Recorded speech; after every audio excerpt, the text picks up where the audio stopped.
Good evening, ladies and gentlemen. We're glad you're watching. Thank you so much for making time to join us on Mtembei TV. This is Open Forum Political Discussion Show, a show that gives you an opportunity to air what you feel and think about the latest development on our political front. A lot has taken place, even as the entire country is on a standstill, waiting for the final tally of the presidential result so that the president can be declared by the IEBC, and therefore we move to the next phase of this transition period in our election calendar.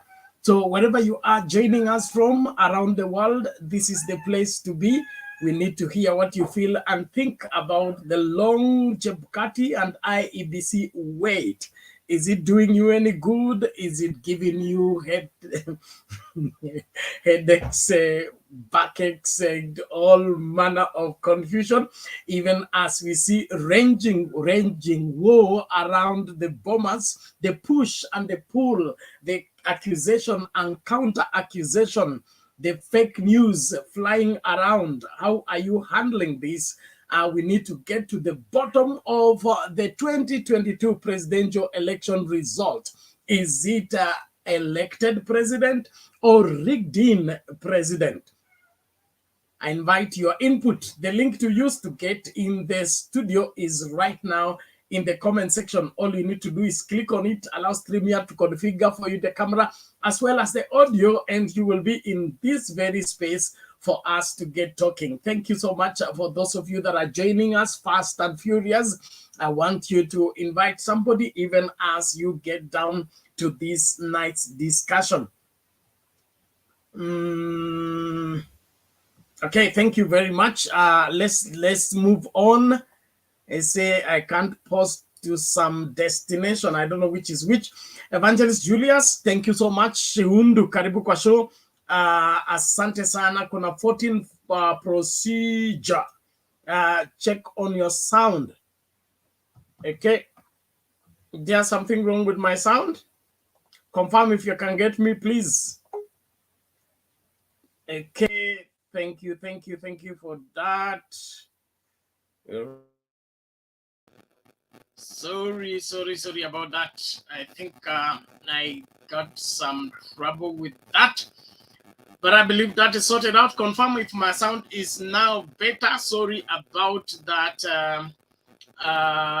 Wherever long start on wrong sound. I trust all is well. Thank you so much. Coaches Charles Nyang, karibu kwa show. Moses Ngeju, karibu kwa show. Amos Rono, you're welcome. Abdallah, karibu kwa show. Salome Mbone, you're welcome. Kuna Ngumo Namsonge, you're welcome. Collins in Malongo, Malongo, karibu kwa show. Kuna David Omondi, kuna AC Nyash, Paris Ayuma, kuna Brian Kirui, kuna Bakak Ojul Deng. Very strong name there. Kuna nani? Benjamin Toro, karibu kwa show. Ruben Bet, karibu kwa show. Then what else is this?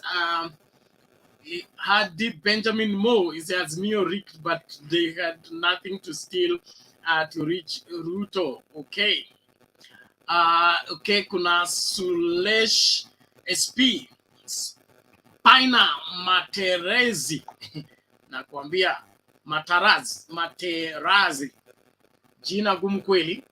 Kuna Laban Morgan, kuna Motash Rain, kuna Jeff Smart Kika, kuna Apostle PK Simon, kuna nani huyu Gideon Langat, kuna Mike Oliech, kuna nani huyu thank you everybody. Kuna Mike Oliech, nani huyu anajificha, anaitwa Madeline Masiga, alafu kuna Yona Otoi, kuna Mike nani huyu Sofia Mbaabu, Ambrose Nganga, Daniel Cheriot, kiongozi mkuu, alafu Bwile Barak Masi Kavata, Nan Akin, alafu David Olech tumekuwa na Elder Justus, Raphael Ogweyo, I love James Chemtai Small, Maranga Lydia, George Orlando, I love kuna Buki Nzomo, Drake Mon, I love Bernard Rume, Mili Cherop. Okay. I think I wanna Tosha. Thank you everybody for joining us. This is our night when we look keenly on our political development and how we can respond to the same the right way. So wherever you're joining us from, let us get down to business, looking at everything as it plays out and how we can appropriately look at the required response on the same. Okay, kuna nani huyu? Lucas Okelo anasema mimi ni mgonjwa. Michael Yeche au noni. Okay.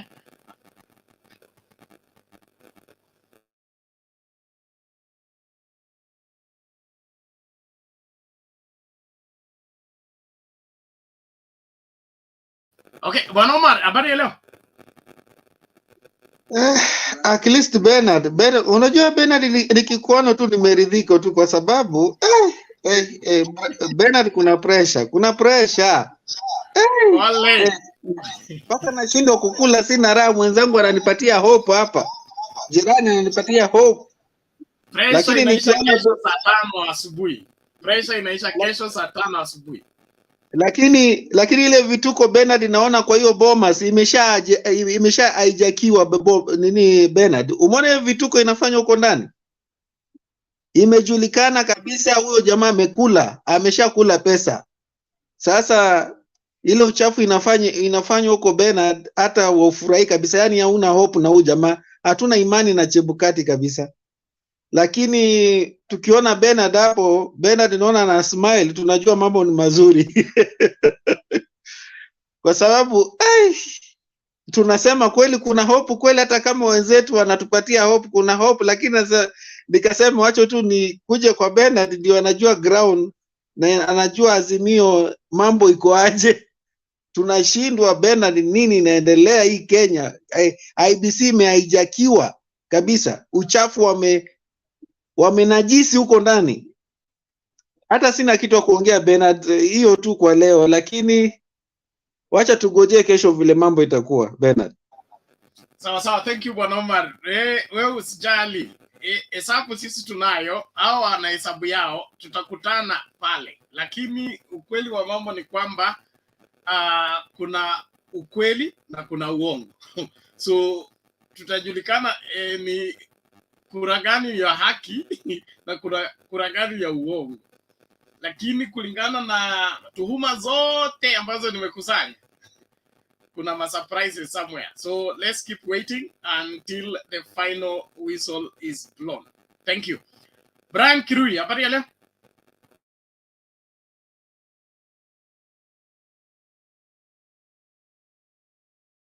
Sorry. Unmute, the mic is beside your name on the screen. Yes, hello.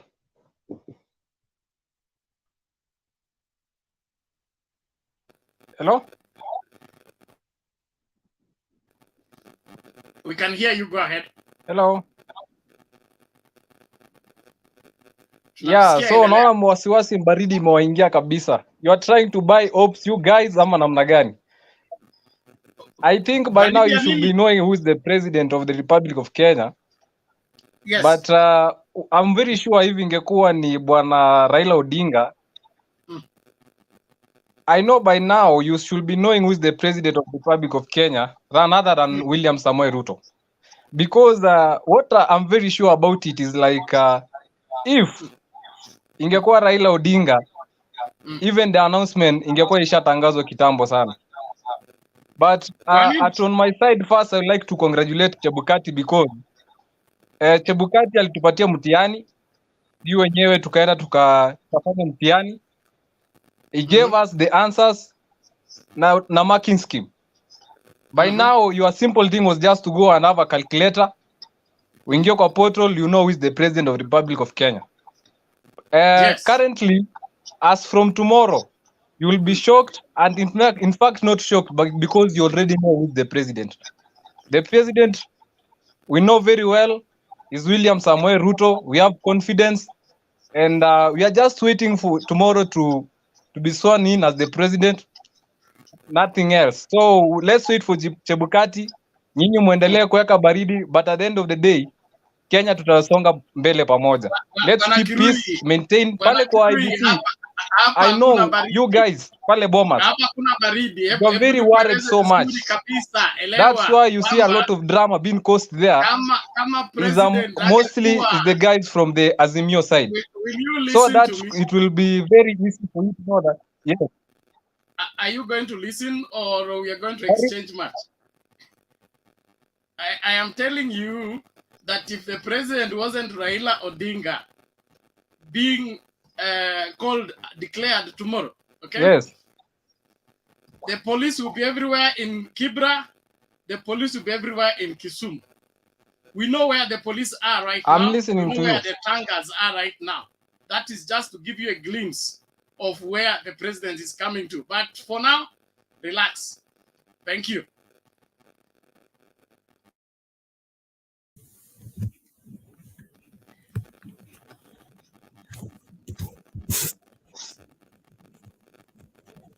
Andrew, namna gani habari leo? Sema Bernard, ndio nimetoka ofisi. Karibu. Asante. Brian, calm down. You're still young to yap that much. Omar, hujambo? Niko poa. At least Bernard umemtoa kwa sababu hakuna kitu anazungumza ya maana. Sijamtoa, amejitoa mwenyewe. Hataka kuulizwa maswali. I even wanted to ask him a question. Because we ourselves, Bernard knows me very well. Where I've grown, we've seen wonders. And what has changed that place, it's people to be truthful to themselves.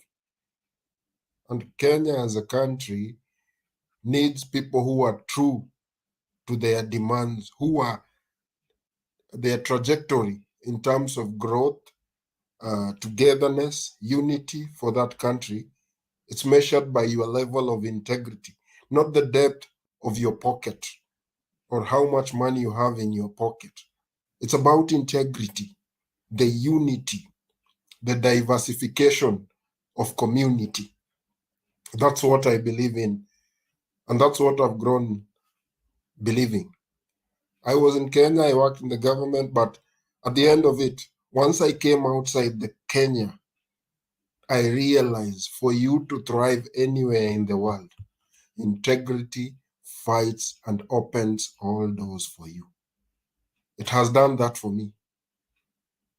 And I believe if Kenya we get true leaders who have integrity, our country in Africa is known for development and prosperity and the strength that we have. Kenya and South Africa, let me just tell you, as per the index yesterday, Kenya and South Africa, only two countries in the whole of the Middle East, they are known to be the best workaholics. And as we speak, two countries that have seen development thriving year in, year out, whether there is election, violence or not, Kenya and South Africa. Our stakes don't go down. Our stake rise every single day. So what I can tell people is to be optimistic, be positive. Once the president is announced, Kenya will be different. And as we speak, someone from Kisumu called me and told me there are no police even in the road. I even wanted to call people from Tarbo, where I know some of them. But I know they will tell me a different story just to back their issue. But what I know, Rift Valley, mobilization of the police has been done drastically. Hawajamwagiwa ati GSU. Unajua RDU is a contingent that only specializes in government sectors. But sasa wamemwagiwa RDU combined with GSU. Kwa nini? Jiulize, kwa nini kwa ule gavana mwingine GSU wamemwagwa immediately na wamefanya ramshaki yao waka-arrest hao watu wote walikuwa na hold external meeting after governor kutangazwa. So it's us who can change the country with the level of integrity that we put in place. That's what I can say. Integrity surpasses everything that we do under the table.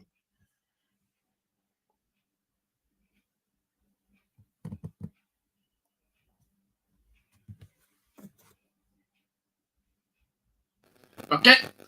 Thank you, Andrew. Let's hear from Timothy. Timothy, vipi?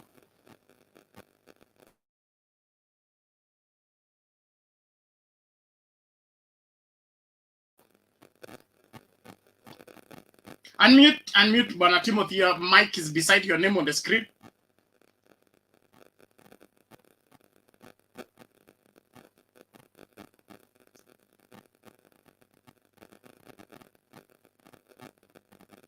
We can't hear you. You must unmute fast.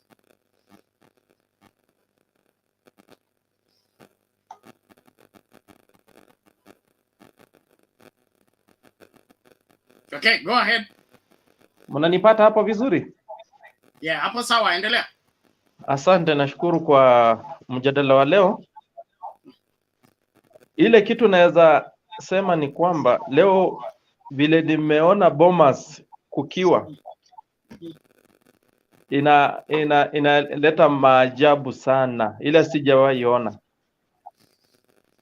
kwa sababu hata kama ni kuiba kura, huwezi iba design hiyo, hata kama ulikuwa na ujuzi gani ya kuiba kura, lakini macho yote ilikuwa pale Bomas na walijaribu njia zote, wameshindwa. Walijaribu kwa field wakashindwa, wamejaribu kwa papers wakashindwa, wakaona Bomas ndio wanaweza fanya hizo vitu, wakapata macho zote ziko pale.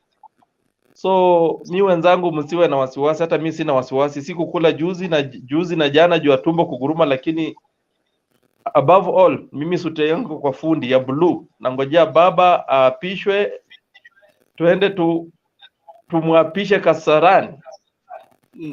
Na kijana kwanza, hata sijui kama hiyo position ataweza, aanze kupanga viraga, ende Sugoi, afungue kanisa. Hiyo kanisa lifungua kule Karen, apeleke Sugoi, akwe pasta huko, angojee sadaka vile Mwaura alikuwa anangojea sadaka. Hata Wejekaya alisema alipata kura kama sadaka, lakini sasa sisi mwenye tunajua ni baba. Mimi ni mgeni kwa hayo, wacha niendelee kusikiza wengine wakichangia, nitachangia baadaye. Okay, asanteni. Tunashukuru kwa maoni yako na mchango wako. Nashukuru kwa kila mmoja anayejiunga nasi. Hii inaitwa Mtembei TV, na tunakuomba tu ukitupata basi saidia wawili watatu watupate nao. Share this with your WhatsApp group, share it with your Facebook groups. Let's all hear Kenyans sharing different views on how they are seeing this unraveling of the 2022 presidential election result mystery, because it beats all logic, it beats all understanding on how we can be stubborn in displaying our impunity even when all the cameras are watching. This is a breaking world record or something. Wapi huyu tumsikilize bwana kabla tumlete Kipchumba, naomba tucheze video moja tu. I hope it plays. Just one moment. A short video, then we move on.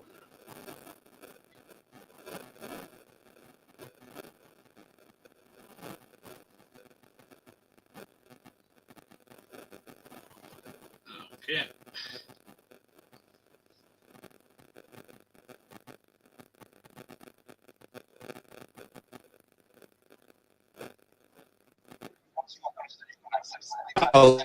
I think that's the question you need to put to IEBC. Are they up to some, are they manipulating results, or what are they doing? What was the point of accrediting us with this accreditation? As an agent, as a chair of the presidential campaign of Azimio, how do you explain me being locked out here while I'm actually an accredited agent? So Chebukati and the rest of his team must come clean to Kenya. And we are explaining to these police officers what happens in Kenya from now on is on their hands. Because I can tell you, you will not stop the will of the people. And citizens have beheaded kings from time immemorial. Kwa hivyo mtu asijione ati sisi ni wakubwa kushinda wengine ama sisi ni wadogo kushinda wengine.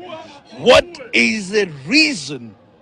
And I want Chebukati to explain to the world what is the reason, as an accredited agent, as the chair of the presidential campaign, I am denied entry into Bomas of Kenya. And the frustration is not just with us, the frustration is with all Kenyans. And that is why tension is rising at every moment. You can hear the citizens here saying to the police, you want to shoot us? Go ahead and shoot us. Yeah. Kwa hivyo, we stand for fairness. We stand for what is good in Kenya. What will not allow, what will not stand by is when a travesty of justice is going on. And that frustration is not just here at the gate of Bomas, it's across Kenya, it is palpable. Mr. Chebukati, ask your people to stop denying Azimio agents entry into Bomas. Thank you. Maybe just to get more thoughts from Bwana Nyong'o, Mheshimiwa, maybe, what is happening? What have you been told, maybe, and how long have you been out here? I think we've been here for about 3 hours now. We came as if been here before to play our roles as observers for our party, and that's the entitlement of the parties during this process. And when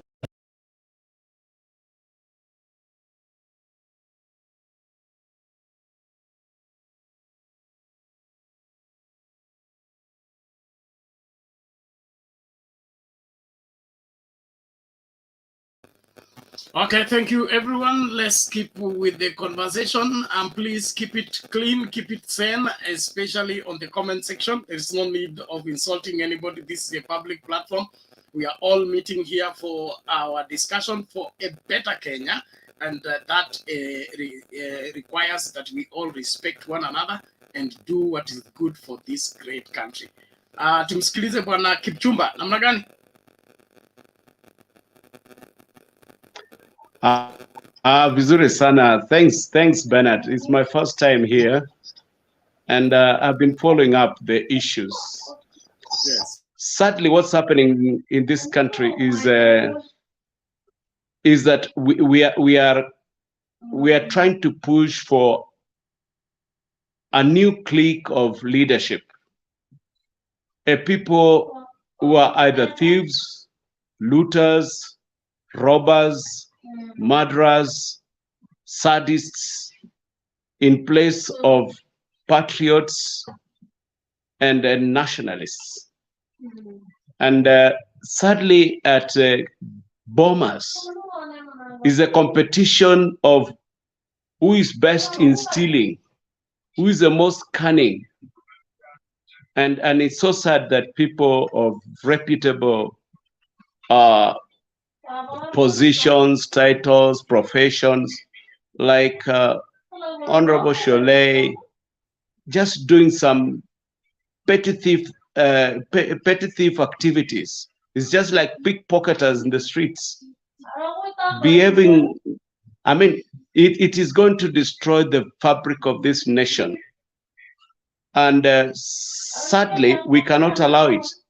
I'm glad and I'm very optimistic that tomorrow, Raila Amolo Odinga will be declared the president, because he is, and he won.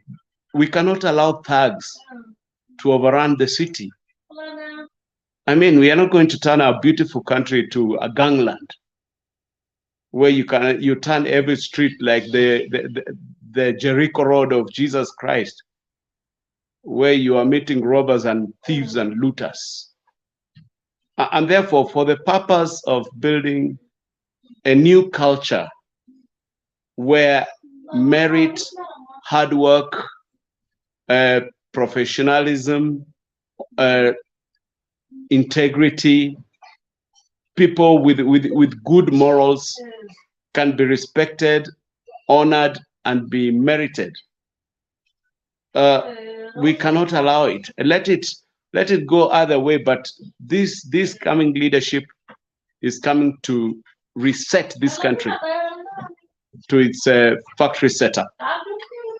And therefore, I want to call upon each one of us, even at our own family levels. We don't encourage thieving. We don't encourage lying. We don't encourage violence. We don't encourage bullying. Why should we do it at the national level? I mean, I wish I'll be in that government tomorrow. People with questionable certificates, fraudulent backgrounds, people with criminal records must not be allowed to be in leadership. They must not. What do you tell a child? For example, there's this Didmas Baraza guy. I mean, he turns around, goes to court, seeks anticipatory bail, and stupidly claims that he also wants to find out what happened to the guy. And we clap and we claim that he is one of the people who has won the elections. It's terrible. It's immoral, it's wicked. And therefore, I want to encourage each one of us at our own levels, whoever you support, let us support good values. Let us support good morals. It's so sad. I know one of the guys who was elected in some of our places have cases of defiling. What does such a so-called member of parliament go and tell children in a girls' school? He still has an active defilement case. What moral obligation or standings does such a person have? It is sad. I mean, we cannot allow our country to go to the dogs. At least I know the dogs do not want this country. And therefore, be encouraged to stand tall, to stand for the truth, to fight for justice, and to do what is right, whether you are seen or not, whether you are rewarded or not. Just do what is right at every point that you serve. Thank you, guys. Thank you very much, Kipchumba.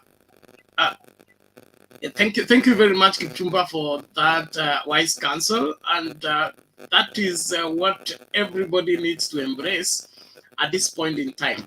It is we have gone too far with the aspect of glorifying evil and rewarding, crookedness. We will not recover if we allow this to happen. The exam cheating of our children, it is bought and emulated from our national misbehavior in our politics. And so for us to correct this, we must get to the bottom of what is happening and be able to get the rightful winners to be given their seat. Not the crooks, not the smartest, smartest guy who can spin things around and turn them in their favor. And 1 minute somebody concedes, the other minute is being given a certificate that she has won. I mean, even miracles don't happen like that. that you lose, and in the next 1 hour they discovered there was another polling station that had not brought the result, and now you are a winner. It doesn't work that way. And as young people, I want to ask us, let's embrace what is right. What is right works better than what is convenient, than what is popular, than what is widely acceptable. Standing for something will make you be remembered longer than falling for everything that everybody throws at you. Thank you for the conversation. We want to keep going, and as we proceed, please, on the comment section, please, let's respect one another, learn from what is happening on the discussion. Let us all participate, and if you're able to get us, please invite somebody to join into the discourse. And if you're following us on Facebook, we encourage you to subscribe on YouTube, since YouTube gives us more time. This show lasts 8 hours, but of late it's been going to 10, 14 hours. We can't do that on Facebook. After the 8 hours are done with Facebook, we all remain on YouTube and proceed with the conversation. And so consider subscribing so that you will be able to follow everything as it happens. Thank you very much, everyone. Let's keep going. George Ochieng, I guess. How are you today?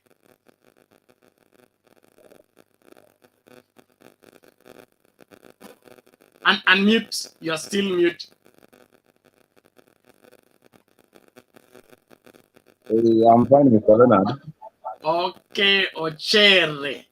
Yeah, Karibu, karibu. for the fifth. Tumekaa tumeongoja sana. Kesho kama Jakoma anaweza tangazwa, tunaweza furahia. Hata tumenunua mbuzi, tumenunua chakula mingi, tumeweka kwa ploti, tunaongoja tu. Sawa, tugoje saa 5 kesho basi. Okay, thank you. Okay, thank you. George anasema yeye amejiandaa kwa sherehe kesho baada ya maamuzi ya Chebukati saa 5 asubuhi na 2. So Bernard, yes, nilikuwa nauliza pole sana, sikutaka kukukatizia. Nilikuwa nauliza swali, hii uovu yote huu jamaa anafanya, anadhani master yake amuoni, anamsoma vizuri sana. mbivu na mbichi tutakwenda kujua, kwa sababu hakuna vile unaendelea katika uovu alafu una enjoy immunity and impunity. They have limit. They have a limit. And one of the things that I believe the government does is lead you into a trap. Probably this is it, but I can't say it for sure. It could be a trap, and then you are just dumping, thinking that you are the smartest, only for you to be caught with everything that they have been looking to find about you. So I don't know what they are thinking, but my guess is that kuna mtego fulani umewekwa sehemu fulani, kwa sababu kuna watu wengi wamekamatwa. There are videos I'm going to play, and there are some arrows that have disappeared. So Boma sio kuzuri vile kunakaa. Ukifika na makaratasi fake unachukuliwa, then either utajitetea ama utaenda kamiti. So kuna mambo mengi inaendelea. So in my wildest imagination, there is a trap somewhere set for someone. I don't know the person. Thank you very much. I hope that settles that. Kewel, the senator, how are you? Mzuri sana bwana Bernard, it's been a while. Anisikia? Hey, ulienda kuchukua kiti, umepata kiti? Kiti tuliamua kuwatafutia wengine. Wewe tukutuma ulete kiti, unaenda kupeana kwa wengine. Haina shida, itakuja tu wakati yake. Now, karibu. Imekuwa asante sana. It's been a while since I was here, and I'm glad to be back again. Ningeingia jana, sijui, I think nilisahau, but I'm not sure kama kulikuwa na show. I'm not sure, but nilikuwa niingia jana.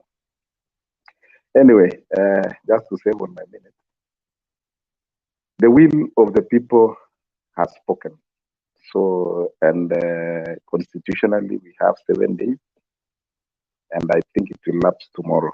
So, mabivu na mabichi, by saa 4 kesho, tutakuwa tumeamua. Chebukati atapanda pale juu, aongee, aseme. So, no need of preempting a lot of things. Sijui nani mwizi, sijui nani bad morals, sijui nani akona nini. The people speak it, and they only speak at the ballot. Ukienda kupiga line, pewa makaratasi, tumbukiza kwa sanduku. Ukitumbukiza kwa sanduku, iko mtu mwingine mwenye ataenda kuhesabu na atuambie mwenye amepata makaratasi mingi ya kusema yeye ndio president ni wale wakina IBC. So we are waiting for them tomorrow. So hakuna cha kusema we need to elect sijui nini. We are done with that section of that part of election. So tomorrow ni kuhesabiwa, wanahesabu sahi, tuambiwe kesho. So hakuna kitu ya kusema sijui nani anafaa kupewa sababu of good moral, good values, observing 1, 2, 3 things. Hiyo tuliona for the last 5 years, na ile vile tulipiga kura, tulikuwa tunapiga kura basing on what this person has been able to do. Kama alifanyia kazi raia, tunampigia kura kulingana na kazi yake. Ni kama ile wimbo inasema kila mtu ataubeba mzigo yake. So hiyo tarehe 9 kila mtu alituonesha ile kitu yenye alifanyia raia. Kama wewe ulikuwa mwizi, labda uliangushwa, lakini kama umekuwa ukifanya kazi mzuri, ulirudishwa. Na kama wewe ulikuwa mtu mpya na raia wamekupenda, wamekuweka kwa kiti. So kesho tuko kwa maneno ya presidential, and let us not preempt this thing kusema sijui Jacob, kusema sijui William. Kesho tumehesabiwa, kesho ndio tutaambiwa. Na tukiambiwa ni William, wachaneni na vurugu. Tukiambiwa ni baba, maisha lazima iendelee.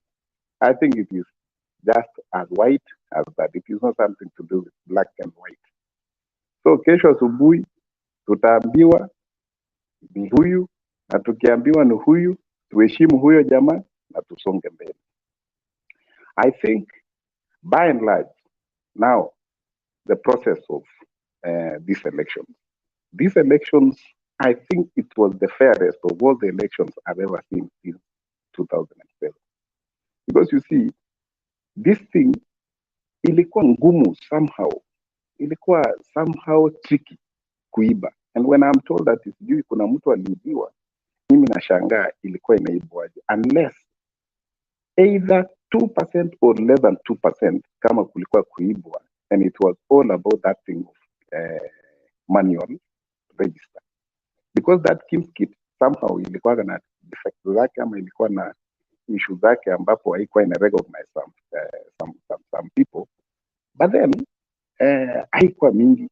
So when I'm told that kuna mtu mwenye aliibiwa elections, I wonder how, because ulikuwa unaingia kwa hiyo room, unafinya hiyo kitu saa hiyo ime identify vidole zako, una proceed, unastampiwa karatasi zako, una proceed, unaenda kuandika na unakuja unatambukiza, unaenda kwako.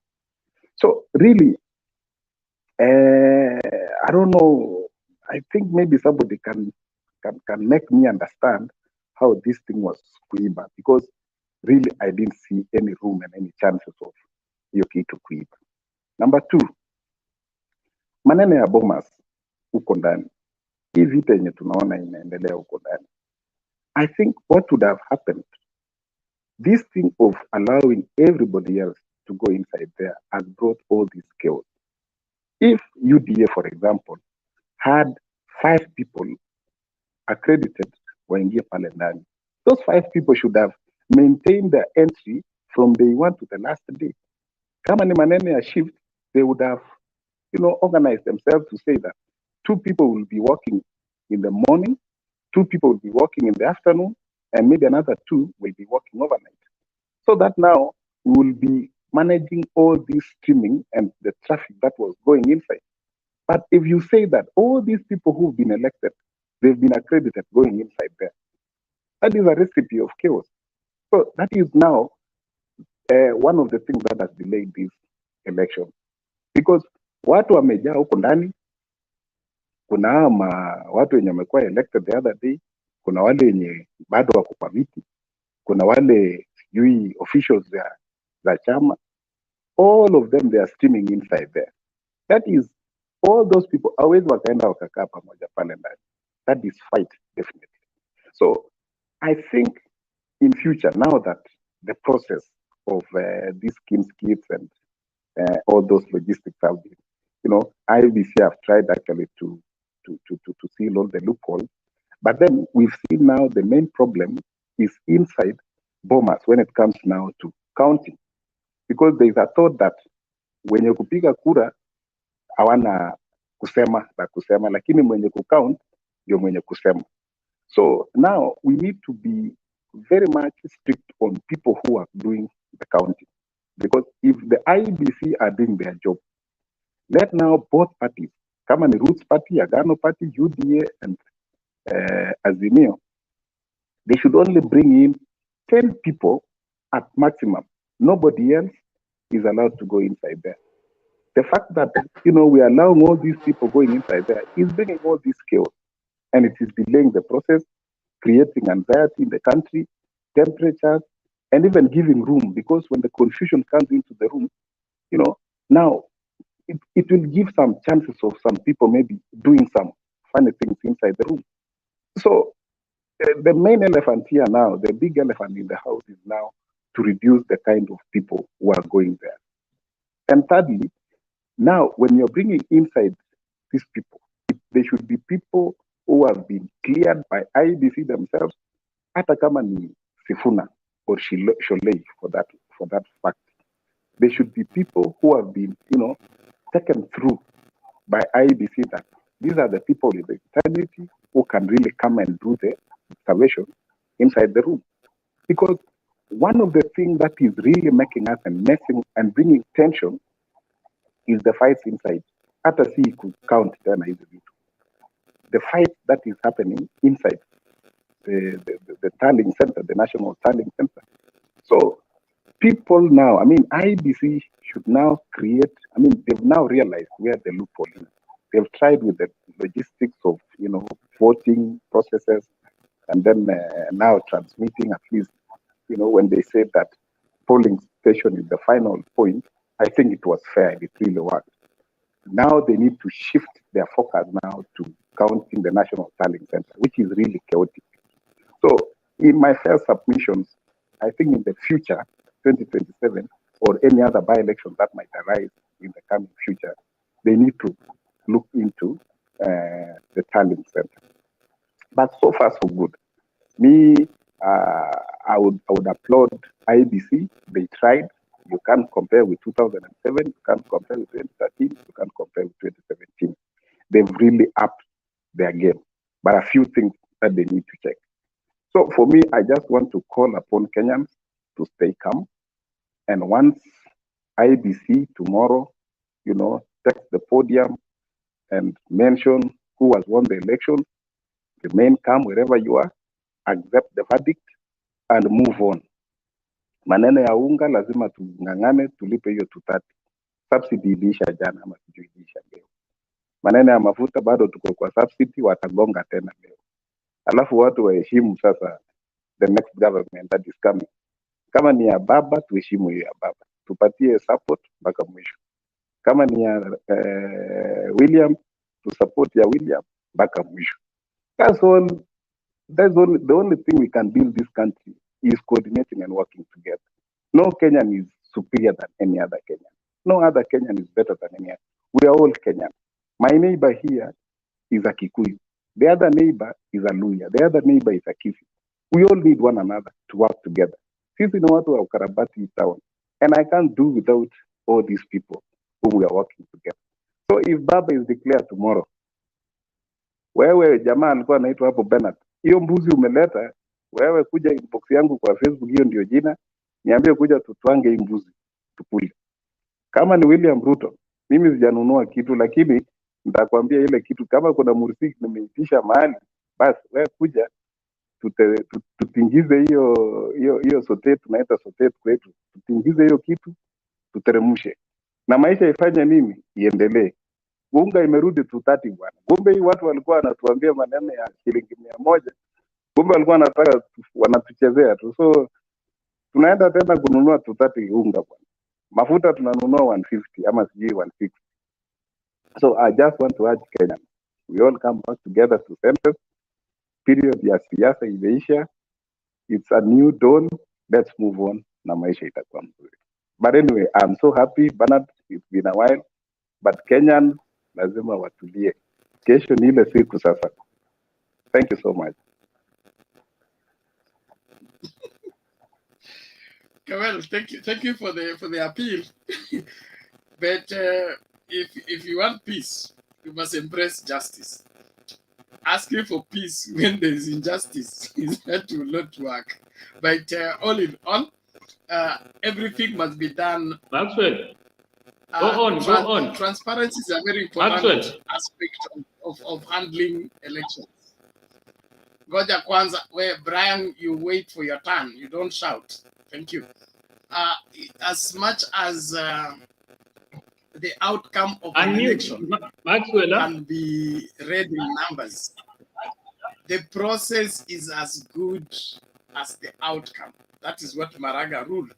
So if there is something wrong with the process, the outcome is wrong. So the notion that the end justifies the means will not count here. We must be able to tally these things rightly and be able to get the person we are claiming is the people's choice. It appears to me that the people went and chose, but someone else went and chose someone else on behalf of the people. Now let the people that chose come out and determine who they chose. Hata kama itakuwa mlolongo, hiyo mlolongo itasimamwa. All the same, without any form of incitement, let's all remain calm wherever we are. Make sure you're safe. Please keep yourself safe. Don't put yourself in trouble unnecessarily. Don't get into political argument with people who are refusing to reason. Please just keep cool. Stay within your homestead if possible. Don't get into any form of confrontation. The verdict for the election will be pronounced tomorrow by 11 a.m. It's guesswork. It's unconfirmed information. I must give that disclaimer. It's unconfirmed information, but from 10, 11-ish there will be a verdict. Please remain calm and be peaceful. And above that, be safe. Be safe. If you feel unsafe, please reach for help in good time. Reach for help in good time. Don't wait until it's too late. Thank you very much. Naomba tucheze video moja ndio tumlete Maxwell, na samahani nilitupwa nje na net. Inaonekana my hackers are on me again. They want me out of the way, but I'll be here. I'll be here as long as I'm able to be here, and we will do what we are kuambia kuna sound inatoka mbali, ni hackers. Unaisense ukiwa hapa. Hackers wakianza kuingia inatilafiana na studio yako.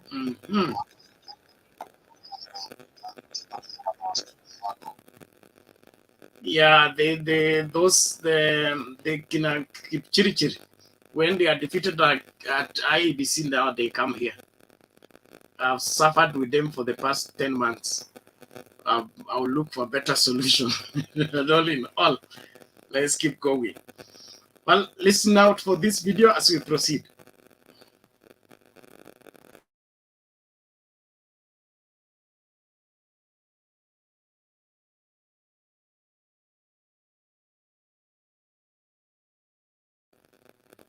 The hackers, I think I've slowed down my net. All the same, let's listen to Maxwell. Maxwell, vipi? Hey, mazee, fresh.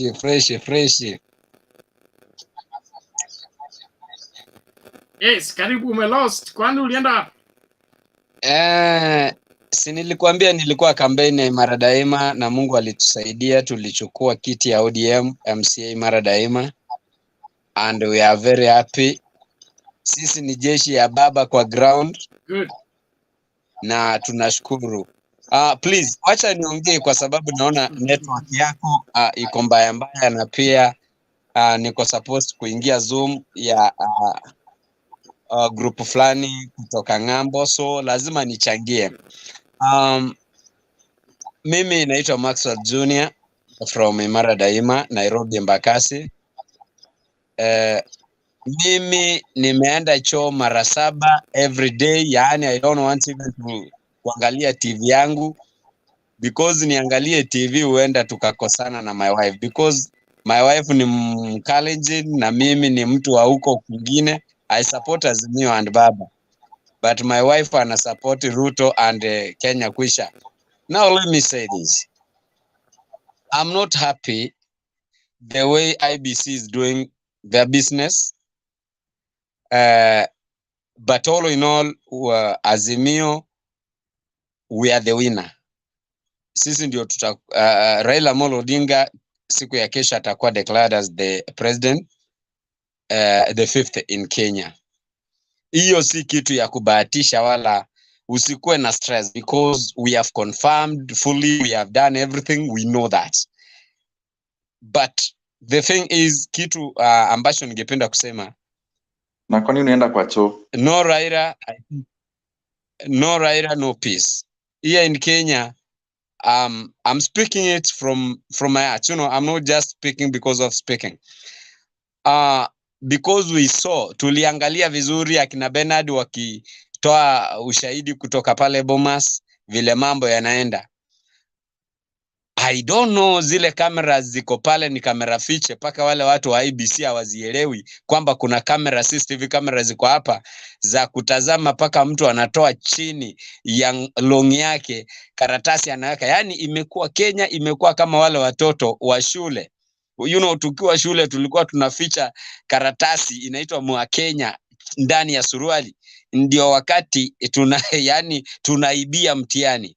You know, Kenya watu wazima wamekuwa na tabia za wakembe, yani wafidhuli, watoto washenzi wale wa shule. Mtu mzima nilimuona akitoa karatasi chini ya suruali long yake, anaweka juu, anabadilisha na ingine anarudisha kwa suruali. Yani anatoa device nyingine tena kwa suruali, ana insert. You know, here in Kenya niliona tumemachua, tumekuwa watu wa maana, watu ambao tutaigwa na countries zingine in Africa. But now sisi ndio tumekuwa watu wa mwisho, because IPC imetulete down. Here in Mara Daima, I'm speaking this because nilikuwa mmoja wa wale watu ambao walikuwa observers hapa Imara Daima, kura za Azimio. Yani jamaa walikuwa na forms zingine za president, yani meaning mtu ako na karatasi, kitabu ingine, booklet ingine ya karatasi ya president, anararua, anararua, anataka kuingisha. You know, sisi tulikuwa macho hapa chini, lakini ukipata Bomas, watu wako pale ni wajanja, wakora, wezi. I don't know. Hii team UDA, hata kama mkishabikia, because niliona ndugu mwingine hapa, sijui nikichilichili, sijui aliitwa nani huyu. Ukiona mtoto wako ameanza kuiba sukari, usipomkanya ataanza kuiba paka kwa jirani. So the UDA team wamezoea kuiba. That is why in Central Kenya kura mingi za president zilikuwa more than 1.5 million, lakini ukikuja katika ile constituency unapata kura zilizopiwa kwa MCA, MP, yani unapata ni kura kidogo. Unashangaa, je, hizi karatasi, huyu mtu alipatiwa karatasi 6? Kwa sababu hata mimi mavota nilivote for the first time, sijaipiga kura. Niliona karatasi ni 6. Ukipewa unaambiwa tumbukiza kila karatasi mahali unapenda. Sasa mimi nashangaa ni aje katika hesabu ya wanadamu karatasi za president zitakuwa 100, hizi za MCA zikuwe 20. Itakuwaje? So kuna jinsi mtu, hiyo ni kitu ningependa hata brother Bernard, kwa sababu wewe ni mwanahabari ambaye ni wa muda mrefu katika hii sekta. Sasa kuna jinsi mtu utapewa karatasi 6, uweke 5 uende nazo nyumbani, uingishe 1 tu, useme mimi leo nahitaji tu kumpigia William Samoei Ruto. I don't know kama ilikuwa inatendeka, sijui. Please, hebu nijibu ndio nimalize kusema. Brother Bernard. Yeah, mjibu tu sasa hivi, usisahau Ben. Haelewi ni kwa nini president anaweza pata 100, MCA 99, juu amepiga kura mara moja. Ben, mjibu bana, tusonge.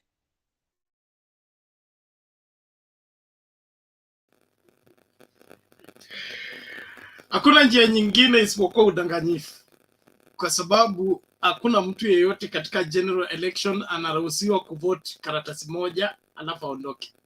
So kile kinachofanyika ni kwamba kuna maafisa wa IEBC ambao wale walipatikana na shebeshe, wako hapa na extra booklet au wanaongeza kubalance. Unajua katika kura kuna vile una offset kura za opponent ukiongezea za kwako, and there are those instances. The only way somebody can vote for the president only in a general election does not exist in our law, does not exist in our constitution.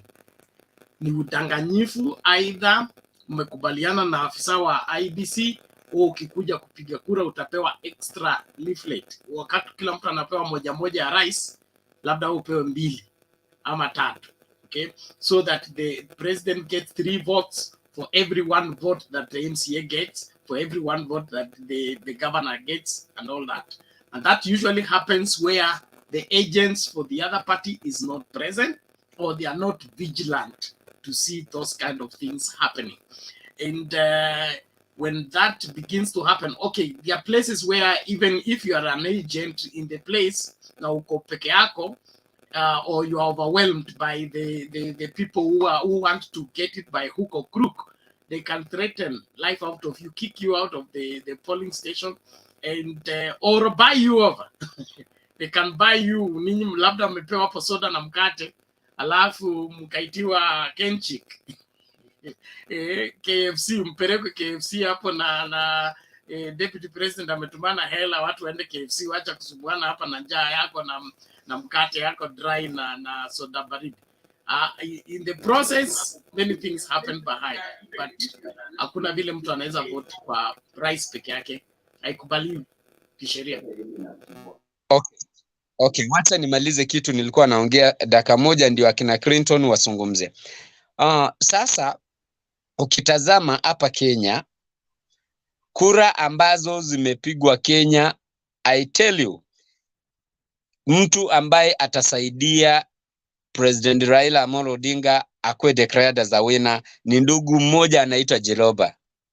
Jiroba last time ndio waliungana na Chebukati wakatenda mambo waliotenda, ushindi wetu ukaenda na Uhuru Muigai Kenyatta na William Samoei Ruto.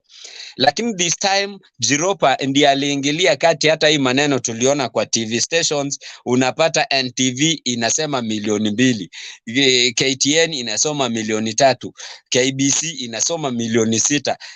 Hiyo mambo imesaidika sana ama imesaidiwa kwa sababu ya Jiroba, ili TV stations zilikatazwa kueneza uvumi ambao utaleta vita. Sasa nimalize hivi, mandugu zetu wa Sugoi waanze kutandikia William Samoei Ruto mahali ataenda, because already by tomorrow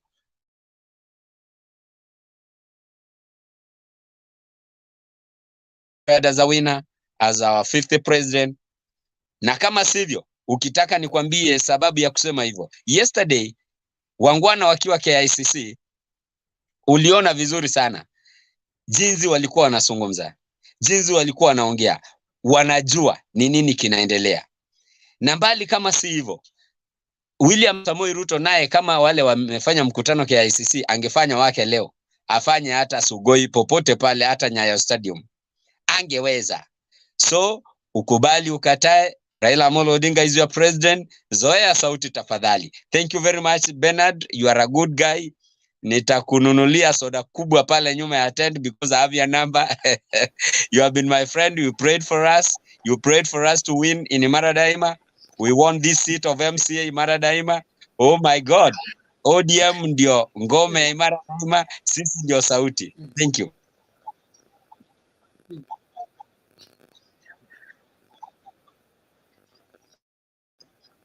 Okay, asante Bwana Maxwell, I appreciate that. Na tuendelee mbele tafadhali, tulinde amani, tulinde amani. Mbivu na mbichi na kwenda kujulikana, lakini amani ni muhimu.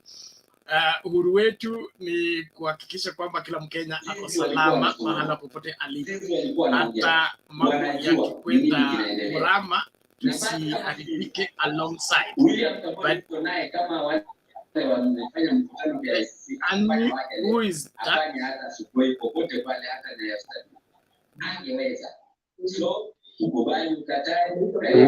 I want to tell Maxwell. There is something amiss somewhere. Ama kuna nini? Clinton. Maxwell So amewasha I want simu to tell yake.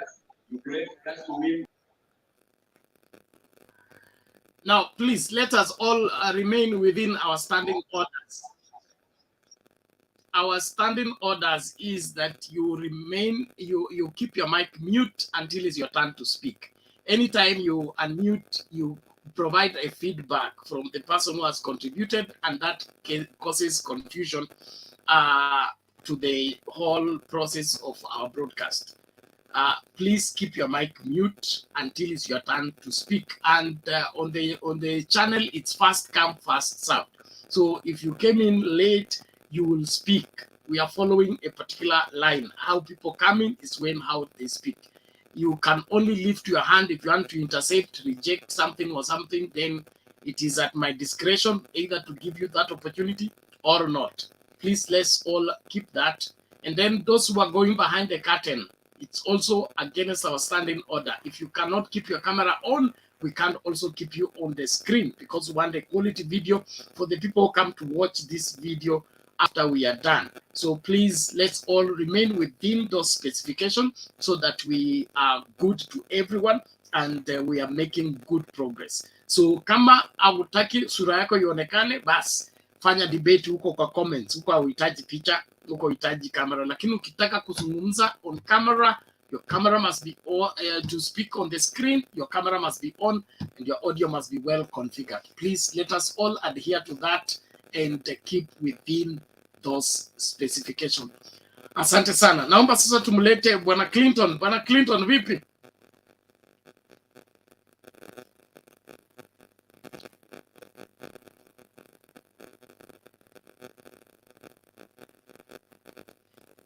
Clint, are you able to get me? Sasa nimeunmute. Kwamba kumwambia Mr. Maxwell, it is possible for a presidential candidate to have 100% votes and an MCA in the same station to have like 70 or 99 votes. Kwa sababu these are different ballot papers. Ukifanya ballot paper ya MCA ikue ile unwanted vote, like destroyed vote, alafu ya president uvote ikue sawa. Hawatatupa ya president juu uliharibu ile ya MCA. Ya president will be counted. So it is something that is possible. And I don't see the reason as to why we have to dispute if that happened in some parts of the country where a president managed to get more votes than the governor or vice versa. Then, kwa nini nimesema Correction. No, Clint, that cannot happen. Wait. If the like, for example, the law requires that every polling station should have maximum of 700 people. Okay, every polling station, 700 people. Now, if the people that voted are 700 and the president got 1,000 votes from that same polling station, where did the 300 people come from? That's the question we are dealing with. We are not talking about the people. 700 voted for the governor, 700 voted for the Senate, 700 voted for the MCA, 700 voted for the women rep. But when it comes to the president, he got 1,000 votes. So you should show us where the 300 people came to add to the 700, and these 300 never bothered to vote for the MCA, vote for the governor. There is a reason why there are 6 ballots. One of it is checks and balance, so that if there is any malpractice, it is detected. Bwana Clint, are you still there? Inaonekana neti yako imehang. Okay, Clint seems to have a challenge with his net. He will come in when he's back. Let's make progress. Yes, Brian.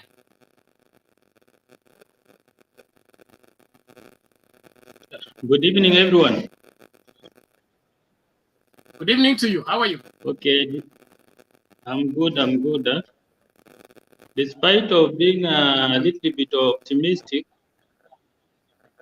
about the Babas win, there's a lot of questions that are left unanswered, considering whatever is happening at the Bomas of Kenya. Because when you look at even the security part of it, and what happened during the day today, where we're having the top Azimio team, management team, being blocked from Bomas of Kenya, you have also to ask some questions. Number two, yesterday, around 11 at night, Chebukati had to take all forms from returning officers and ask them to go home. And he even said they're not supposed to answer any question. They are not answerable to anybody. So they left him with all forms. And considering the situation and how deep corruption is in Kenya, and how corrupt Ruto and his team is, and the same system is the one that we are relying on to offer us a win. It's like dropping a sheep or a goat in a den of hyenas and expecting to come out safe. That's the scenario we have. So I'm really confused. I'm really confused because anything can happen. And in case for considering the current situation, how things are, no one is in Bomas. Even all medias are not supposed to cover anything that is happening there. Now, what happens if he come out, Chebukati come out, because this guy have been bribed from the top to the clerks. The whole system is rotten. So in case he come out just bravely like that and he decided to announce the Ruto, what will happen? That's my question. I'm just confused. Maybe somebody can answer me that question. Thanks. Brian, it's okay. It is his mandate to announce the winner of the election based on the evidence submitted to him. But him demanding to be given all the forms from the returning officers without him interrogating, that means he takes full responsibility. That means if there is anything wrong with what the returning officers have done in the forms, he will answer by himself. And for example, if he announces William Ruto as the winner of the elections, there are avenues to address that. There is the Supreme Court to challenge the win, and the Supreme Court will look at the evidence available. We have had that in 2017. We had that in 2013. So it's not that all options are exhausted. They are not all exhausted. And of course, there is also the option of the People's Court. Okay, the mass People's Court. The people went and were braved the cold the whole morning and voted. Will not take that lightly. And so it is important that we manage that even as we go about this. But it is not that Chebukati has the monopoly of naming anybody he feels like. He knows what he's up against and he knows what is right to do. The goodness is that the forms that were sent in the portal were downloaded by the parties. So if you come up with a new form, he will explain where he got it from, because these forms are now with everybody. Okay, anybody who was able to access the portal has downloaded the forms. The agents that were in the polling stations have the carbon copy of the form. So hawezi tu kuja na form yeyote ambie take it or leave it. It is not in his power. And now that he has locked out the agents that are supposed to scrutinize the forms, then he's taking full responsibility. Akipelekwa Supreme Court or wherever, he will be answering for himself and for IEBC. That is what he has brought to himself. Whatever he would have shared over to the returning officers now is on his shoulder, and he will have to defend. The only trouble is that he was not in the polling station. You can't give me a form like this and you want me to defend that form, the figures on that form, when I did not generate the figures. So, and that's why I question the competence of one Chebukati. In this country, we must go back to employing competence. Hii story ya kuchukua mtu incompetent na mnampatia maisha ya 50 million Kenyans alafu anakaa kama zuzu pale, ni lazima tujirudie, tujiulize maswali mazuri. I don't have any problem William Ruto winning election. But he has to win it legitimately. I have no problem any other person winning. But if the incompetence of the people presiding over the elections is what is giving us what was not voted for, that is going to be a tall duty to deliver in this country. I promise you, it's not going to be easy. But all in all, let's hope for the best. At the end, we want the Kenyan voice to be heard and the Kenyan people to be the ones to choose their leaders, not somebody in between selecting for them the leaders and telling them those are the ones you elected. The people know who they voted for when they went to the polling station. That one I know. We live as a family, we live in harmony. At least somebody knows who they voted for. There are some names that were announced that were a surprise to most of the people that went to vote. It happened in 2017, it's happening in 2022, but 2022 is different from 2017. That's what I can say for now. In the meantime, let us, I think Brian, umemaliza hapo, tusonge mbele ama?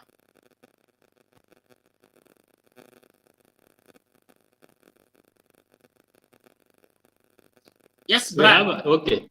I'll just continue a little bit, because even if you go to court, the same disease that is eating us has spread to almost all sectors.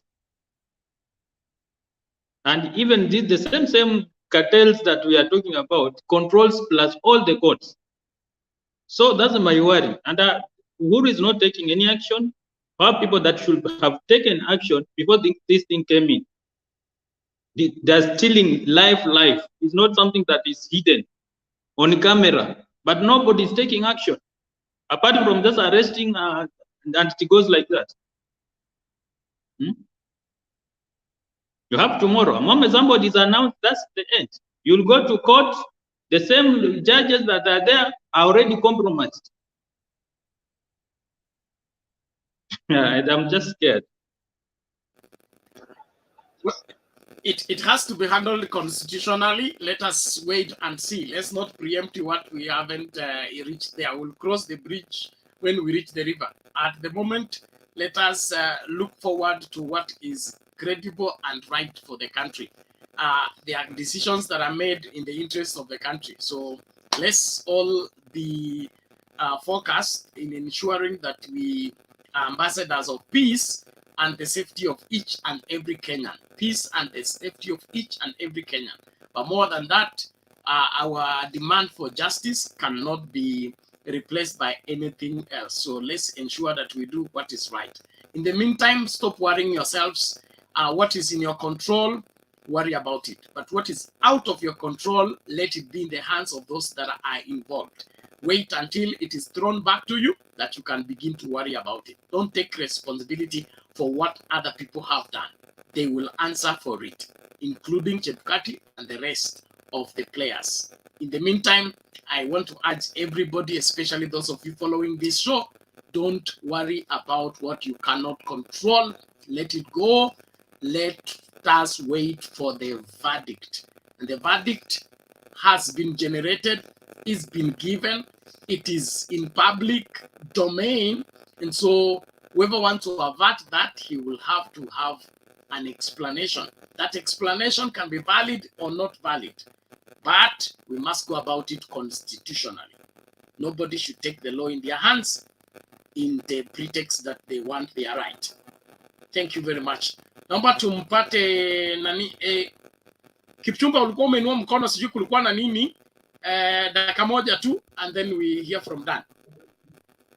Asante, nilikuwa nataka kwanza kujaribu kumweleza ndugu yule ambaye alikuwa anazungumza juu ya kura zile 6 ni kuwa ukipewa kura zako 6 na unataka kuchagua mtu mmoja, ni lazima kuwe na mkakati na mpango ya kuwa zile zitabaki zitakuwa recorded mahali fulani. Kwa hivyo mwisho wa mambo yote ni kuwa kura, ujumla wa kura ambazo zilipigwa kama ni za rais katika sehemu hiyo na za wale ambao wana viti vile vingine viwe sawa. Unajua kuwa lazima viwe sawa at the end of the day, ya kuwa MCA A alipata 5, MCA B alipata 16. So at the end of all those MCAs, all those governors, all those senators, they must total to the same of all the presidential candidates. And that is where we are trying to be lied to by thugs, ya kuwa inawezekana mtu kupiga kura moja na zingine zipotelee hewani. Lazima ziwe noted mahali. So I think is a culture tumejifunza njia ya uwizi mpaka tunaweka iwe normal. And that cannot happen.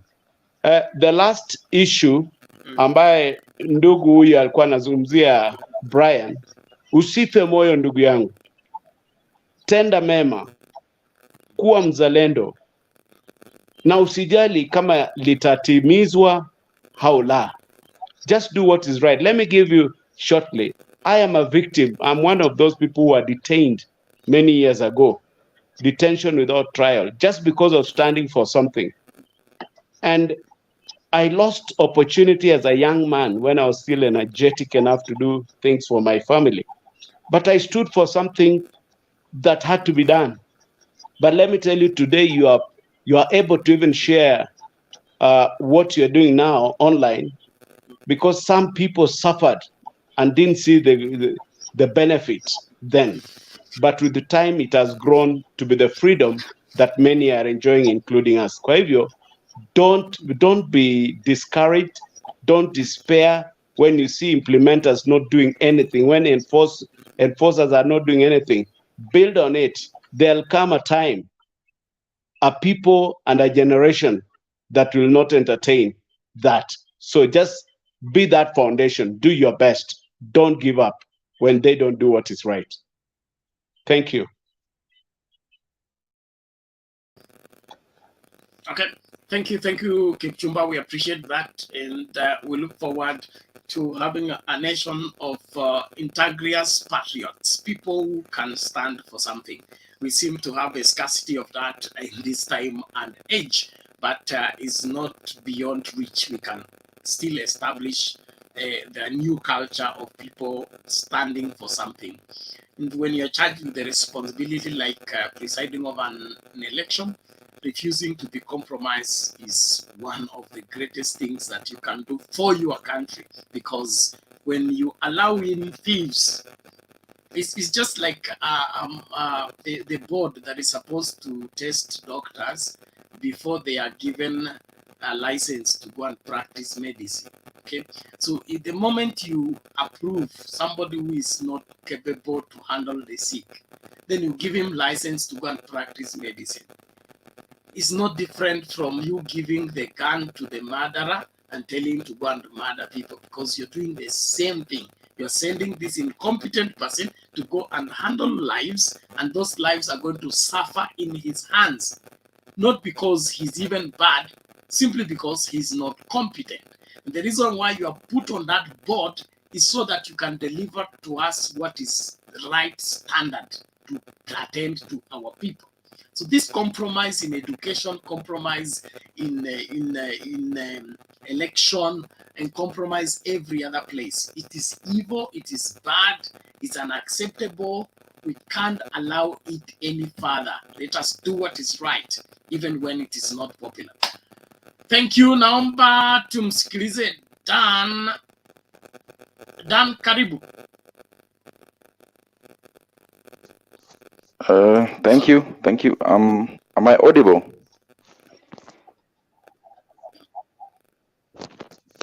Hello guys, can you hear me?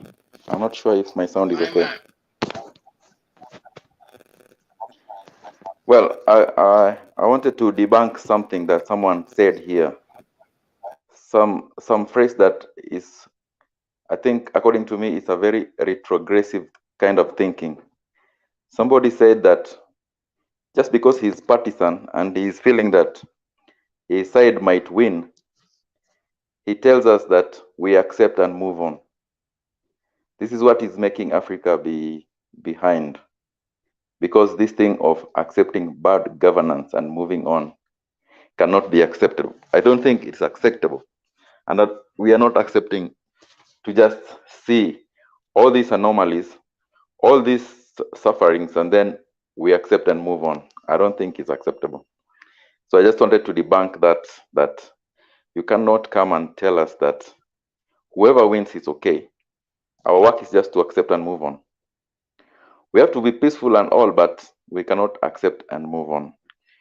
We need to fight for our rights. We need to have a good governance so that at least we change our country. We are deep into corruption and so many other ills. We can't say that things are happening. Every day we are told, accept and move on. Accept and move on. Let's go back to our work. Let's go back to our hustle. And yet, when you go back to your hustle, it's the same thing. You're not progressing. You just mark timing where you are because of governance. I think that is the most ignorant comment someone can say, just because he's being partisan. But anyways, these few days have been hard for me. Hata mimi nimeingia wasiwasi too much. I don't know what is happening. My people are just telling me, don't worry, it's gonna be okay, it's gonna be okay. But what is the tally? I was talking to some people who are trying to assure me. So I'm asking them, so what are the signs that he's going to be sworn in? He's going to be named as the people's president. What is the signs other than the tally? But I guess Chebukati is using the numbers, right? Not these other things that we are looking at. Someone was telling me that, did you see today in church the kind of security? That is one sign. Did you see the way Martha Karua was smiling? That is another sign. Did you see the heavy deployment of police in Bomas? That is what happened in 2007 in Bomas, the same way. So don't worry. Somebody in Kisumu was telling me, here in Kisumu, when there is one day to announce the elections, there's usually a heavy deployment of security. This time round, there is no. This time round, Baba is. But I don't think those are, that one is just massaging our expectations. I don't think those are the real facts. What is worrying me is that we are not catching up. Day by day, time by time, we are not catching up. I don't know what is happening there.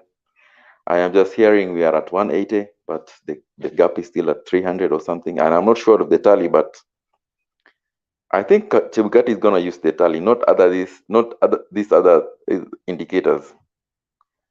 So I don't know if anybody knows the tally as at now and what is happening there. But otherwise, I am a bit worried. I am not sure what's going to happen. I'm a bit worried. Well done. You're free to worry. But like I said, only worry about what you have control of. If it is not in your power, if it's not in your control, you let it. The reason why we go for competition is so that one wins, one loses. The only bone of contention here is how one wins and how one loses. If somebody wins fairly, there's no problem. If one loses fairly, there's no problem. But if somebody is made to lose, now that's an injustice. Now that is where the problem arises. But where it is right now, Bernard, you're making me worry more. You know, this messaging is changing. From the first time we voted and then the next day and then the next day, we're very optimistic. No worries, we're taking this thing. Now this thing again is not in our hands. I mean, we don't expect That anything. is what I'm telling you. Now, do you think Chebukati will just come out and mention any figure and everybody's going to clap for him?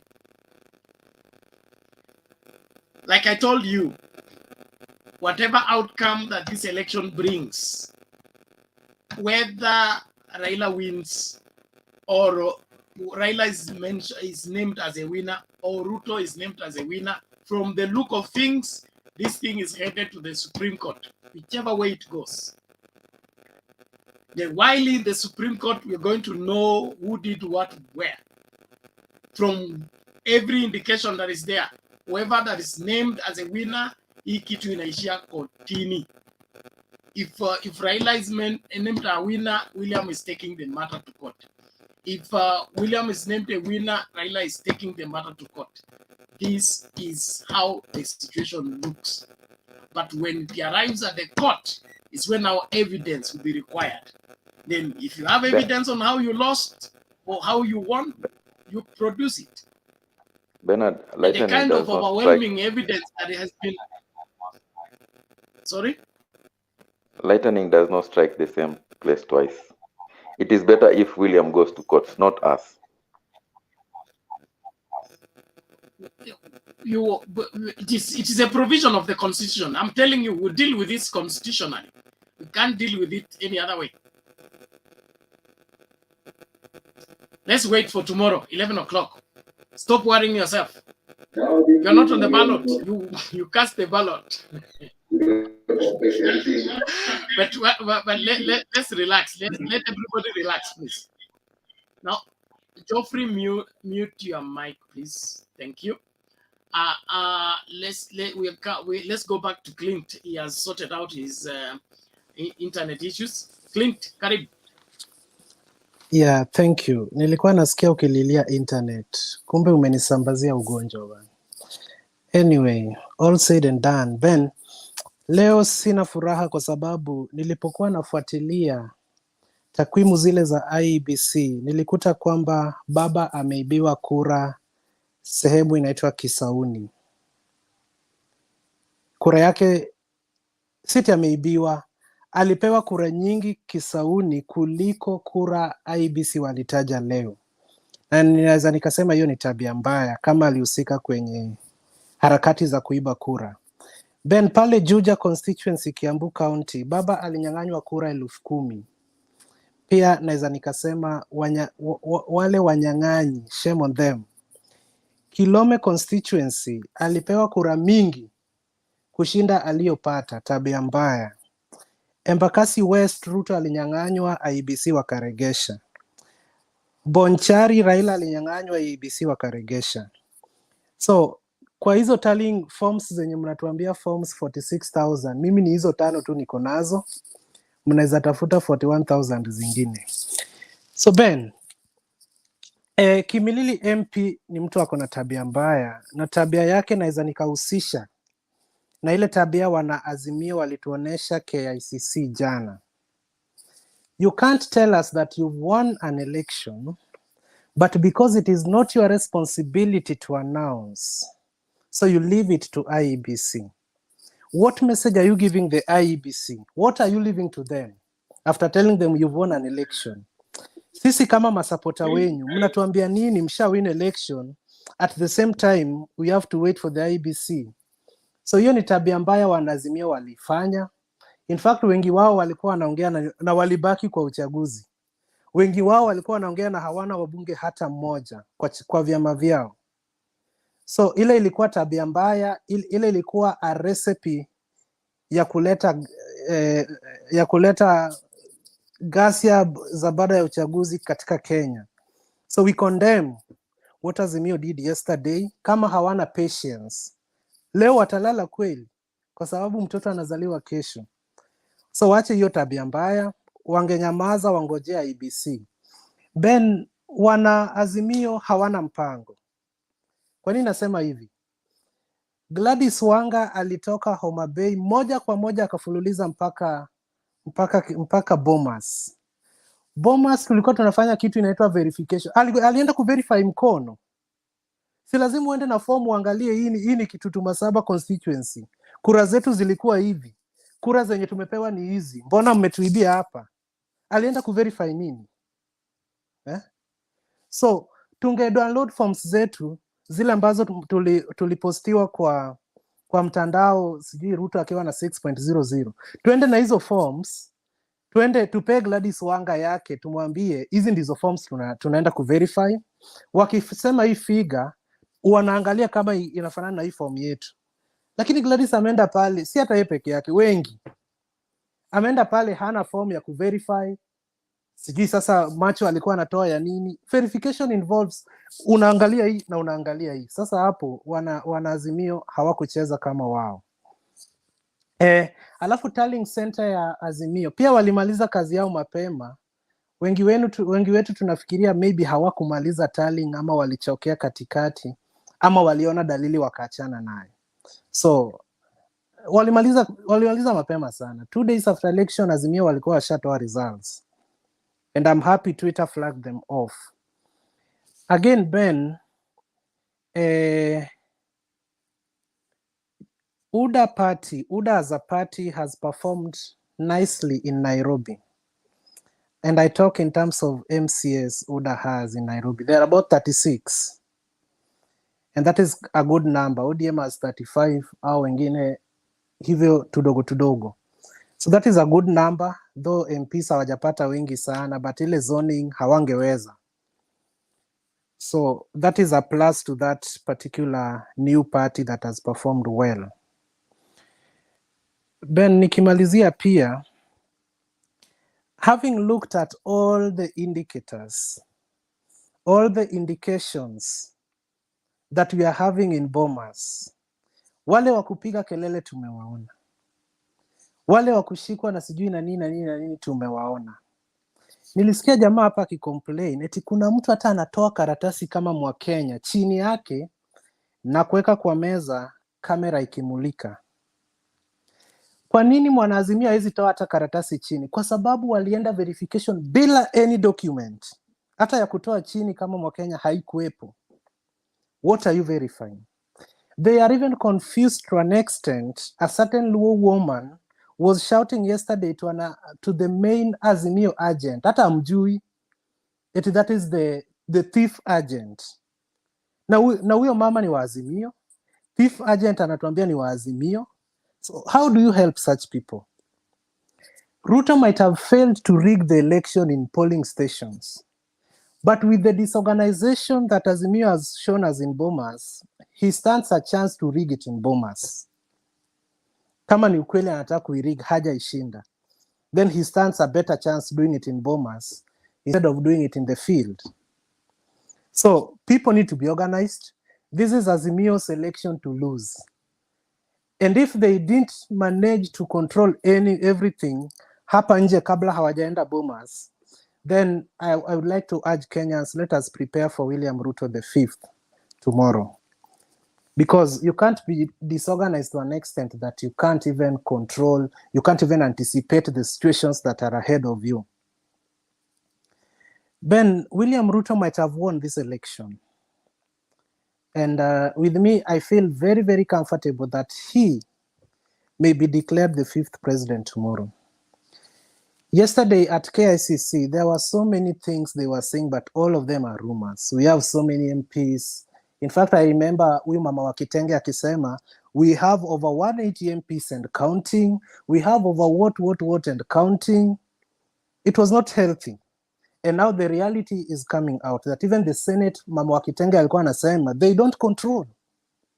And this is an incitement. You tell somebody from my motherland, Homa Bay, then you want to argue with him that kitu Martha alisema si ukweli, we don't have 180 MPs. Atasema wewe ndio unasema uongo. Because the pronunciations were from their leaders. So that one to me wasn't helping.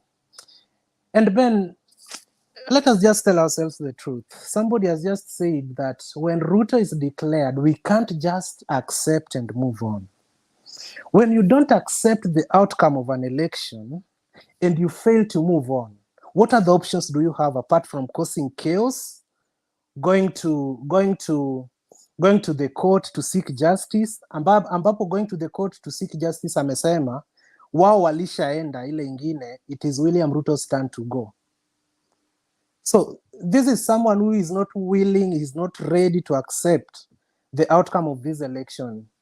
He's just decided that it's either Baba or no peace. Well, Clint, I've said on this platform over and over, election results are not to be accepted. But why are the election conceding process this? is as good as the outcome of the election? If the process is if the process is faulty, the outcome is also faulty. So Ben, was this And then election they faulty claim according that to you? the Azimio people went to Bomas without forms. You must substantiate that. The truth is, the forms were downloaded from the portal early and tallied. So nobody was making noise over air. And then the verification process, it's Chebukati who has messed it up himself. Every returning officer was bringing his results with his form, and then it will be verified, asked questions, then he clears the air, then he submits, then that is accepted, signed, then submitted to Chebukati. Chebukati mwenyewe akakuja akasema, oh, hiyo process inachukua muda mrefu, kwa hivyo mimi nataka kila mtu aniletee karatasi ile amelete. Now that is where the bone of contention starts. If I give you a piece of paper that has results, and then I go home, and then there are questions arising from the form, how will Chebukati answer those questions? Chebukati told us that when there is a complaint from Form 34A, kuna form ya complaints, ataki hizo numbers, and then a forward form to the relevant authorities kama Supreme Court. So Ben, at this early stage, if Azimio has just started disputing the results of tomorrow's election, then I foresee a Kenya that kesho hatutapumua wakikataa matokeo ya uchaguzi.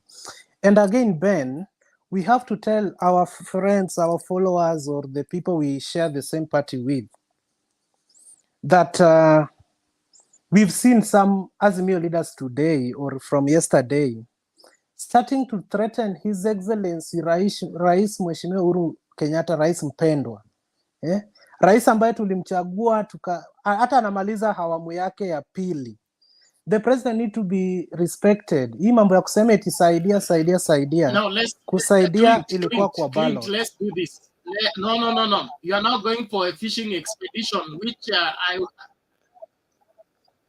let's do this, please. Let's do this. We are looking at the 2022 Kenya presidential election result mystery. Elected or written, Chebukati's Iebc Saga. This we cannot handle everything in one debate. You have walked all over the whole country in one submission. That one is creating confusion. It's not helping the debate, please. Okay, namalizia kwa kusema hivi. Mimi kama Mkenya mwaminifu, kesho Chebukati akisema William Ruto ndio rais, nitatii. Na ninaomba Wakenya wengine pia tutii, kwa sababu the process was quite very, very fair, transparent, and somebody can look through and see the other side. Elections belong to the people. It's their decision.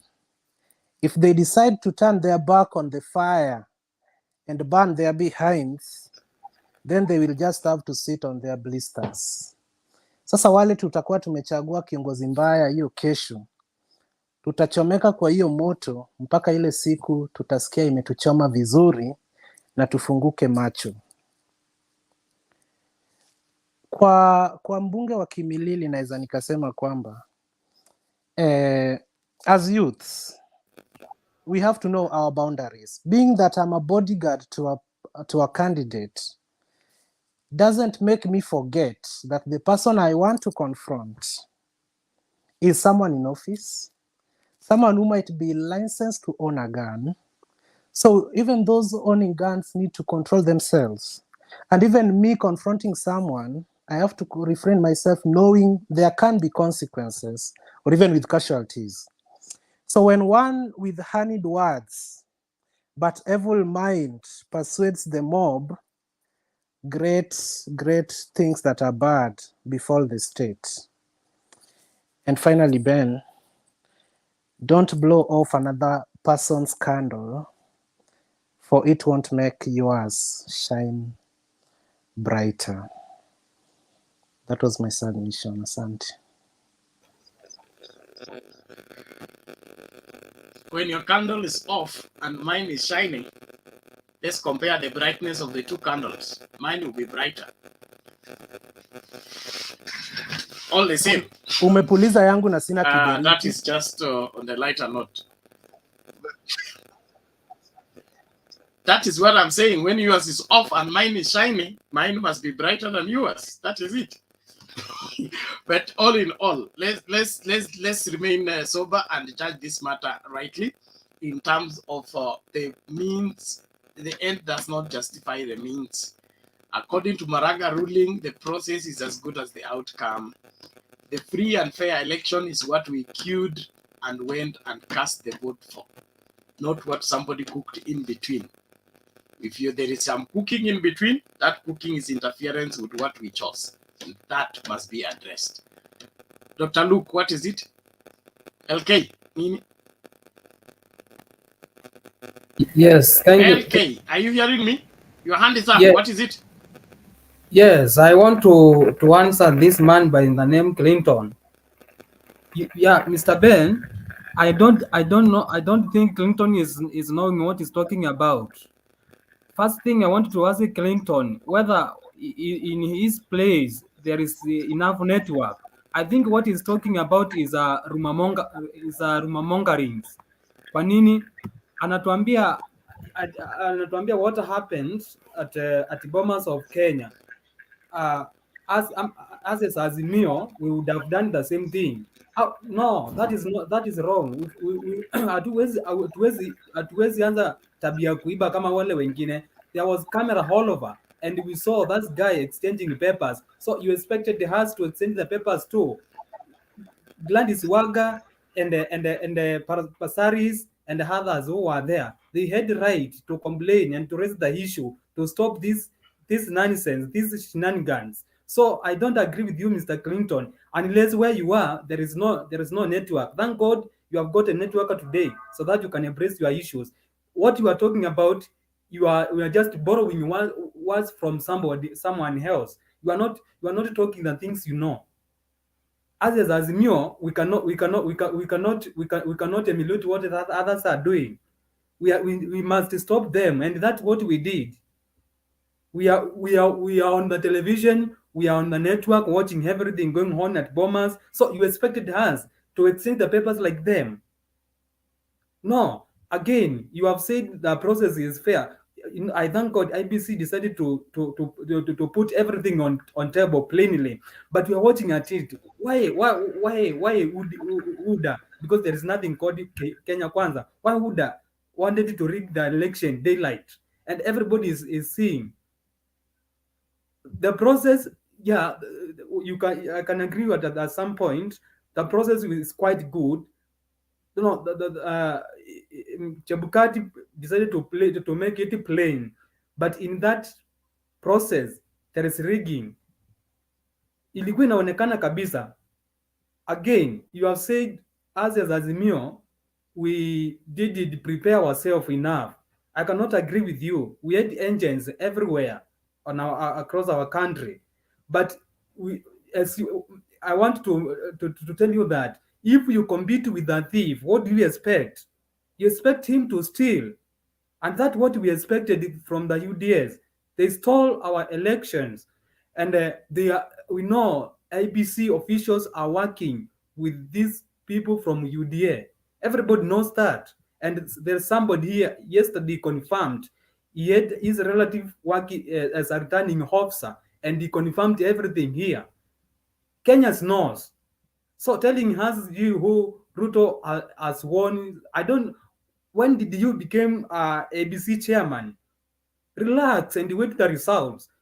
We are here to wait. Nobody has declared a Dr. Luke, okay, that's okay. let's do this. Let's do this. It was just a rejoinder. Let it not be a submission, please. Thank you. On the comment section, P Blessed, please stop spamming us. Just your one comment is enough. You're doing capital letters and then repeating it over and over. That is going to put us into problems with YouTube. We will be flagged for spamming, and that will not be good for this video and for the people that follow this channel. Please, let's refrain ourselves from the same. Secondly, tuache matusi tafadhali, tuheshimiane, tutende mema, twende zetu. It is important that we respect one another. Tunakutana hapa unaweza ni tusi, alafu keshoe unakuja interview, unataka job. Okay? Kufika hivi kwa panel, I am there. And I'm the one that holds the key whether you'll be employed or not. Then I retrieve that information, how many names you called me on this particular channel. Alafu nikuambia mbona nikupatie kazi. What would you say? So you don't be too quick in insulting people, especially online here, because you never know who they are and where they are. You may just end up that you need their signature for your next promotion, and you insulted them so badly. What will you say? So please refrain yourself, especially you young people. You have a lot of your days ahead of you. Don't mess them up by one little political convenience of being a sycophant of one politician that doesn't care about you. Even if they do, they will not answer interview question for you. Thank you, everybody. Now, naomba tumsikilize huyu Moja One Media. Moja One Media kwanza, tafadhali mikono chini kwanza. Tukianza maswali hatutasonga mbele, nataka tusonge mbele. Moja One Media, how are you?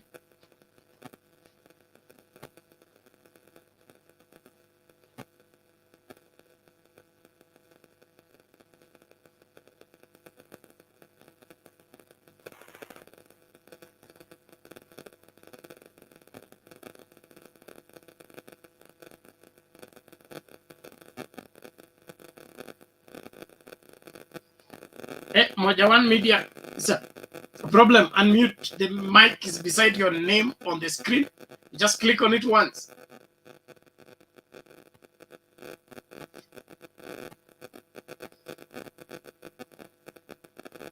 Imekata.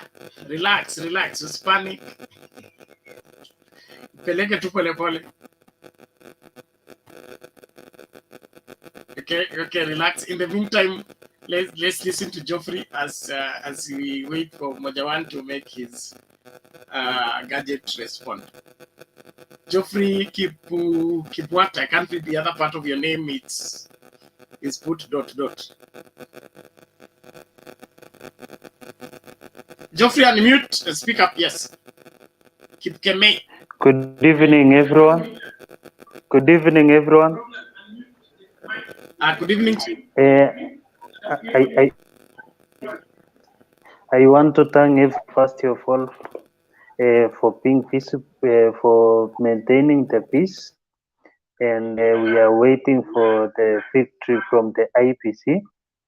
Both parties can win, as we see they're in neck to neck right now. So the final verdict is to come from the IEBC body, which we are waiting for Mr. Chebukati to announce the leader. Good evening, everyone. We shall accept the results and move there's on. A problem with hold on. Geoffrey Kipkemei, you are listening to the feed from outside as well as from the studio.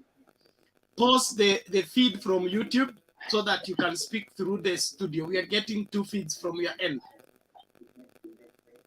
Tumeelewana? So yeah, I'm saying, yeah, nimekuelewa. I am saying, yes. We are waiting for the victory from the Mr. Chebukati tomorrow. So and both parties have the equal chance to win the results, to win the presidency. So let us maintain peace, work as brothers, because all in all, we shall get the president and we shall remain being brothers. Yeah.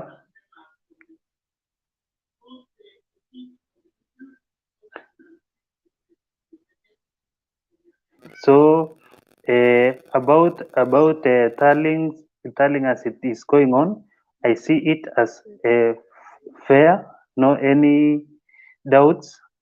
Whoever wins, we shall take it and move on.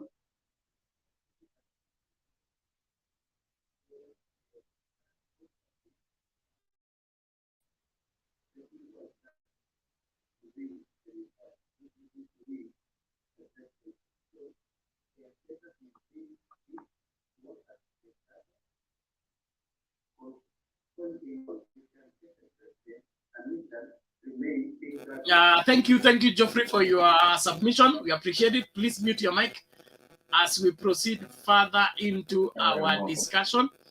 Nani huyu? Naona Moja One amefika. Moja One, vipi?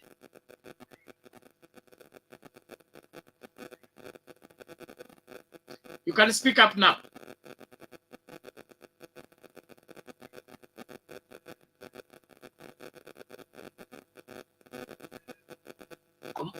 Moja One, hatukupati kabisa, sauti yako iko na shida.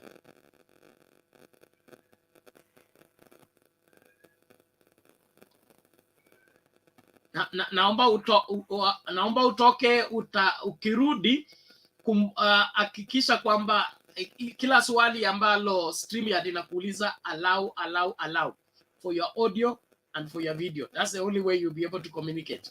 Right now uko well connected but hatukusikii, so naomba utoke studio kwanza, alafu ukirejea StreamYard ukiklik kwa hiyo link StreamYard itakuuliza to control your camera and your audio.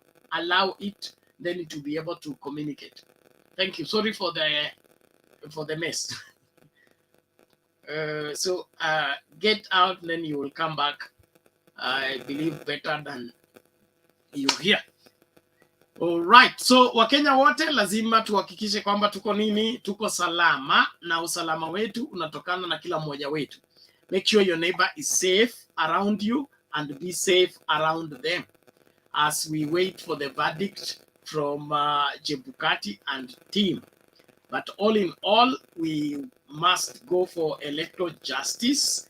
We want to go to the ballot and make our ballot choose for us leaders, not somebody to manipulate the process and turn it against us as a people. It is important that we do that. The other part is, please, on the comment section, let us please avoid spamming. Repeating over and over your comments is not allowed. Please, let's just be civil and let's debate, not just share who is what. Freedom is coming. Freedom. Which freedom? We are free here to speak. We are in a free country already. Which freedom is coming from where? Where has it been all along?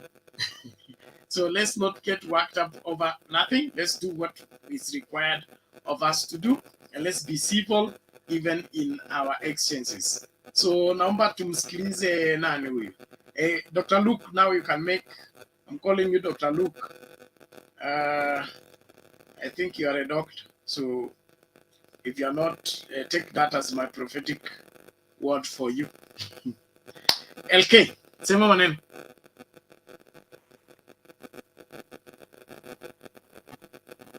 Yes, thank you so much Mr. Bernard. Sasa naweza changia na I can make my submission. Bernard, kitu ya kwanza leo asubuhi gazeti ya leo asubuhi saa moja nilipata gazeti Sunday Nation, na katika headline, imagine the walidanganya wa Kenya kabisa about the numbers MPs elected both side, Azimio and Kenya Kwanza. They stated Azimio has 40, is it 141 MPs elect, and the other side is 147, of which is wrong and is a lie. Why? I went further to confirm, and I did my calculation. At around 9 a.m., the number was 147 against 130. 147 for Azimio side and 130 for Uda side. That is combining with their team KK. That is wrong, Mr. Bernard. Then I was discussing with my friend about this presidency. Of course, by the way, I posted something on my WhatsApp status, and that person replied and asked me, "Are you supporting a person who is opposing Christians?" And I asked him, "Why have you asked me that?" He take me back to what Raila said, but Raila is a politician, and he spoke constitutionally. Meaning, what do I mean?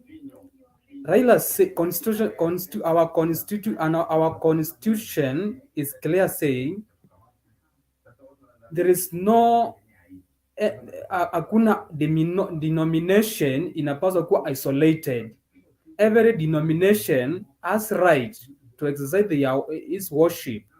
So he did say Christian has been given a first priority in our country to do anything.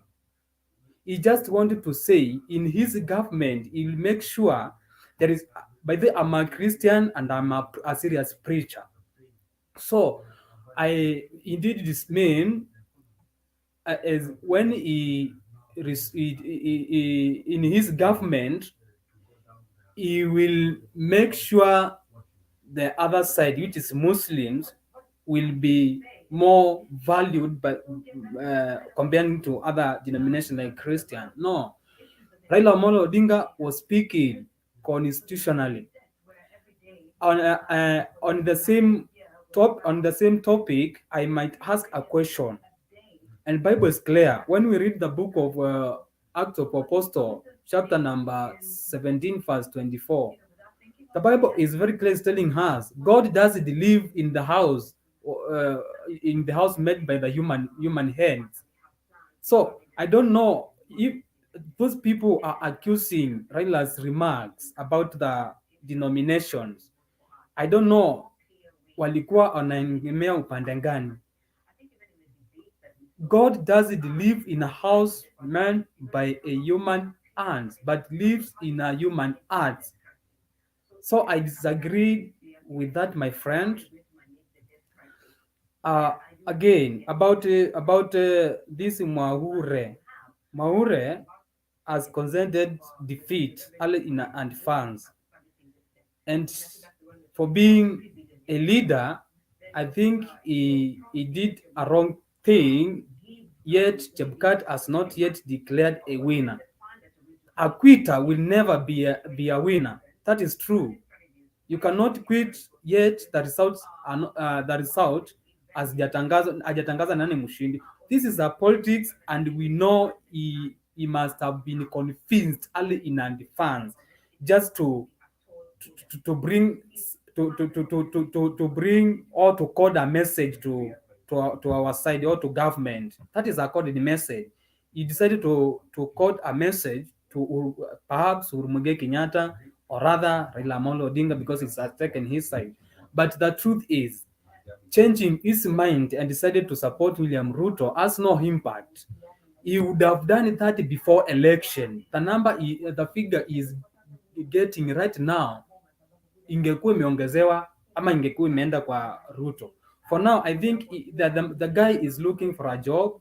He thinks Ruto might win, of which nobody knows who is a winner apart from Chebukati. Chebukati is only the person who knows who is a winner, because he is aware about that. Ours is just comprehended we are just comprehending. One side might be a winner, like Raila Amolo Odinga might be a winner. Ruto might be a winner. Again, you know, in our politics, nothing happened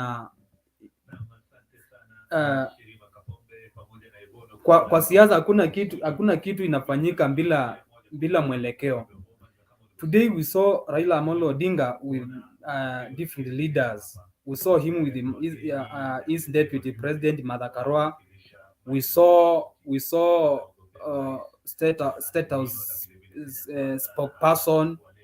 We saw Gideon Moi there. So there is a message. Kuna ujumbe hapo ilikuwa inapatiwana kwa Kenya. What kind of that message? I think Raila since Tuesday after election, today was his first time to appear public together with those leaders. There was a message wanted to pass to Kenyans, and for us being Azimio supporters, we can take it positively. Things might be good on our side. You want to communicate with us, not must.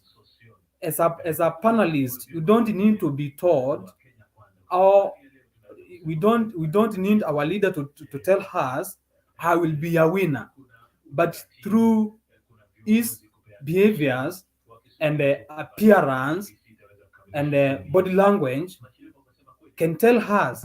So I want to assure my fellow supporters who are supporting Raila Amolo Odinga, things are good on our side.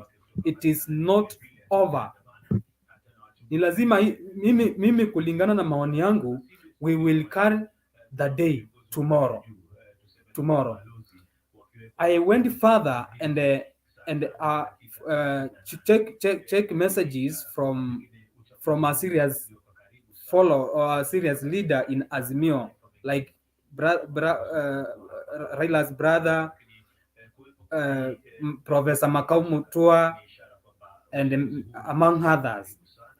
They assured us we don't let's remain calm and wait for Wafula Chebukati to announce who is a winner.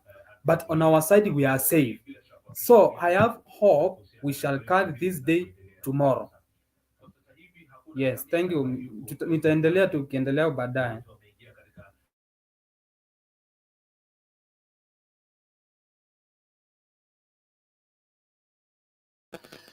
Okay, thank you, Bwana LK. We appreciate that, and let's all remain calm. Let's all remain calm. Mwamba ngomo vuta kwake, kila mmoja anavuta kwake, lakini mbivu na mbichi na kwenda kujulikana hapo kesho asubuhi. Kwa hivyo kila mmoja, wale wanafunga mishipi fungeni.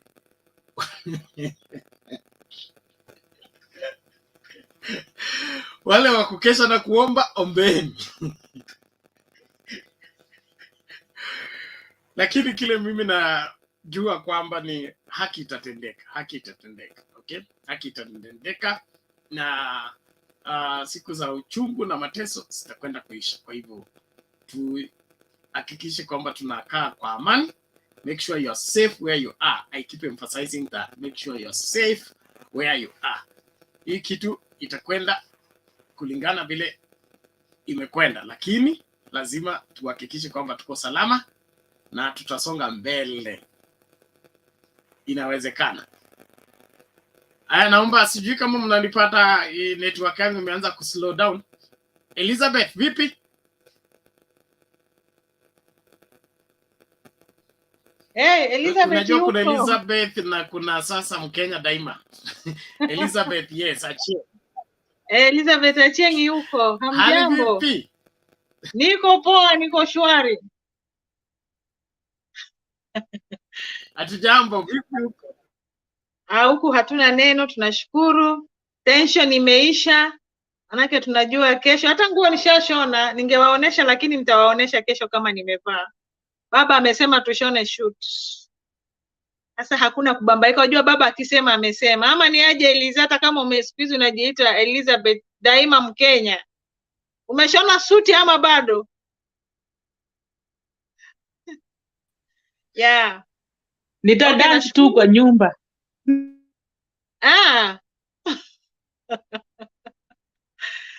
Okay. Mimi niko mzima, nashukuru. Pamoja na Uniform ni wanazini. lazima hata wewe kwa nyumba. Lazima. Utaniona tu nayo.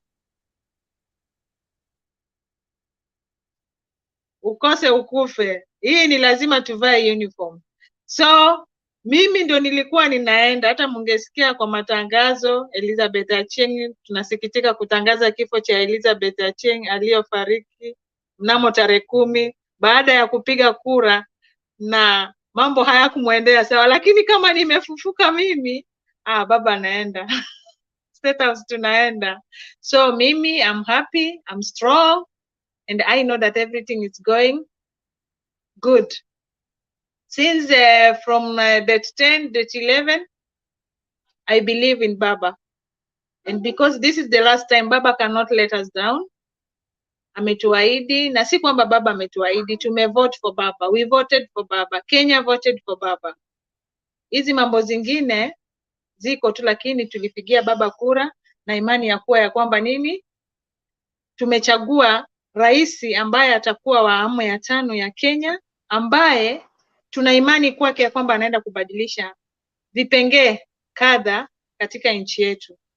So sisi kitu tunaomba kwa IEBC, hii kitu imekuwa na heka sana.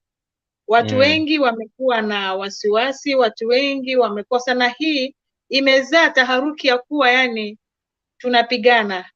So as a Kenyan, we are ready for him to announce the presidential so that we can move on. Of course. And I'm still talking about our kids. They need to go back to school. Corona may affect education ya watoto, and we don't need election also to affect. So we want life to move on. So we are asking for Chebukati, Wafula, please, tomorrow, tupatie rais wetu, tunataka kumzoea vile tushamzoea hii miezi 4 tukiwa tuna campaign. Sasa tunataka kumzoea akiwa kwenye mamlaka, tuendelee, tuone bei ya unga ikishuka chini, tuone maisha ya Mkenya wa kawaida yakishuka chini. Na kazi pia, sisi hata pia tumechoka kukaa hizi nchi za watu, tunataka turudi tufanye kazi nchini kwetu. Sisi pia turudi manyumbani, tufanye kazi, tujenge taifa letu, si kujenga mainchi za watu. Ni hayo tu kwa sasa, lakini bado niko hapa, tutaongea tena. Okay, thank you Elizabeth. You appreciate that, and that is the spirit. Let's all remain positive and focused. Safari tulifunga, lazima tuikamilishe, na tutakamilisha salama kwa vyovyote vile. Na Wakenya wote, hakikisha kwamba kila Mkenya ako salama karibu na wewe. Usihatarishe maisha ya mtu yeyote kwa sababu ya siasa, kwa sababu ya uchaguzi. Kuna mtu ameniuliza na maoni gani kumuhusu Mwaure na msimamo wake kujitoa katika kinyang'anyiro na kumsupport William Ruto. Kwangu mimi nanusa kitu hapo aidha nitazungumza kama mtu wa church as well as mdadisi wa siasa. Okay, imekuwa wazi hapo, aidha Mwaure alikuwa sponsored by Sugoi kwenda katika hiki kinyang'anyiro, ama amenunuliwa dakika ya mwisho ili asupport uhalifu ambao umetendeka katika uchaguzi. Inakuwa ni muhimu sana kuwa kwamba unajua William Ruto anapenda kuonekana kama mtu wa church, alafu church inamsaidia kureduce uovu wake, vile amepaindiwa kisiasa kwamba yeye ni mwizi ama mfisadi, masuala kama hayo. So akiassociate na church inamfanya more acceptable, and so anahitaji sana kuungwa mkono na watu wa church wanaposema Mungu amesema, ama sisi tunasimama na wetu. Kitu kama hicho kinampatia ile acceptance machoni pa Wakenya. Hata wakisema ni mbaya, wanasema mbona watu wa church wanasema yeye ni mzuri. So in the process kuna ile hali ambayo it will gain if he buys Mwaure on his side. So kulingana na mimi, maswala ni mawili, either amenunuliwa sasa ama from the word go. The person who has been bankrolling his campaign must be from Sugoi, and it is all for the purpose of public relations, appearing to be accepted by the church and taken as a church candidate. In my opinion, listening to what Mwaure has been saying, even in the debate, whatever he said today did not make sense at all. It did not make sense at all, because he talked of values, he talked of integrity, he talked of no corruption. Kumbe hiyo ilikuwa tu ni story. Parts of the same feathers flock together. Mtanisamee lakini nimesema. Asante lakini. Twende kwa Mkenya daima ndio turudi hapa kwa Laban. Bernard, habari ya leo? Fiti vipi? All panelists, hamjambo? Mko salama? Wewe jana Bernard ulitoroka. Tuko salama. Kama tumbo ilikuwa inakuuma ulitoroka. Unajua jana sikutoroka, nilirushwa nje. Nilirushwa nje na nikafungiwa kurudi. Nikajaribu kurudi, nimekaa hapa karibu mpaka saa 8. Hakuna.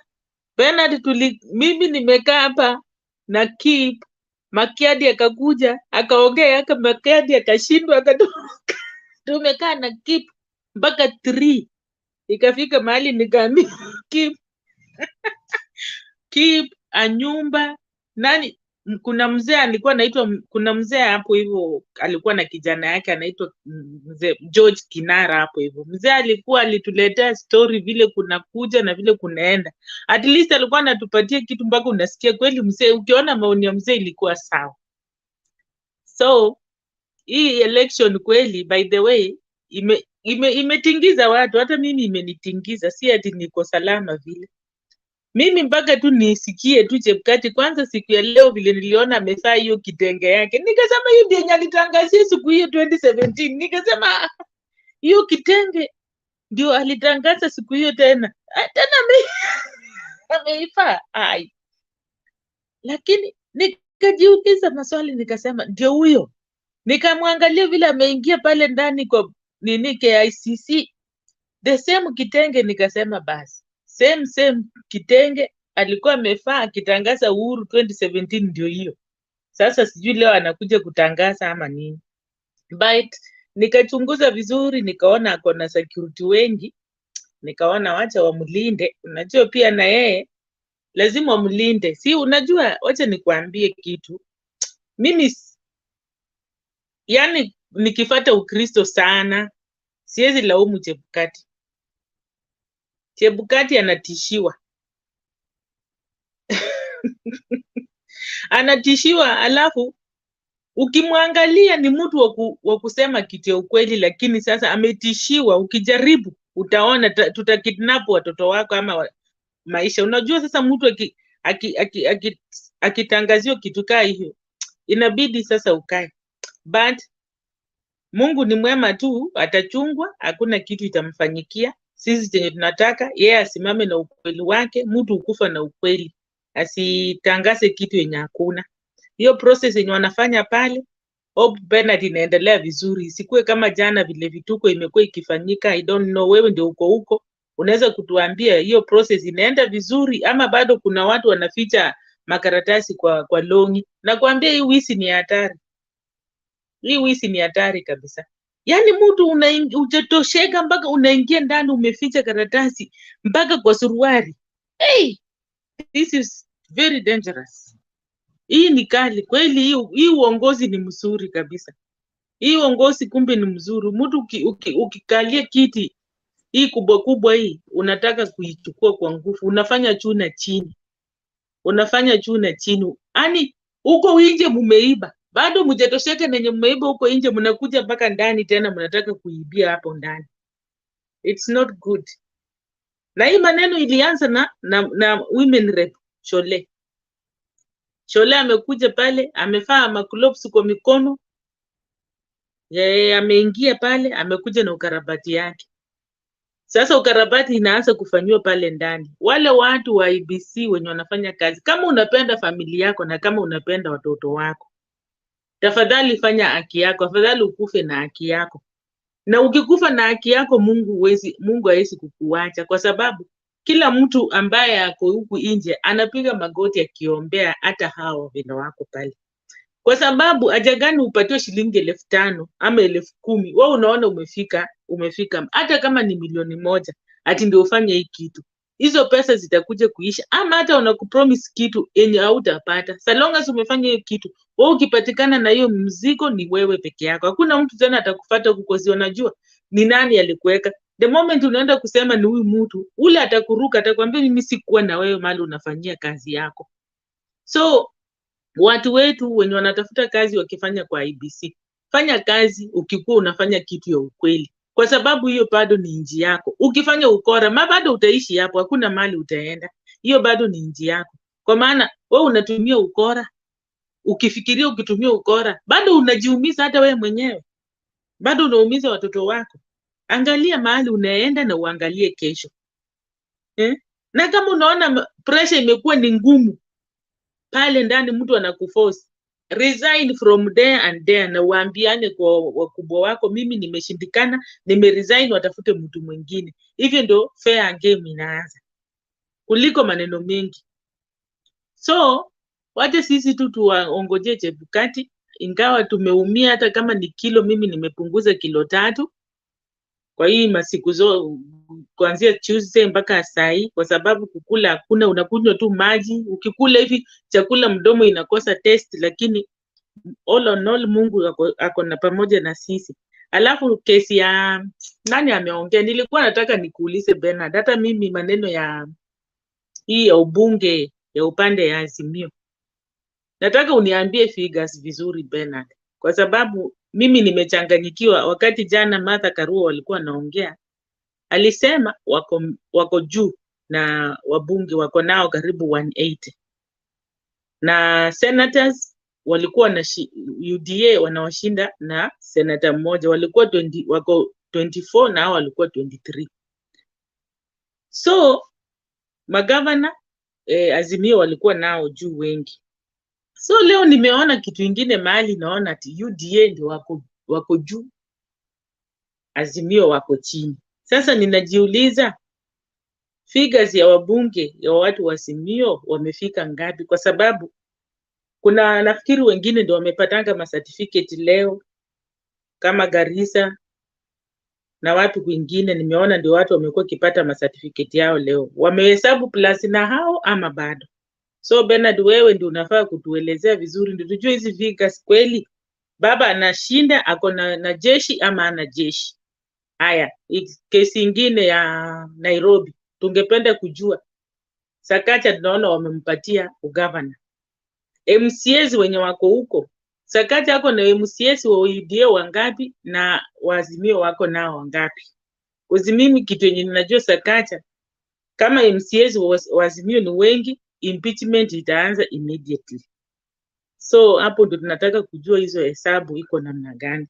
Kesi ingine ya huyu pastor mwenye alienda kusimama kwa president, hata akisimama akisema ana endorse William, yeye tayari alikuwa kwa ballot. Hakuna kitu yenye na make sense hapo. Tayari bado ame defect, lakini jina yake bado inaongeza huko yeye mwenyewe. Hata ile kura yenye imeharibika inashinda yeye mwenyewe. Yeye yenye imeharibika spoiled vote inakuwa nyingi kushinda yeye mwenyewe. So hata akikuja kusema yenye anasema pale, yeye bado jina yake iko huko. Hakuna vile watachukua kura yake wa transfer iende kwa Kenya Kwanza. Hakuna dakika. Na mtu ambaye unakuanga unaongoja kila kitu ifanyike, imemalizika, ndio unasimama unapongeza mwenye ameshinda na unasema pia wewe umejaribu. Sio kukuja unaanza kitu kama bado iko. Yeye ni nani alimwambia hiyo maneno Ruto amewini? Kama mimi ningekuwa ni askari hapo na hapo ningemshika. Cause hafai kusimama pale na aanze kusema kitu yenye hajui. Bernard amekwama. Asante.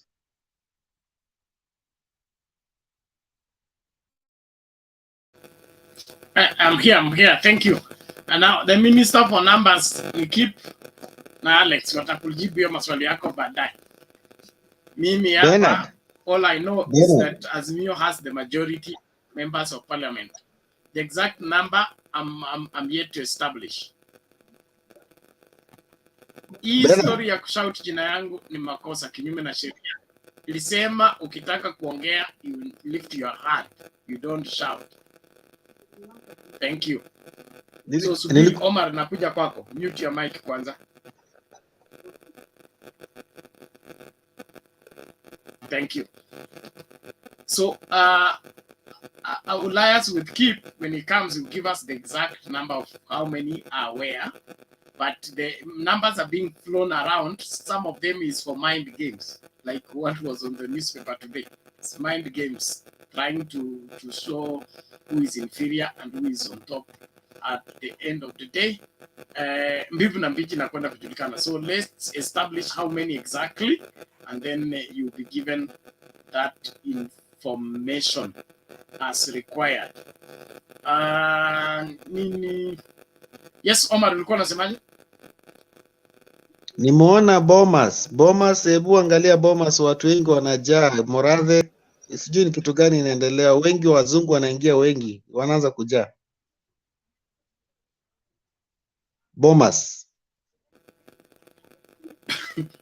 Yes. Yeah. I'm aware there is. I'm told even the US ambassador is there. Sasa sijui kama wataweza kutangaza leo ama kesho. Dalili we cannot announce in the night. It's against the law. It can't work. Mpaka kesho asubuhi. Sai haiwezekani kabisa. So forget about it. There's no announcement now. But there must be following up. Unajua hii kitu haifanyiki kwa hewa. Kuna nakala ambayo kila mtu ako nayo. Kuna hesabu ambayo kila mtu amefanya. Kama hizo hesabu ambazo zinakuwa displayed asiko sawa, basi kongamano litafanyika usiku wa leo. Kila mtu atoe hesabu zake, wapate average. Alafu unaona unaona media kama Star ama hizi media zingine zinaanza kutoa hesabu, sijui ni fake na Nation, ati wanasema fulani yuko mbele na wako sure, hii ingine inasema hivi, hii ingine inasema hivi, hii ingine inasema hivi, ni kama wamechanganikiwa. It is the mind game I'm talking about. Mind game. In politics, you must prepare people for what is going to happen. And so, and the media houses, if they have not taken sides, they are hired. Okay, hired by a particular side so that they push a particular narrative. Like the headline for Nation today, it was outright, okay, anti-Azimio. Okay, wanting to show that Azimio is inferior and UDA is stronger. That's what they displayed. And then they give that headline, and then the story behind it doesn't break that down. All the same, tusubiri tuwache kuwa na wasiwasi. Mambo yatanyooka, mambo yatatengenezeka. Hakuna mtu anakwenda kuharibu nchi hii kwanza. Pili, usalama wetu muhimu. Tafadhali kuwa salama mahali ulipo. Kuwa salama, hakisha jirani yako kwa salama na wewe mwenyewe yuko salama. Uchaguzi huu tunaumaliza kesho by tuhuma inasema saa 5, lakini kuna wale wanasema saa 9. Whichever the way, we're going to have a president tomorrow, and if there is a dispute tutaenda kotini, hiyo ni lazima, alafu koti itaamua. Ukweli wa mambo ni waongo, wale wadanganyifu, wale wanataka kuhujumu matakwa ya Wakenya wasipate nafasi. That one is my prayer and my plea to all Kenyans. Naomba sasa nisonge mbele. Kama hakuna swali lingine, tumsikilize Laban kabla tukuje kwa Fatima.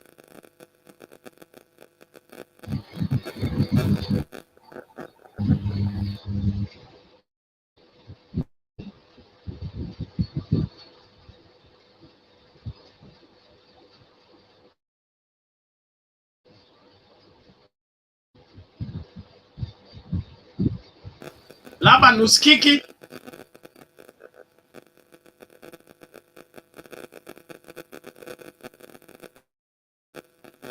Okay, inaonekana Laban ana shida ya mitambo. Fatma, vipi?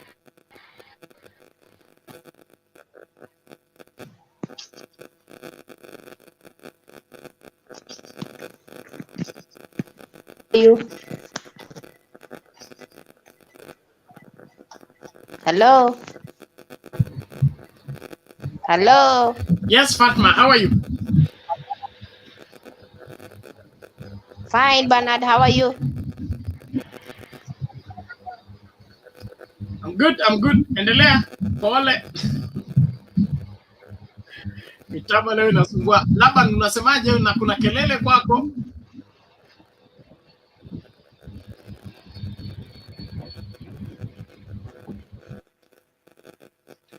Okay, Matimbai, habari ya leo? I'm good, Bernard. How are you? I'm okay. Sema maneno. Si tuko salama. Mi nataka kuambia tu wenzangu wanaazimio. Actually tumetoka mbali. So at least hebu tuache, because when you concentrate kwa vitu zenye watu wanasema nje, you'll end up hurting yourself. Mi jana on Sunday or today niliona mzee president vile alikuwa church, and nyuma yake ulikuwa unaona state house spokesman. So everything is okay. Wacha tuombeane, tutiane nguvu. Stop listening like my Mkenya daima alikuwa anasema ati sijui ati amepoteza 5 kgs.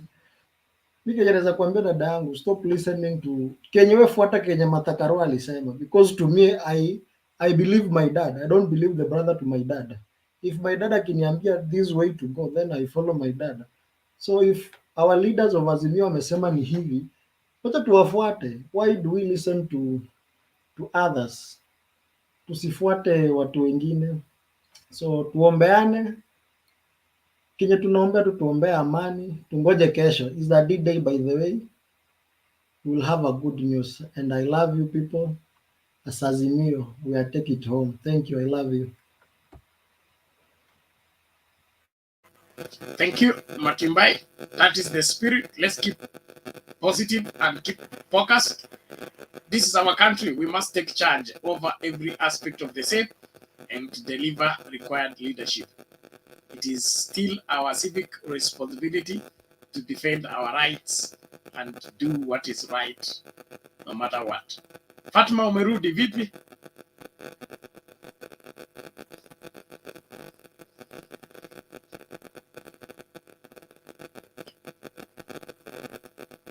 Fatma, mitambo yako iko vipi? Karibu.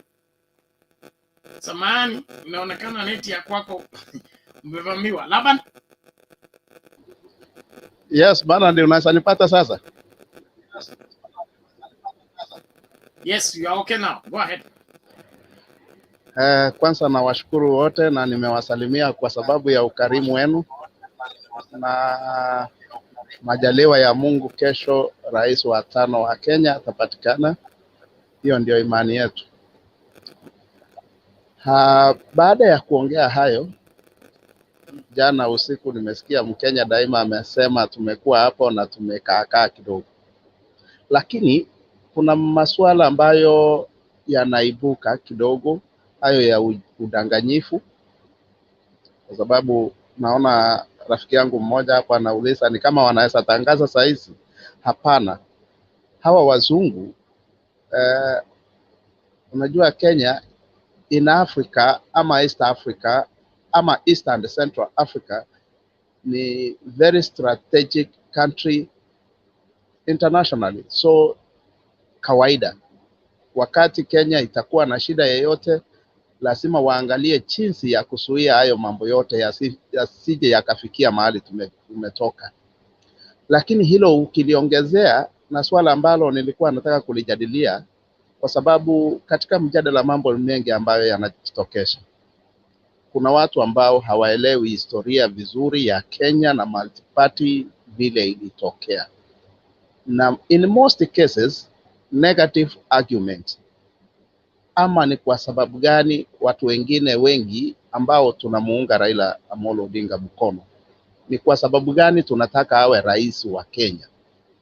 Ni kwa sababu ya historia ya nchi yetu. Hakuna sababu nyingine. Ni kwa sababu ya historia ya nchi yetu, mahali iko na mahali tunaenda. Sasa ukipata mtu ambaye atakuwa na fikra ambayo itakuwa tofauti kidogo, labda ni ile hajui, anadharau, ama hata afikirii mahali ambapo tunaenda. Hilo likiwa hivyo, tunataka Kenya iwe na amani baada ya huu uchaguzi. Lakini sio eti tu kuwa na amani, lakini kuwa na kiongozi ambaye ataendelesha hiyo amani. Hayo ndio mambo ambayo tunayaongelea kwa sasa hivi. Kwa sababu jambo ambalo limefanya niongee haya mambo yote ni wakati tulikuwa 2007. Labda mtu mwenye hakuwa na amefikia ama amepiga kura yake wakati huo na matukio ambayo yalifuata, ndiye anaweza assume kwamba hakuna kitu. But tumetoka hapo, tumeona matokeo ambayo yametokana na mambo ya uchaguzi ambao haujasimamiwa kwa njia ambayo sio ya sawa. Kitambo kila kitu irudi mahali ilikuwa, mambo ni mengi yatakuwa yameharibika, na hatutaki Kenya iende hivyo kwa mara nyingine. Wakenya wawe watulivu, lakini na wale wachache ambao wako na haja ya fikra zao zenyewe ama wanajitakia kama ni makuu kujiendelesha bila kujali. Kuna wananchi ambao huwa wanafanya na kupata mali yao kwa kutumia jasho na nguvu yao, ambao huwa wanataka hiyo amani hata zaidi.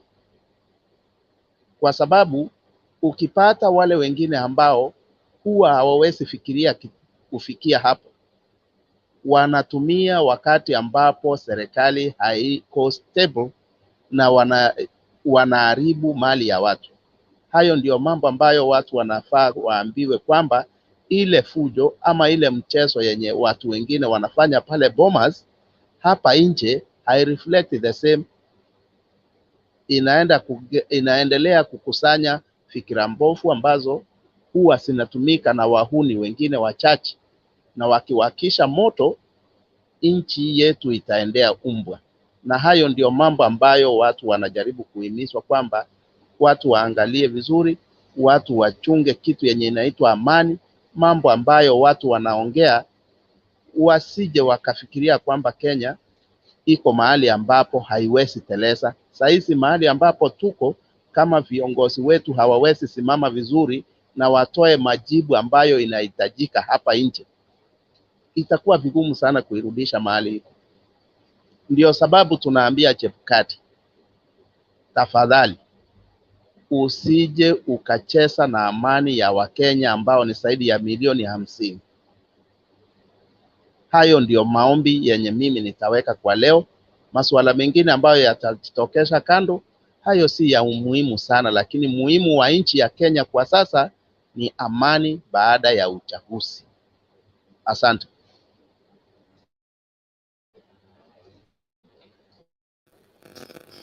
Asante kwa ujumbe wako na maoni yako kwa Wakenya, tunashukuru sana. Naomba tumsikilize Eric Mugambi. Karibu. Siku mingi, naona mnaendelea vizuri na hii discussion. Vipi? Niko poa. Hii kitu tumengoja sana bwana, lakini iko under control. Baba atatangazwa kesho saa 4. Sasa acha tu tutulie, tukue na amani. Kesho saa 4 Kenya itakuwa blue, na iko hivyo. Sawa. Wewe Mkambi, wewe nyinyi huko Meru mlifanya namna gani Mkambi? Meru mamba ilitolewa kwa mto na Kawira Mwangaza. alianika mamba kwa matope.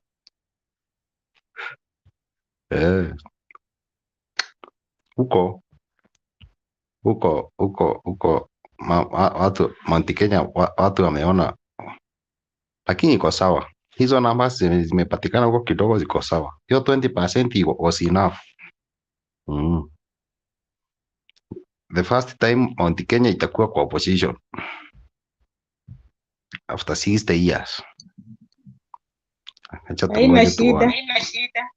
tuone. Hata watu wengine wamekaa miaka nyingi position. Lakini haina shida, tutakuwa kwa serikali. Okay, order. Thank you everyone.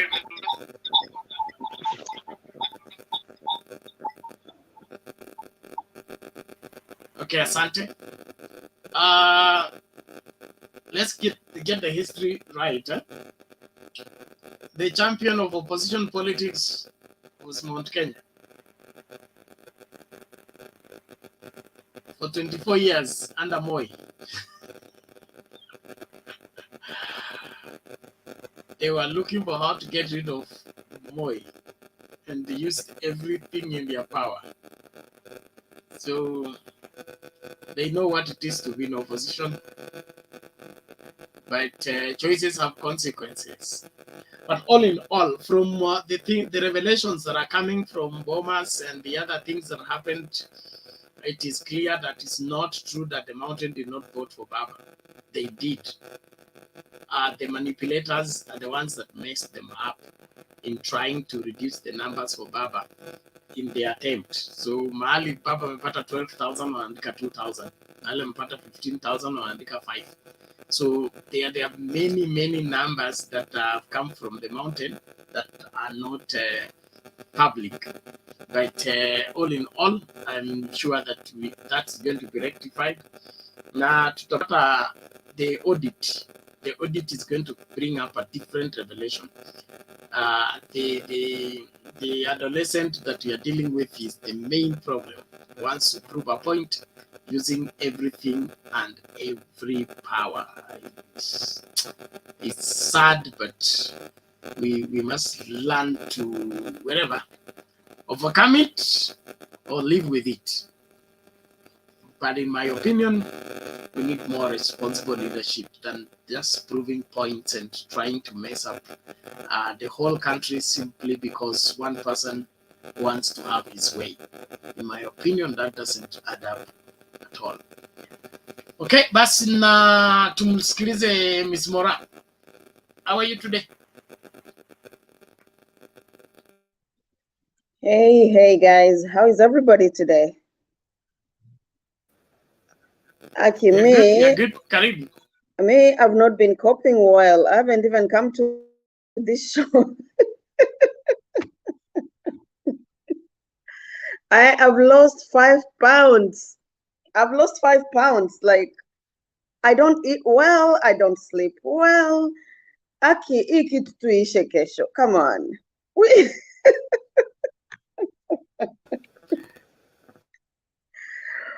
I mean, we can kesho. Hakuna choice. We can laugh, but this was too much. This is just not real.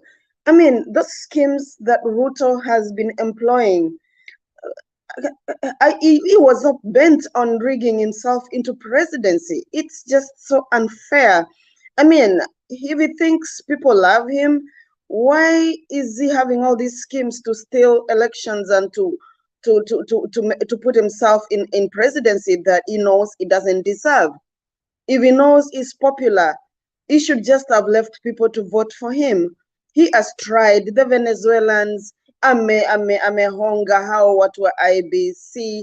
They tried to create, I think they say 10,000 fake poll stations ndio waongezee. Baba amesema sahi, like they tried to create 10,000 polling stations ndio waongezee like 200 votes from each of those polling stations. That would have given him a clean 2 million votes more.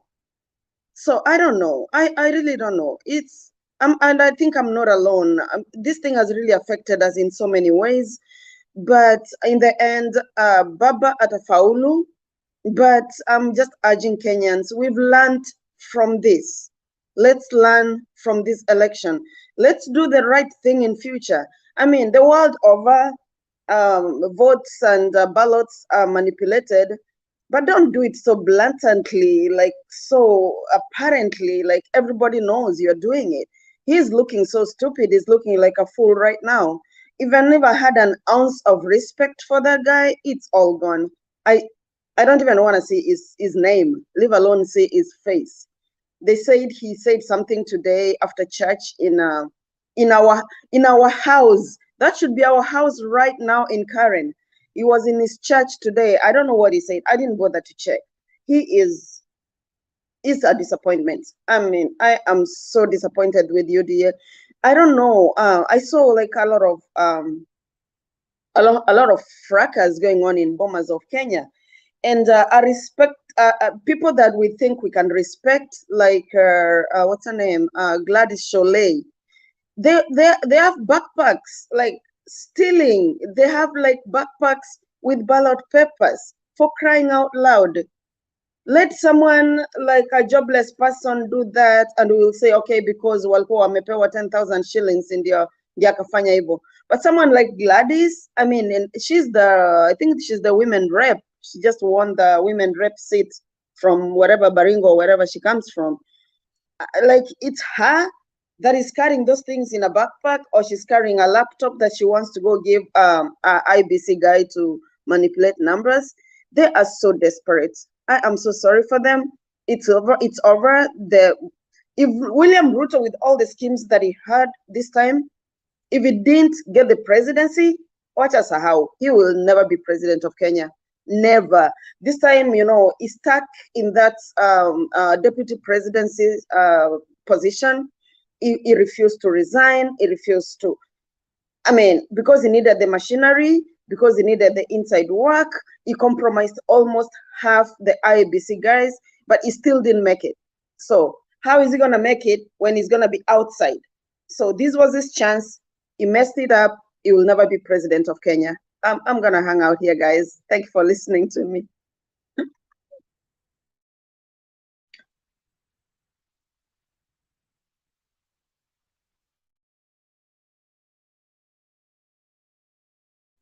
Elisa, uko na swali? Thank you, Ms. Mora. Nataka kukuambia pole, hata mimi huku nimelusi hiyo 5 kg. Usifikirie ni wewe peke yako. Kulala silali, hata nikikuwa kwa studio nikitoka silali, niko tu napitia tu hizo news najaribu kuangalia. Hakuna kulala. Sasa naomba tu kesho tu, I think nitaweza kulala, usingizi tu nikishaona ndalala inshallah. Haki, I just decided to even pick up shifts to work, to keep myself busy, but it still didn't work. I'm like, every time I have a little break, I'm on my phone checking what's going on. Nothing is helping until Baba is declared the president. We are waiting for tomorrow. I deliberately just told them I'm not going to work tomorrow. I just want to see the whole thing from A to Z. I don't want to miss anything. I want to see everything.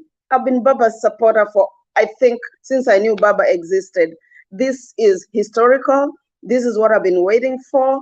I wish I could be in Kenya, but we will support him. We support him from wherever we are. Thank you, guys. Okay, thank you, Ms. Mora. We appreciate that. And let's wait. The labor paints are getting closer to the final push. We will soon deliver. So let's keep into the struggle until we win. The fox that are out to destroy the vine, the Bible says, catch for us the little fox that spoil the vine.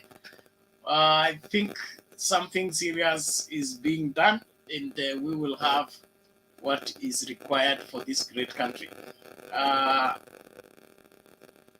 What is this? Watu wa UDA wako hapa na matusi. Let's get rid of them. Tunarudi kwa nani? Kwa George. George vipi?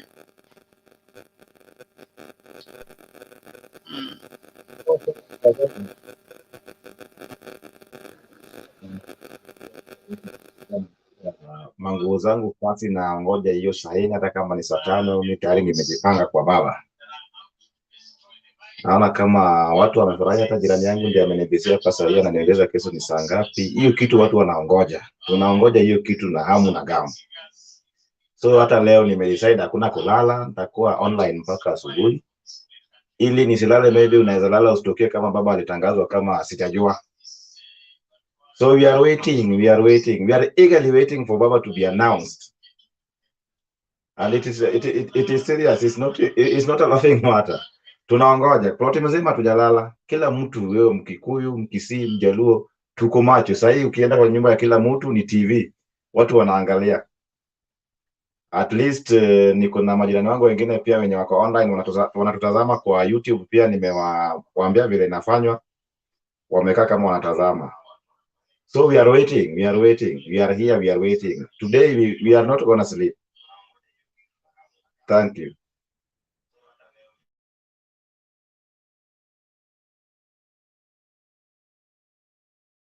Nashukuru kwa maoni yako. Tegea papo hapo, mambo yatakuwa sawa, na mapenzi ya wananchi na mapenzi ya Mungu yatakwenda kutimia. Wale watu wa Ruto, tafadhali, we don't want you spamming our channel. Nishawahimiza, tafadhali, mkitaka kufanya hiyo mastori zenu, UDA TV mlikuwa hapa, si mkafarijiane tu huko, tafadhali. Yule mtu yeyote anasupport uongo na wizi, huyo mimi sina huruma na yeye kabisa, kwa sababu huyo ndio mmoja wa matatizo tulionayo katika hii nchi. Nobody supports wherever twistedness that can lead a straight life. That's not possible. So tafadhali mwache hiyo story yenu. Campaign tulimaliza, kura tukapiga. Sasa hii campaign mnatupigia hapa ya Ruto hatuihitaji. Let us straighten our country. Let's get our act together. We must help this country pick up and fulfill its destiny as required by God over the same. Yawe kuwa Mkenya kamili ni kuwa mwaminifu kwa mapenzi ya Mungu kwa hii nchi, kuwa mwaminifu kwa kutenda haki, kuwa mwaminifu kwa kutekeleza yale ambayo unapaswa kuyatekeleza vizuri. Mtu akisapoti mtu kuiba kura, kusapoti mtu kwa sababu unasema Ruto ni mjanja, Ruto is smarter than them. Smarter what? Smarter into what? Okay, where are his policies? Where are his stance? What has he done in the 30+ years he's been in leadership? Where wapi mahindi?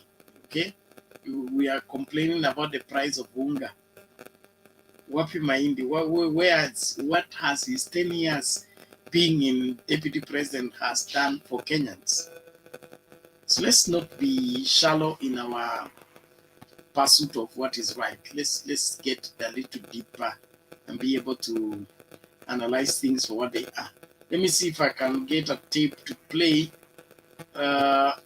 My net ni kama imevamiwa na acha nione kama hiyo itacheza. The speed is affected, so without high speed playing video is a challenge. Let's see, will it pick? Will it not pick?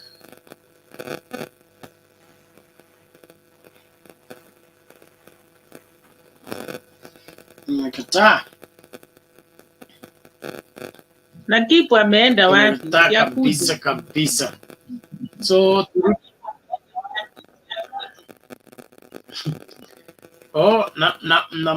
namtafuta. Okay. I see, turudi kwa Elizabeth. So Elizabeth, umesema kura ulipigia wapi? Kisauni?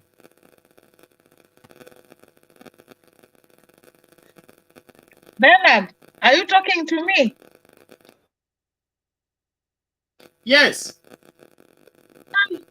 Mimi nilipigia kura Ninyi ndio Qatar. mlipigia. No. Oh. Mimi Why am nilipigia I kura mixing you? embassy. Yeah.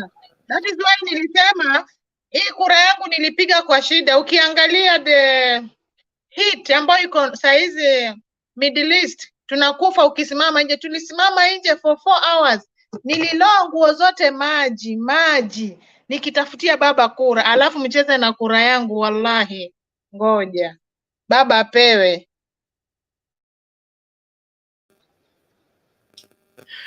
Sawa. Mambo yako yatajibiwa, baba atapewa kesho saa 4. Hakikisha uniform yako ya blue iko ready. Hiyo Kasarani tukianza na wewe umeanza. Okay? Lero lero lirero. We will dance that song again. Bernard, The ngoja people want to nakutumia mute it, they video. will have to wait. They will have to. Nakutumia video uone vile kulikuwa Qatar that day for voting. Nakutumia video uone vile watu hizo skiti zao zilihang na hilo jua na hiyo sweat. We, ngoja nakutumia hiyo nini.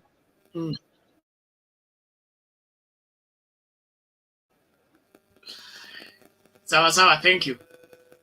So, Mkenya daima.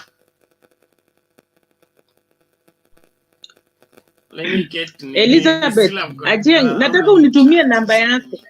Nitumie namba yako, nataka nitaongea na wewe private. Okay, nitakutumia wapi my dear? Private chat hapo kwa line tu.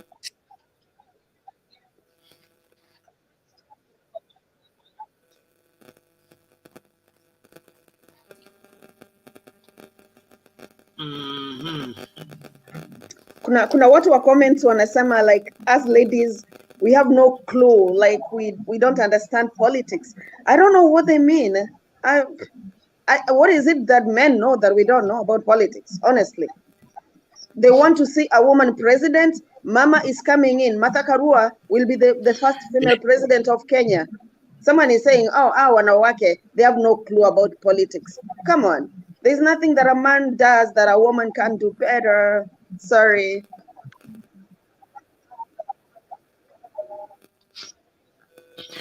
That is exactly what they want you to say and invite you into a debate that doesn't exist so that they distract you from the real thing.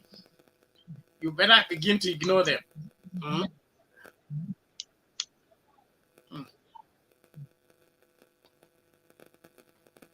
Miss Mora, hao wenye wanaongea hivyo wacha waongee. Unajua there is a private chat, you look at if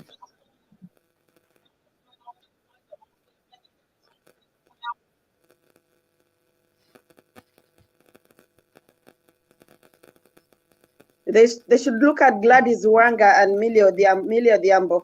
The way they've been fighting. Oh my God, those women have protected Baba's votes at Bomas. Those women are my champions. And Esther Passaris, they are my champions. I don't know what these UDA people, for lack of a better word, if they have nothing to say, let them shut up.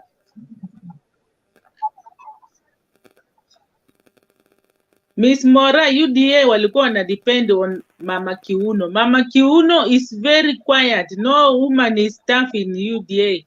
There is no. Hata kwa bunge kule, they will know.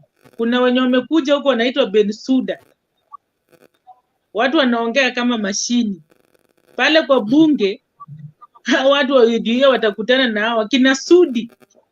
Wenye wakanyakangi bunge, wataenda kutana na kina Bensuda huko.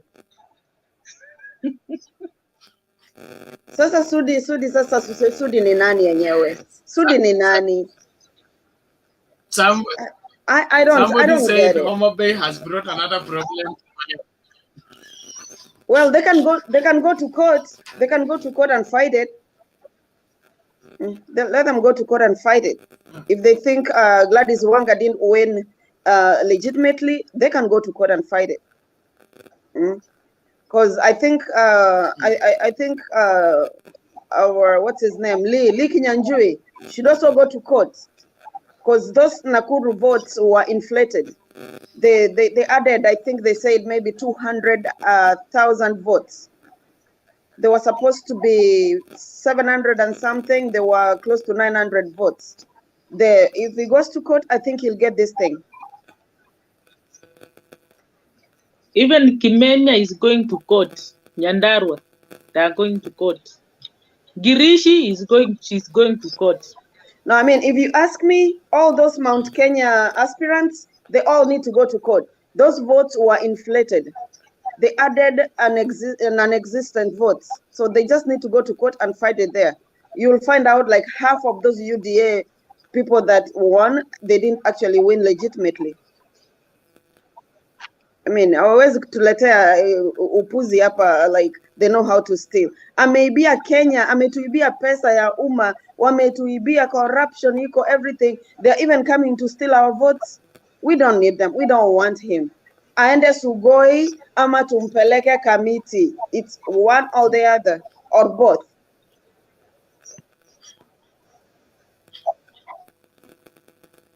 Elizabeth, hujapata chat private? Nimekutext. Oh, kwa WhatsApp.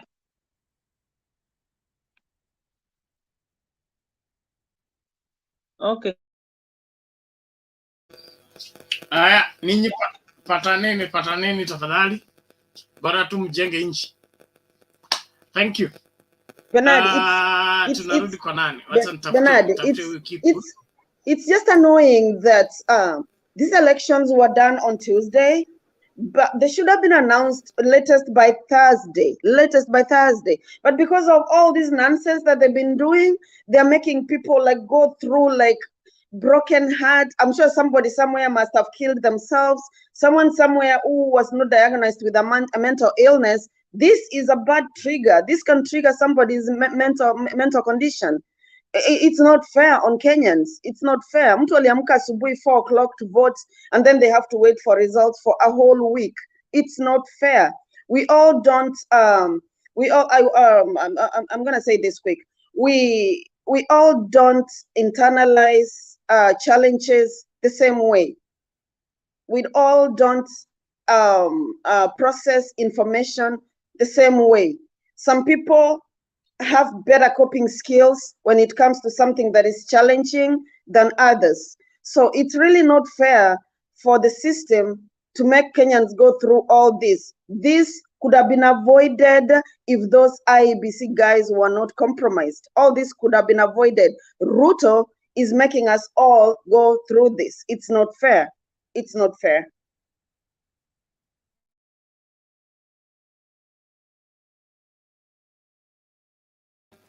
Sawa, thank you everybody. Wala watu wanachukia kizungu, tafadhali msiende bungeni. So kama Sudi anapigania kwenda bungeni na apendi kizungu, sasa unataka utumia kizungu lugha gani?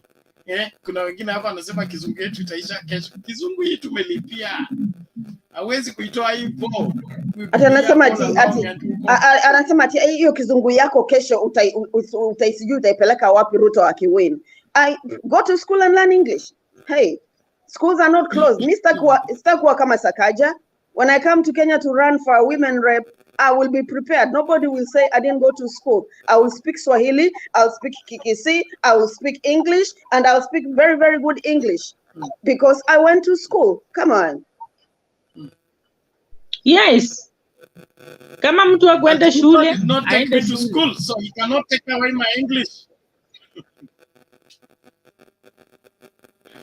Yani hakuna kitu kingine. We can see you but we can't see your camera, so we can't add you.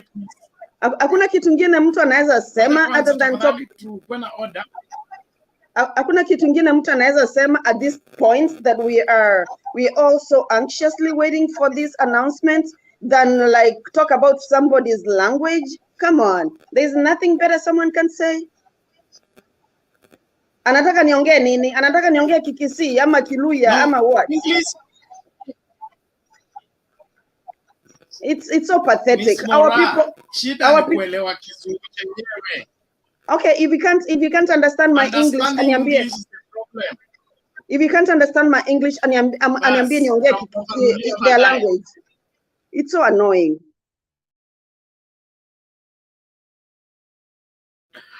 Sawa, thank you. Please, everybody relax. Let's pursue peace. Obutu, your camera is not on. We can't add you to the screen until we see your face. That is our current standing order. Naona nani Bobsan. Bobsan, uko busy? Iko nini? You're chewing. Sawa, sitaki kusema. Tumsikiliza Amando alafu tuende kwa huyu kwa Bobsan. Amando, vipi? Wewe unajitupa nje tena? Haya Bobsan, sema, iko nini?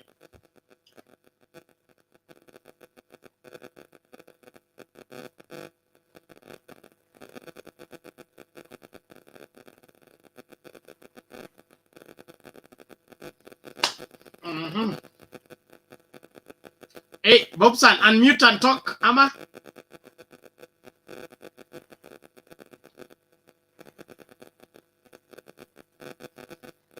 Inaonekana huyo amekwama. Matimbai, go ahead. Okay, thank you Bernard. I think Kenya naweza ambia Mrs. Mora na kina Mkenya Daima, stop, wacha kujibu hawa watu, because ukiwajibu hivyo ndio unawapea nguvu, wanaona kumbe nimesema imekuguza, hata hadi kitu ingine. So stop bothering about them, they are not your equal. If anaona kizungu yako ni mbaya, wacha yeye aongee yake ile mzuri, unaona, and that's why ameogopa. Kama yake ni mzuri, mwambie akuja hapa aongee yake mzuri. So stop bothering about them, they are not your equal. Hivyo hata kwa Biblia inasema don't answer a silly question.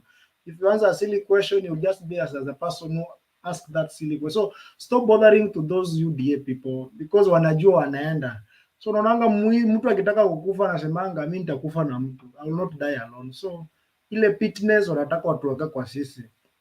Let us calm down, makasiriko tuache, tungoje kesho, the D-Day. Tusiende kwa furaha kama uko na ile hasira. At least prepare your heart. Penye tumetoka ni mbali, our heart iko na ile wounds. Tunakujanga hapa kujifariji. So stop listening to those bloggers.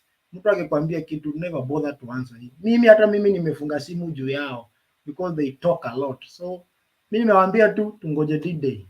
So Mrs. Mora, wacha chana nao. If ana feel kizungu yake ko sawa, wacha akuje Benamu ad, then aongee ile kizungu yake mzuri. Asanteni.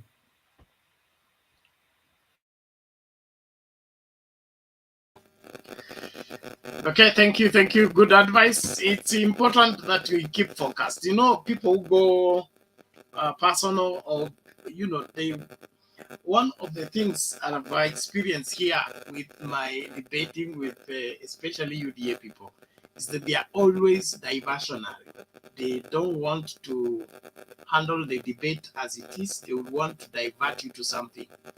If you're talking about corruption, or you're talking about integrity, they will talk about KEMSA, and then they will talk about molasses. Then every time they will be bringing that up over and over again. Even when it is not the topic, they will still go and drag it and bring. All of it is to distract you from what you need to be talking about. And so you see now, they don't want to talk about the fraud and the cheating and the Shulei and the delivery of fake papers at Bomas. They don't want that subject talked about because it paints them in bad light, and it is their own payroll to make sure that that conversation does not take place. So wakikuja hapa wataanza kudistract na story ya kizungu, mara warao wanawake and all that. It is all diversionary tactics that they are trying to use so that Kenyans don't get exposed to their folly and to their madness. But all in all, at the end of the day, maswala mbivu na mbichi na kwenda kujulikana. Tukutane hiyo kesho saa 4 hapo Bomas. Sherehe zishaanza Nairobi kwa street everywhere. Chebukati ana jukumu kubwa la kutekeleza hiyo kesho. Kwa hiyo mambo mengine yote haipo. Okay, na nema ipo kwa TG. All right, nani huyu Mugambi umejificha tena? If you are leaving, you tell us so that we remove you from the screen. We can't have a dark screen, please. It is messing up our broadcast. Thank you. Laban is here.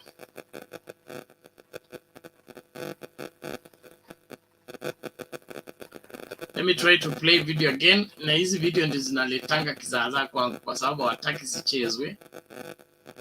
Zikichezwe zinawasumbua. So they must have sent a bugger to frustrate my net.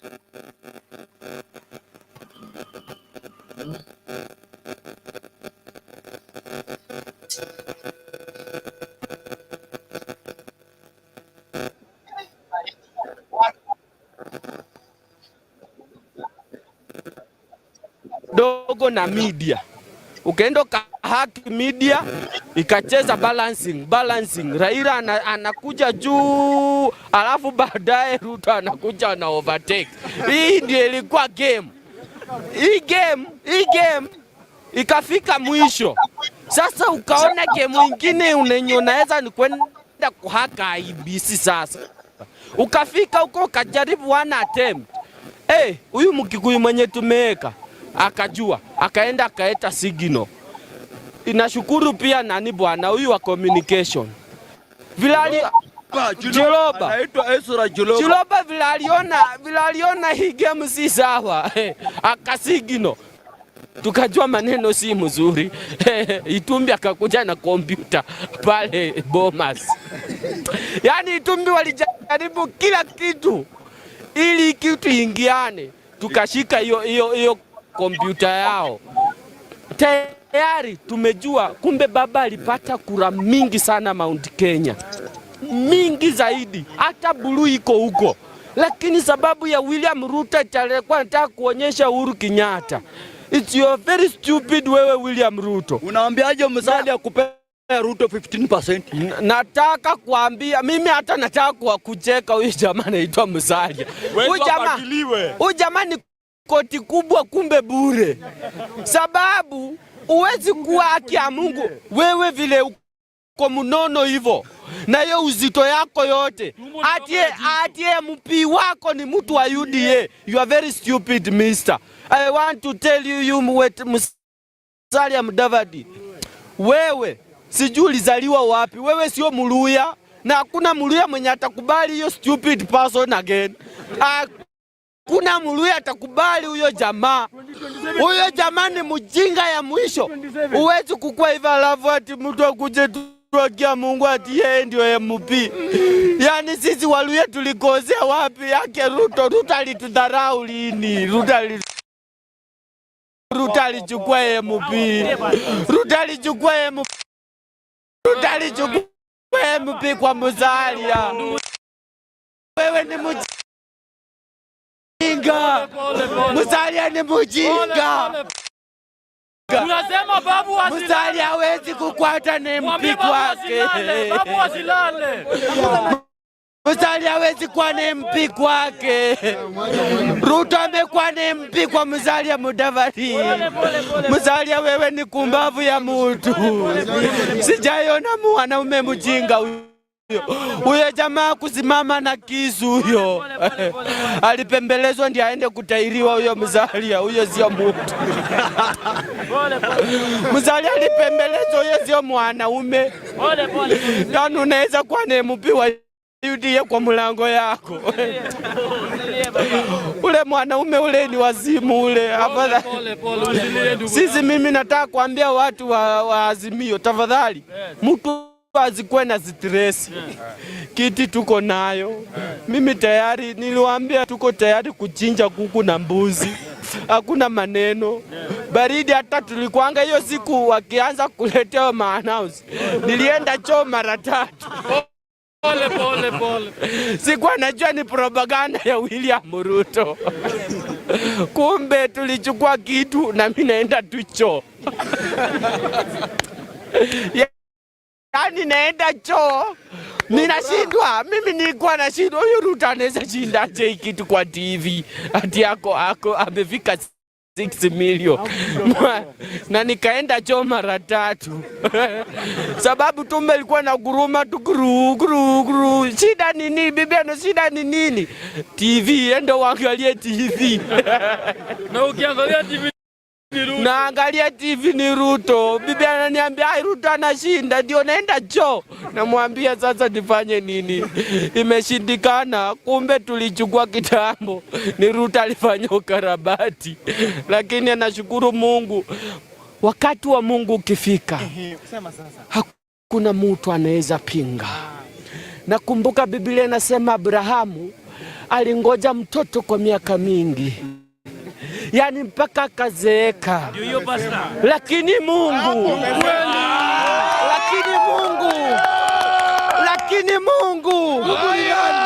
alimkumbuka wakati wa uzee. Imagine Mungu amekumbuka Raila wakati wa uzee. Furaha iliyoje! Mungu amekumbuka Raila wakati wa uzee. Yani Mungu anapea huyu mtoto tu Raila pole bila kung'ang'ana. Yani hata tuibi mtu, atunyongi mtu, atwendi kufanya ukarabati kwa makompyuta. Nashukuru Mungu sana. Nashukuru Mungu maana ameleta kikombe kwetu. Na roho yangu imepona sababu ya baba.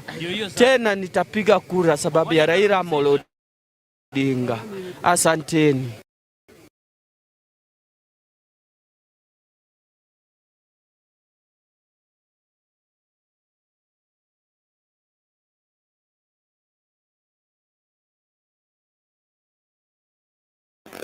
Bunge la wananchi hilo.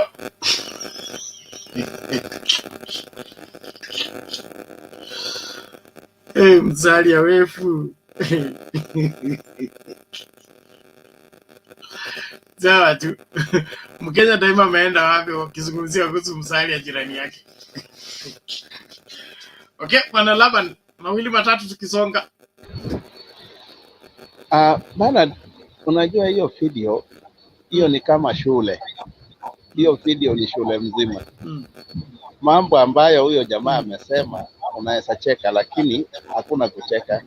Huyo jamaa anaongea ukweli vile ilivyo, kwa sababu politically ama politics, it's about interest. Musalia is in politics because of interest ya watu wa Western Kenya, period. So wakati unaona ile interest ya watu wako inachukuliwa na watu wengine, you must be concerned. Huyo jamaa haongei kimchezo, is passing a very serious information kwa watu wa Western Kenya kwamba we don't have interest. Our interest has been overtaken na imechukuliwa na watu wengine. So why are we in politics? Hiyo ndio swali yake. Anauliza hilo swali hivyo.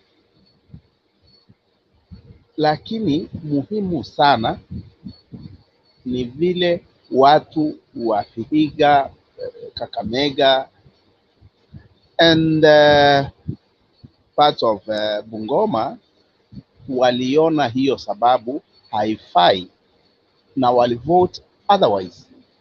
So mimi kwanza hiyo kitu nataka ni relate na kitu yenye imefanyika leo. By the way, wacha niwaambie, nilikuwa nawapiga simu nyumbani nikiongea na watu nikiwajulia hali vile wanaendelea. Wakati nilikuwa naongea na msichana wangu mdogo, she is 13 years. Akaniuliza, baba unaongea namna gani? Nikamwambia niko tu sawa. Eti mbona una furaha? Kwa sababu Raila atachukua kura. Kamuuliza, kwani Raila atachukua kura? Singojee kesho. Eti kama atachukua kesho hiyo ni sawa, hata mimi nimefurahia. So a 13-year-old girl anaelewa kwamba kuna mtu anauliza mambo ya urais. By the way, inasangasha sana kwa sababu kuna watu Kenya hii hawajapitia line fulani na waone sababu. Watu wa Western Kenya siku yenye watashika mambo ya uongozi power kwa mkono yao miwili, hawatawahi fanya hiyo mchezo yenye wanafanya. Sisemi kuna mchezo yenye wanafanya, lakini huyo jamaa hapo kwa video ameongelea hiyo mchezo hawatairudia, kwa sababu unakuja unalia Mumias imeanguka, nini imeanguka. Watu wengine mabarabara zinajengwa za kutoa vitu kwa mashamba yao sikipeleka, alafu wewe mtu mwingine anakuja anatoa mjumbe kwako, ataenda kuserve his interest, kwa sababu wewe hauoni maana ya kuwa na mbunge. Huyo mbunge hata asipoongea mambo ya barabara yake, yeye anajua mimi nitapewa pesa zangu hapa na niendelee na maisha yangu. Asante Bernard, tutaongea zaidi. Thank you.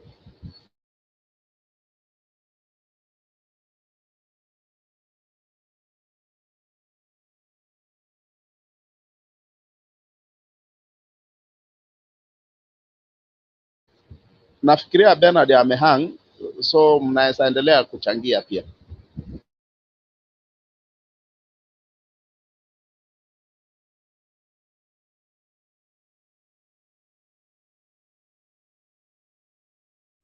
Ni nani hajaongea? Who hasn't said anything? Or who has something to say?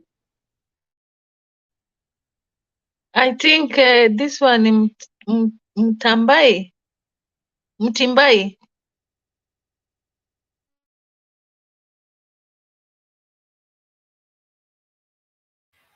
Mimi nimeongea, the only thing ni kuja tu hapa tufarijiane, let's hold each other hands, then we say yes, inawezekana, despite the fact, unajua vile, yes, I'm a Bible reader, the children of Israel walikuwa naenda, they did not walk kuangalia zile ati kuna this what, walikuwa na focus. So hata pia sisi tuangalie penye tunaenda. Imagine right now, me, I'm just imagining we're in the wall of Jericho. We are just marching, going forward. Mawimbo zetu ndio zinabomoa hizo walls of Jericho, walls. So our coming here, tukifarijiana hivi, those bloggers, those walls of bloggers, zitaenda tu. Tushikane mikono dada zangu, ndugu zangu. Our Canaan is just at our hand. We are going to take it by fire, by force. Asanteni sana, and I love you people.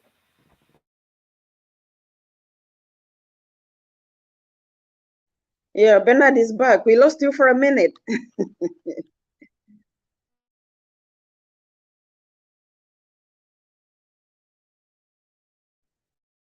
Amanda Siega being attacked, but I know. yeah.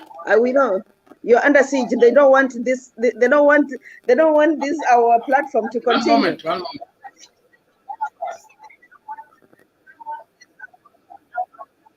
moment.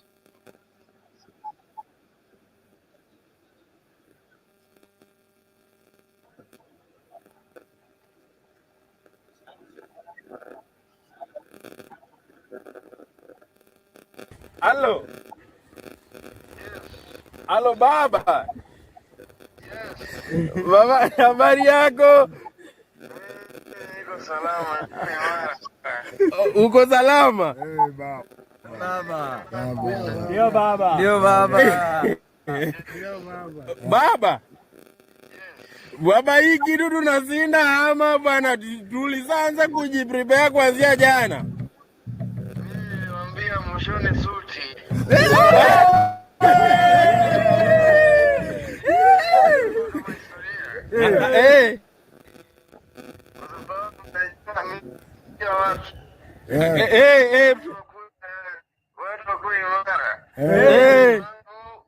Unajua mkenge hawezi kesha ndani ya maji akawa mamba. Ndio baba.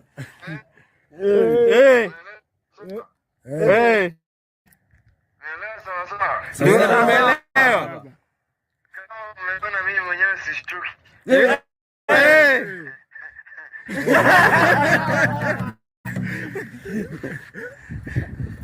Halo. Ndio baba. Baba. Na mimi unajua kinalenga wako pale. Watu wasiwe na pupa. Unajua mimi nilianza kudance. Sawa baba. Baba yo. Sasa Mama Ida atakarango mena State House. Mama Ida si lazima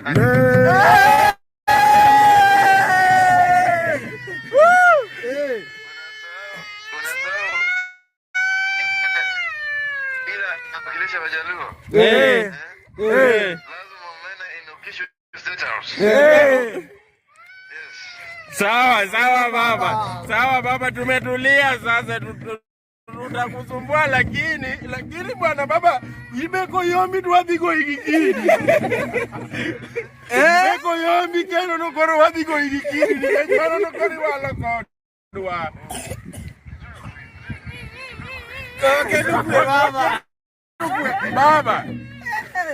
Baba nyaki win. Baba koki win to bana. Baba nyaki explain wani ango mi ito kinya kwalo. Ibe nyaki kwe.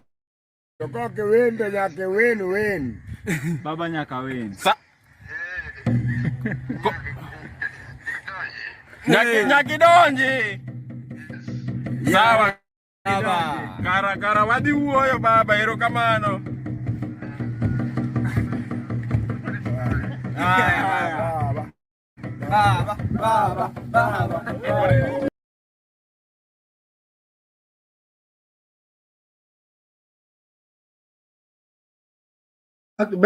Bernard, I'm sorry. Actually, I'm sorry. Nilikuwa na panic, but today tu vile niliona Raila kwa church, actually mimi nilisettle. The moment niliona tu Raila, vilakwa vile tu hiyo smile yake, hakukuwa na worry anything, nikasema iko sawa. Pia mimi nilikuwa na ile panic kidogo, but the moment niliona tu mzee akishuka kwa gari, confidence, akaenda kasalimiwa, tutulie wenzangu. We are take it home, bro.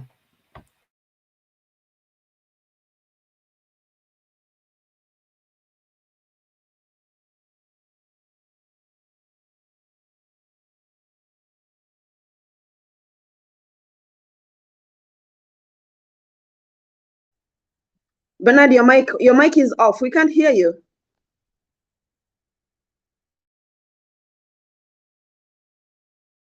Oh, sorry. I was saying, Elizabeth, to break for us the Luo part.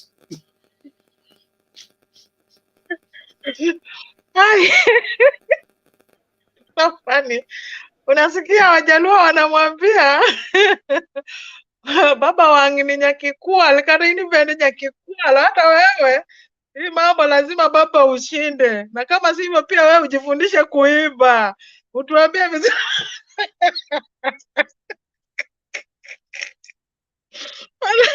These people, they are so funny, but at least baba amesema wangni, hata Ida atanukisha omena kwa State House, amekubali tunaenda Canaan. I'm so happy for that.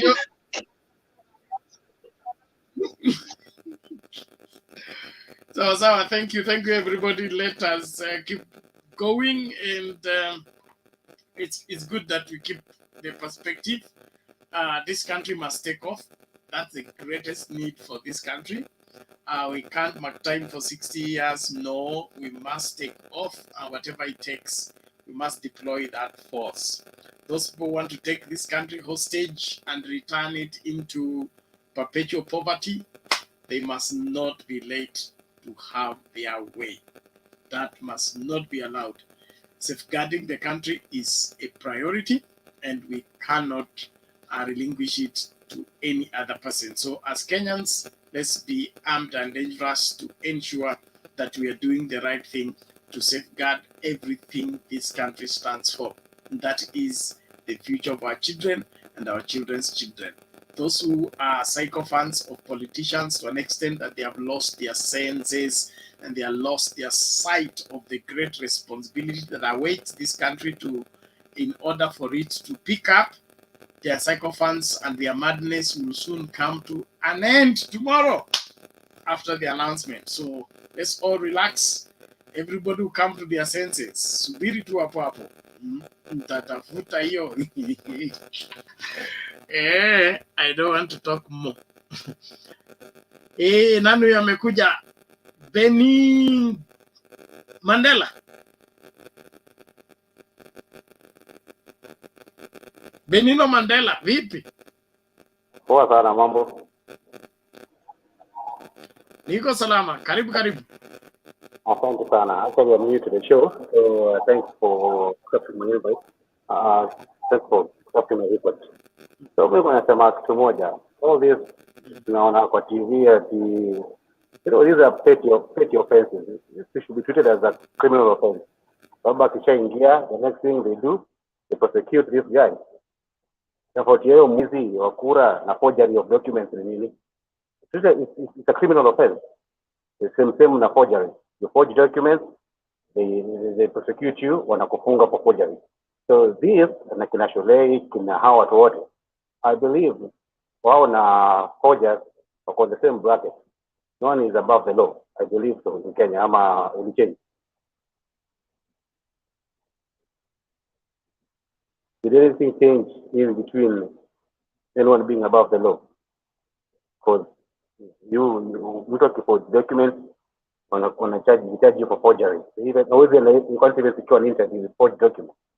So him us having a rogue president to elevi wale ametoa hizo kura where he has gathered those votes and ringa ako nazo. We don't see there's something, but from what I hear and what I see and what I've heard you guys talk about, it's right at the end of the tunnel. So let's wait for Kesha and see what happens. Thanks.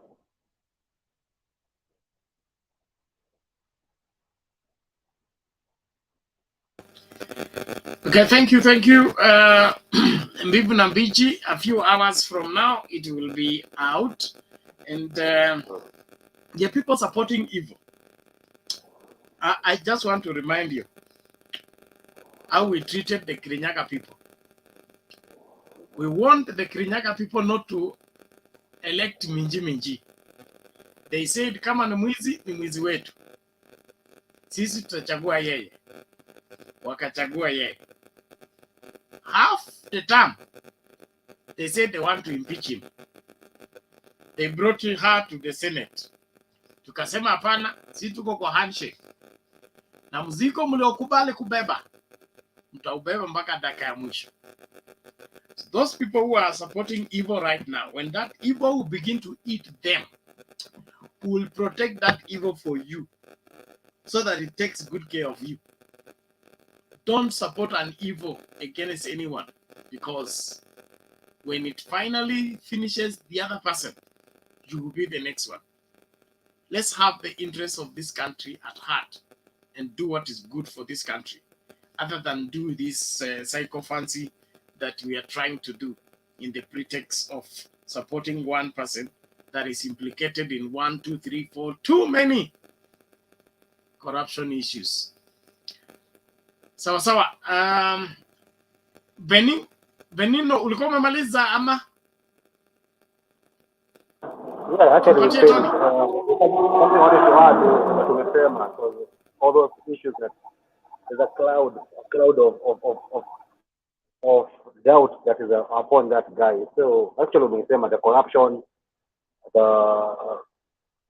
and vitu more vitu mara nimeshindwa kuzisema, but at the end of the day, when you sort wheat from chaff, the chaff or two is wheat.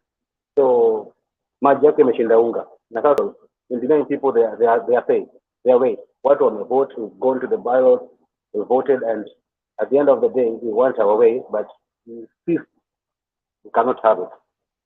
What's so special about it? What's so special about power? That you're ready to even take the country under siege for power.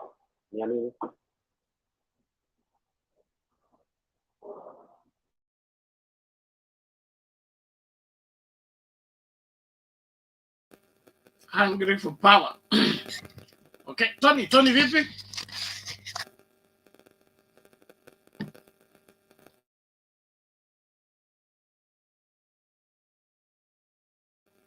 Tony Jamlai, you can take it.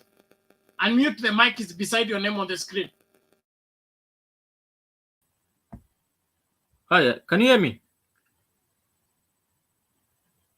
Hi. Yes, we can get you. Go ahead. Hi everyone. You're great. I just have a question. Does We're good, anyone we're have good. Go ahead. Does anyone have the figures as of now? The tallied figures.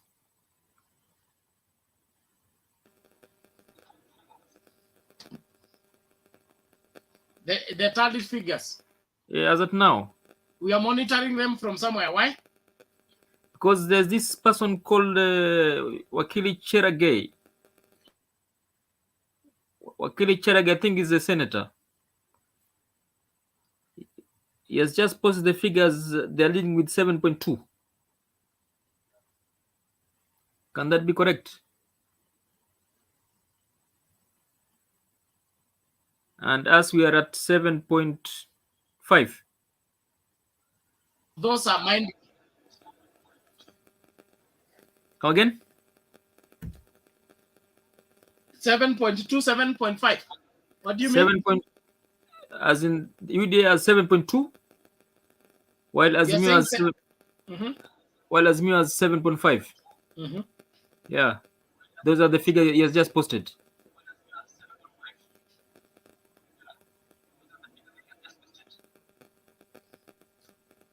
Probably they are finalizing. I think they had some few Nairobi constituencies, and I think very few from the other side. Majority are from Nairobi. Yes. So that means we are losing. So let me just confirm with our data. Okay. How do you lose when they have 7.2 and you have 7.5? No, we have 6.5. They have 7.2. We have 6.5.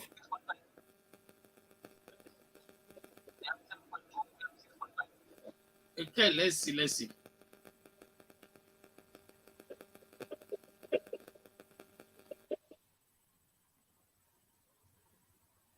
I think his name is Wakili Kiprotich Cheragay.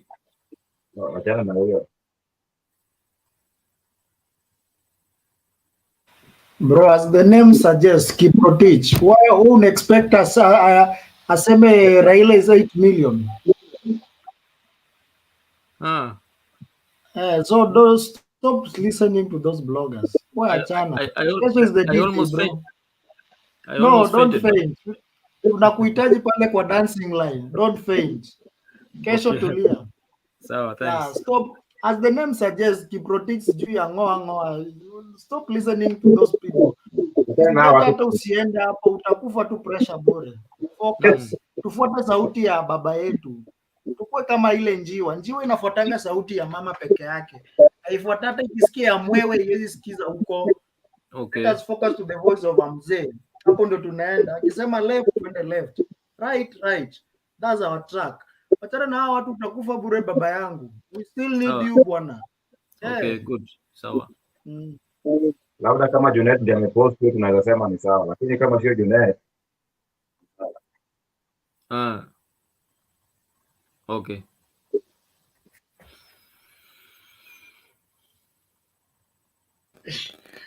Okay, so thank you everybody. Let's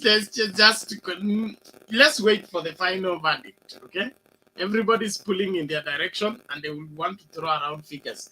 Kumbuka Itumbi already announced the winner on Wednesday with the figures.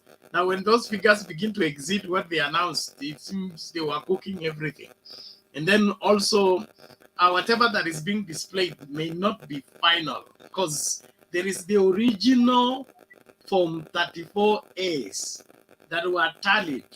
Okay, those are the ones that have the real results. These other ones that have been brought by Kinashule and the other ones that they are being displayed, okay, they ziko na dosari zake, so they will not end up with a figure that is required. Of course, they have to protect that figure they cooked.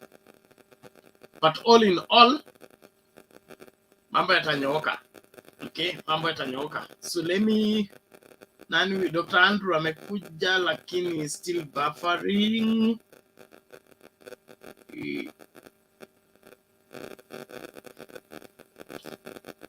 All right, let me find who is this. Yes, Dr. Andrew, are you there? Okay, we can now see you. Yes, guys. I'm just following the topic, the conversation. I don't have much to say. I've just seen the video you've just displayed of Baba conversing with some supporters, some fans somewhere, and I was just happy. So today I have no much to say. Yes. Sawa, asante sana. We appreciate that. Na tunasonga mbele. My net allowing, I'll be sharing the videos ikishindikana. Ndio hivyo.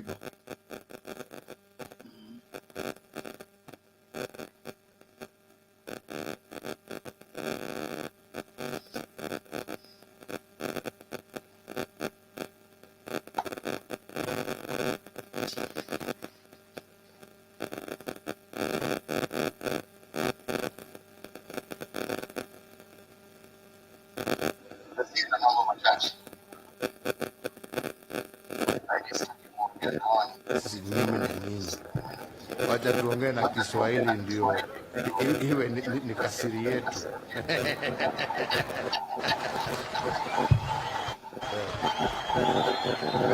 Wenzangu, hakuna kitu kibaya. Unajua siasa ni maisha, tunajua hivyo, si ni kweli?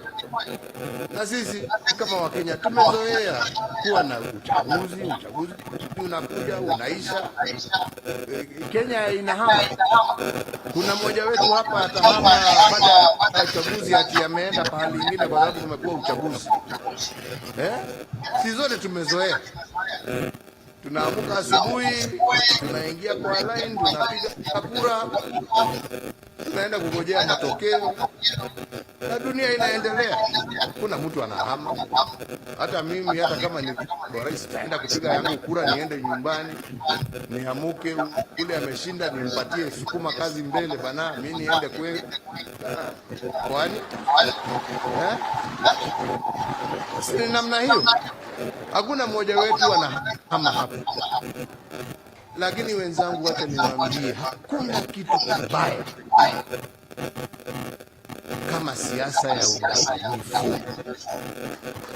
Alright? Siasa ya madharau, siasa ya vitisho, siasa ya matusi. Wananchi, mutakula matusi, mutakula hasira, mutakula hiyo makelele hiyo yote. Sasa jameni, imagine kiongozi mzima anasimama, sitaki kutaja jina, kiongozi mzima anasimama anasema, angalia hawa wamepeleka reli Naivasha, wameng'oa poti bandari, imehamishwa Mombasa, imepelekwa Naivasha. Sasa wakati hiyo wana sema toboa. Mnaelewa jameni? Jameni, kweli naweza nibebe hiyo bahari nilete hapa Naivasha? Ama kuna mmoja wenu wako na uwezo? Labda Mungu peke yake, Mungu peke yake ndio ako na uwezo wa kusafirisha hiyo bahari yote ailete Naivasha. Hamna mwingine, sio binadamu, sio rais, hata uwe na nini uwezi. Tulilete hiyo reli ndio tuwezeshe wawekezaji ambao zamani hawangekuja kuwekeza sehemu zingine, kwa sababu walikuwa wanasema tukienda huko tutengeneze vitu vyetu, tutazisafirisha namna gani? So kitu cha kwanza tukasema hii ni reli, si ni kweli? ndio mwekezaji akija aseme kuna njia ya kusafirisha mizigo. Kitu cha pili ni umeme. Kuna umeme huko mnatupeleka ama hakuna? Hakuna dunia ingine Kenya hii ambayo iko na umeme kushinda nyinyi wakaaji wa area hii. Nyinyi ndio mko na umeme. Over karibu 1000 megawatts ambaye inatumika katika kila kona ya Kenya, kila kijiji ya Kenya inatoka hapa. Hiyo ndio wawekezaji wanatafuta, ndio waweze kupawa viwanda vyao. Kweli ama sio kweli? Swali ya tatu wanauliza, kuna maji? Si maji ndio haya tumeleta? Si tumefanya haya yote? Si sasa tuko na wawekezaji? Si kazi imepatikana? Hakuna mtu amefutwa Mombasa ati kwa sababu ya hii kazi. In fact, wakianza kulingana na vile wametuambia na mipango yao, nchi ya Kenya kila mwaka itakuwa ikigenerate zaidi ya nusu bilioni dola, sio shilingi, dola. Alright? Watakuwa wakisafirisha karibu kila siku kupeleka Mombasa, ndio wenzetu wa Mombasa pia wafaidike. Ile containers zitakuwa zikitoka hapa, kwani zitakuwa zinapitia wapi? Si hiyo ni kazi tumepatia wenzetu wa Mombasa? Watu wa Naivasha wamefaidika, watu wa Mombasa wamefaidika, na kiongozi anasimama akidanganya mchana, na amekuwa ndani ya serikali. Sorry, nisema sasa nani?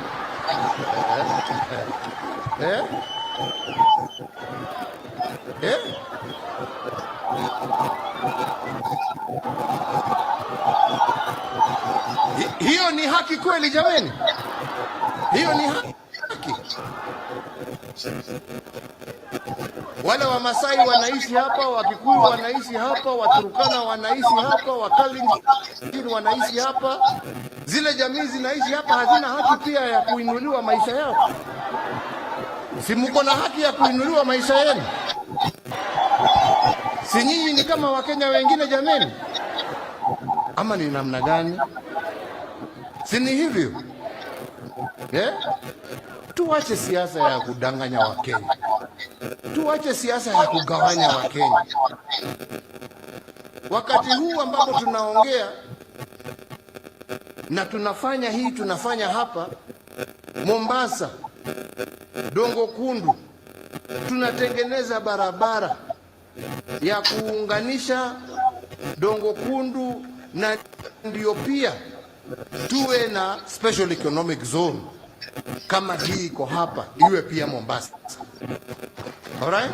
Na hiyo ni kazi ambaye inaendelea. Leo hii tunajaribu kutengeneza na kuunda special economic zone upande ya Nyanza. Leo hii tunajaribu kutengeneza zingine upande wa Nairobi na huko upande ya Murang'a, ndio wananchi wa huko wapate kazi. Usiwe mtu ule wa kutuambia ya kwamba nchi ya Kenya hakuna wajinga waliisha, alafu wewe mwenyewe unatuongelesha kama wajinga.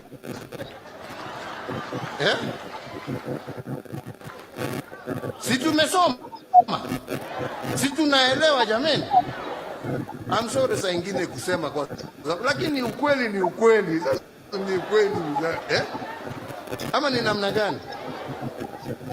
Hiyo maji, na ndio nasema kwa sababu siasa haki yake, siasa ni maendeleo.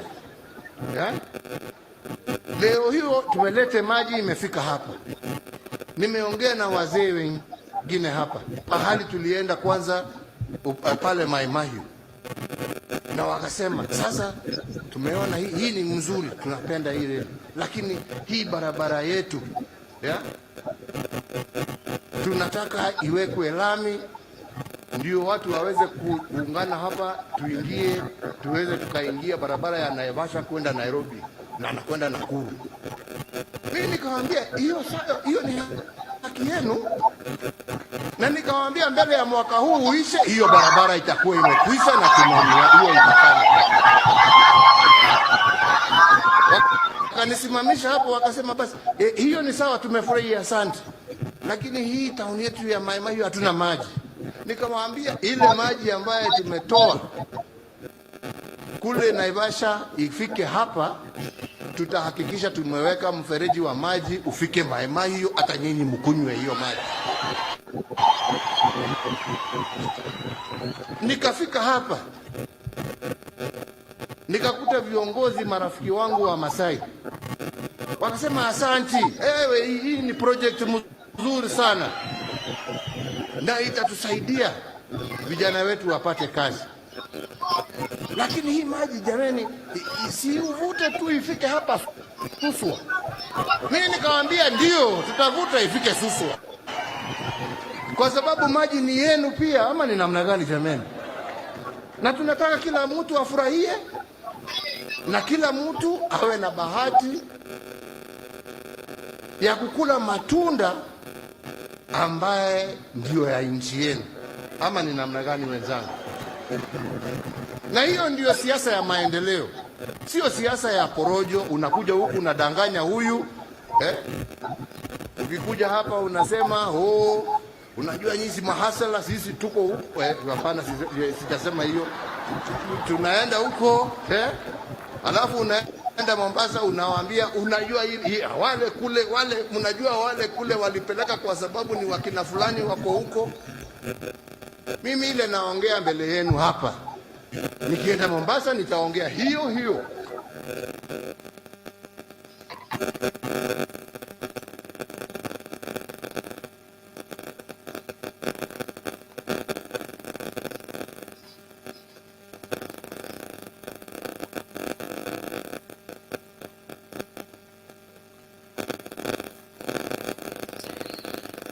Haya, wanapigia debe siasa za uongo wa support wale wanaokana uongo. Tusimame imara.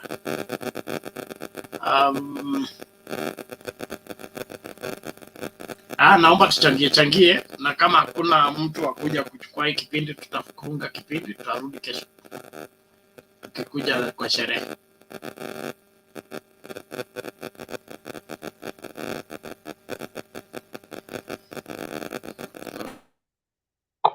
Bernard, Nione kama atapatikana.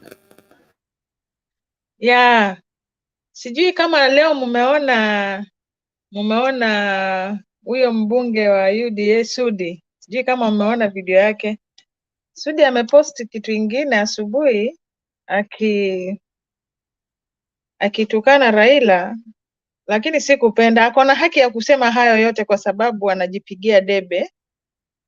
Lakini MP mzima kuposti video ukiwa kwa kitanda, umejifunika, huna nguo, kweli? This is the government that we need? Is this the government that we need? Wana UDA hiyo muangalie. Wabunge mnao hatukatai, uongozi mnao hatukatai, lakini angalieni vichwa vyao vimejaa upuzi mtupu. Hawana, huyo ndo mbunge mnataka kuongoza, na mlimpigia kura. Watu hawaangalii tunapigia nani kura. Kweli kabisa, unapigia mtu kura na unajisifu uko na mbunge wa aina hiyo.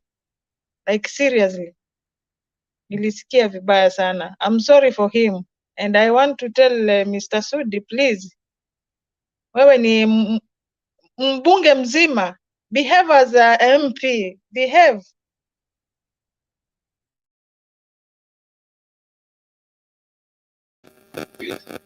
Hiyo ndio njia moja ya kudharau watu, kudharau viongozi. Alafu unajua CDF imeondolewa. Wale wabunge ambao walikuwa wanafurahia ubunge kwa sababu ya CDF imetubiliwa mbali na Supreme Court. Sasa ndio tutajua nani kiongozi, nani aliyekuwa amejitolea na nani alienda kuzoa. By 2027, if that continues to stand, tutaona wabunge wote wameenda kuwa MCAs. Kwa MCAs, at least you deliberate about money for county. Without the CDF, the lucrativeness of the MP will cease.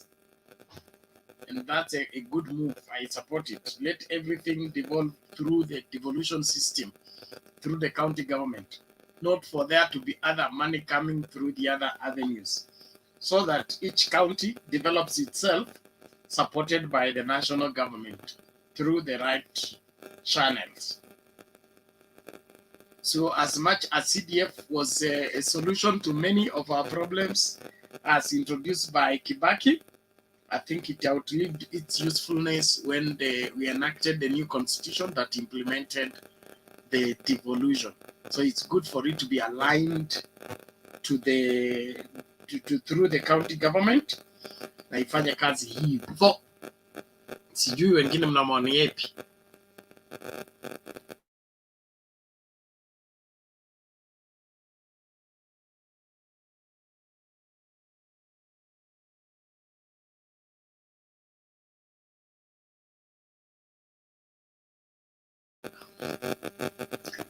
Basi bwana George, unasemaje?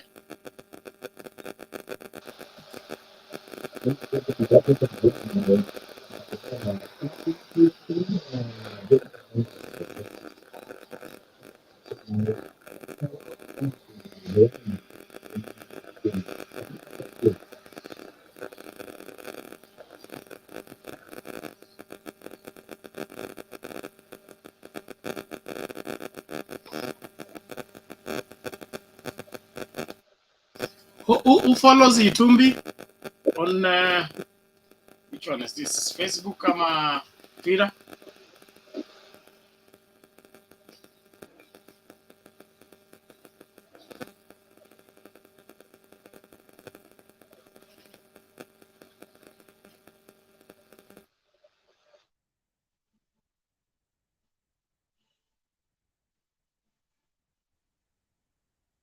Bernard, George ni kama amehang. George ni kama amehang.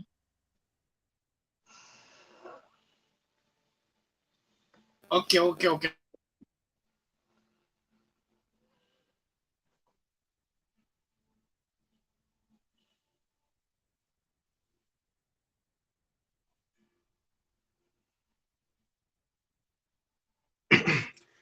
Oh, Mr. Bernard, are you getting me?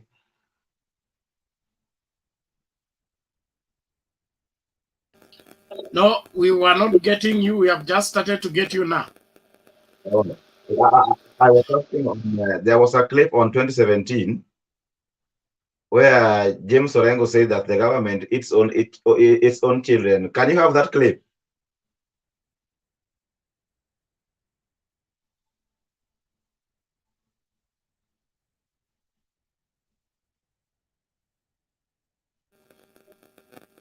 But it will take time to find it and to be able to download it.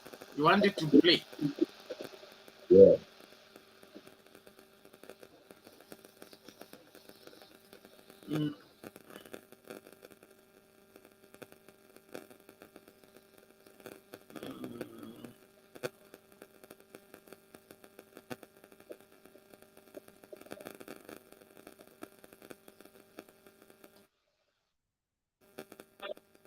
Okay. 1,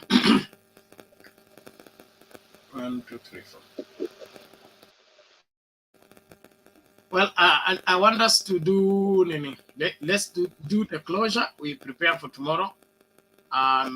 Tuenda kupokea tangazo alafu tutarudi. Since the night school teachers are not here, inaonekana kila mtu amechana mbuka. Naomba tupeane our closing remarks. We close the show, then we will resume tomorrow at any time. The time for the announcement will be live, so that tusherekee kwa pamoja, unless otherwise. Badala tukae hapa tukiangaliana. Tunaanza na Elizabeth. Yeah, closing remarks quickly. Yeah. Yeah, mimi nashukuru kwa muda ambao tumekuwa nao. Najua pia imekuwa ni muda mrefu. Tuna haki ya kusinzia darasani, tuna haki ya kukosa maswali, tuna haki ya kukosa kujibu, tuna haki pia ya kunyamaza, manake tumekuwa na muda mrefu na haijakuwa rahisi. Vile umesikia Mrs. Mora hata kukula amepoteza hizo paundi zote. Mkenya Daima pia hata unaona ameenda bila kuaga. Yeah, so inaeleweka. So it is good for us to take a rest. Bernard pia umechoka yenyewe, umefanya kazi hata hivyo.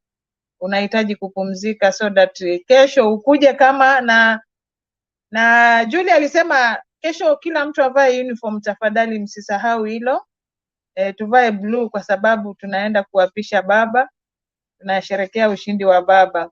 Another thing naweza tu sema tukimalizia, nimeona huyu bishop ambaye pia alikuwa anagombea urais. Inaweza ambia tu watu wa Mungu, jamani, unapokuwa mhubiri, alienda shule ya theolojia, sijui alijifundisha nini huko. Angejifunza kutoka kwa Pius Mwiru, ajifunze kwa Margaret. Usichanganye mambo ya Mungu na mambo mengine. Angesema tu nimeshindwa, lakini si kusema ati nina support huyu. Hapo amekosea, na hata mbele za Mungu naona kama amekosea, maana hiyo ni kuweka nchi pia kwa hatari nyingine. Yaani alikuwa amesimama upresident na lengo gani? Sasa ndio watu wanauliza, Chebukati walikataa kumuidhinisha huyu mwimbaji ambaye anaitwa Bernard Kigame, I think so, na wakampatia yeye na wakapatia Wajakoya. So ukiangalia unaona hata afadhali kama huyo Ben Kigame angepewa hiyo chanzi cha kusimamia uongozi. Manake wengine tulikuwa tunasema kama ni hivi hizi karata tunachezewa, basi it is better hawa wengine wawili wenye wameanza kusimama tupatie watu wenye hata hawajui. Mwingine alisema mimi kama hawatangazi Raila, kura yangu waniregeshe niende nijipange na sasa tukiregeshewa hizi kura ni wapi tutaweka? Maana sisi tulikuwa tunafikiria hata watu wa kuamini ni kama hawa. Sasa angalia vile wameanza kugeuka, yani hata tujui. Na hawa ndio tulikuwa tunaona between Wajakoya na huyu mwingine, the coming, hawa watakuwa kipawa mbele. Sasa Bernard, muanze kujipanga, mtupatie president mwenye tutavotia 2027. Asanteni, muwe na usiku mwema, tukutane kesho tukienda kumwapisha baba wetu. Asante sana Elizabeth, that's good. And najua kujifanya ni ngumu sana. Unaweza kujifanya dakika mwisho kweli utajulikana. Nilikuwa na anko yangu mmoja anaweza kuongea dialect zote za Kiluya. Anaweza kuongea Kinyala, Kibukusu, Kitoto vizuri tu, lakini as long as hajakasirishwa ukimkasirisha ana switch kwa ile yake sasa dialect yake. So unaweza kujifanya we Mkabrasi, unaongea Kikabrasi vizuri, ukikanyagwa hivi pop you switch back. So watu wanataka kujifanya mara Mungu nini, kumbe ni kujifanya tu. Eventually tutajua mbivu na mbichi. Huwezi kujificha milele. Thank you Bwana George, your closing remarks tuende tafadhali. Asante. Mungu vile tumekaa karibu na tumekaa. Mungu alinde kila mtu ya siku ya baba Kristo kama na Kristo. Ingawa na kitu kama unaelewa kitu na ile. Lakini na mtazamo wewe na kitu unaweza kusimama. Tutakupigia kura na kuombea. Thank you. Asante. Hii minji yetu tutaitengeneza, usijali. Hiyo siku itafika. Bwana Eric, naona umejificha huko kweli. Atende kwa daktari, Dr. Andrew.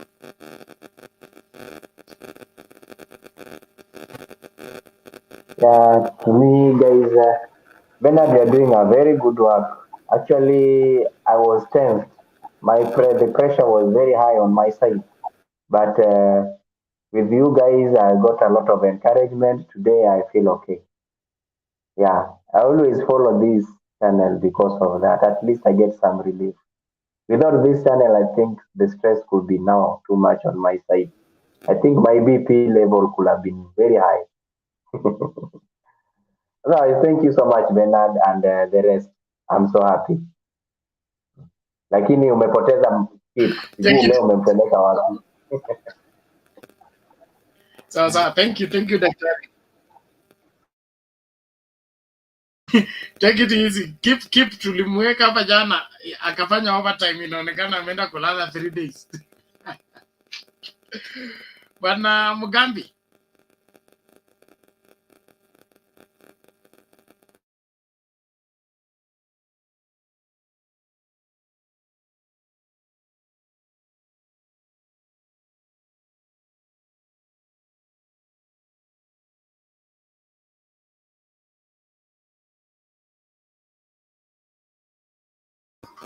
Bwana Mugambi.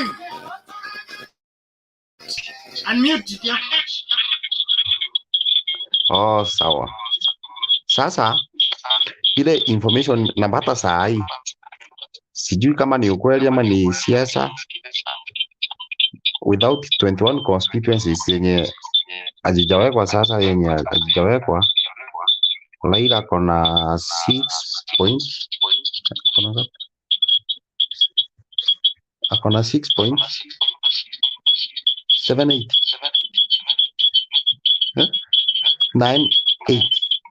6.69. Ruto akona 6.78, different ya 90,000 without 21 constituencies. Hivyo ndio kuko mpaka saa hii. Sawa, hii kitu itaisha vizuri.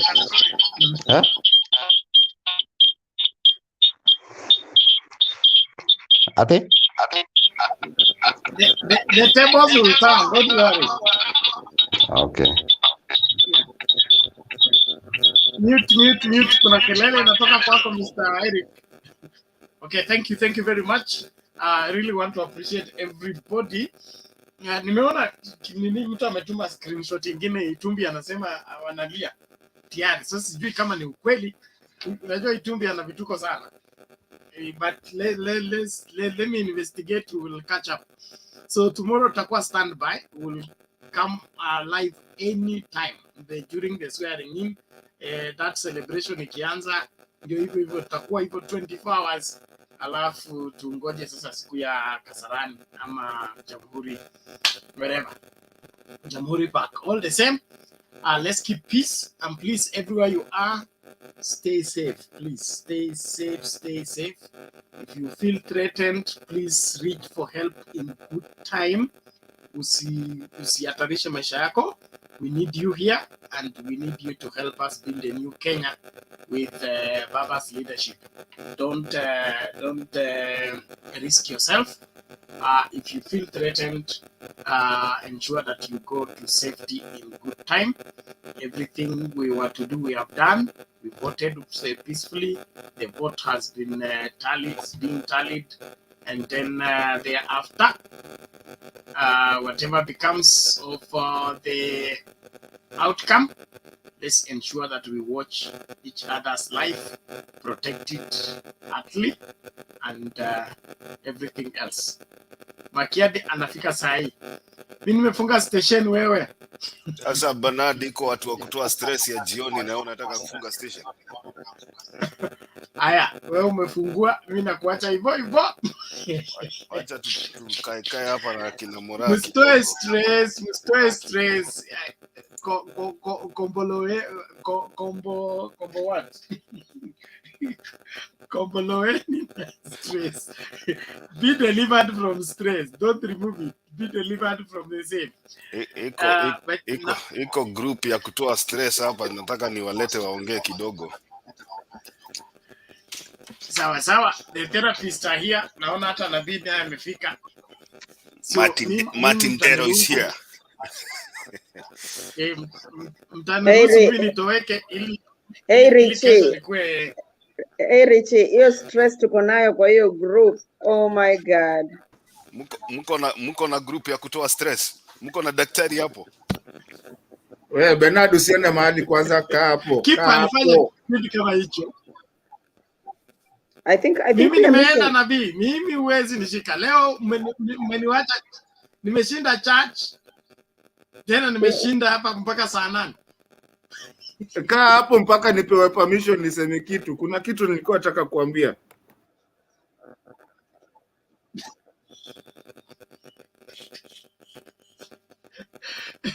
Chukua permission niambie saa hii. Mimi nimeenda. Unajua leo nilikaa hivi nikaona. Kama ni hiyo usijaribu. Gani? Kama ni hiyo usijaribu. Kama Gani? ni hiyo nafikiria usijaribu. Hapana, leo umepata wrong, sio hiyo yenye unafikiria. Sio hiyo yenye unafikiria.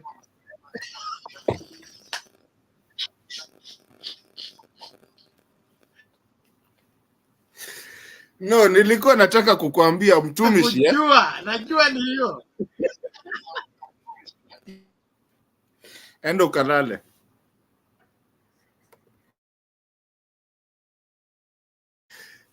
No, nilikuwa nataka kukuambia tu kuna maombi fulani nimeomba nikasikia ni kama kesho tu kuna kitu inaniambia ni vibe blue. Na sijui ni nini. Najaribu kuangalia hivi nauliza ni nini inaniambia ni vibe blue kesho. Sijui wewe ndio umeomba mtu ambie. Mtii Roho Mtakatifu. Anyway, nilikuwa nataka amesema mtii Roho, acha mambo mingi. I need a good Bible verse that is telling me to. Bible verse gani hiyo inaniambia kesho ni vibe blue? Romans chapter 8 verse 28. And we know that all things work together for good to them that love God and have been called according to his purpose. You need another verse? Bas, hiyo ndio nilikuwa nataka. Sasa kalale salama na kesho uangalie kama uko na kitu ya blue.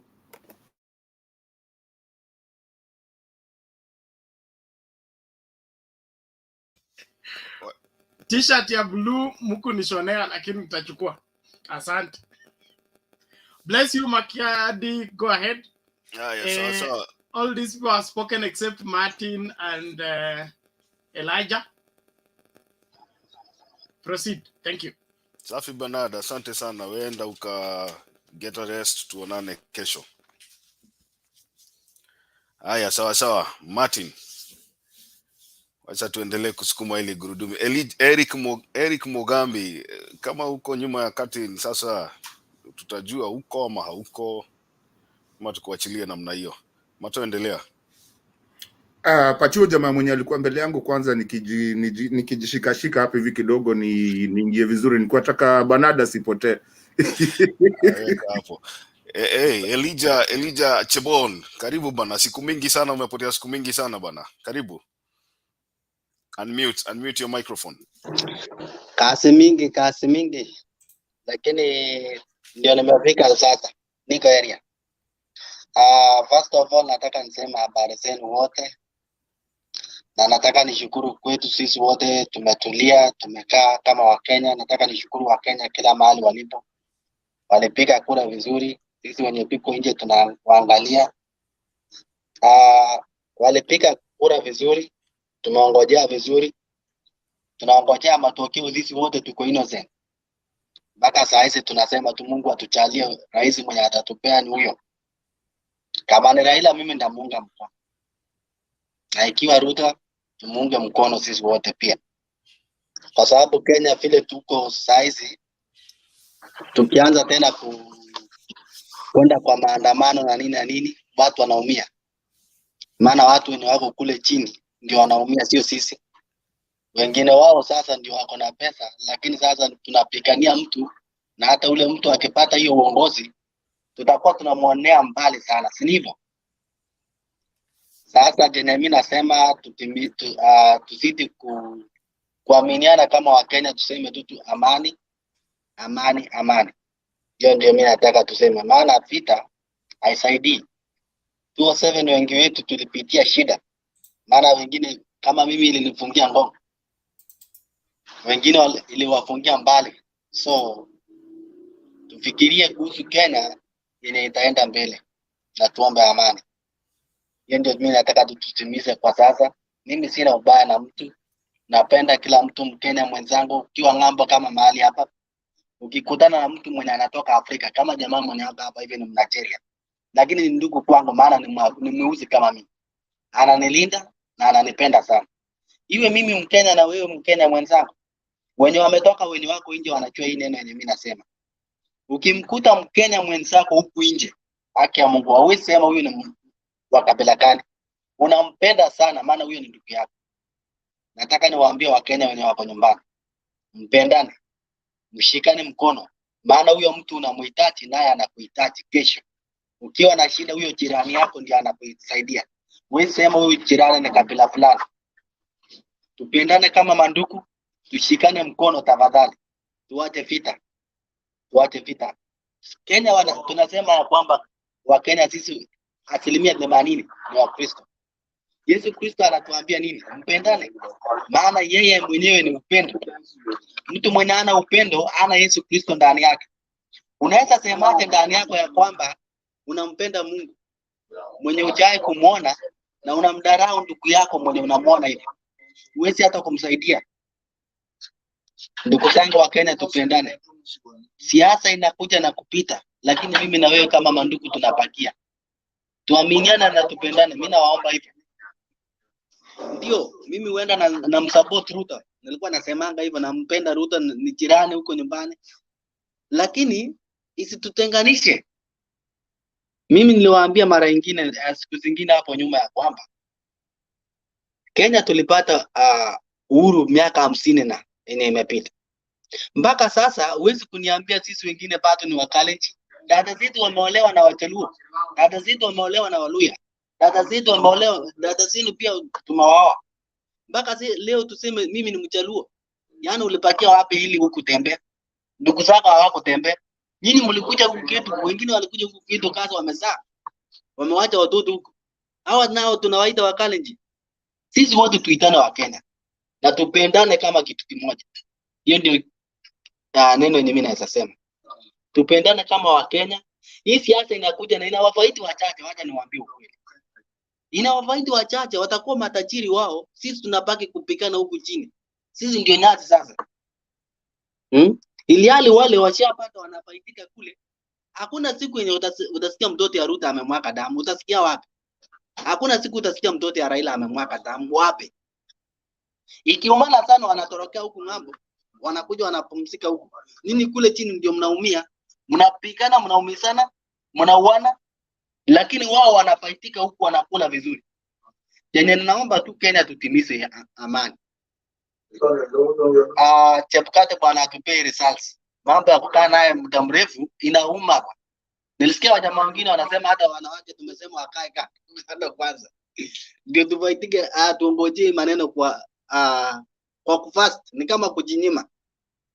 So atupe results na Wakenya ndugu zangu bwana. Tupendane. Mimi sina ubaya na mtu, na wapenda wote. Nilikuwa nataka nimweleze Bernard, ninasikia yeye ni mtu ameokoka. Haupiri amani pia. Haupiri amani. Maana sisi wote tunataka amani. Unanitaka kesho na ninakuhitaji kesho. Asante ndugu zangu, nawapenda. Safi sana Elijah. Nakumbuka siku ile ulikuja hapa to have a conversation, and I like the way you think nowadays. I like your conversation nowadays. I mean, just like you said, we began on a wrong foot. Remember very well. But then you came to understand that we are all Kenyans, like you said, and most of us who are out, or sometimes we have difference of opinion, but when you see a Kenyan, you feel like you're home, just like Elijah Mesema. And that is why sometimes we come here to encourage each other. Now, I think we are building a very strong community. Despite the political differences and all that, we still love each other as Kenyans. So let me move on to WG. Najua kuna wale nimepata kwa studio walikuwa wameongea, but I'll still give you a chance to speak. Let me just go with the line, niende kwa WG, then we can come to you ambao nimewapata kwa studio. Good evening, good morning, everyone, wherever you are. Yeah, Stone PK, how are you? Asante sana. Yeah, I want to say something here. My brother who just reported, I want or submitted, I want just to say that all he said is in order. Is somehow in order, but the other way, some of us may feel like those are very they border into rhetorics. We want peace. Yes, we want peace. Yes, peace is paramount. However, at the same time, it's not just about casting votes and then people going to coming to preach peace. There are some of us who take very, strongly that whatever we do with our votes determines the destiny of this nation. So there are things that should not be swept under the carpet. Why am I saying this? Because, there are those who would be of the opinion that even when people steal elections, people should just preach peace, and ignore and sweep things under the carpet. This is what has been,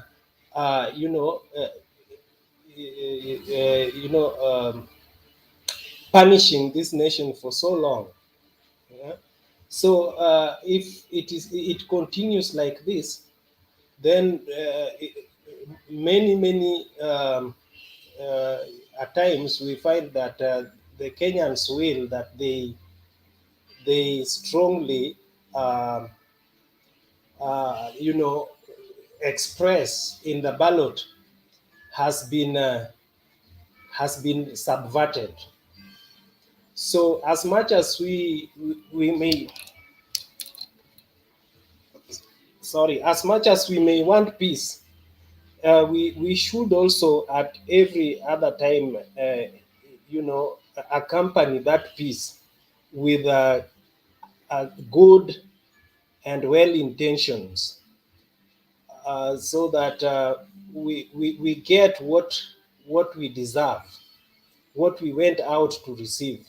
But when there's one wing or one side of the country that has always persisted in playing mischiefs every other electioneering period, I think the current government and the current security operators must take very stern actions to stamp off these things once and for all. I was so pleased today with some of the, were they observers or members of the civil society. Gladwell, under Gladwell, I saw Gladwell there and her colleagues. They said that this time round, it's not gonna be business as usual, whereby you castigate and condemn someone, but the person is left to go scot-free. So they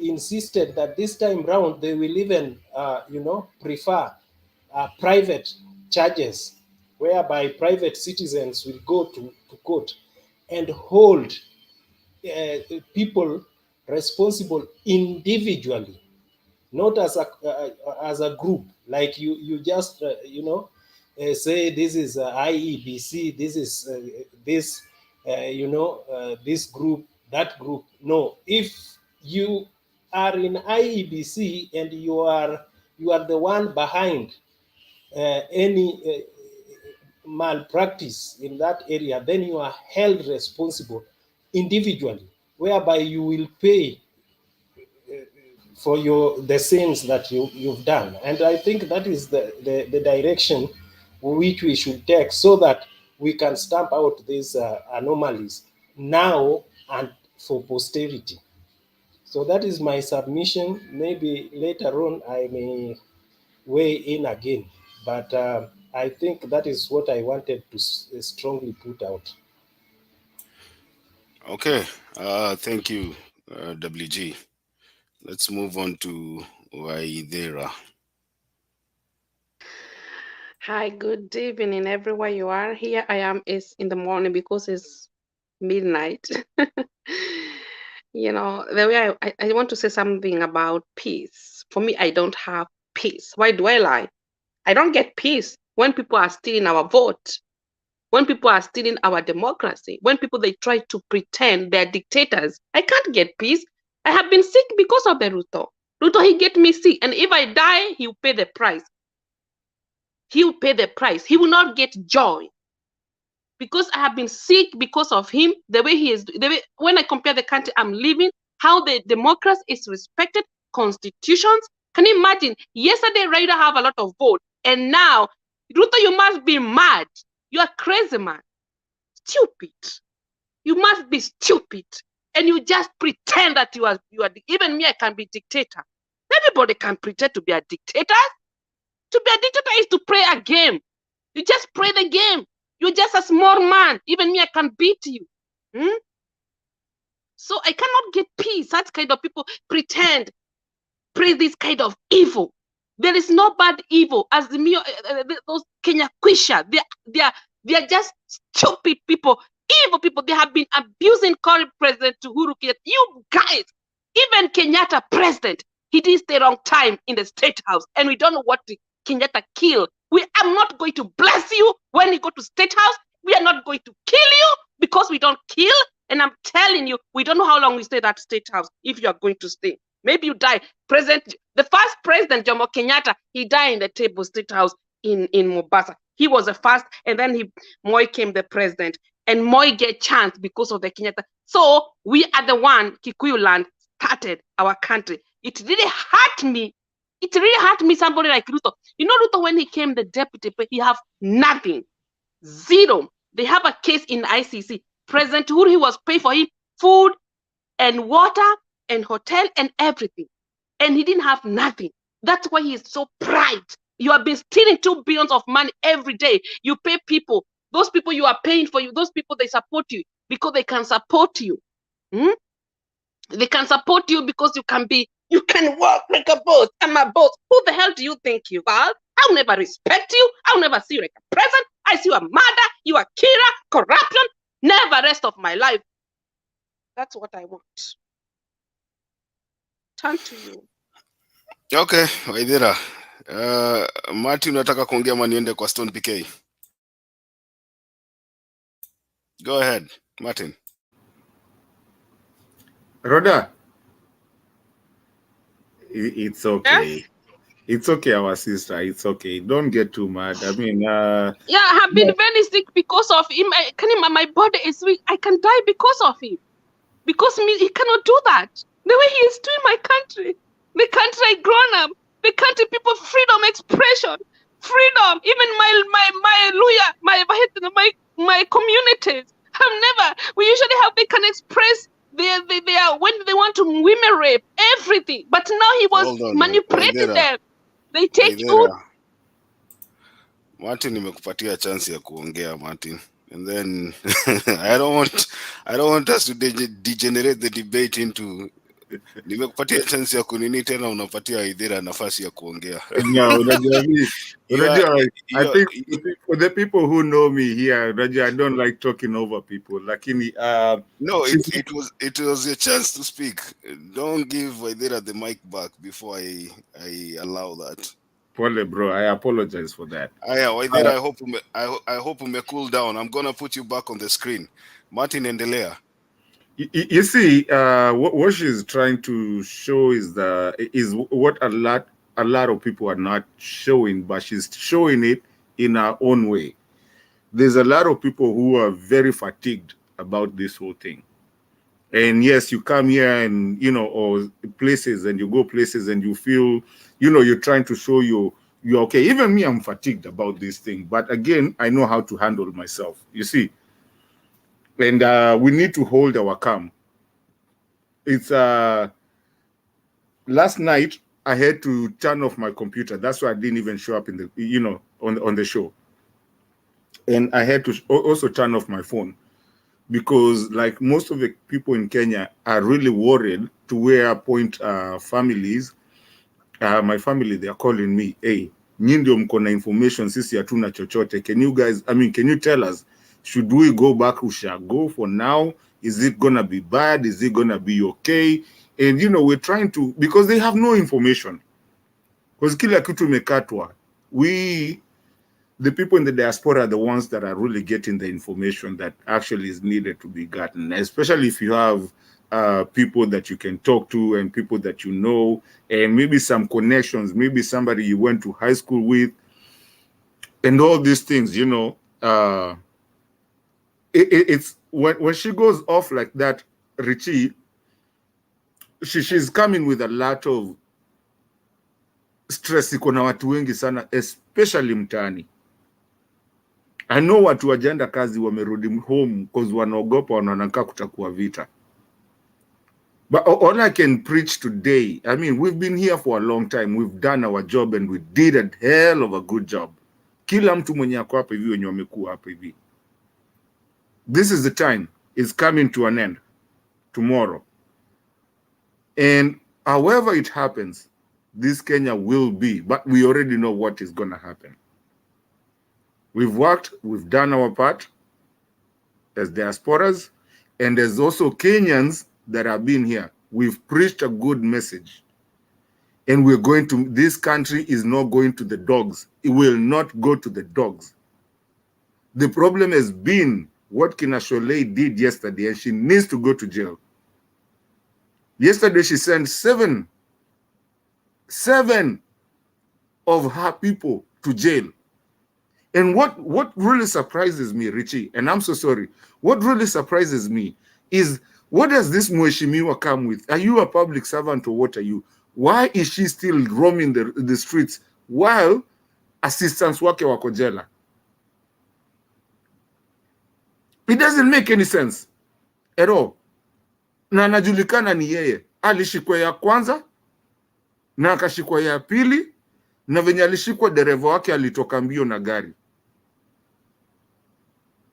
Anyways, moving on, we will revisit. We will revisit Mount Kenya seats. We will revisit all these seats, and we will want to know where these numbers, the perpetuated numbers, where they came from. Yes, let's take the 1% difference, which we know it's rigged, but at least wali rigged na hawakufika your number. Let's take it. We get in there, but we will revisit. And let me tell you, this is the last time any Kenyan will ever try to rig an election, because we mutaenda. Saizi 47. We will revisit. It will not happen again that we have a problem like this. Watu wamekaa wengine wakuli, and by the way, see joke. I heard somebody say, mi hata naweza jiua saizi, because this thing is serious. It's our country, eh? Watu wamekuwa in problems. We will not have that thing again. But I want to thank the people that actually, the diasporas, the IT diasporas that actually caught the first hacking on Wednesday in the morning. I want to really thank them because ilisimamisha kila kitu. And I also want to thank Kenyans for having the patience to wait. And I mean, 7 days waiting, stress to the last day, pushed to the limits. And we are here, and it's going to happen. But then we have to build this country. I won't say a lot. Kuna zingine mtu anaweza sema hapa hivi haribu.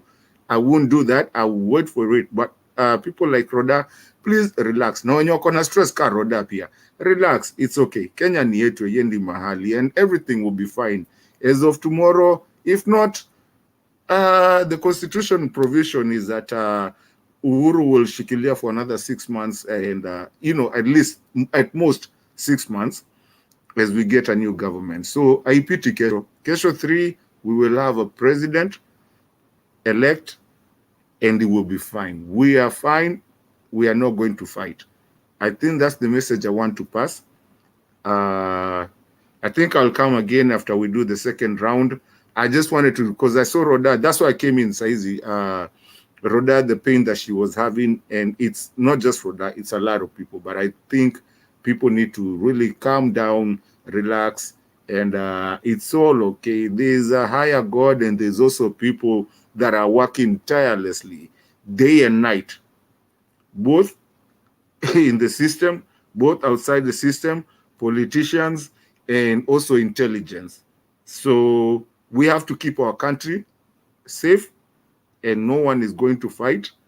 And if you try, you will suffer the consequences of trying to touch your brother's keeper or your sister's keeper. You will suffer the consequences. We are not short of intelligence, and we are not short of a government. It will happen, but tomorrow, as of tomorrow, we'll be fine. So, guys, I just want to give people confidence and just know that we're cool. We are running okay. It's just something that a country, in one time, once in a while, a country passes a certain point so that it can be a great country. And this is what we are doing. So we should all be proud of our country. There comes that time, and that time has come for us to become the greatest, one of the greatest countries in the world. We've been saying it here all this time. I need you guys to relax. It's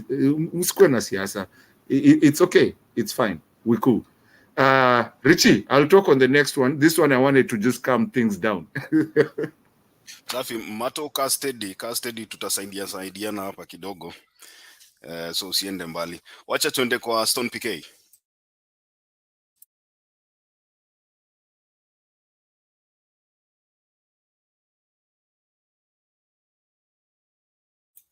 Stone PK, unanisikia? Looks like okay, wacha tuende kwa Gitau. Ngoja, Stone PK, unanisikia? Nakupata sasa. Nafikiria Okay, network yangu ndio wiki kidogo. Sawa, endelea. Sema ndugu Makiadi, ni good to see you bana. Wewe umekuwa chairman wa nguvu, wewe si kama Chebukati. Hapo naona madamu, mbona mora umebadilisha?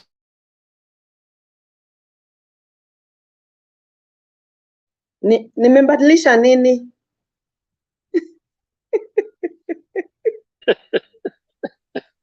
Naona jina ingine lakini ni sawa. Kwa Afrika tuna majina nyingi. Waithera, Roda, na muona yule pale Peter Getao. Na my brother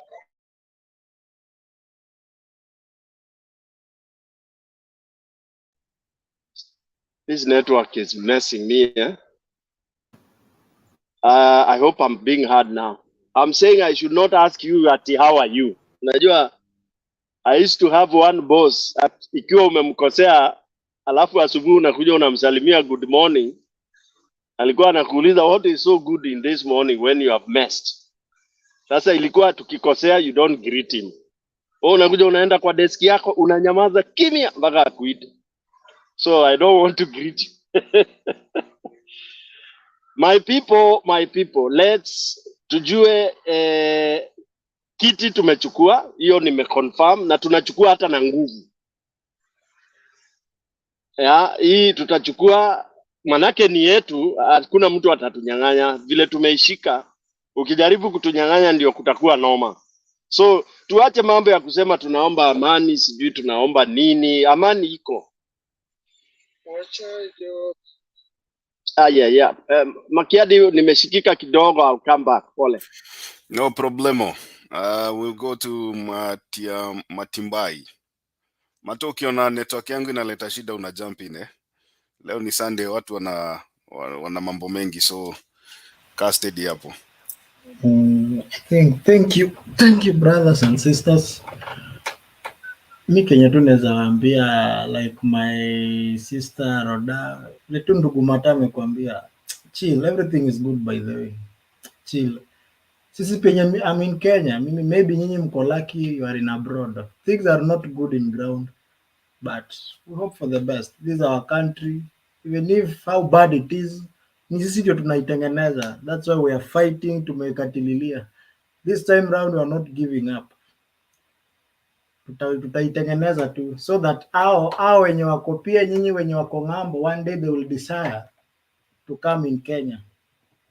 There's a friend of mine anatoka US, nilimuuliza suni connect nikuje US, akaniambia hey, my friend, make your country to be good so that other people should admire to come to your country. Don't admire to go to the people's country. So pia sisi tuna fight that pia watu wa nje they will admire to come in our country. Let's not to country yetu kuanga tunajulikana oh when utaje corruption we're the first people. There is a country called Kenya. Like I was in TikTok, walikuwa wanauliza watoto wa shule in US, which country, how do you, unajuaje Kenya? Mtoto anasema the most corrupt country in the world. I say wow, hao ndo watu wanatujua. So sisi inatuuma by the way vile watu wana mess up, but we thank God Mungu ako na sisi. Kuna mwingine alisema there is a, nyinyi mmekuja sahi, kulikuwa na clip, hata si clip, in the Bible God visited Abraham akiwa old age na akampea mtoto mzuri kabisa. So pia sisi Mungu ametuvisit in Kenya, ametupa kiongozi. And one day Stone PK alisema if we lose this kiongozi so called Raila Amolo Odinga, it will take us a century ndio tupate kiongozi kama huyo.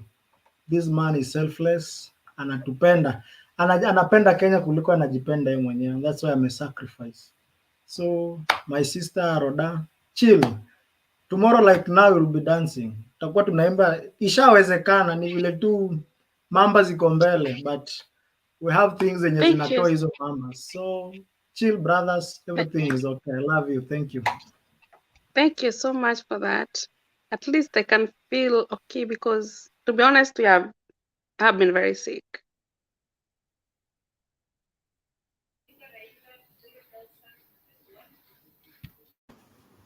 Okay, ladies and gentlemen, I think Richie is having a problem with what's going on. Mati ambayo umesema Madam Roda. Nani hajaongea? Kama kuna mtu hajaongea inue mkono, ama kama kuna mtu anadhani alikuwa nyuma. Peter, ni wewe? Okay, umeinua mkono. WG umeongea? Okay, Peter, let's do Peter and then we go to WG as Makiadi tries to figure out. So no, actually we go to Peter and then WG and then we'll move to Miss Mora as we are moving like that. So Peter is you, WG, na Nyumba amekuja and then we'll work. Nyumba tutakuja kwako, najua leo umetuletea maneno. Okay, the chairman is here, but Peter, I had given you an opportunity and then chairman ataendelea. Peter, unmute. Unmute.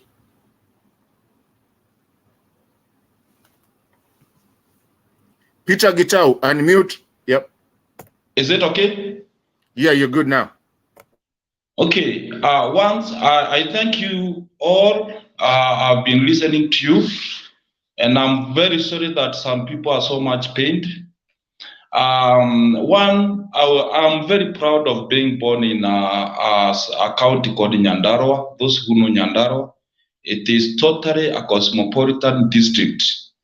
Hoya, Kikuyu, Luo, Kamba, Wakisi, Wanandi, all Masai, every tribe, you'll get them there. Maybe wale wachache sana ni kama Kushite ndio utapata. But the other tribes, you have grown together.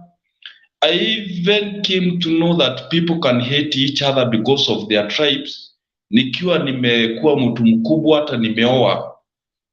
When it happened, nikaona pengine watu wameanza kuangaliana vibaya. I didn't know. And hata wa leo hivi huwa inanikwaza sana kuona, yani kuna vile tunaweza kuchukia wewe kwa sababu unaitwa Ouma, ama unaitwa Momanyi, ama unaitwa Kamau. In fact, we share blood, brothers and sisters. We share blood. Mimi ni blood group O positive, and I know in this group there is a person who is not a Q who shares my blood. Na nikiwekwa blood yake, kama nilikuwa nakufa sitakufa. So one, tupendane. Number two, I think you are fighting for nothing, totally nothing, and I'm double sure that because IEBC ilishaweka kazi yake yote kwa poto yao, na only that maybe kama mimi sioni haja ya kutumia pesa, sababu saizi kuna shida nyingi. Tumepigwa na corona, tumepigwa na corruption, tumepigwa na mambo mengi, hatuna pesa surely. Sina pesa ya kwenda kwa cyber kutoa hizo kazi. But yule mtu anasikia kabisa kwamba priority number 1 yake ni mambo kama ya siasa. In fact anapaswa kutoa pesa zake, aende kwa cyber, aende atoe hizo kazi zote, afanywe tallying, ajue ukweli. Hizi vitu si hata za kugoja ati sijui IEBC, bombers, whatever, no. But what I want to tell you is, I've been a Kikuyu since I was born, and we had Mzee Jomo Kenyatta as president. Then for 24 years we had Moi. Then we had Kibaki, another Kikuyu, and we had another one, a third one. But I tell you guys, kama niloi kula mkate, I bought with my money. Kama kuna mahali ninaishi, I bought that piece of land with my money. Kama kuna school fees nimewahi lipa, I paid with my money. Some people take it as if you get a president from your tribe, umetoka kwa shida. My friends, mimi saizi, I'm even very happy that we are not going to have a Kikuyu president. I'm more than happy if I tell you. Mimi hata nikikula kwa hoteli nasikia watu wakisema Mkikuyu ni mwizi wa shamba. Niliiba ya nani surely? Hao viongozi ambao ninapigania, ambaye ninakosa usingizi eti mtu anasema mimi naweza jiua, how do wanaenda wanafanya hizo vitu? Then I share the blame. Never to share the goodies, only the blames. So I would like you to relax guys. Mimi kuna Kakenya ninapenda sana, wacha nikaite Kakenya. Yule mtu anajua vizuri Nairobi, kuna mahali inaitwa Gregory na Kaburi. Wale wanajua hizo area mbili, zinatengenezwa magari aina zote. Ukipeleka gari huko, ukitaka spare part, hizo vitu. Na very funny enough, kama Gregory, if you want to sell an old vehicle, you'll get 3 people who are intertwined. Mtu anaitwa Mkikuyu, mtu anaitwa Mjaluo, na mtu anaitwa Mkamba. I tell you, wale wameenda huko wanajua. Mkamba anahusika na kazi zote za raba, kuanzia mountain za engine, kuanzia mambo ya brakes, kuanzia mipira yote ya hiyo gari. Na wengine wanahusika na wiring na engine. Mkikuyu anahusika na mambo ya engine na mambo mengine kama hiyo. Mjaluo anafanya body work, and they do it together. Ukiuza gari my friend, wauze Gregory, after 20 minutes utaokota mabati, itakuwa imekatakatwa, imegawanywa na imewekwa kwa hiyo maduka yao. Those people work like brothers and sisters. Hata mimi nikienda huko, Mkikuyu wangu hana haja na mimi, kwa sababu ako na Mjaluo wake pale ambaye they work together. Those who know what I'm saying, they know I'm saying the truth. Sisi hapa ni ujinga wa fulani ameongea, anaitwa Bernard, na hiyo jina lingine ni gani? Ndio akisema ni Onyango ni mchukie. Huyo mwingine ni nani? Anaitwa James. Ama pengine ni Musyoka, ni mchukie. That mentality is what killing us. But nitachukua mawe ama nichukue mti nipige mtu just because an election imekuwa disputed, sijui. Those things are very far from us, my friends. Although it might affect us in a way, but mimi najiuliza, na ningetaka kujibiwa hapa na mtu mzuri. Genuinely, who is not a thief among the leaders we have? Who is not a thief? Genuinely. Wacha vile tunasema tutetee mtu wetu. Peter Gethao. Yes, sir. Peter Gitau, Yeah. Peter. Peter, you're Raila not Yes. Amolo Odinga is not a thief, and Okay. I don't want to start mentioning names of people because I don't want to be party of that. Let me finish. Even me, I'm not a thief. Me, Nyumba, I'm not a thief. No, I'm not talking about us here. I'm talking about other people. We here, we are not thieves because we have nothing to steal. I know that. Na kila mtu ambaye hajapata posti mahali aende akalie kiti kubwa hakuagi mwizi. We know that. But ukipata ndio tunakujuanga. So what I was trying to say, I would like you to be positive about what I'm trying to drive into. I'm not fighting anyone. I'm trying to say this. Kenya has been destroyed by the people we glorify so much, the people we think are so good. Na, in fact, if I would like to say, tumekuwa na watu wengi wakipigania mambo maybe ya mabadiliko Kenya hii, na mtu akifika mahali akipata mkate hatusikiagi mdomo yake tena, ananyamaza. In fact, including the Raila you are talking about, and including everyone. Akifika mahali amepata ananyamaza. So what I'm saying is, sipigi mtu, but tusipigane, tusichukiane, na tukikutana tusiulizane wewe ni kabila gani. In fact, look at our children now, our children. Kama wanasoma shule moja, in fact hata Kiswahili yao inafanana. Huwezi jua kama ni Mkikuyu ama ni Mmasai. Kuna vile wanaongea lugha moja kabisa. Hata wenyewe wataishi mpaka wanataka kuoana hawajui ni kabila gani.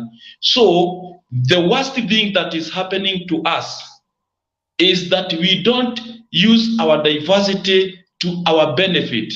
Tunaitumia kutua. That is the problem. Otherwise, mimi ningesema tu what is eating us up. Hata saizi hiyo vita unaona bombers na whatever, it is because a certain tribe thinks that wao ndio wanapaswa kuwa pale, ama a certain tribe feels like sisi tumeng'olewa pale. Those things are useless because kama wale watu wanaishi Nairobi hakuna lahadi ya Mkikuyu ama ya Mmasai ama ya Mkamba, and I think that is what should be happening all over Kenya if it would be possible.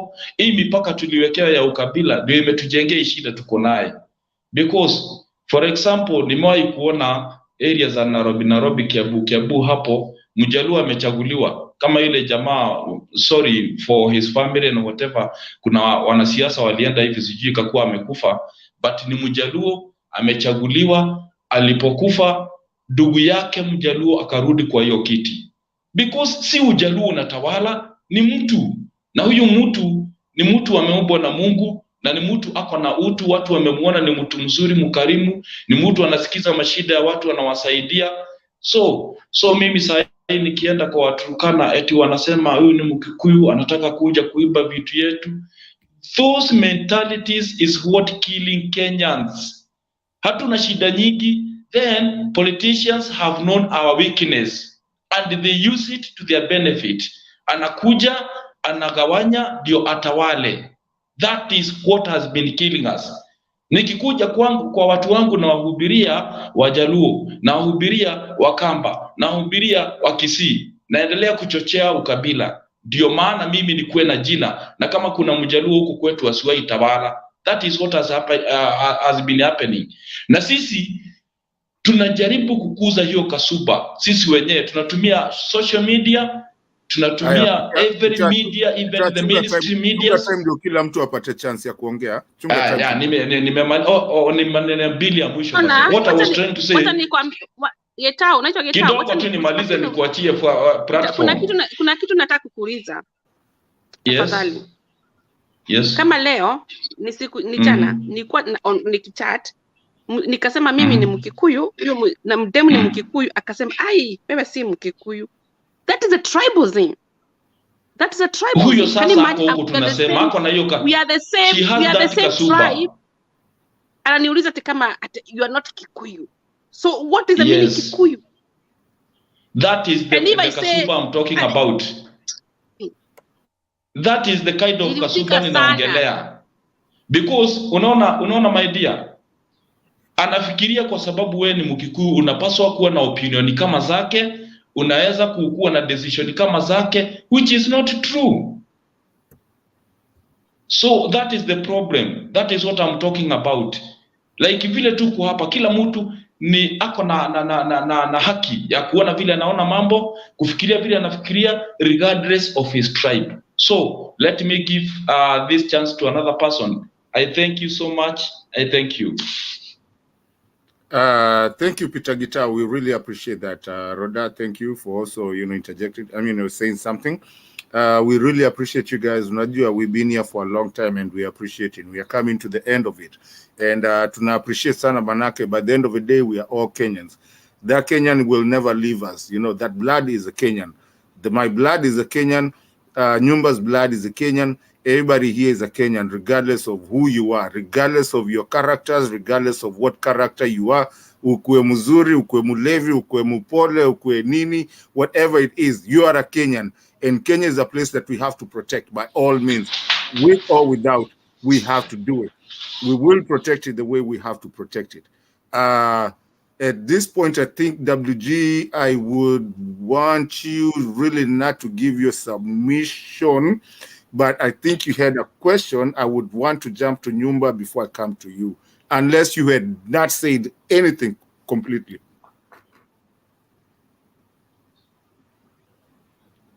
Okay, thank you, sir. Did you want to say anything? Did you want to add anything on it right now? Because I know you had your hand up before. It's okay. We will just have time later to continue as you've planned, as you've programmed. No, if you had something to say that you wanted to interject somewhere, you can do. Mr. Nyumba is a very genuine person. He will wait kidogo too, and we'll give it to him. He's a nice guy. No, let him submit first. Huh? Okay, Mr. Nyumba, the floor is yours. Asante sana baba. Thank you so much, Dad. Tupatie mawaidha na tupatie nini tumekosa leo, wapi tumesaidia na tunaelekea wapi. Asanti bwana moderator Ndeto.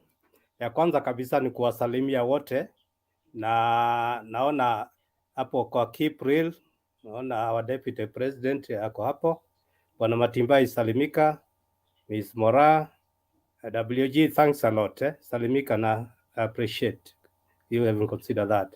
Bwana Peter Gitau salimika, Roda salimika pia, na hata mimi najisalimia kwa sababu nimefurahi sana. Sasa ya pili, Bwana Gitau, I'm your neighbor. I'm in Nakuru County. We border each other. In fact, I come to your headquarters quite often. Hapo I have some interest.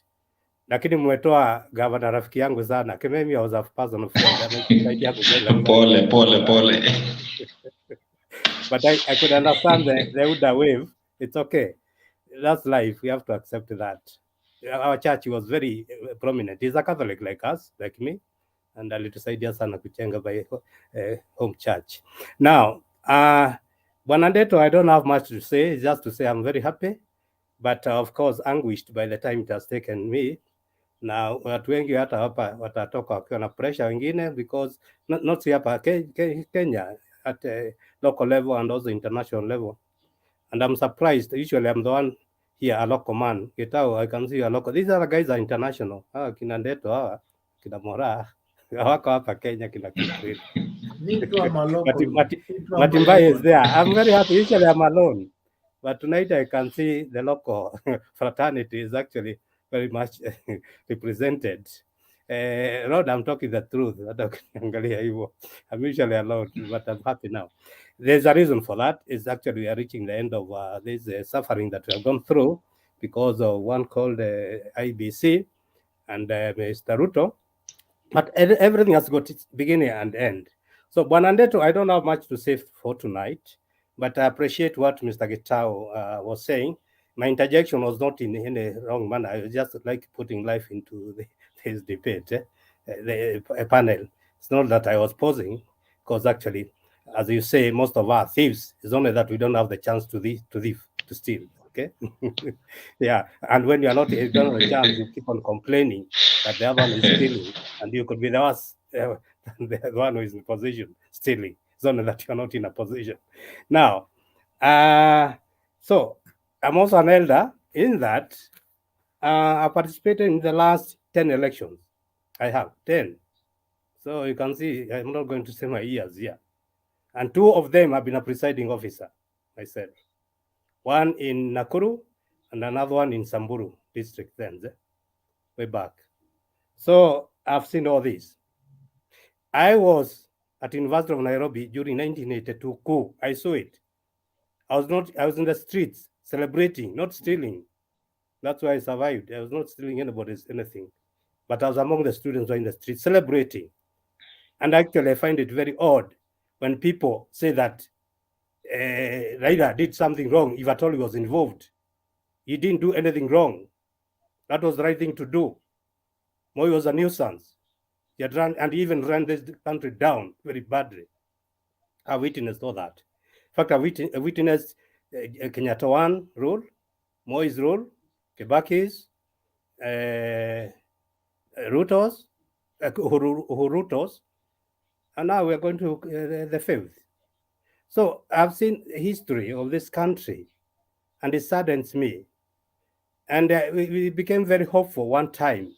That's why I was in public service. And when we elected Kibaki, and may his soul rest in peace, in the year 2002, I quit the government after working 20 years, resigned without benefits. Up to now, I'm not on pension, because I could see a bright future, which actually those 10 years made a lot of difference, mostly economic. Kibaki was not so good in political organization, but in economics, I was practicing, and I could feel the goodness of it. Thereafter comes Uhuruto, digital, so-called. That's me. I'm half digital, half analog. But the digital people actually ran this down, the country down again. Or what Kibaki had done, actually, we are not in a good position. Most of us, we were worse off than we were 10, 20 years ago. Now, coming to the topic, maybe I've not go to this topic as directly as exposed here on the screen, but I would say this. I've said I've participated in 10 elections. All these elections have been manipulated. They have not been fair, apart from the elections of the year 2002. That was only the most free, fair, and verifiable election. All others, Moi's time, they have been actually been manipulated. It's only that when I'm coming to your point. When I say that, I mean they are stealing, they are being stolen every other time. The election stolen, and then we will keep on voting, thinking that we are doing anything to change anything. No. Thievery has been there all the time, even in elections, not only at job wise, not only monetary wise. The only or the most fair elections were the year 2002. And we could see the effect thereafter. Kenyans they were happy people, hopeful. And actually, it was mentioned in the whole world, Kenyans walikuwa wamefurahi sana na watu wako na hope ya maisha. Wacha ikuje tena hiyo hope iletwe chini kabisa. Because actually that's the time you could see even the civilian arresting police, discipline forces. That's why I'm saying Kibaki was good at a financial or economic ground, but political, he didn't assist that much. That momentum was not maintained. That hopefulness actually eventually became hopeless. Most Kenyans are hopeless. I can assure you, Martin Detro, especially having you coming from Nakuru, it's only that now, as an elder, I will not try to think of coming to America. Of course, the cold will kill me. I can't try it now. But if I was younger, I would have moved. Kenya became too bad. Corruption every time. And I quoted a corrupt issue the other day. I was traveling, and then a truck from Rwanda knocks my vehicle, and the man was wrong. The police come, they bribe that, they are bribed, then they want now to pin me down. I told them, kwa heri. Hata tulikuwa na bibi yangu akaambia Mungu yuko. Okay? The corruption, everything. And remember, for example, on the road, wacha wanisikie, I don't care. Although Martin, I usually tell you are safer. Kabla wakuje na ndege kumaliza huko America, watakuwa wametumaliza na Bwana Gitau na nani na Matimbai. These policemen on the roads, they are not doing anything constructive. I've traveled on roads with my vehicle from Kenya to Kampala. Kenya, every a few feet, roadblock, every a few feet, roadblock. From the boundary of Uganda, I think on a metro one roadblock somewhere, all the way to Kampala. So there's way back, Honorable Raila being a minister, aliondoa polisi kwa barabara. They didn't stay for long. They are back soon because actually they are collecting 50 shillings every day from every matatu, lorry, or once in a while wakimiza private, wanakuuliza kama uko na hiyo gadget. So I'm saying corruption is the worst thing that has happened to Kenya. It's so deep-rooted. And I was even crying that instead of our president, His Excellency Uhuru Kenyatta, talking about 4 pillars, the only pillar we need in Kenya is to fight corruption. All the others will come in position straight away.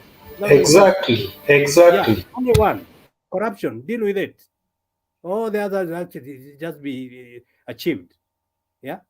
And I hope even our Honorable Excellency Raila, the 5th president, and his deputy, Her Excellency Mother Karua, takes this in consideration. Corruption is the issue.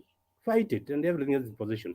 Now, as I finish, I want to say this. I can see on the screen, we are only 6 members. So either kuja kwa screen, I want to raise an issue here. I've said that the only fair elections was the one done in the year 2002. All the rest, even this one, you can see what was happening. Corruption, trying to manipulate, and he voted. How do you feel? Did somebody try? You woke up so early, stood on the queue for so long, and these people now want to change that vote of yours to become useless. And even you have been in this panel for so long, talking sense. They just want to bring it to nonsense. So I bring a motion here. Please, panelists, and the people behind the scenes, I bring a motion here on a serious note. I'm not joking now. Bwana Gitau, you my neighbor. This is the motion. Bwana Ndeto, moderator, note this. The motion reads, let me first of all put the background. Having stated that all elections have been actually manipulated, apart from the one for year 2002, I bring the motion here that any other elections, general elections in Kenya, to be supervised by an international organization like the United Nations, that our African unity, we stop this idea of being independent. Sovereignty is nonsense, We should be supervised. We are so corrupt that we have been doing these things. So the motion reads that any other election, even the one for 2027, let it be supervised. We forget about the sovereignty, be supervised by an international organization like United Nations, African Union, or any other. For the people who say here, who support that motion, raise your hand. You refuse. Let me mention something about that. Rais win it. Bwana Makiadi karibu. Can I mention something there? 2027, we need an international organization to supervise elections in Kenya because all of them have been manipulated apart from the one of year 2002. Thanks. And even everybody who is in the background. Thanks. Can I mention something about that? Hold on, Nani Kidogo, then you will go. Mr. Nyumba, we really appreciate your thing. Personally, I really, before I hand it over, and I know Peter Gitau, you want to say something. Listen, at this point where we are in our country, and I think I've been here a long time, trying to say, we do not need to have people coming to the US. And Mr. Nyumba, you brought that topic. We do not need to have people coming to the USA. We need people going to Kenya, and we need other Africa, other countries, both Africa and even international, countries coming into Kenya, and getting that access to what we have and what we have not really gotten into try and get. What you're trying to say will be supervised. Yes, maybe tukiwa tunafanya ujinga kama hiyo yenye tunafanya saizi. But I believe as Africa and as Kenya, we can do it we can do it ourselves. And if we actually can do it right. But for now, kama tuko na hii ujinga yote yenye ya kuiba vitu kama ziko nini, yes, I lift my hand to you. To your motion. Kama tuko na hii ujinga na hatuwezi solve, then yes. But other than that, my boss is here, so I'll give it to Richie. Richie, Peter Gitau had something to say, and I think the next person is WG. Thank you, Mato, for holding on. WG, you have music in your background. Ngoja kwanza. Mi nataka kusema hivi, Nyumba umeleta a very good idea, but my question is, do we really even need an election in Kenya? Because 2007, no, since Moi's era, Moi alienda nyumbani kwa sababu alitaka. That is one thing everybody agrees. Kama Moi angetaka kuendelea kuran for election, he will still get elected in his own way. 2007, I think, no, 2002 was a good election. And that is why I'm saying Moi alienda kwa sababu alikuwa amechoka. 2007, the election was bungled. 2013, is it 2012 or 13? Nasahau hizi miaka. It was bungled again. 2017, we had the first election, bungled. Second election, the Supreme Court had to come in and decide. 2022, we are looking at the same thing, same characters. IEBC is the same. We changed it from ECK to IEBC. Character ni zile two. People are still doing the same fiascos. And then my question is, do we even need an election? Because you are spending 40 billions to print ballot papers that somebody goes to River Road na anakuja na zake. They are working. Everybody's working with ballot papers in town. Saizi hata ukienda town utakuta ballot papers za IEBC zimetupwa. Za governor zinapatikana huko kwa mitaro, za senator, za president, pre-marked ballot papers. Then tunachukua 40 billion, tunakatakata hiyo pesa, tunapeleka sijui ni wapi, tunaenda kusema we are printing ballot papers that have 7 features, 7 security features. Hata they have more features za security hata kushinda pesa. And the funny thing is, we do not even check. We have never used these features anywhere. Saizi hata ukienda uambie Chebukati, hebu fungua hii ballot box tuangalie kama hizi ballot papers are authentic, you will still find ballot papers inside the ballot boxes that are not even from the company that printed the ballot papers. So why are we wasting all this money on an election that will always be contested? You've heard what Django in Kiambu said. Look at, enda utafute press conference ya Django kwa YouTube, uone ile kitu walisema.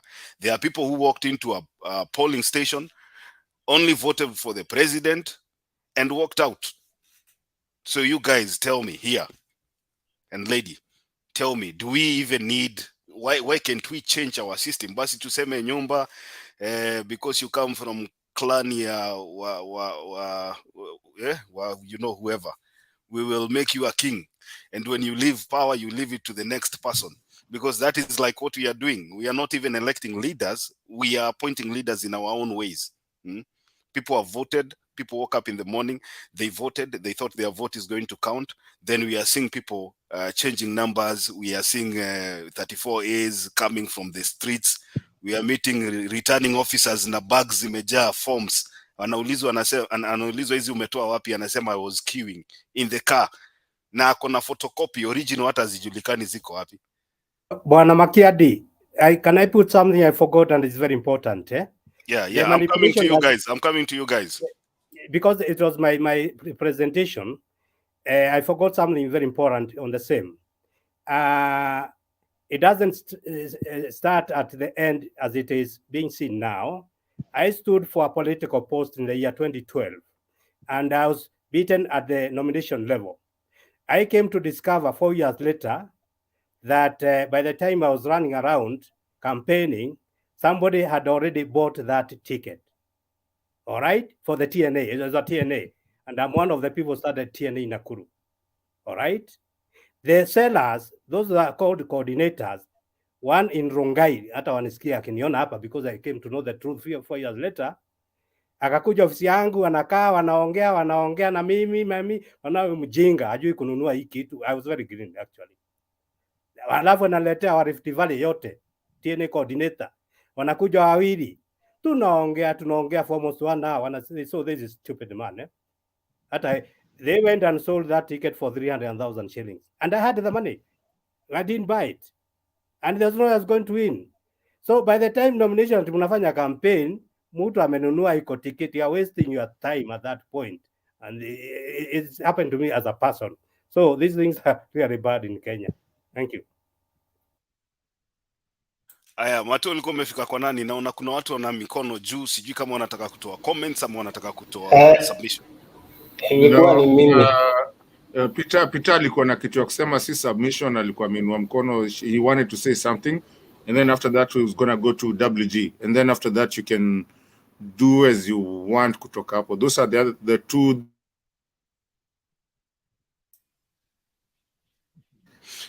Okay, umemute your last statement sikusikia, lakini sawa, nimeunderstand. Mr. Chairman, I think Grand Moha and Dennis wao ndio wameingia sahi. Yeah. Okay, what I want to do is this. Grand Mohan and Dennis, I think I have questions. What I'll do is this. I'll give you a minute each. Peter Getao a minute, Grand Mohan a minute, Dennis, alafu tukuje WG make submission yake. Just a minute, because you'll have time to make a submission. Getao, a minute. Nianze? Unanisikia? Who is talking? Grand Mohan. I can see Getao, your mic is unmuted, but we can't hear you. Grand Mohan ndiye anaongea. Sasa ngoja kidogo Grand. Ngoja kidogo. Getao, mic yako iko unmuted. What about now? Yeah, go ahead. Can I be heard now? Yeah, tunakusikia. Sasa mimi anasikika sasa. Peter, you mute first. There is Grand Mohan who is on. Ngoja WG. Peter, okay, sawa. Wacha tuende kwa Grand Moha. 1 minute. Unmute your mic. Niko Nairobi na follow every day. Kitu inafanyika kwa ground ni ile sasa. Peter ametuambia maneno ya tribalism. Mali Kenya imefika, haitakikani maneno ya tribalism, even if hiyo ndio iko kwa database. If calculation was 44, kwa sababu si tunajua calculation as it goes from 2002 mpaka 2017, 44 the president alikuwa nayo Raila percent. Mount Kenya imempatia 20%. Calculation automatic, kama wewe ni mtu unajua, kama wewe ni Chebukati, Raila should be starting at 64. If you do the previous calculation of previous year, ile NTV kasa kila siku ina air. So if somebody anakuja kwa platform, ameamsha watu tarehe 9, rigging inafanyika, Raila anasema anashindwa, it's not a matter ya Raila, ni a matter ya Kenya na Azimio waseme we are sick and tired of this, so you just go take the power. That's what even Babu Wino was complaining today for no reason. You should not tell Uhuru Kenyatta to help.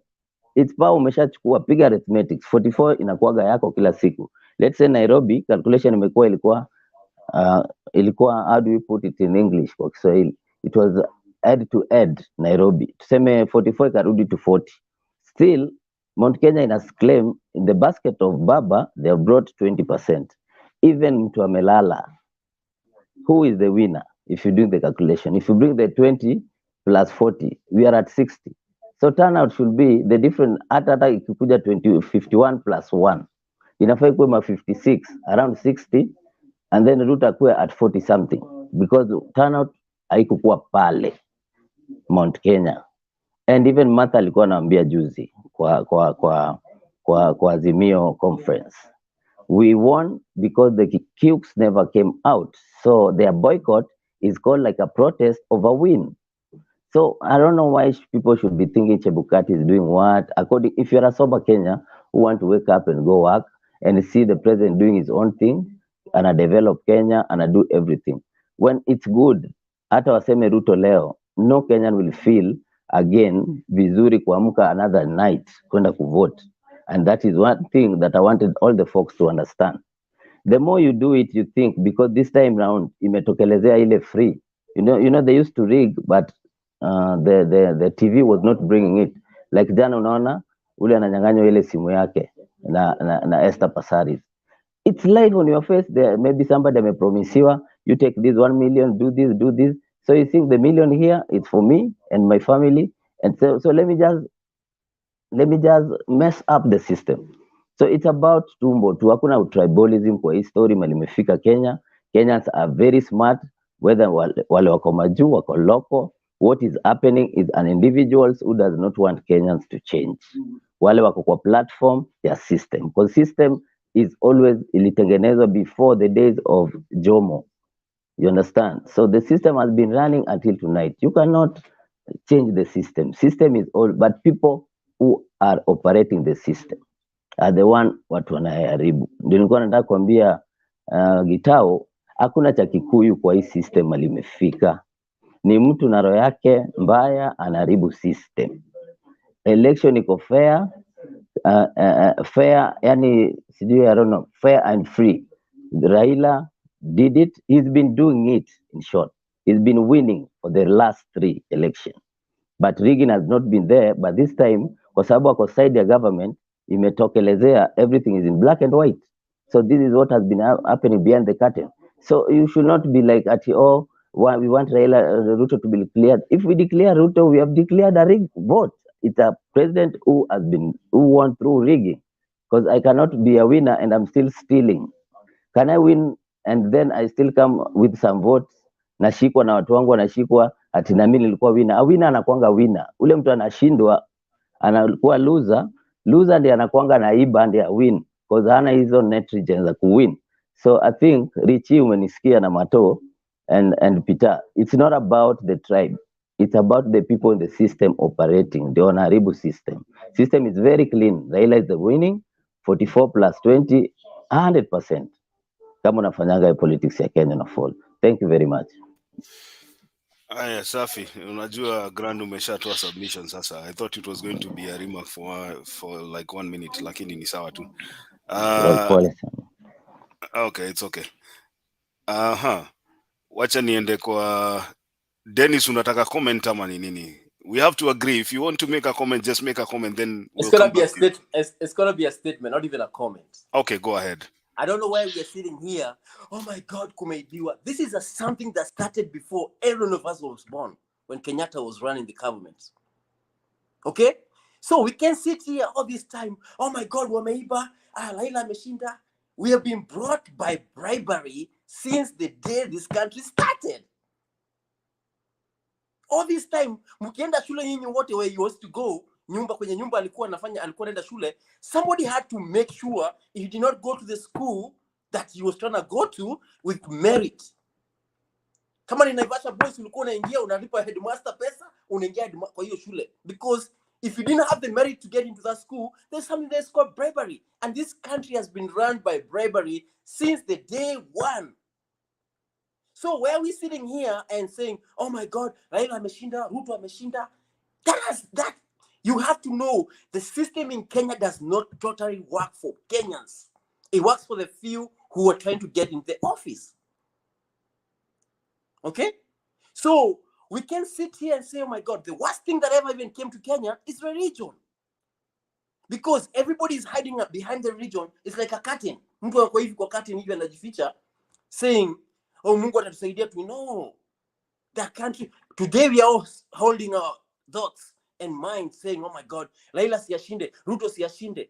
But at the end of the day, if there was transparency in this country in terms of elections, we would not be having these problems. America has 350,000 million people. In less than 2 days, we have a president. We have a president, and none of the people is killed. Kenya, we have tribalism out of 44 tribes who are in Kenya. All right. Kenya is only run by 2 tribes, which is the Kikuyus and the Kalenjins. People forget about other people. All right. So America has all these people from the world, whatever they vote. At the end of the day, not a single person is killed. And now, when we have a very election for 40,000 people in Kenya, we can't even manage it. It's a disaster. Hii country inafaa iuzwe. Inafaa iuzwe kabisa, na we don't even have to have these conversations that we are having.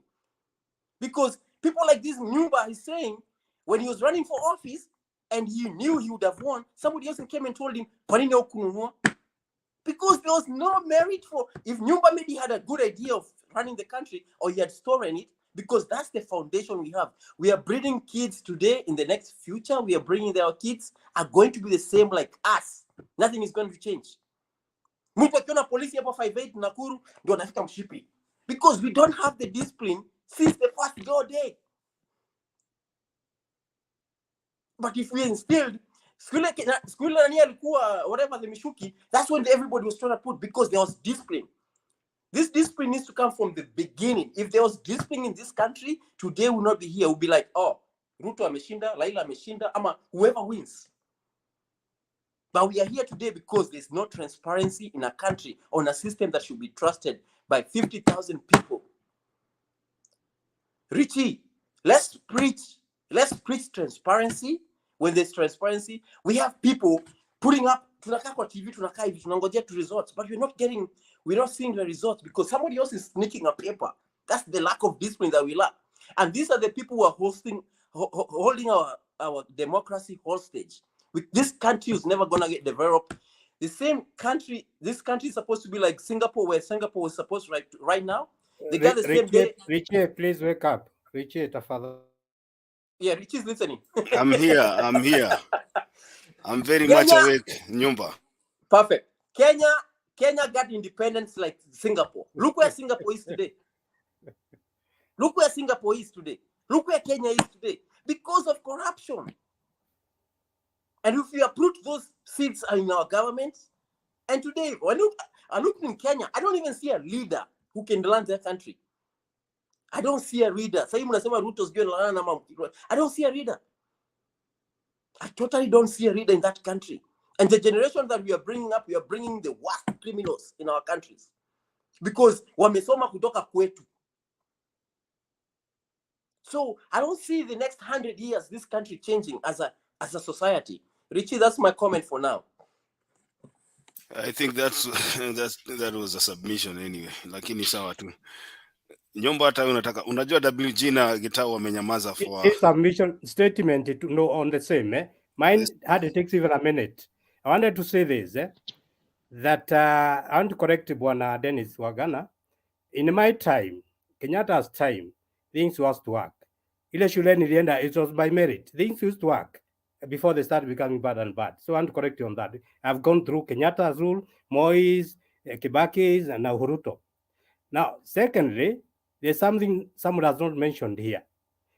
Me, I know a few of our kubwa wa IBC. Nawajua. Hawa watu wako na mali. Sijui natokaga wapi. Manyumba, maplot na nini. I'm implying something for you to go and think about it. I know quite a number. Huh? Yeah, I rest my case. Aya, WG alafu nikuje kwa Gitau.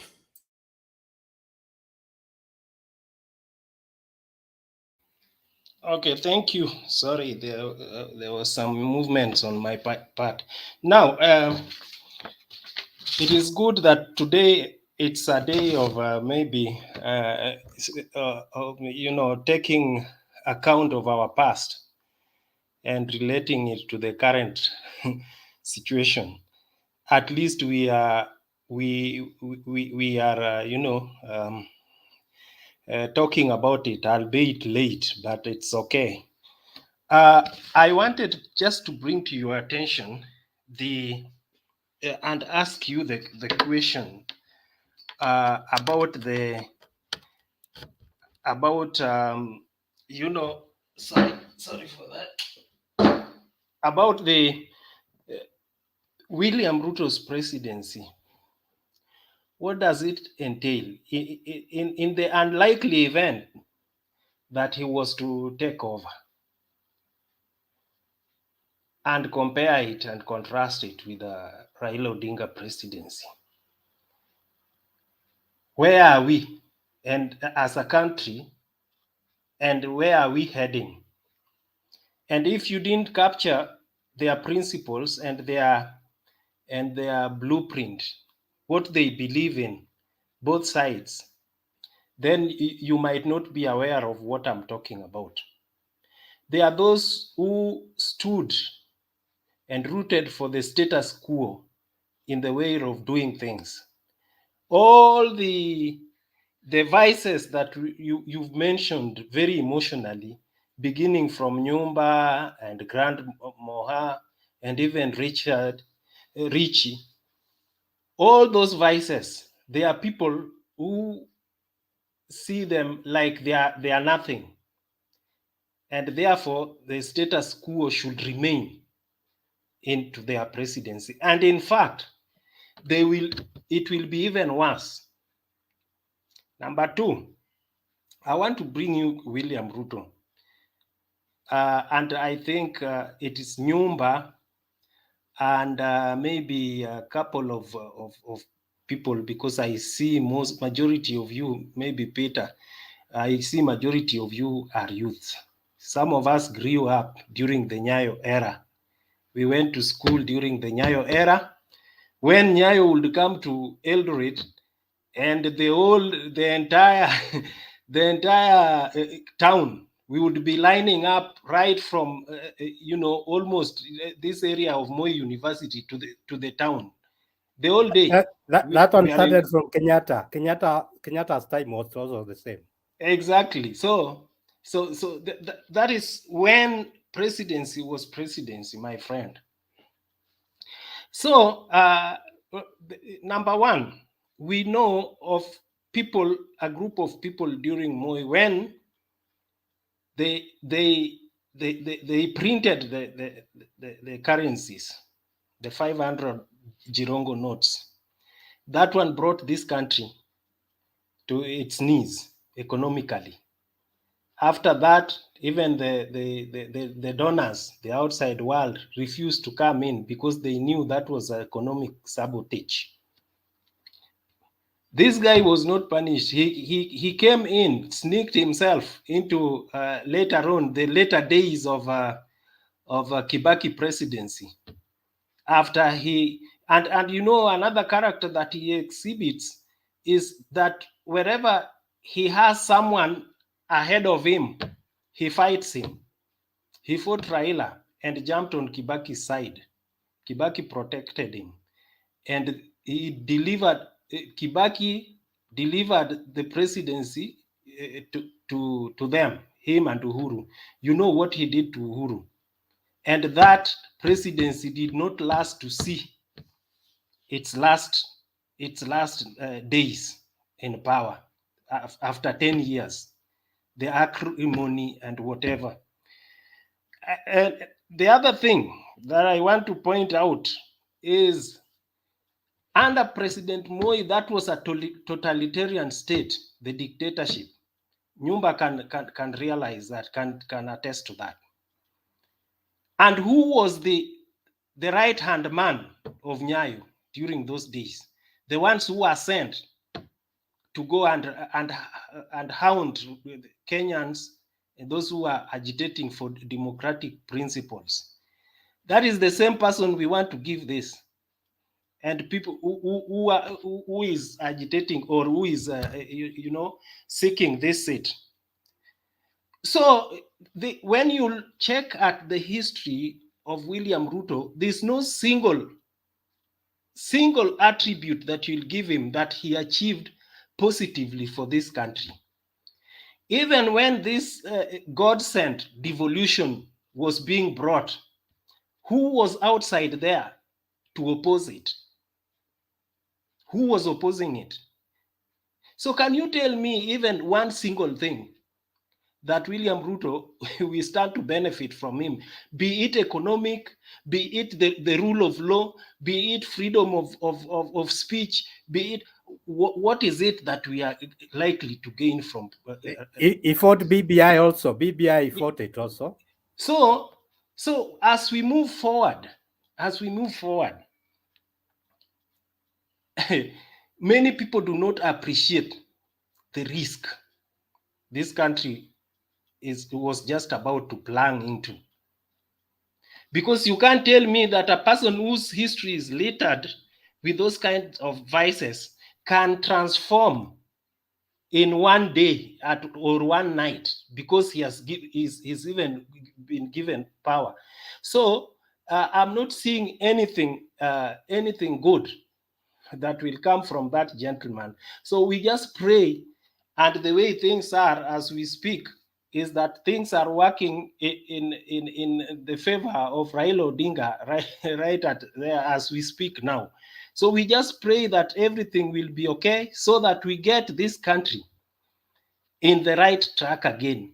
Number two, people are saying here, and that's why I disputed that guy who was coming to preach here about about peace. I think there are times when some of us must sacrifice some things, you know, so that we have a stable country, if not for ourselves, then for our children.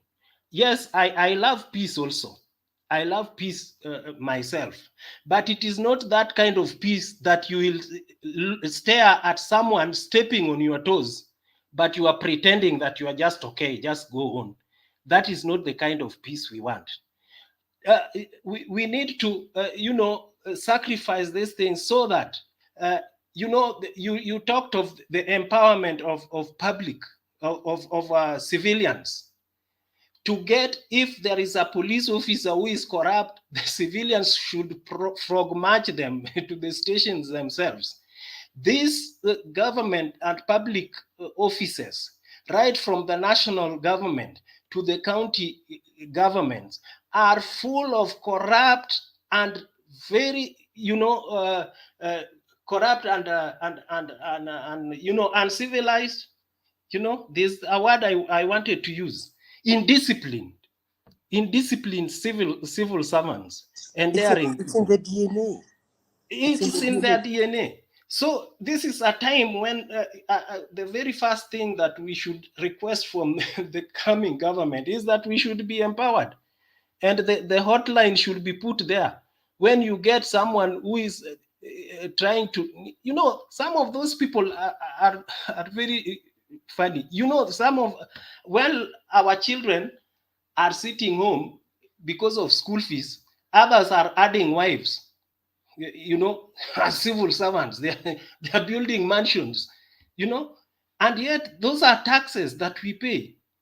Projects are going without being accomplished because someone needs to massage their egos. They've found the opportunity. That is where we are today. And therefore, we must focus the way we focused in 2002, and everything came back to order. That is where we should begin this thing. Now, finally, I want to address our brothers from the mountain. You are sons and daughters of freedom fighters. How someone came from outside to come and joke and play around with your emotions and with your mind, with your intellect, it still baffles me up to today. To an extent that he turned you into some, I don't want to call that name.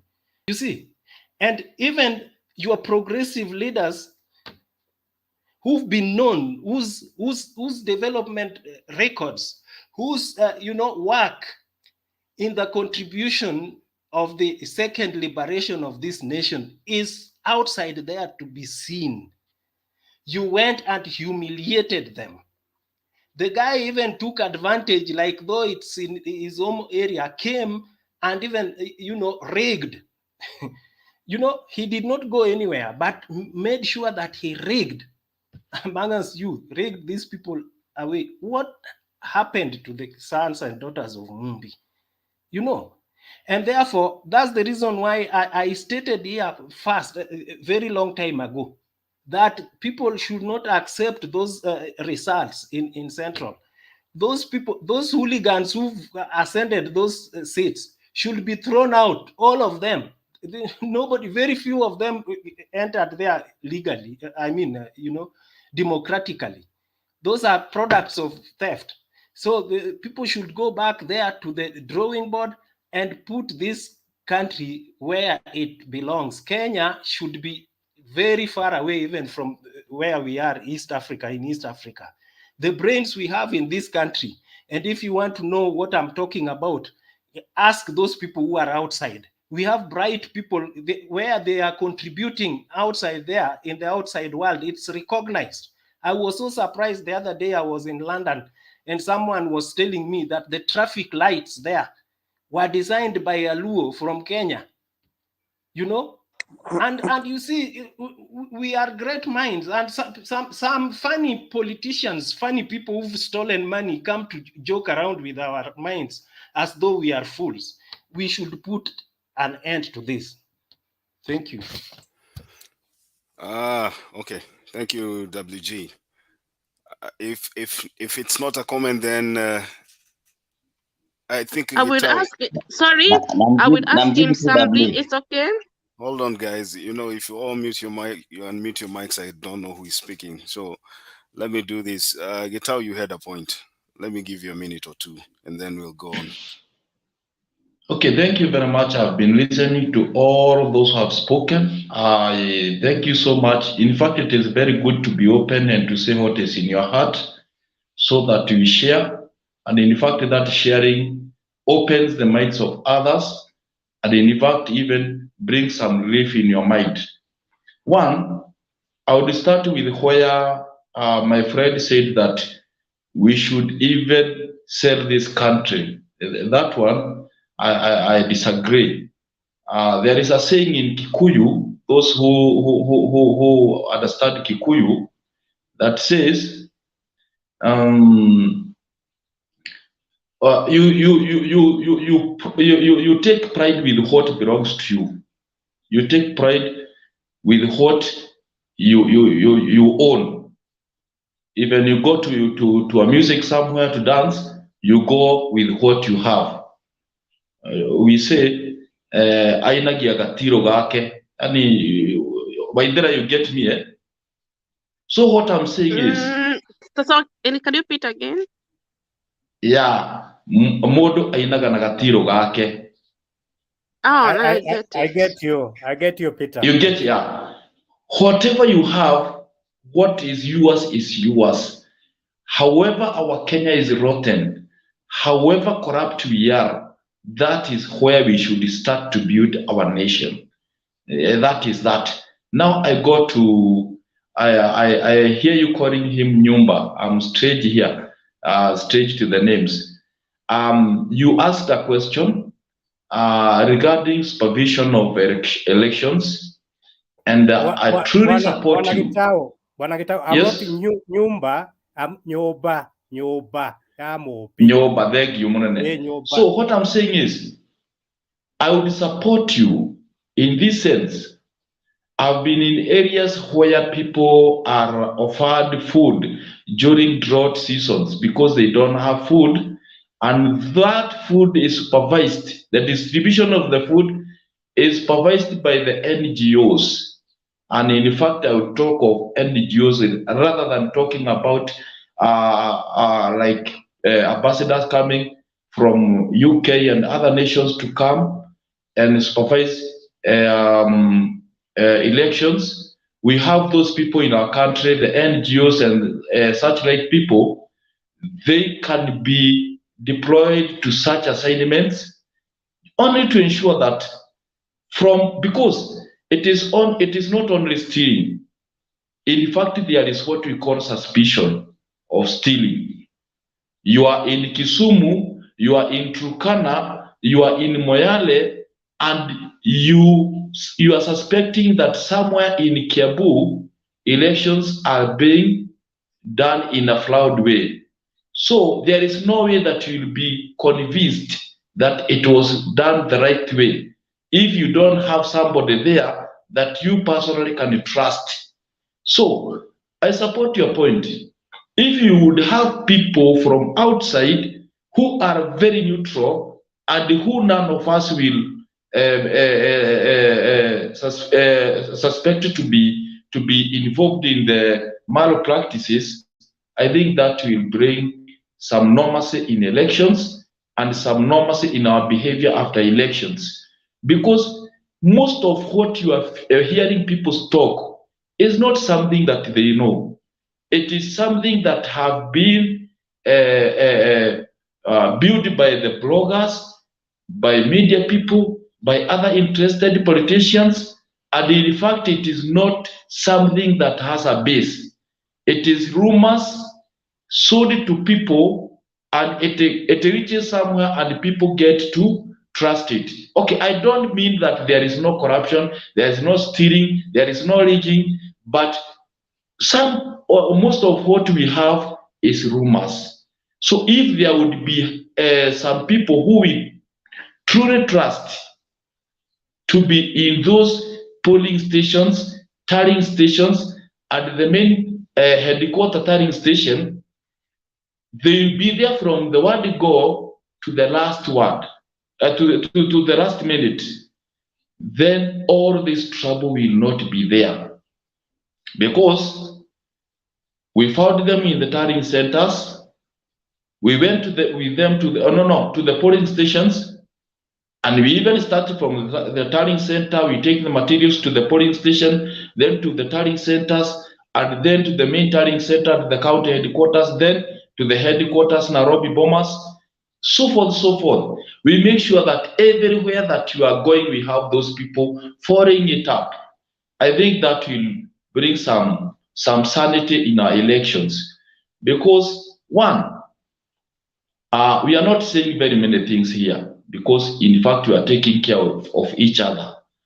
But for example, when we had Uhuru, because right now Uhuru is leaving the presidential position, when we had him, you might find that a lot of people in Kenya were viewing him not as the Kenyan president, but as the Kikuyu president. That is where we are as a country. When Mheshimiwa Honorable Raila is there as a very great leader in Kenya because of his contribution, since most of us were very, very little children. Although I want to disagree with my friend. In fact, I'm a senior citizen somehow. I'm not 51 years. I'm not a kijana. So I was there, although a young boy during Kenyatta's reign. I was there during Moi's reign, the whole of it. I was even working when he retired from the presidency. So what I'm trying to say is, if we have another third person from outside or from an NGO who will help us supervise the elections so as to make people contented that whatever is happening is genuine, is done the right way, and nothing is being done, that will help. Because for sure, I let you, for sure, Okay, if we stay the way we yes. Summarize so that we move on. Yeah, I want to say, if you go on the way we are going, hatred will continue being more, and people will be seeing each other as enemies. I think your point is very much in order. I support it. I wish we'll come at a time that it will be used. It is very genuine for sure. We need somebody very neutral to help us supervise the elections. Thank you.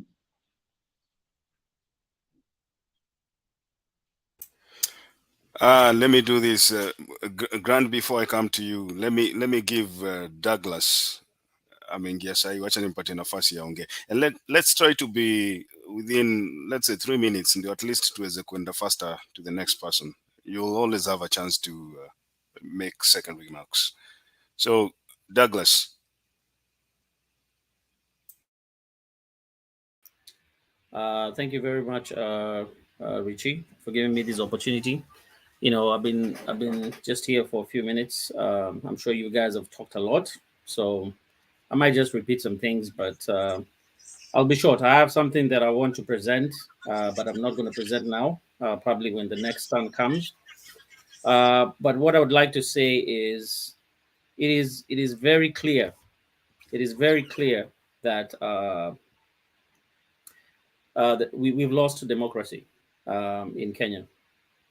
If it's not evident in your face, anybody who thinks that these elections, whatever, are open or are genuine or have free and fair, with very little sort of interference, minor little interference, I think that person is being dishonest, not only to themselves, but also to their children and the future of the country.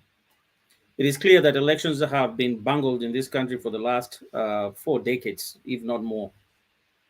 And the funny thing is that it's always a situations where those Kenyans who are on the winning team, who think that they're going to be in government, and this is a tribal affair, those are the ones who are going to support that election regardless. It's all about who is in government. They know that the elections are rigged, they know they're stolen, but they will support it so long as they think that they are in government, which is a fallacy. Because right now we know that whoever is in government is the politicians, not the people. The only few people who benefit are their friends, family, relatives, and a few yes men around them. Those are the people who are going to benefit. So this has been ongoing, yeah? Even right now, when we're seated on this channel, there are people who are coming here to defend what is clearly a rigged election, a stolen election malpractices. You can just see how many days does it take to count votes just openly and honestly?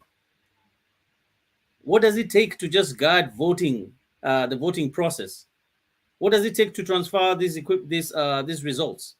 This is mud in nothing but corruption. And this has been a lifestyle of Kenyans.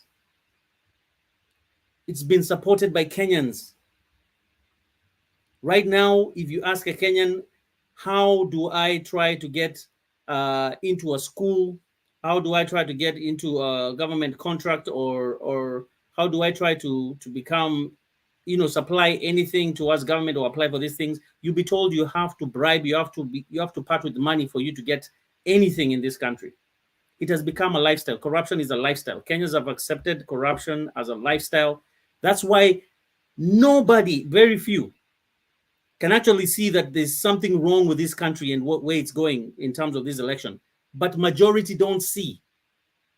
Majority are just happy. They're like, oh, we were smarter than them. Our team is smarter than them.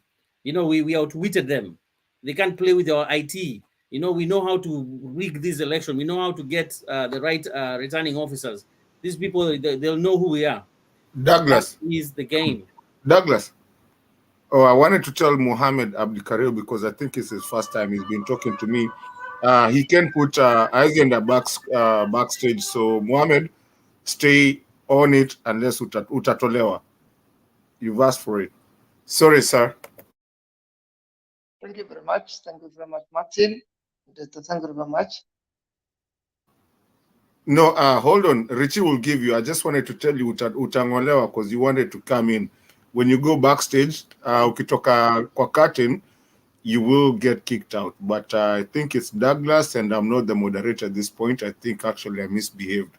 So it's Richie. Forgive me, Richie.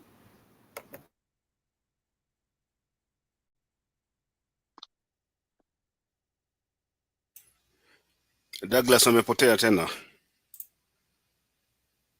Okay, let's Grand Moha make ile point yako tukingojea Douglas arudi, then we can go to Big Julius. WG, nilikuwa nataka kuambia watu wa Mount Kenya, sisi tuko na company na run company kama manager. kwa system kuna kuanga na 2 languages, the language of the rich and the language of the poor. So you cannot blame the Mount Kenya that they've been brainwashed.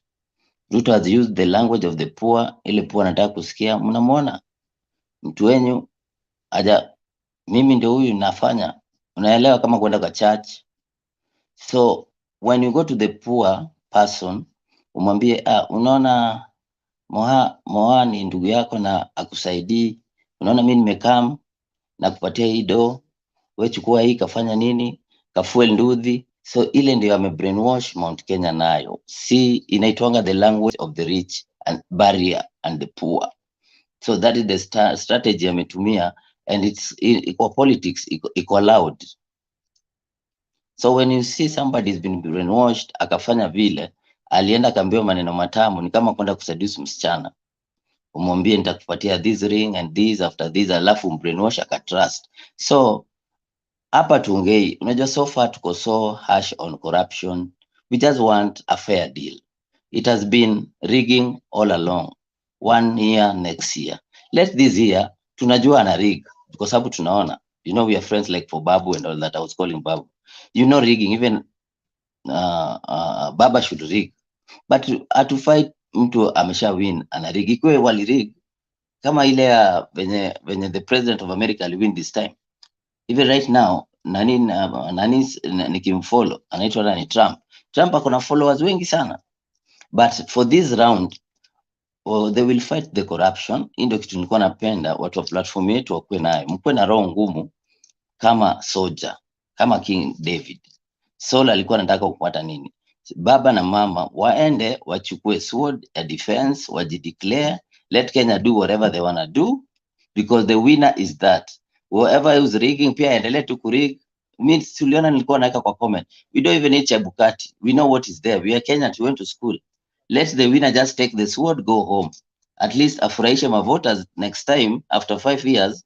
Mtu amke asikie asubuhi akitaka kwenda kuvote, or else hakuna mtu atavote. If you give the other rigger guy, nobody will wake up. And that time nakwambia live turn ilikuwa 55%.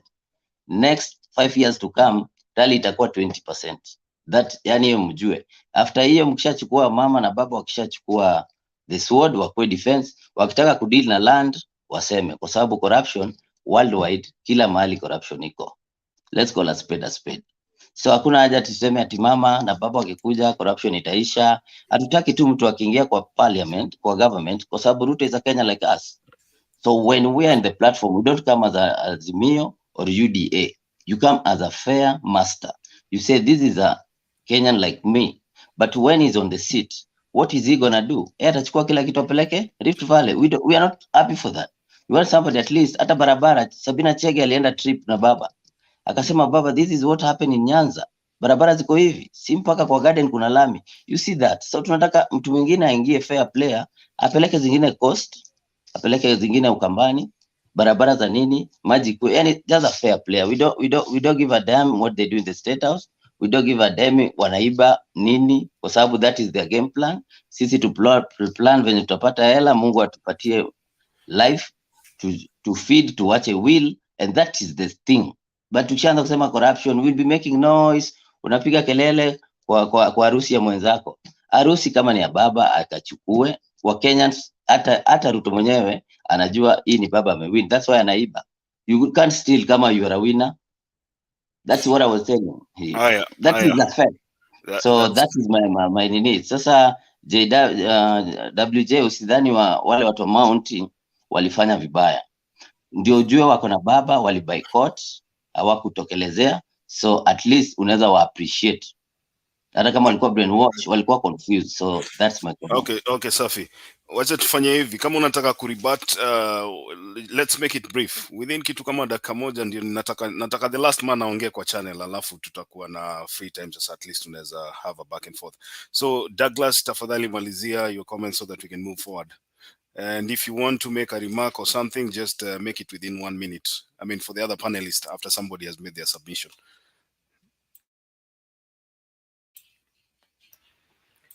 Oh, how long do I have? You probably had taken 1.5 minutes. If you take another 1.5 minutes, I can come back to you later. Okay. I'm just going to throw these points real quick so that I don't waste time. All right, this is my conclusion, understanding, observation. Democracy has been tampered with in this country, Kenya, since the Moi era. There has been repeated tampering of elections in Kenya, and it has been supported by Kenyans depending on the fraudulent winning side, or the tribe that is winning, or the tribes that have come together to oppress the other tribes that are winning. That is what Kenya is all about. It's about, we are in power, they are not in power. We'll teach them that we are the ones who can lead, they can't lead. From 2002, which was credible when Moi was leaving, that was the only credible election that happened in Kenya, that people were there observing and actually making sure that the votes were being counted. 2007, 2013, 2017 have all been stolen elections. Even when Uhuru was in power, he was part and parcel of these stolen elections. We know the IEBC is corrupt, was corrupt, is still corrupt. The same people are still there. Yeah, this is the norm in Kenya. This is the norm. That system has been infiltrated, and there's nothing you can do about it right now. Other than get rid of the whole system and have a new system. Those came kids, nothing. Sack all those people, get a new system to run elections. That is the only way you can get credible elections in Kenya. Not with the current IBC, not with whatever is happening right now. When will the people, when the will of the people is subverted and the people are helpless to the system of corruption and predetermined elections, then that's when you know you are in problems. Kenyans waste time coming here and talking a lot of nonsense. Oh, we need peace to have another country. Tomorrow we need to go back to life. There's no other country but Kenya. What are you talking about? So you'd rather live in a sewage than actually fight to actually remove that sewage and live in a clean environment. Oh, we have to go back. We're all brothers. That is the biggest con trick. If a man cannot stand for anything that is right, then you have no purpose of living. There is no need to vote anymore in Kenya, and I'm very serious, because there is no trust in the IEBC. The confidence of the IEBC has been lost. It has been lost by the people. The people don't trust the IEBC anymore. The choice and will of the people of Kenya has been subverted. It has been abused. It has been ignored for the last 4 decades in this country. From where I stand, there is no point of voting in Kenya. It is a waste of time. This thing we call democracy. Oh, we are a democratic country. Yes, we follow the rule of democracy, the will of the people. There is no democracy in Kenya. IEBC is a criminal enterprise. It's like a cartel. Whether you like it to believe it or not, IEBC is a criminal enterprise. It's like a cartel. Those guys have been given power to abuse the whole process. They are not honest. Their agents are not honest.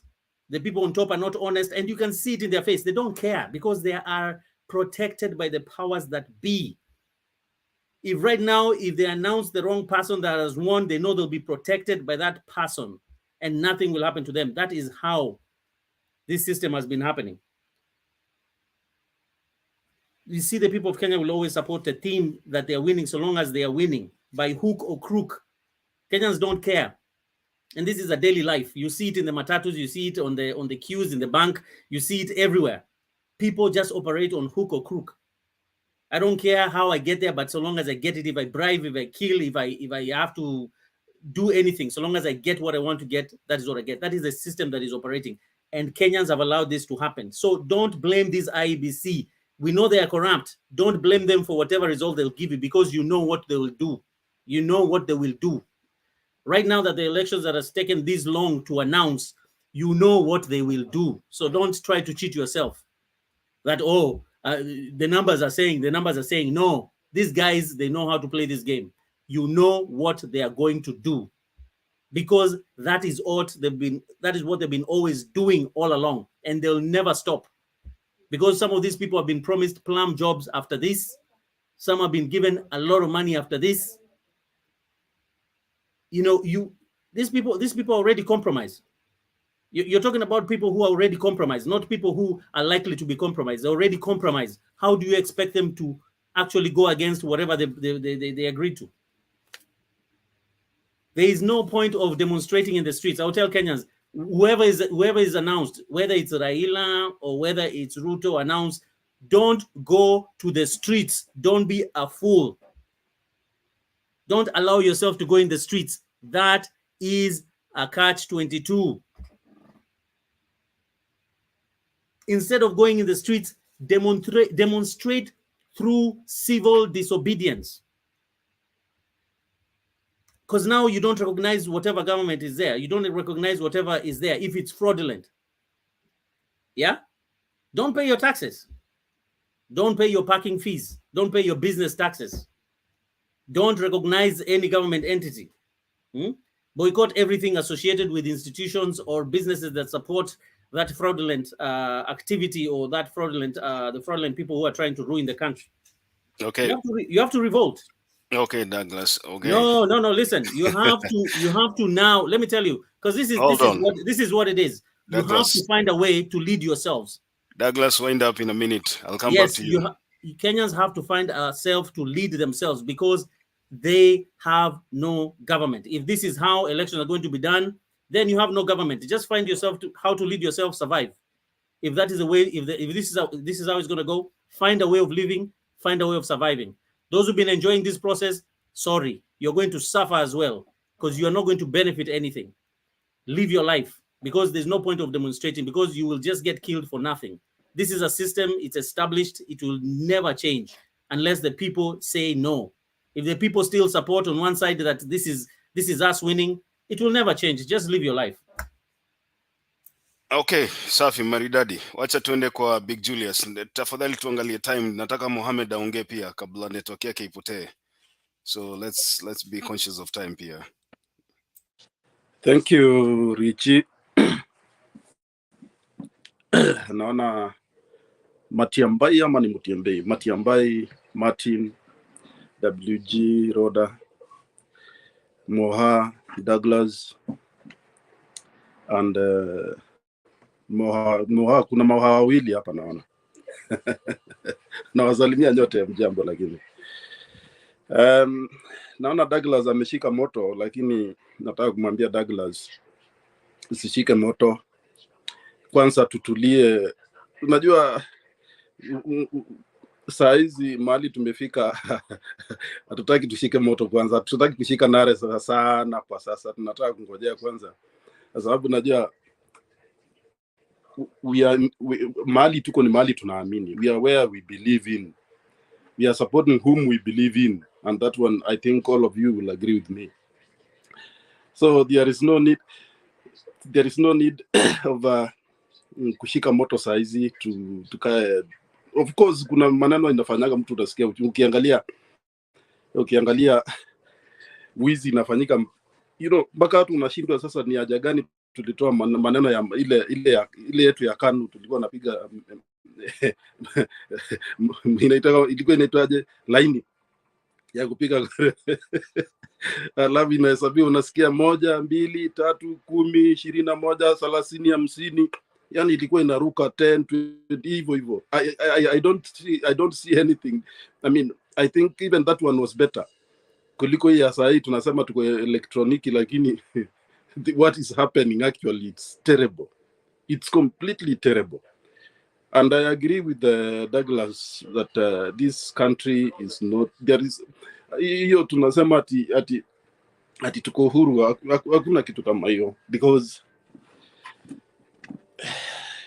imekuwa ni mwenye nguvu mpishe. But at this point, Makiadi, I'm telling you, things are in the right. Tuko sawa. That one, somebody can agree with me or not. Tuko sawa. We are just waiting. Siku ya leo sidhani, nafikiri Nairobi saa hii ni saa 10. Saa 9 na inaenda kuwa saa 10. Mimi mahali niko saa hizi ni saa 4, inakuwa saa 4 asubuhi.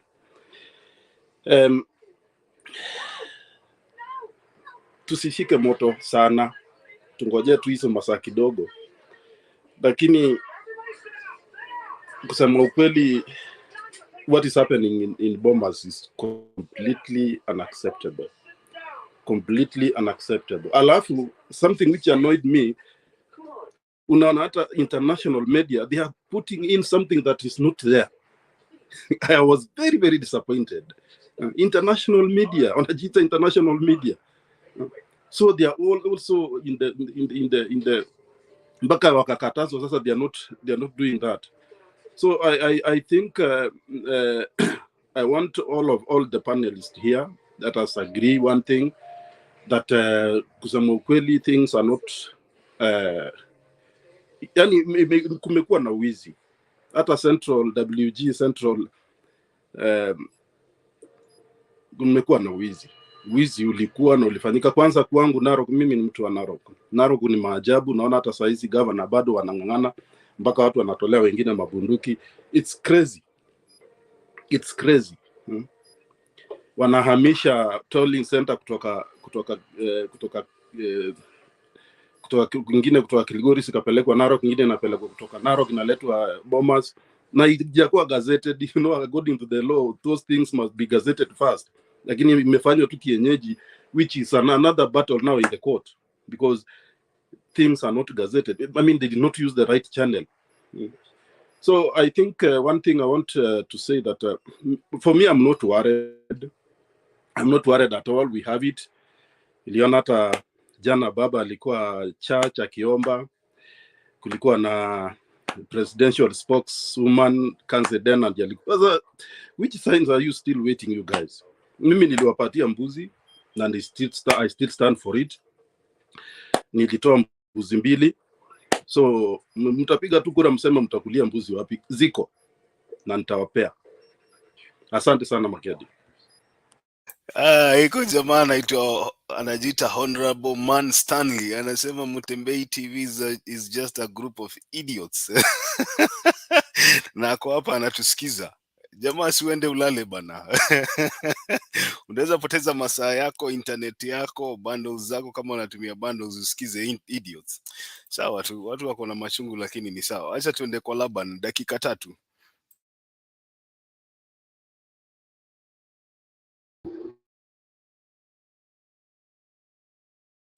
Laban unmute, hujawakisha microphone. Oh, okay, sasa unaweza nipata? Uko sawa. Na wasalimu nyinyi wote, na kuna jambo ambalo ningetaka niongee kwa dakika chache, hata sikuwa na mambo mengi.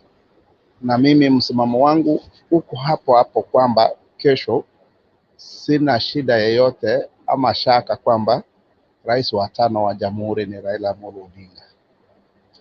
Lakini kwanza lazima tuelewe kwamba Azimio ni a political party yenye iliweka mtu ambaye alikuwa anawania urais.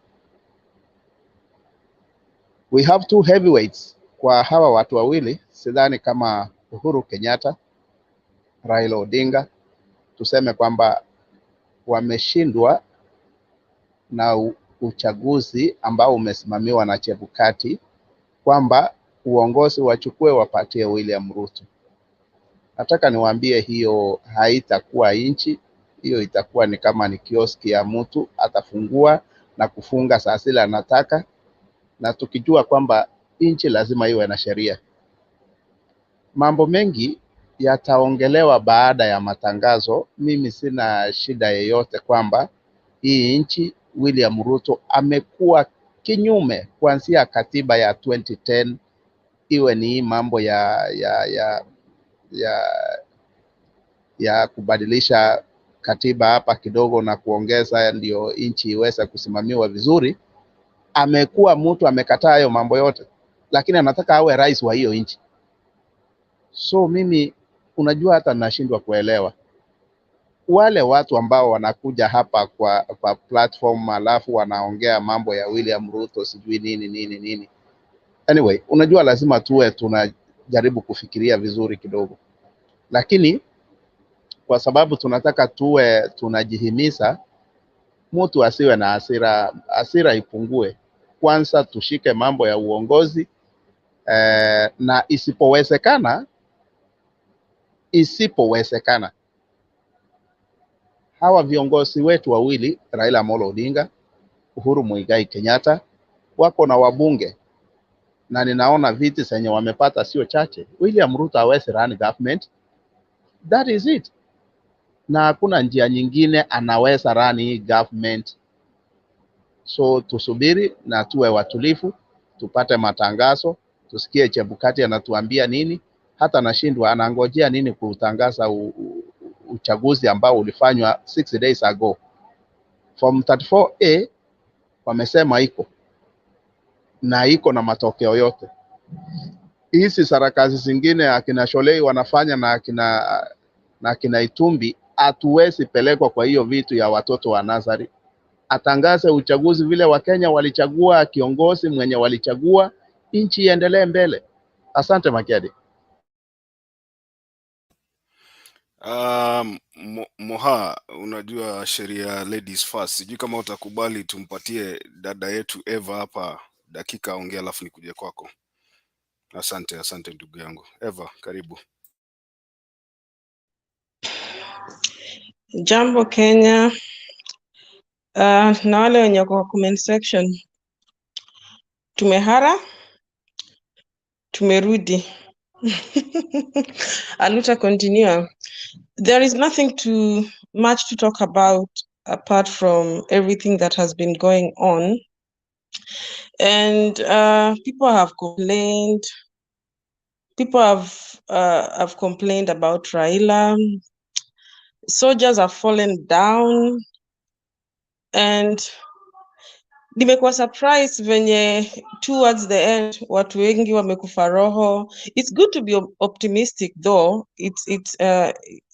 It's life. It's a way of life. But when you go to a war, it's either you concede or you fight till the end. And if your leader is still fighting till the end, that is what you follow. So it was too premature for the people of Azmir to start complaining and just listen to the people of UDA and whatever they are talking about. That was wrong. You stand high even when you're losing. That is why in a match, maybe football, it doesn't mean that if you're beaten 5 goals, you have to end the game. You have to finish it till the end. That is life. And another thing I wanted to say, sometimes democracy comes in a very different way. This election has taken a lot of time. How many days are they now? Since on Tuesday.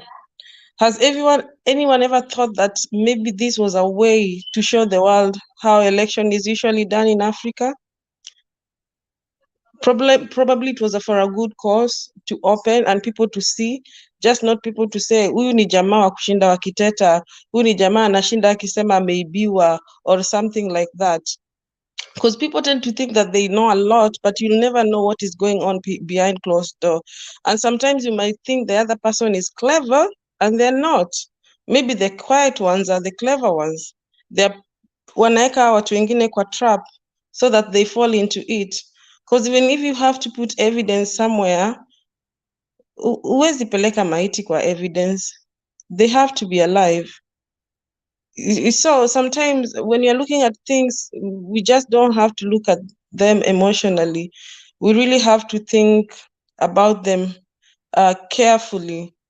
And for me, I tend to think that this was a planned thing. They wanted to show the world how things are usually done. I don't believe that the Azimio leaders just sat down and did nothing, because this is something Raila raised some time back. They were planning to stuff some ballot papers somewhere and everything. And because Raila talks with Mafumba and very short, some people will take him seriously, some people will not take him seriously.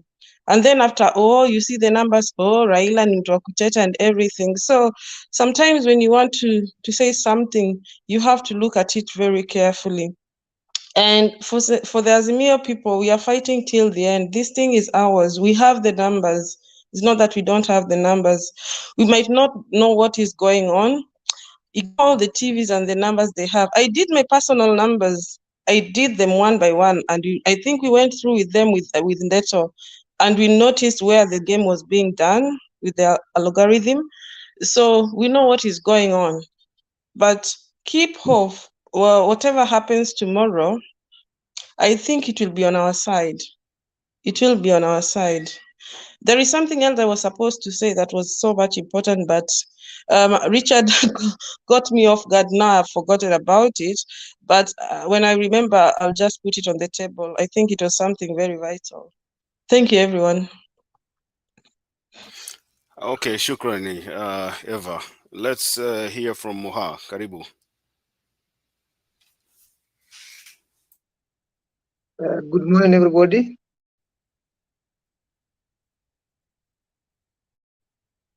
Do you hear me? Yeah, uko sawa, endelea Moha. Thank you, Richie, and the rest of the panel. I've been hearing from you all guys. I've been here with you since in the evening. Actually, I'm with you from Zambia, Lusaka, and really, I'm very, very disappointed with what is happening in Kenya right now, and before also. I think 2013 we had an election whereby President Uhuru and the deputy William Ruto joined hands together and asked Kenyans to give them the ring of the leadership, and then they have taken. Since that, what we have noticed is looting of the public funds deliberately, billions and billions. Since that, how many people have died of malnutrition? Children have died of malnutrition. How many people have died of lack of hospital bills, and hospitals have been operating lack of proper facilities like ICUs and a lack of drugs. Secondly, I wanted to raise another point that the Kenyan politics nowadays have gone wrong also, whereby they came with a tactics called negotiable democracy, whereby a leader will come to the people and he asks him, I will give you 3 seats or 4 seats, whether it is cabinet secretary or CS or whatever, so give me the vote. And he will come to maybe 2 tycoons or 3 tycoons that are in the forefront of the tribe, or what they call so. And then that tycoon will take his own money, give it to people. People will vote for him. And the people doesn't know that, they don't know that they have already sold their rights. Kenyans, where are they going? I don't know. Came 2022, the same happened. William Ruto has taken almost everything that was there in Kenya, almost everything. And that is how now he came up with this government. He has taken already. William Ruto has taken all the votes. And I'm not denying him. Actually, I'm not denying him. He has taken it.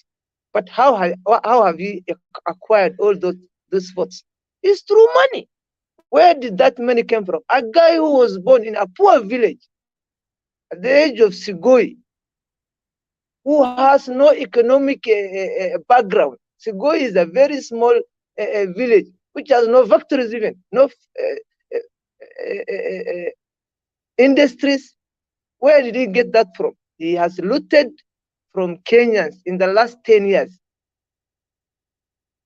Really, I'm very disappointed. And I'm very, very happy with all Kenyans. 22 million have registered themselves as voters, and none of them have come out.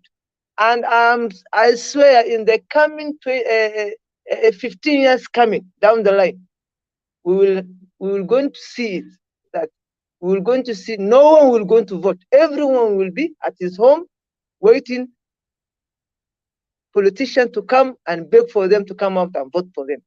Thank you very much. I'm very happy to be with you, to be with you in this forum, and I will be supporting you in anyhow.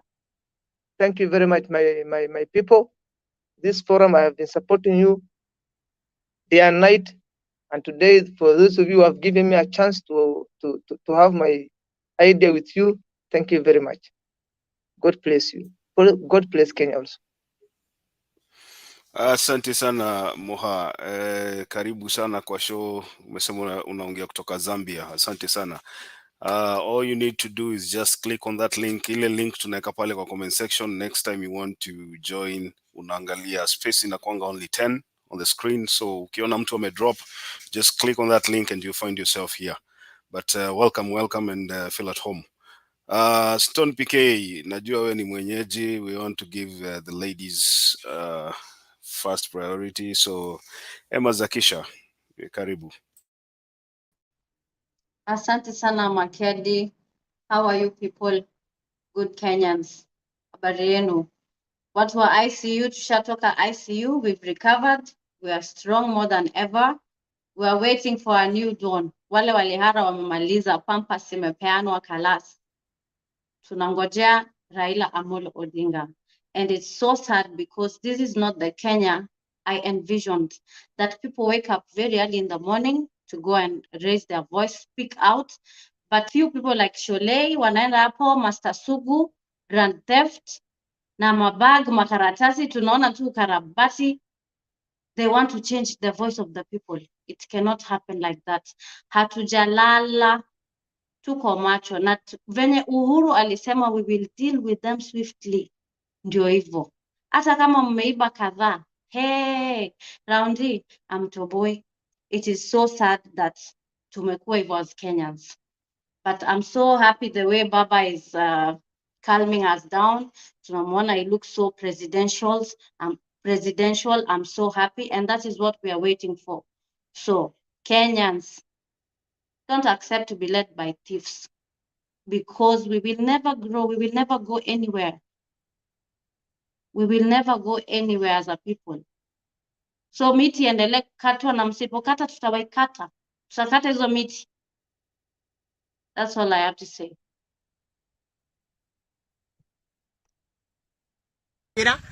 Na mimi ni mkaaji wa Nyandarua. Na sisi tumehuzunika sana vile huu uchaguzi umekuwa.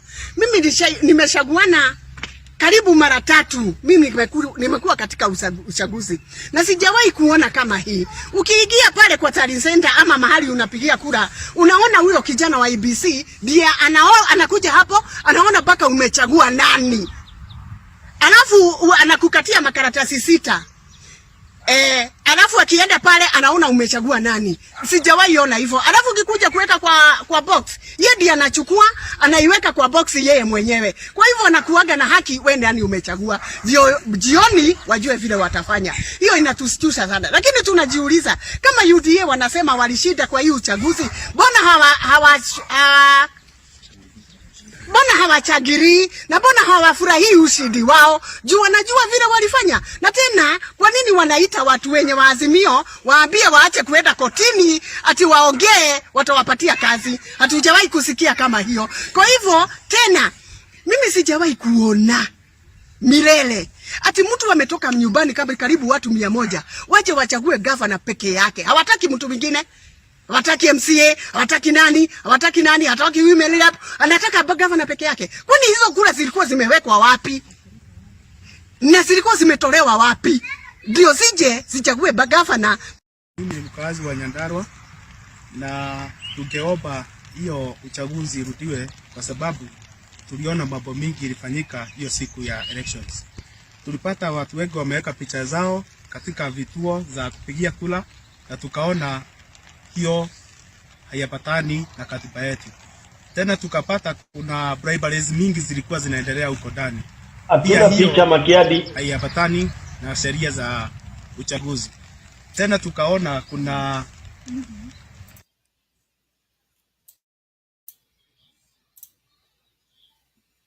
haionyeshi picha.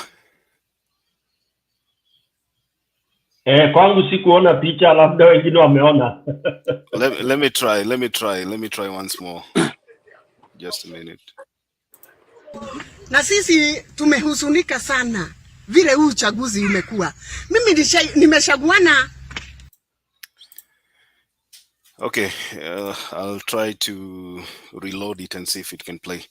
But you can see what I was telling you last time here. I told you kuna watu waliingia kwa nini wakachagua governor, wengine wakachagua president peke yake na wakatoka kwa nini kwa polling station.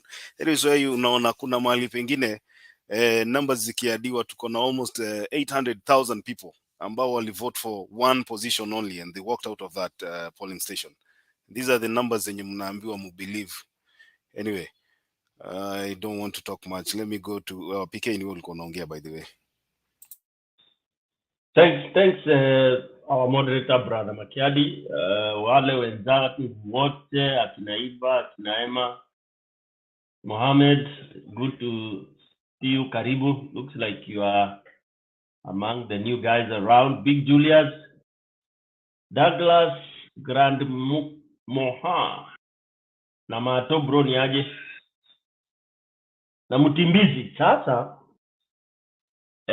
mimi nitaanza namna hii. Sitasema sina mengi, nina mengi tu kwa sababu Chebukati kile ametafuta atapata. For those of you who can contact people on the ground, just pigeni tu simu, chukua dakika 15 pige simu anywhere in Nairobi, utasikia what will happen tomorrow morning. And this is what we didn't want. This is what we didn't want. I talked on this platform. Nikasema Chebukati anacheza na moto. Watu wakafikiria ninachochea. Tomorrow is unstoppable. Unless Baba stops the people. And na sasa wanasema hata Baba akisema wasitokelezea hata sikiza. This will be Indonesia, my friend. It is very recent that the president alikutwa mpaka kwa bedroom. It happened in Cote d'Ivoire. I mean, unajua hapa Kenya tunasema amani, tungoje democracy. Democracy cannot be screwed up like this, my dear friends. Kama ni mbaya ni mbaya. This is not what PK says. Kibra sahi, they are saying hawatalala, wanapiga firimbi asubuhi, they march to a KICC. If by the time they reach KICC, kama itakuwa imetangazwa, na itangazwe kitu ingine. You see, this is where we don't want to reach. Hatukuwa tunataka ile watu wanasema it's either it is neither nor. Wamesema they will be at KICC and what they are expecting is none other than Baba. So, I mean, this is the mass. Kenya tumecheza na moto. We've been saying, oh, peace, oh, this. We have pushed the people.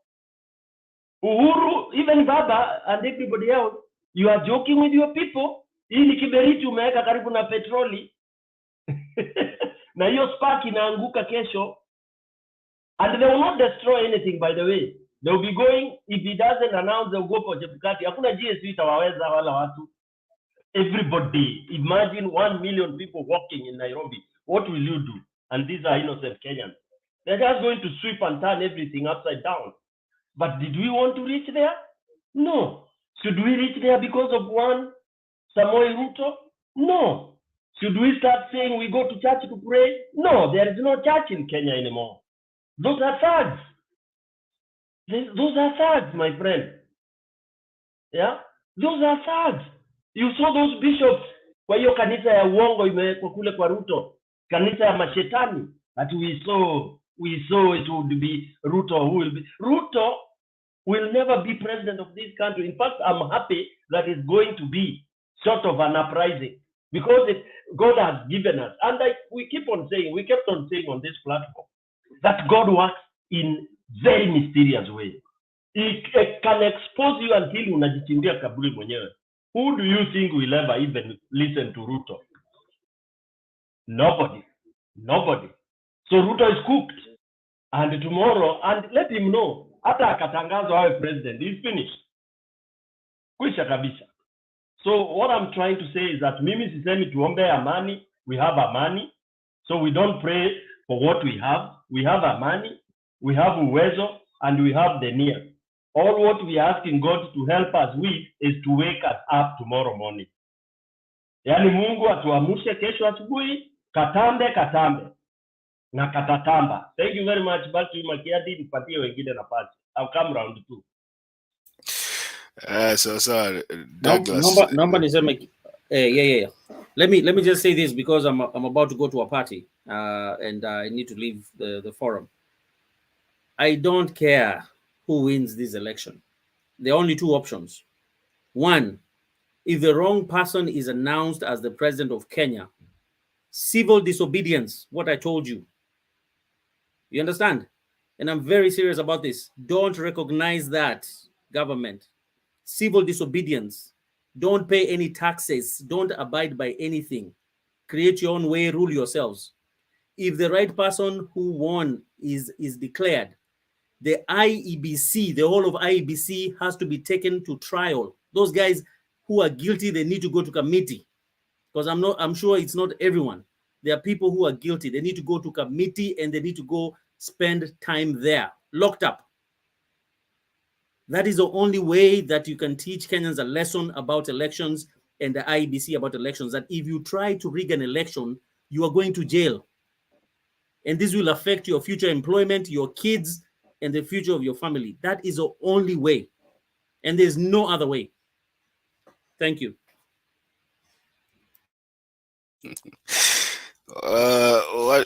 Watu comment section mnachemka nini bana? Wewe kama unaona ile kitu inaongewa hapa haikufurahishi, si uende ulale bana. Enda ulale. Wacha kutukana watu hapa. Juu kama mnasoma hizo comments zinaenda huko bana. Iko group imekuwa unleashed hapa. Sijui ni ma cyber criminals ama ni nini, ni matusi tu. Anyway, Grand Moha. Nashukuru sana. Mimi ningependa kuambia Douglas asiweke hii kitu kwa roho sana. The most important thing, tunajua calculation, baba amesha win.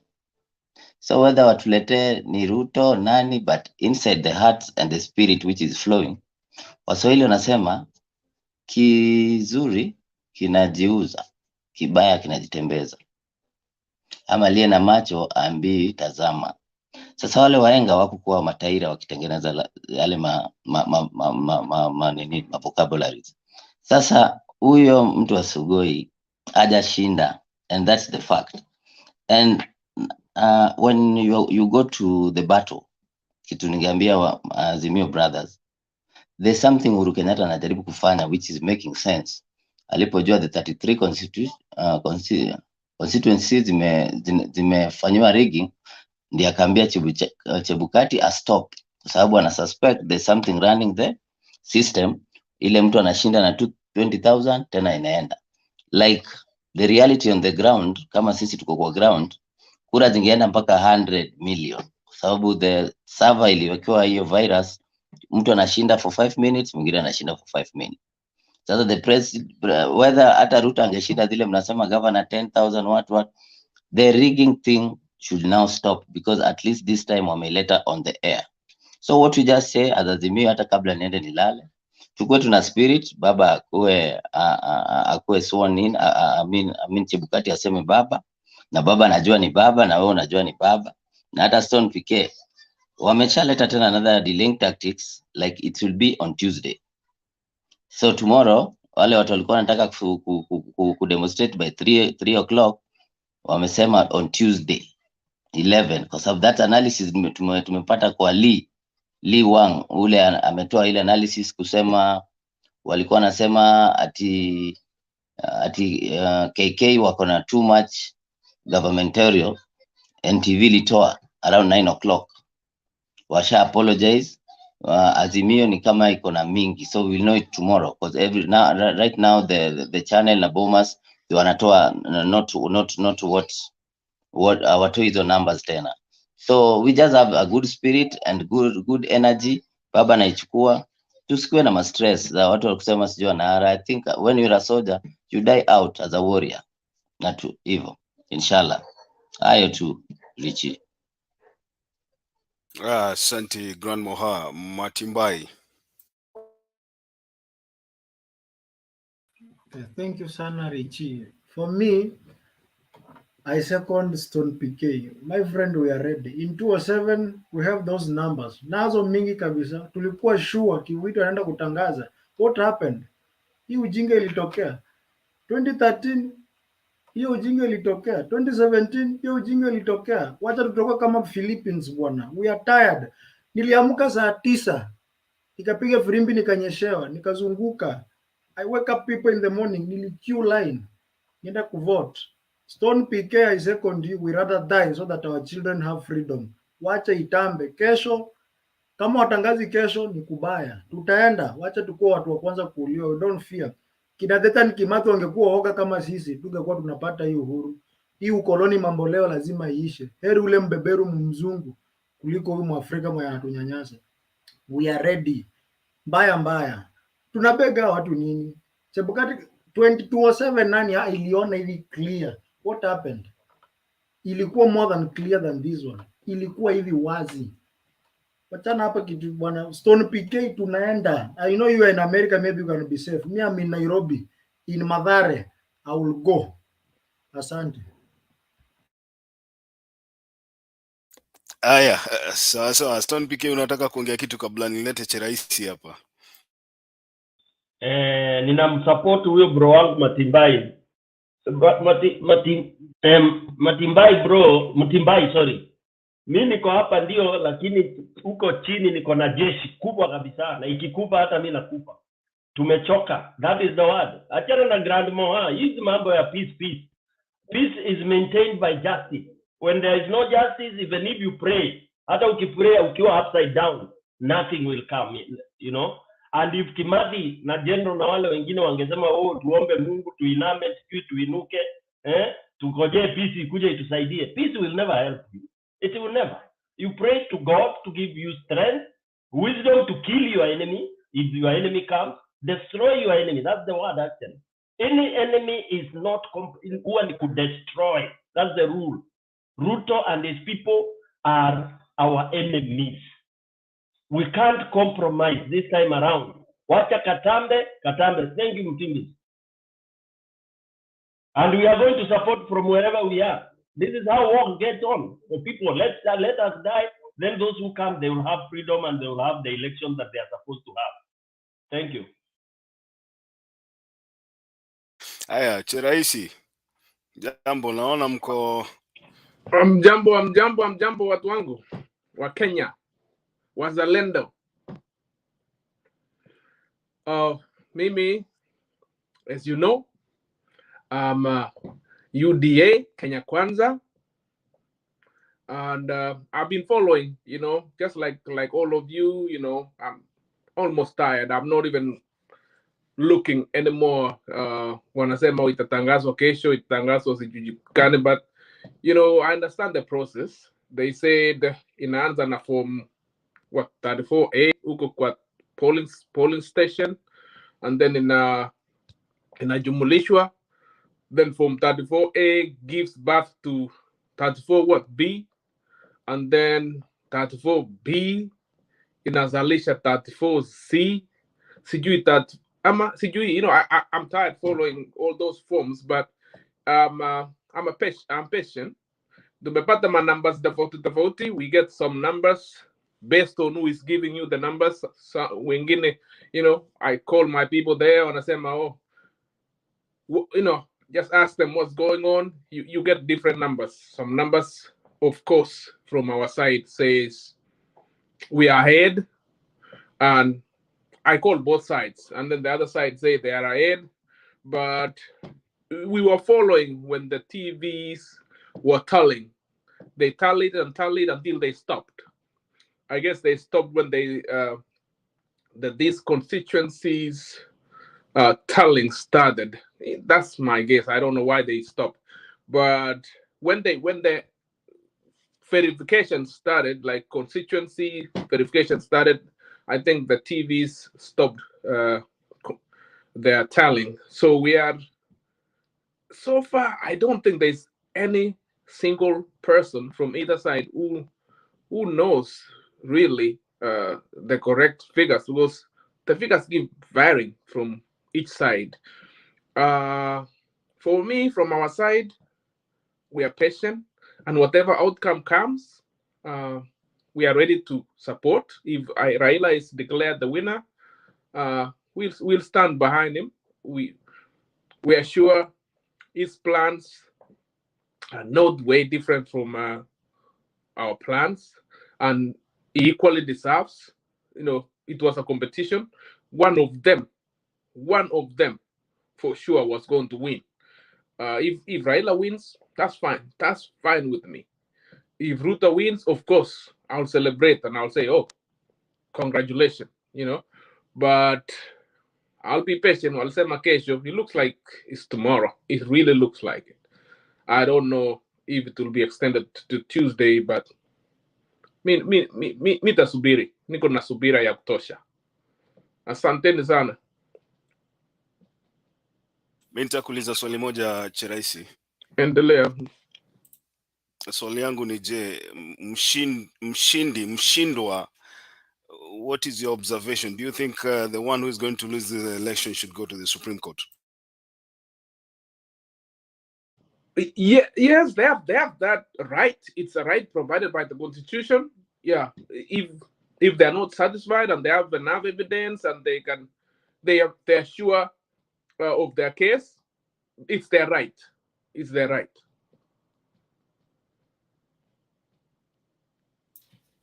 And if it's Ruto?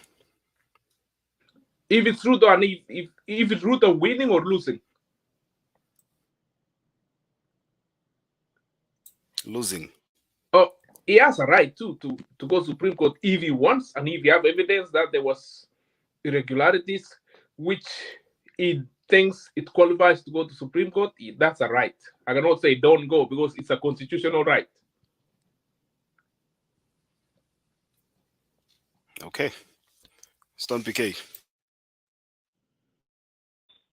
Thank you. I have a small question for ndugu yetu Cheraisi, Sam.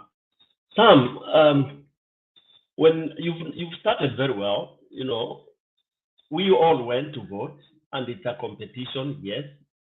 Tukapiga kura vizuri tu, hata tulikuwa tunapiga kura tukisalimiana na hawa tu, you know, our brothers on the other side.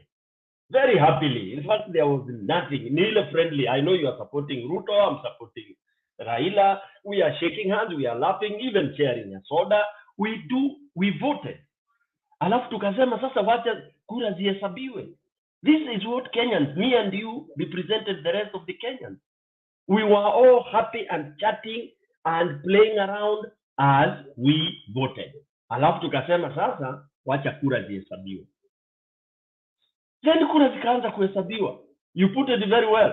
Oh, TV zinatupatia, then at one time zikasimama. Then of course you said okay, from 34 ile ya pale kwa polling station zikahesabiwa pam haraka haraka, kura zikafungwa nini na hizo zikatumwa hapa kunaitwaje Bomas. The actual votes were sent ile siku. The rigging that at that level and at that time was minimal, and I could say it could have been either side, but it was so minimal. When I say minimal, is of course there was this chasing of agents from one side and all this, but when they were submitted, they were tabulated, and the votes are known. Then the complication came when now they started saying, oh, now the original, of course, it's by the Supreme Court. We wait for the 34B. So 34B ndio zilianza kwenda mpaka US kabla ziende Bomas. Inatoka Baringo, inaruka na ndege mpaka US, California huko, inamasajiwa, inafundishwa kuongea ki-American, ndio inarudi ikuje Bomas. Now you are telling me that whoever wins, we should accept. Can we really go this way, ndugu yangu Sam? No, enough is enough. Something has to happen, and there is something called rapture. Rapture is a time and a period when things can't hold anymore. You can't fool people. We don't really care anymore. Kenyans, by the way, Sam, you are okay. You are alone there. But I've told you, go nyumbani uone watu wamechoka. Na mass ikichoka, it is dangerous. We've seen it in Egypt. We saw it kidogo in 2007. Sasa Kenya unajua kwanza watu wana njaa. People have no hope as we are talking. It's only those who are working that are happy. They can send money to their families. Do you know people are sleeping hungry? People had hope in this election. Then you screw it up. Sam, Pole sana. Stone PK, Richard, let me be rude a little bit. Let me add. I want to ask my brother Sam. Huku mimi penye naishi, nimetembea search everywhere unga, there is no unga. So I'm talking out of experience. There is no unga totally, hakuna unga. Even if you go to supermarket, no unga. Government ilishukisha unga. This man same Ruto akaanza kupopularize. Akaambia mamilas wafiche unga. We are suffering, my friend. Wacha tuone tukufie nje than njaa ituulie kwa nyumba yetu. We rather go die outside than njaa ituue kwa nyumba yetu. Kesho ni kesho, kitaumana. Ngoja kwanza Cheraisi, ngoja Big Julius. Hold on. Big Julius, mute your mic. Mato nimemruka for a long time. Let me give Mato an opportunity. Nitakupatia chance Cheraisi ya kurebut. So wacha Mato akuje kwanza. Thank you, Richie. Mato, wacha nikukatie tu kidogo please. Si ati na comment please.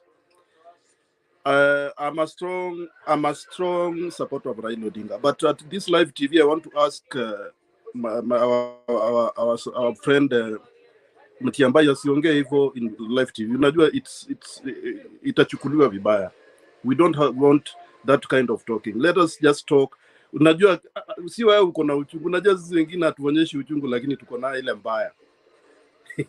So I ask you please control yourself. Na ukiona uwezi control, hebu toka kwa nini please. Na sio kwa ubaya, nakwambia because we know what is happening. Sisi wengine tuko connected, we know what's happening. Please. Tuambie ndugu yangu what is happening. Tueleze tu because Hold what on. you say PK Ngoja, I just want to clarify here. You know, when you come here, we always say that the views you make on this forum are your own views.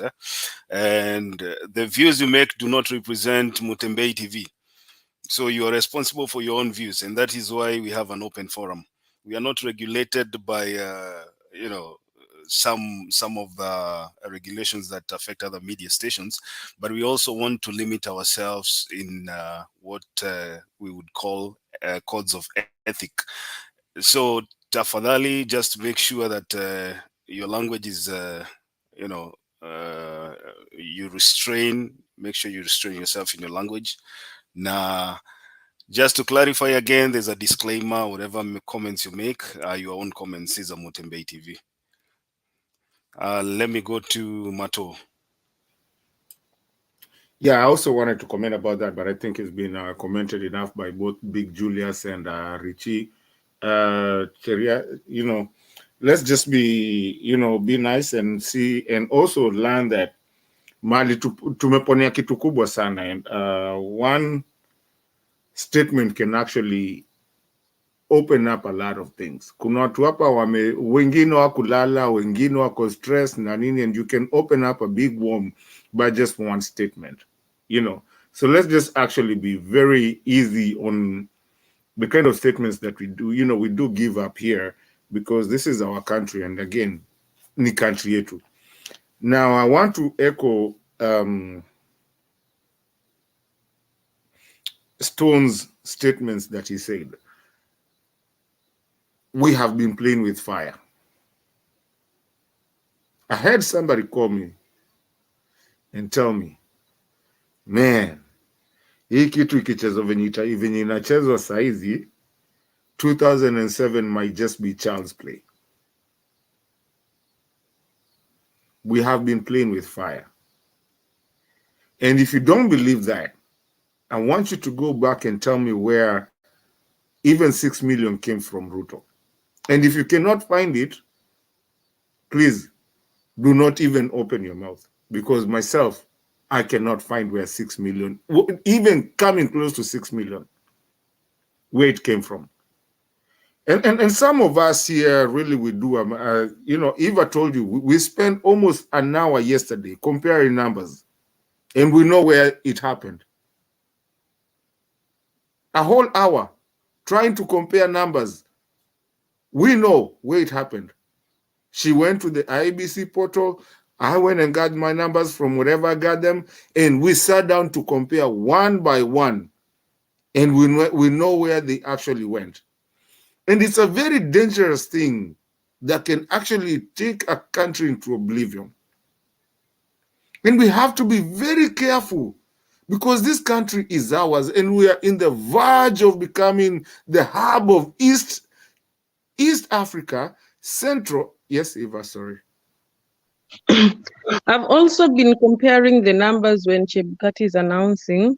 It's quite shocking. I'm a number person, so it's something that I do in my daily life, so I know how it happened. It's shocking, but we'll do it later. Thank you. Thank you. And thank you for taking a whole hour with me yesterday to do the numbers.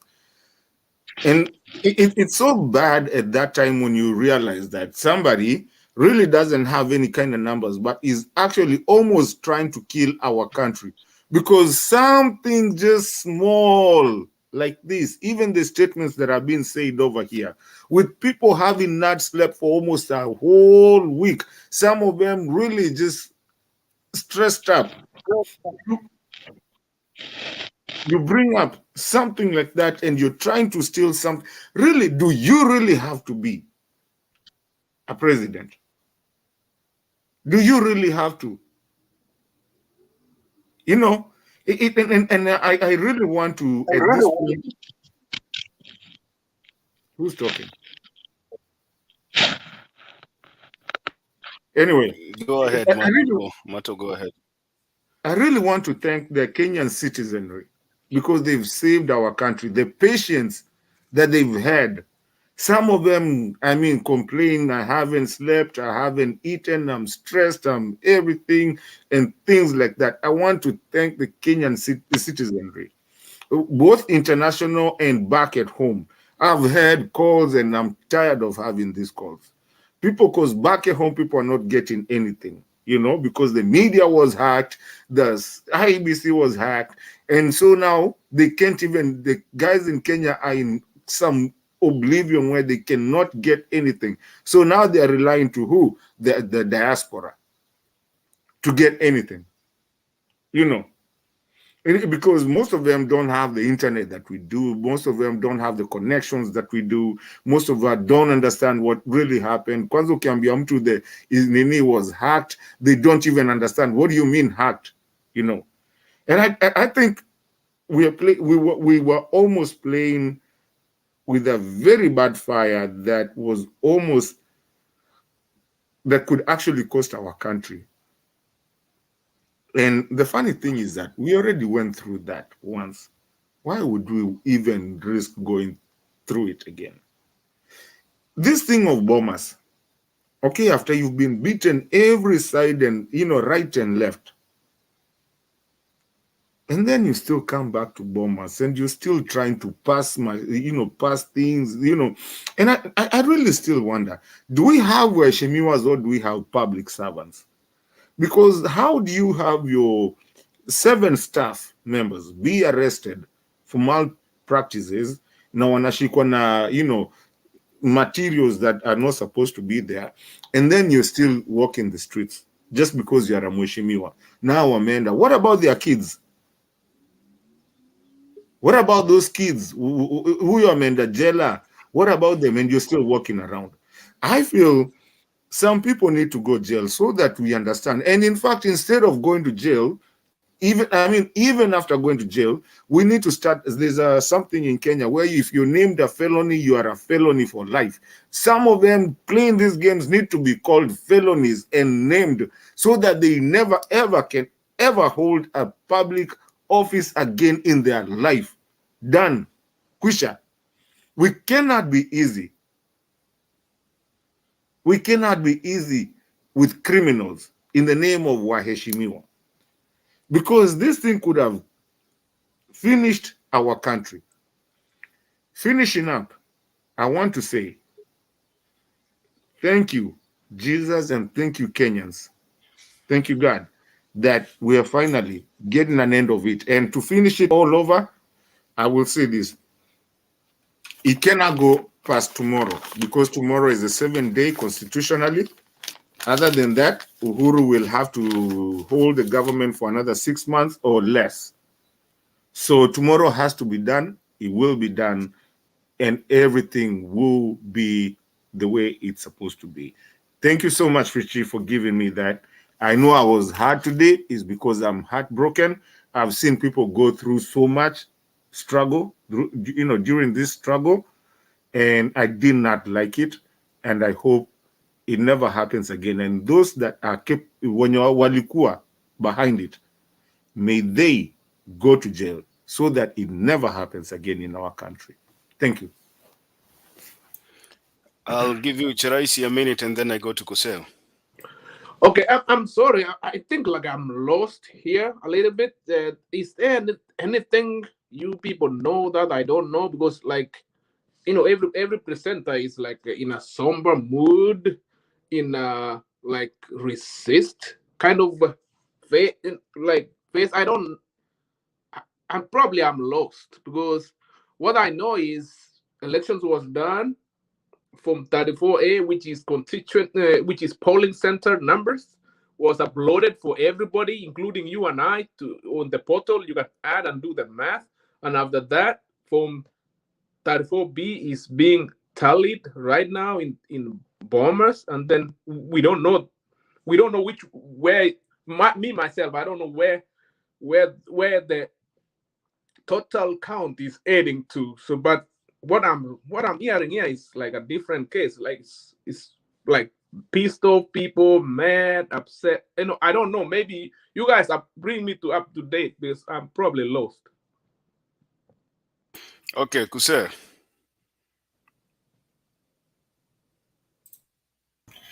Oh yes. Good evening, Grand, Martin, Big Julius, Tom, PK, Mitembai. Who is Mitembai? Sam, Guy is back, and Captain.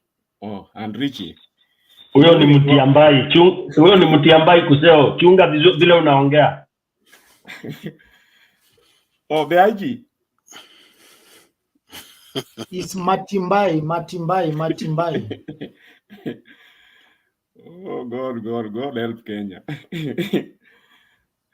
Some you cannot say you are coming in here and you say you. It's like you don't know where you are. You are in Kenya, where they rig elections in and out all the time. And maybe when you come here, you will get to learn how some were rigged. I'm sure in your constituency is one of them. If you don't have the information, you'll be at home soon with the same. What I want to say is this. I think to begin with, the so-called election laws in Kenya are not helping anyone. Some time back, I did say here that our so-called Chapter 6 is supposed to guide us, especially when it comes to issues of integrity and good conduct, when it comes to even nominations and to get who are going to be representing us. But unfortunately, all these things are failing. Now, the truth of the matter is that until Parliament addresses this and comes out with effective laws which can bite when people make election offenses, because you see, when you don't follow election offenses, you are bordering on chaos. Everybody here, that's the time you'll all be running under your beds when the things break loose. Unfortunately, you see, just take a mere polling station. The very start of a mere polling station is when you walk in. The number one thing is to do with the turnout. And maybe, I do not know how it was done, but in the beginning of these elections, what happened? IBC was quick to tell people what a low turnout you have and what the figure of the turnout was. Now, sometime down the lane, this turnout somehow again changed. You wonder how. Now, for those who may not know, the turnout was supposed to be assessed by the KIMS kit as you walk in, so long as the electronic system is working. Now, once you have voted, basically, before any votes are looked at all, remember, every time you are a voter, you are given ballot papers. Those ballot papers come from the book, from the bunch where they are plucked out from. It follows that if anything, before you open the ballot boxes, you are supposed to check the ballot papers used against the turnout so that you are sure the two are balancing, so that you know the people who came in are the people who got ballot papers. Now you use that to balance when you start counting the ballots. Before you count for any candidate, you must make sure that what is in the ballot boxes balances with what was issued. Now you go step by step like that. By the time you end up with, for example, in Nyandarua, where you get that the ballot papers for call it the governor were more than, I think, 145,000. Is it no 45,400 for the women rep. Now, where did the 45,144 for the women rep ballot papers come from? With the governor, but they were not with the women rep, neither were they with the senator. Now, those are big questions. It simply tells you things have not gone out right. Now, at that point, if you are the returning officer, do you continue counting the papers? You have already detected that there is a problem. So how do you proceed from there? Now, the same thing happened in Kimani Chungwa's Kiambu County. You remember when he grabbed somebody and they started the fight? Why? There was 145,000 ballots with the president, but none of it with the senator, none of it with the women rep, none of it with the governor. Now, I remember when the gentleman was roughed up and pushed aside, the returning officer told the gentleman what? He was told, go to court. Now, at that level, how do you let the process continue at that you'll go to court? You can already see that there's a problem with the tallying or with the voting. Now, that is why I'm saying that our election laws do not have enough protection to things going wrong. How do you continue with a process you can see from the beginning is not right? Now, unfortunately, you go to court, I'm sorry to say, the judiciary has lost trust because it's no longer the judiciary which all of us can rely on. A good example which I can give why I think the judiciary should not be relied on. You remember one day, the following day before the election date, they ruled that you cannot use manual registers unless the electronic register fails. Now, remember, these elections have been prepared for so many years or so many months. 3 hours to the election time, you change the law. So how was IEBC even expected to prepare and train to implement that law, which was being given the same day, the following day? In fact, in the next less than 10 hours, it was election day. Now, a serious judiciary, surely you would give such implementation, such ruling. There is even no time to implement it, to prepare election material and be transported, and you give a ruling that you don't use the manual register. Now, unfortunately, you remember the deputy president for the Kenya Kwisha. There was no electronic identification. He had to rely on the manual register they pushed in court to be nullified. Now, where does that leave us? Personally, I think that we need to look at the election laws. Where there are serious, obvious discrepancies like this, elections cannot continue. You cannot tell people on an inch that go to court. Sure, what sort of an answer is that? Something is not right somewhere. I think I'll leave it at that for now. I'll leave it at that for now. Okay, thank you. Chiraisi, dakika moja alafu tuende kwa story PK. Yeah, mine will be just one simple question. Are you telling us if Raila is declared the winner tomorrow, we should reject it for all these things you guys have told us? I think it's an opportunity for him to be president. He has tried a lot, despite all those discrepancies you guys are saying. We should give him a chance. Are you telling us we should reject him because of those? Cheraisi, you are trying me. You see, I didn't say that if Raila is declared, it is right. No, I didn't say that. I'm simply saying that the anomalies that have come to light are so worrying. Are so worrying. Are you aware of the Nyandarua case, for example? The one I've just talked about? The Raila is not there. It was between the governors. Are you aware of what happened in Nakuru? It is a similar case, 145,000 ballots with the president, and with the president and with the governor. All the other candidates don't have them. It doesn't matter whether Raila is the one declared. You can obviously see, all I'm saying, you can see something is not right. Something is not right. And this idea of go to court, when court is already infiltrated by, the courts are already biased. I don't have to take anybody down that route. Everybody knows. Now, just to conclude on your comment, how many arrests have taken place around this election time? I'm sure there are more than 15. All of them IEBC officials.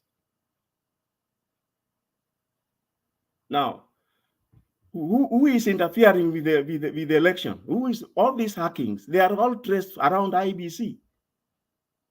You remember the fellows who were withdrawn for the illegal transfers?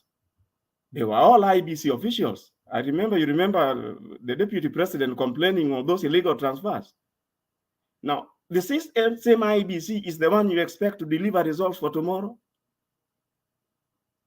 Between me and you, Sam, you know who IEBC is working for. Thank you. I want to go to G, but Stone PK 1 minute before I move to G. Thank you, Makiadi, and thank you, Theo. Also, let me thank Sam, but I think, Sam, you are in the bracket of Kenyans Kenyans that are very ignorant, or either they want to play ignorant, unfortunately. Kenyans who behave like they don't know what is happening in the country. Probably you've lived abroad for so long and you feel like you have become, the way, when people live out there, like some live in Sweden and all that, they become so perfect in quotes because they are in systems that are very well corrected until they lose. They forget. Akilandi Nairobi anaibiwa mchana. Na akiibiwa unasikia nasema, I don't know what is happening in this country. Umepickpocketiwa au una tweng hapo. So you sound like those kind of Kenyans who give us a lot of tiring statements. How did it happen? How can they just pull my golden chain from me? Unakuwa so disoriented. Kenya, my brother, we lost it. We don't have a country, bro. Hatuna nchi.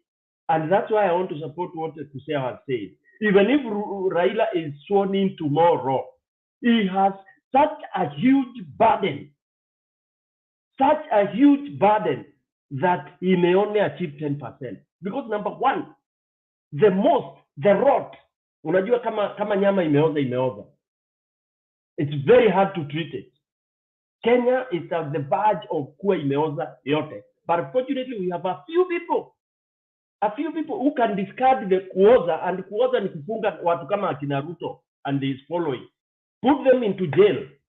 Then the few Kenyans, we set things record straight for you, Sam, who believes in systems to happen. So Ruto, Raila takes him, he prosecutes, and when I say him, I say his government, sends all people, anybody who has stolen, Akina Ruto, Akina Stone PK, if you have taken anything from the government coffers and you are not able to prove, tunataka ufungwe na ufungwe tusikuone. So number one assignment ya Baba, Ruto cannot do that because he's one of them. Number one assignment ya Baba is if he fails to jail people in his first 1 year, we will send him home. We will march and send him home. You can take that to the bank.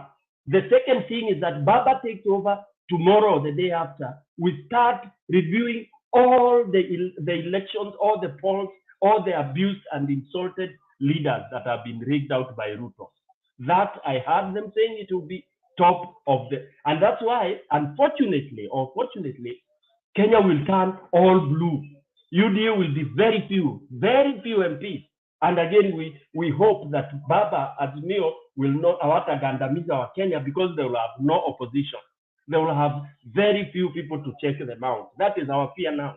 Because like in Nyandarua, all of Central, all the MPs will come back through the by-election. And that is what is killing Ruto. Ruto saa hii amelose kilo kama 15 because he can see where he's heading. And even if Ruto is pronounced tomorrow, let me eat my words here. Wacha niweke hizo chini ya maji. Asante Makiadi. Aya, G. Stone ungemalizia tu nijue. I was listening to you. I like listening to members of this. Ungemalizia tu tusikie because I was on this studio several times and I can't remember how many times I have been blocked.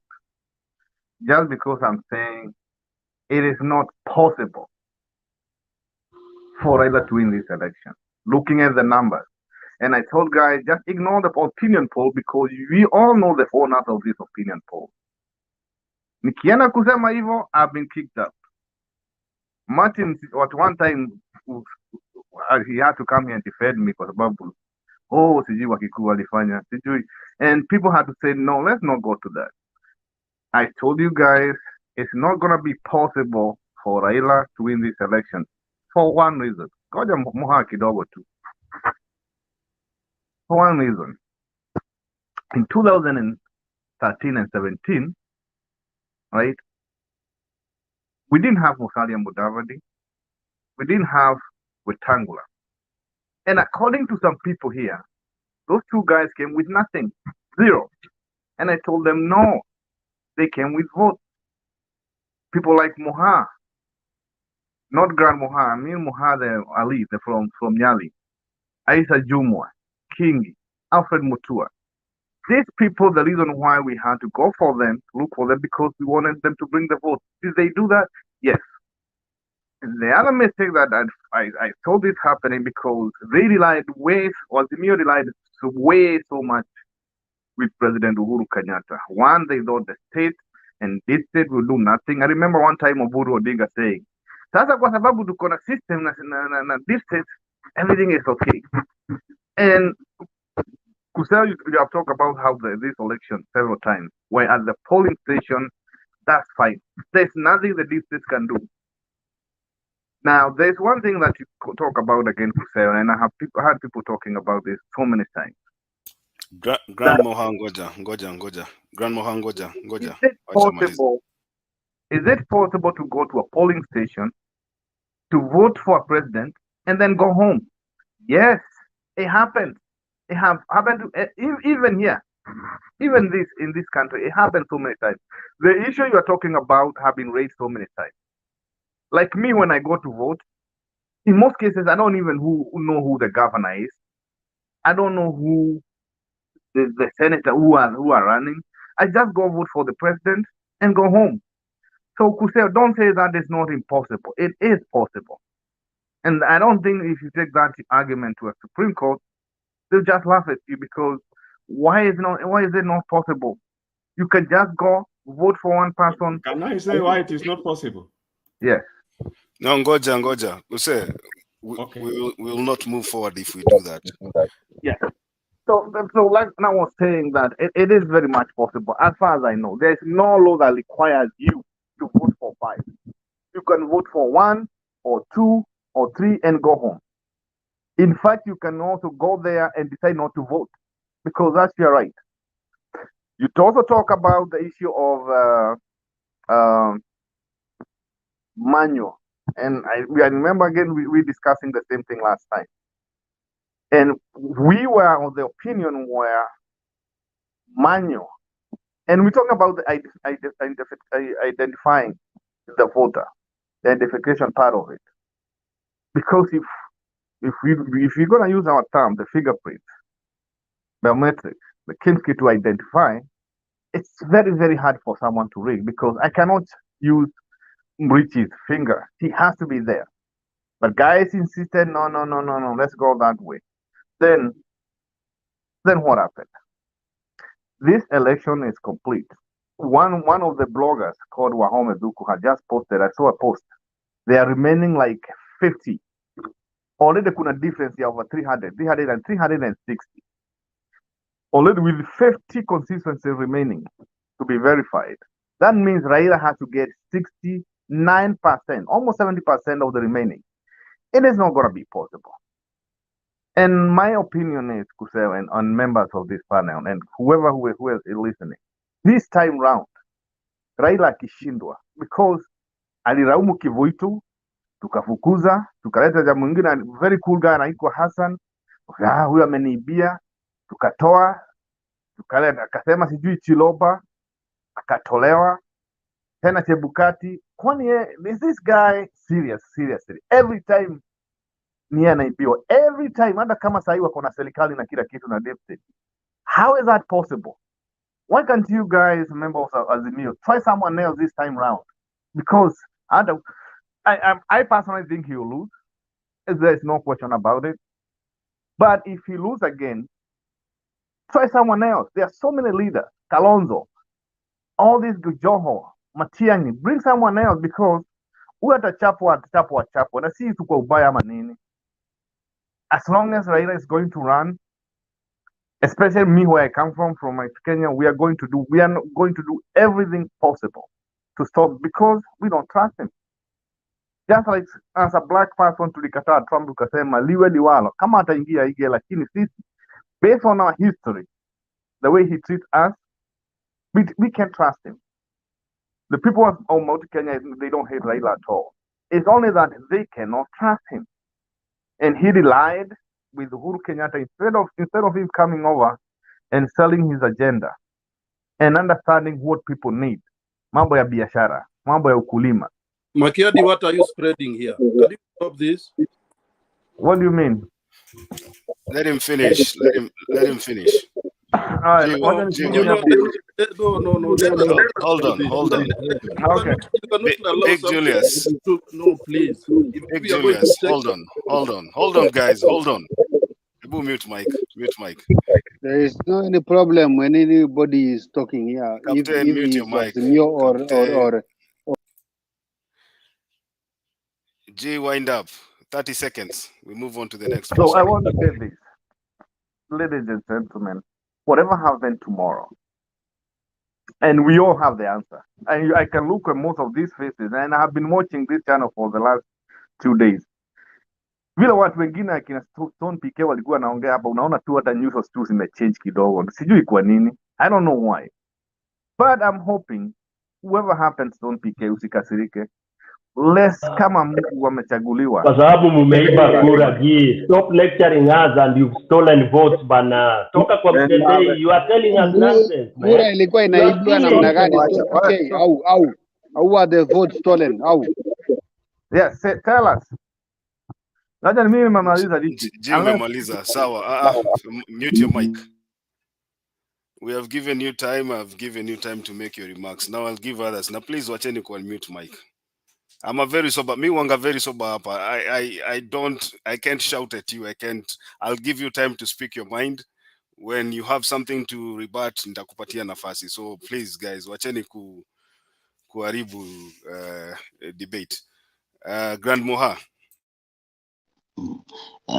Richie, mi ningependa uambie G the reality. Hakuna venye unaweza sema Raila atashindwa na Mount Kenya imempigia kura 20%. Ukienda hizo miaka zote za nyuma amkuwa impigia. Kama amepigiwa 20 ukiongeza na yake ameshashinda hata before kura ziannouncewe. Another thing, Mount Kenya ilikuja wadogo, percentage was small. So if you do the arithmetic, kama wewe ni mtu umepanda mpaka ndege ukafika huko, kama unafanya hesabu, sema uko na ile Kikuyu Zium, Jaluo Zium. Unasema a Kikuyu does not trust a Jaluo with his business. Si umesema hapo? Lakini kama Kenya uwezi sema I can't see Raila winning. Kikuyu wamemvotia. Wamempatia 20% or at least Martha Karua ameleta kitu kwa table. So usikue hapo na brainwash watu at Raila cannot be a president. even you can be a president. So stop brainwashing people kwa platform kama hii because you don't trust him and all that. Who can we trust? Nobody trusts, even I don't trust my mom. But give what to deserve. Ule mtu amewin. Kama mtamnyang'anya, sema tu mimi nimeona Raila nyang'anywe. Sema kwa platform. Kitu straight kwa sababu naonekana everywhere in Kenya. Usikuja hapa na statistics ati alisema sijui nani alinyang'anywa last time, tena amenyang'anywa last time, sasa ako kama woman. It's not a woman, alinyang'anywa wherever. Sasa tunaongea 2022. Lakini usikuja kwa platform kubrainwash watu ati ameshinda kwa sababu the first time the Gamer Nation wamempigia kura. Sasa kama amepigiwa kura na Gamer Nation pia wakafanya nini? Wakaboycott kupiga utali in, wakakuja kidogo. Sasa hizo zingine mchezo za mashini hata ziendelee, lakini we wish our mama na baba wakuja wachukue. Usipatie tumbo ati mmeshinda. Which platform umetumia umeshinda? Kurig. Unaenda unasema umeiba mtihani ati umeshinda. Don't be crazy, man. Usile brainwash watu. Okay. Sema venye iko. Okay, Grand Moha, me unajua, I just want to guide this debate into the right direction. I think we are talking about something that will be decided tomorrow. So all of us are jumping the gun. Ana brainwash watu, you know. Hold on, G. Sina shida Richi. Sorry, Grand Moha, ngoja. Sina shida, lakini kubrainwash watu, kuna 1%, 2% uta win. So just say the way it is. Mimi nimeona Raila anashindwa kwa sababu rigging imetake top over fair and election. Si kusema sioni kwa sababu si trust Mjaluo trust. No, that is out of the platform. Let's talk about the kura imeibiwa, baba ameibiwa kura, lakini Wakikuyu wamempigia kura 20%. Kila mtu anajua, ukiongeza na zile zake za kitambo, stronghold zake, ako around 59-60. Sasa kama anaibiwa, Ruto ameweka platform amemuibia straight. Hata ukiuliza kwa transit tunasema tulichukua lakini tuliiba. Umemaliza. Si ati kuzunguka. Unajua sisi ni Waswahili kidogo wa Tanzania na Kenya. Sisi tunasemanga jinsi ilivyo. Usije ukazunguka sijui makizungu mingi, kizungu. The straight to the point, baba anaibiwa kura through rigging. Imeisha. Ruto win through kurig. Kenya wakikubali ile. Mimi kama mtu patriotic na napenda Kenya, siwezi kubali kitu kama hiyo kiroho kwangu, hata kama sina machinery za kubadilisha kumpeleka baba State House. But mimi ningekuwa kama mimi, ningeenda nikachukua Martha usiku huu na baba usiku huu, wote niwapeleke State House na niwaambie umeona rigging zimefanyika 10,000 Kiambu. Hizo vitu zote za UDA zote ni bullshit. Declare the winner kama zile nchi za Kongo, na inakuwa hivyo, na hakuna tena kupiga kura tena. Watu walalage nyumbani na wale wachukue ile platform kama ni ile ya BBI. Every county ikuwe na mtu kwa system, kwa sababu watu wanaangalia tumbo yao. That's what we are talking. But to see brainwash watu hapa, Richie, don't allow people who brainwash people. That let's do this, Moha. I want to do this. Let's refine ourselves. Let's confine ourselves within the issues that we were talking about. Sawa, sigombani. Sigombani. Nakwambia tu kama I'm not blaming you, Grand Moha. Tumekaa na wewe kwa muda mrefu hapa. What I'm saying is this, ladies and gentlemen, gentlemen, najua nachukua mpaka wale kwa comment section. What I'm saying is this, we should try to see what our scope is here. And what we are doing is a post-election analysis. So hizi side shows na side feelings and side views ambazo haziambatani na ile kitu tunaongea hapa ndio zinafanya tunakuwa na debate ya shouting. So let us be civil. Hapa ukikuja utapatiwa nafasi yako ya kuongea, as long as whatever statement you make is not does not amount to hate speech ama incitement. So I'll give you an opportunity. Mimi sina shida. Wewe ukitaka kuongea utaongea ile kitu unataka, lakini isiwe ni kitu ambayo ni ya kuchochea ama isiwe ni matusi kwa wenzio hapa kwa panel. Big Julius, captain amengoja sana, lakini nitakupatia dakika moja alafu niende kwa captain. Captain, nakuona. Ngoja kidogo tu, dakika moja. Asante Makiadi. By the way, Makiadi, officers wa IBC wale wameshikwa kwa sababu ya kufanya rigging ni 27 as per now. So if somebody says that that the election was free and fair, sijui nafikiri huyo mtu anaishi kwa mwezi, si ati hata kwa mwezi ndio watu wa nini definitely 27. And it's very, very wrong. Whereas you look young, lakini hiyo ukabila uko naye nafikiri imekupeleka vibaya. Sijui na hata Raila haumjui. One thing ni ukabila tu uko nayo. Usitumie jina ya Wakikuyu, tumia jina yako as Mr. G personal. Useme hata kama ni nini siwezi patia Raila kura. That's okay. Kwa sababu kila mtu ako na right ya kura. Unajua kura ni yeye uko nayo kwa mfuko. But don't speak for other people. Don't speak for other people kuleta ukabila. It's an unprofessional. Naye ni mtu ambaye hauko Kenya. Uko nchi za nje, badala ungekuwa mfano mzuri, ungekuwa ni mfano wa kugawa nchi kwa ukabila. It's very wrong. It's very really wrong. Wrong. We cannot accept that. Because Kenya is a country. And this Kenya has been there before. And by the way, wakati kuna like juzi tulikuwa na Commonwealth athletics. Wakati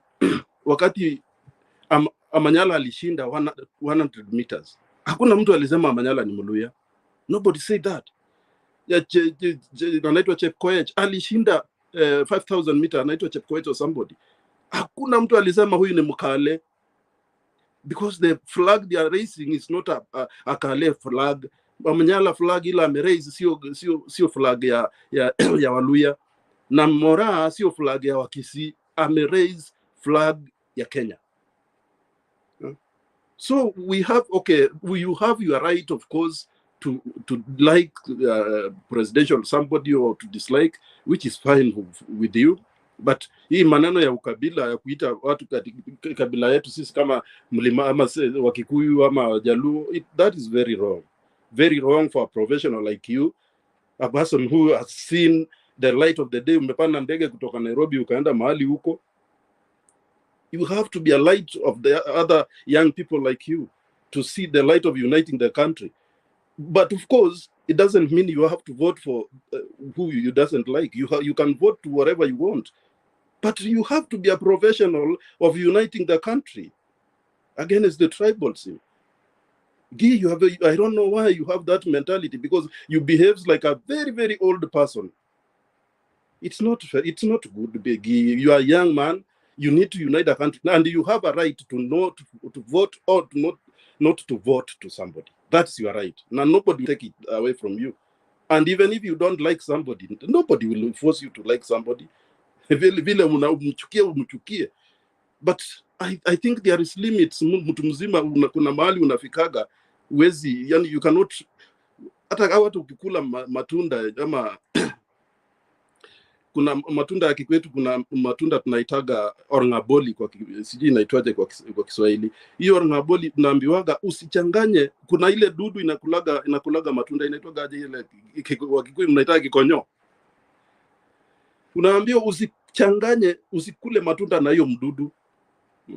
So whenever something happens, I mean, whatever the reason you have against somebody, it's personal. It's personal for you. So you don't have to add another tribes. You tribalism, that's what we want to stop. We want to stop the tribalism. But you have a right also at the same time, we have a right to as a person, personally. I have a right to hate somebody, but I don't have a right to hate the tribe. That is the biggest problem we have in Kenya, because unapata mtu mzima anaenda spread rumors ya hate. That is hate speech. Ukiongea about tribe in Kenya, by the way, but we have to be careful, because hiyo nchi ikichomeka, wewe huko, lakini kuna watu wenu wako nyumbani. Hiyo nchi ikiharibika, definitely you will not be okay in where you are. We need a country today, we need a country tomorrow, we need a country all over. Because if you go outside here, many people here, they are crying about their countries. But Kenya, God gave us that understanding. Tunavumiliana hata kama tunasukumana, lakini tunavumiliana. And we cannot accept that kind of behaviors ya kugawa watu kwa makabila, kusema kabila fulani, Mkale, Masai, Turkana, sijui nini. That is, hiyo ni upuzi. We have to be one as a country, but you can vote diversity. Your vote is you can vote whatever you want because that's your right. That's what I wanted to say, Makiadi. Thank you. Wacha nipatie Captain nafasi kwanza ongee. And let's be civil, Captain. Captain, thank you very much, Richie Makiadi, and Martin. I see kama amelala, Kran, and all of us. We are here. Kitu moja nataka nishukuru ni kwamba sisi wote tukiwa hapa tunataka Kenya ambapo sisi wote tutakuwa pamoja. Msingi. Tuwe na Kenya moja ambapo I don't know, sijui ndaeleza namna gani, lakini kulingana na Big Julius na all whatever kina Duseo na wote pale, yule kiongozi ambaye tutakuwa tumepatiwa, tushukuru Mungu na tukumkubali hivyo. Ndio tukishindana na vita pale, hii mara namna gani, mara ilienda pale ikafanya nini, haitatusaidia. Tuko pamoja, haitatusaidia. Akina Jiraisi pale, akina Gia, akina nani, wanajua serikali ya kesho itaenda wapi. Lakini ule mwenye atakuwa amechaguliwa, hata kama pale haukuwa umepigiwa kura, sisi tunataka tu pale ufanye kazi kwa Wakenya wote. Usije ukachagua kwamba labda pale ulipigiwa kura au kupigiwa kura, hiyo hatutakuwa pamoja na wewe. Tunataka ufanye kazi kwa Wakenya wote pamoja. Nafikiri tunaelewana hivyo. Unaona? Rich Makiadi, kuna point moja nilikuwa nataka niseme, lakini kwa sababu labda nimesahau kidogo, ya mtu mwingine, lakini nitarudi. Yeah. Sawa Captain, wacha tuende kwa Chiraisi. I'm sorry, I was muted. I just wanted to probably correct Mr. Julius. I don't know whether correcting or just clarifying. What I understood from Guy was he didn't say we don't like Raila because he's a Lua or something. I think you rushed too fast to that angle. I think he said bring anybody else, Otiendo Omolo, Orengo, or somebody. But Raila... No, hold on, Chiraisi. Hold on. I'm the moderator now. You are taking a wrong trajectory again. I think we moved from there. Hold on, please. Hold on. You're talking about don't bring Raila, bring Orengo or Tiende. You are taking the same trajectory that we are trying to move away from. Please. Anyway, let me leave that alone. Let me talk to my point. My point is this. As this panel, I think a lot of viewers trust us with our opinion. I will say this. Let's be, regardless of what side we are, let's be factual. Let's also encourage people to accept whatever outcome. Like on my side, I'm telling them if Raila is declared tomorrow, accept him as your leader. That's what democracy is. Democracy doesn't mean you get what you chose. It's majority, 50% plus one. Mtu moja tu atasabadilisha. And it doesn't mean Kenya is now going to hell. Kenya is done. To end this, we shut down Kenya because we didn't get what we want. No. For my side, if Raila is declared tomorrow, I'll be the first one to congratulate him, and we'll pick and see, where we lost as a team, and maybe the other side were better. Maybe we didn't have what Kenyans bought. So I'm also requesting on the other side that when you go to elections, there's a chance you will lose, and when you lose, it doesn't mean you ban the whole country, you ban the whole everything, and then we go through the same. Or if there's a rigging issues, there's a Supreme Court for it. Just gather your evidence, take it there. The Supreme Court has nullified before, and they will not hesitate in doing that this time. if there is issues of rigging from any side. So I encourage that. Asante sana. Kuseo.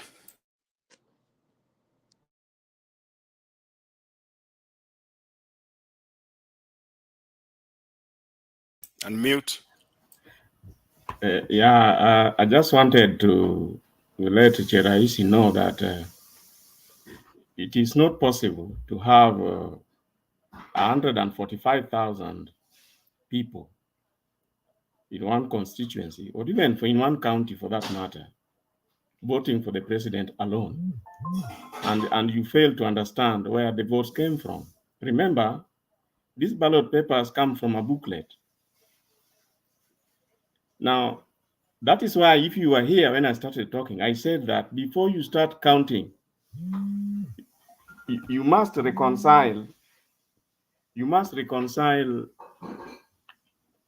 the turnout with the ballot papers in the boxes. Now, if they are not in the MCS box, they are not in the MP box, they are not in the senator's box, they are not in the governor box, but you find them 145,000. Like that was the case in, I think in, I don't remember the exact one, but I think it was in the Nyandarua case. Now, in the very unlikely event that they only voted for the president, you should find the balance of the votes where in the spoiled box, they must be there with the returning officer as having not been voted with. You cannot vote for the president and walk outside with 5 ballot papers. It doesn't work like that. Now, I don't know whether you need time to internalize that so that you can see it is highly impractical to get 145,000 votes for the president alone, and all the other candidates are getting 0.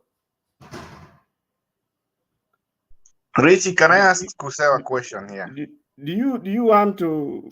You see what I'm trying to say? And you see, if you go the entire central Kenya, for that matter, you find that about 900,000 in total, cumulatively, voted for the president alone, and not the MCA, not the senator, not the MP. And it doesn't take a genius to see that there is a serious problem there. Now, that aside, by the time you get these things in Bomas, and you find that it is common knowledge that these systems were interfered with, the systems were hacked, and that's why you have deleted items in the server. Check the portal, the IEBC portal. There is evidence of replaced forms. Well, if I were you, I would not shake my head. I would wait for whoever is investigating to tell us how. Unless you knew what was happening. You thought you covered all the loopholes. Okay, let me. That's my point. Yeah, let me ask you, panelists here. This is a very simple question, and I know you'll not mind which side of the divide you fall into. In case of any of the two, leave alone Wajakoya and huyo mwingine sijui anaitwa nani mwenye amesema Mwaura, yeah, chana Mwaura na Wajakoya. In case either of the two is declared a winner, are we looking at a situation whereby we are possibly going to have another election? Are you looking at now? This is now we are going to the legal stuff now. Sasa wewe kama unajua sheria hapa sasa, wachana tuache hii mambo ya kusema tunapenda huyu hatupendi huyu, because there are so many things that were in the 2017 court decision that I want us at least to try and look at, so that we can move the debate forward. Because if we are talking about irregularities and all that stuff, are we looking at another election year, regardless of whoever wins? Stone PK. Thank you, Makiadi. Matiani, I was about to wind up. Ngoja Kuseo, dakika moja. Kuseo nikubalia haka kidogo. I'll take 1 minute. Makiadi, I think in my submission when I was answering or contributing to some, I mentioned something. I mentioned that irrespective of who wins, people will go to court. And I said, thank God, if Baba wins, he will even encourage that more. And it will be to actually Azimio advantage, because there is huge, a mountain of irregularity, which whoever, irrespective, but if Ruto wins, I know they will be covered because they are in his favor. Okay? But both sides, there are irregularities that cannot be withstood. So that I believe it will happen if Baba gets in, and then of course it will be as soon as possible. But if Ruto gets in, of course it will be quashed, especially when it's favoring him. Thank you. So, Makiadi, Stone Let PK me is talking conclude of by Ruda is favored. In which way? How is Ruda is favored? Because Stone PK is talking of favored. How? Captain, you know the rules, eh? I'll give you time to talk. You know the rules. let me conclude by saying that, for example, there is a case in Nakuru where you have 200,000 votes in favor of the president. Now, as I said here early in the beginning, guys, try and understand, how do you get turnout? Turnout, wachana really faked turnout. Turnout, naturally, if the systems are working okay, should come from the King's Kit. Now, if you end up with more ballot papers to the tune of 200,000, forget about that they only voted for the president. Yet, according to the King's Kit, turnout, which counts the turnout, remember that archiving of ballots, of the voters, they are not there. It's like you inflate the turnout by a whooping 200,000 ballots, or voters for that matter. Yet, even the 200,000 voters, only the president ends up with them. Sam, I think you can see, I don't know whether you can, I'm not speaking Greek. If they are not in the King's Kit, so where did the ballot papers end up from? Secondly, the other place you need to check is the booklets, where the ballot papers come from. If the booklets which they were issued with cannot accommodate the additional 200,000, it is not rocket science to see something is seriously wrong here. You don't even need to be a mathematician. Thank you. G, 1 minute.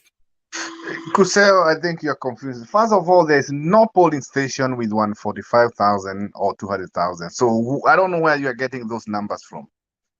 There's no consistency. It was the county total, not polling station.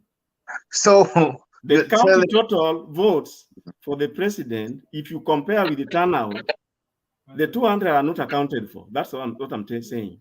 Now, what was the first time you said about Kikuyu, then you say another constituency in Nyandarua. Now you're telling us over 200,000. Now it's at the county in the level. Nakuru County, there is a tune of 200,000. Nakuru County. There are very many constituencies there. I know, but the total for the county was over by 200,000 compared to the turnout. Is that difficult to understand? No. You know, one thing, because I hear people saying, how did we had 400 registered voters, and then how did we get 600? And the thing is, whoever is feeling that from 34E, unless he is out of his mind, there's no way he can put the numbers there. And this candidate got 600 votes, and total registered number is 400. It's not possible. So some of these arguments I hear you guys talking about, I don't know why we are even talking about them. But again, Kusel, it is possible. In that case, then you agree with me. I'm also finding it impossible to understand. Kusel, let G finish. It's 1 minute, and then we can move on to the next person. This is what I'm saying. And the argument I had it during the Supreme Court case in 2017. It is possible for you to vote for either MCA and decide to go home. You can decide, and then here's the thing: this is not, and that was the same argument then. It's not being this thing of one voting for president and not voting for anyone else. You could find it from anywhere, from Siaya to Muranga to Garissa. It was all over. It's not on one polling station or one county. So the thing is, whoever wins tomorrow, Richie, you ask, is there possible we can have an election? Of course, yes, because whoever will be announced, chances are the opponent will go to Supreme Court. If the Supreme Court did do what they did in 2017, yes, we'll have to go back to the ballot. Is it possible? Of course, anything is possible, in my own opinion. I think my minute is over. Okay, Captain, 1 minute. Thank you very much, Makiadi. It's so unfortunate that I'm hearing some other things that I don't even want to mention here. But what I can tell people here is that in this election that we had, is people we are so annoyed that many people they want even to vote out. I don't know. I can call it the government that is in power right now. That people they were picking only the presidential candidate paper to vote William Ruto in and remove the current president. Like in some places in Mount Kenya, watu walikuwa wanachukua ile karatasi ya presidential vote peke yake. Hata mtu anaambiwa chukua ya governor, chukua ya MP, chukua ya MCA, chukua ya sijui senator, sijui women rep, sijui nani. Wanakataa. Yaani captain umeingia hiyo box. Si mimi nakueleza ile vitu ilifanyika bwana. Me I'm on the ground, I'm telling you what's happening. And you have to wait for me to finish what I'm saying. Mtu anachukua karatasi peke yake ya president, anapigia peke yake president wake ile anataka president, na anatoka anaenda. Na ukirudi hata mpaka kwa video zote wenyewe wanasema hapana, tunataka kutoa tu hii president mwenye ako kwa kiti peke yake. Hata sikuwa najari nione senator ni nani, women rep ni nani, MP ni nani, MCA ni nani. And that is the reason why. So when we come here and ask ourselves, oh, sijui mtu alipiga karatasi gani mingi, ingine ndogo, that it cannot count, my friend. It cannot count. In this country, we are in a democratic country whereby I can vote for presidency and leave alone MP. I can vote for MP and leave alone presidency. I think the question is answered. Whoever was asking that. Makiadi. Okay, sawa. Running yako iko sawa, Makiadi. Continue Yes. like that. Iko sawa, Sawa, Makiadi. sawa Captain. Matimbai amenyamaza sana. Uko pamoja na sisi? Matimbai? Yes, Yeah. I'm there. Let me give you a minute. Okay, I want to Captain. I have a question to Captain. You say that you went to vote. You say that you went to vote and you cast only one vote for presidency. So where does this ulipewa ile karatasi moja ama ile karatasi ingine ulipeleka wapi? So where others this because you vote, where others these papers ulizipeleka wapi? If you are given hizo ukacast moja, because lazima upewe zote, you must be given all of them. Where others this ulipeleka wapi? Captain, 1 minute. Makiadi, very good. Thank you very much, sir. Hiyo ni swali rahisi sana. Nikiwa shule kitambo sana ilikuwa inaitwa rhetoric question. Inajijibu peke yake. Simple answer ni no, I don't want that. I want presidency only. Nikapigia peke yake president ile nilikuwa nataka. Hiyo ingine yote sina haja naye. Rudisheni pepa zenu. Captain, kindly answer my question. Captain, answer my question. Richie, you can't let us go to this. Mtiambai, Captain has no answer. Hajapiga kura, hajawahi piga kura Kenya. Ni sawa. Matimbai, ni sawa. Wewe wachana na Captain. Wacha nipatie Cheraisi ya mtetee. Cheraisi unaulizwa ni sawa. Hii kitu ilikuwa kwa Supreme Court last time. Kuna mtu amekisha actually, okay. Actually, Simtete, you know, it's the opposite. You know, Mr. Cusero asked a very good question. He asked a very good question, and it's a valid question. I agree with G and Captain that somebody can choose to vote for president only. The question that Cusero asked was, okay, the officer in charge of those that polling station should also be able to produce those other papers which were belonging to MCA or governor and everybody that which was not touched because it's ilikuwa, sindio? Yeah, they'll be counted as point. Yeah, so I think that's a fair question. I think that's a fair question, and it will settle that. I think it's a fair question, and IEBC should be able to explain that. This one I'm actually on this other side on this question because I like accountability. Mr. Stone alisema mimi niko huko diaspora nimepotea. I'm in utopia perfect system, and I agree with Mr. Gusero on that. To cover, to make sure there is credibility in the system, because although I support UDA, I don't also support irregularity. If it's an irregularity, it's an irregularity and should be fixed. So that's my point there. Okay, tutaenda haraka. Big Julius, Okay, Makiadi, ngoja captain, ngoja. No, I'll not allow you. Ngoja nitapatia nafasi. Big Julius. Thank you, Makiadi. Unajua captain ni muongo, is not a clever liar. Anatoa tu uongo tu openly, na anajua captain, wacha kudanganya ndugu yangu. Wewe ni last time ulisema wewe ni ofisa wa polisi, sasa tena umekuwa mtu wa kudanganya surely. Number one, the 2017 election was nullified, and ile kitu judge aliuliza a very simple question. Even lawyers did not answer that question. Actually, ilishinda lawyers because they didn't want to answer it. Aliuliza umepewa papers 6, umevote kwa president only, ama umevote for example governor, because the law is ule mtu anaingia kwenda kuvote hawezi sema ati anataka only ya president. That one doesn't work. Afadhali achukue hizo zingine aenda atupe mahali anatupa, but the law ukiingia tu pale kwa captain, wondering ni kama sijui umevotia wapi. If you enter inside that place, you are given 6 papers, and after you are given 6 papers, you vote for whoever you want. It's true that you can vote for only president if you wish, but unabaki na papers ngapi? 5. Hizi 5 ndio zinarudishwa mahali baadaye, wakati zinafanya counting, they will be also counted. Yeah, as point votes. Kuna spoiled votes, kuna spoiled na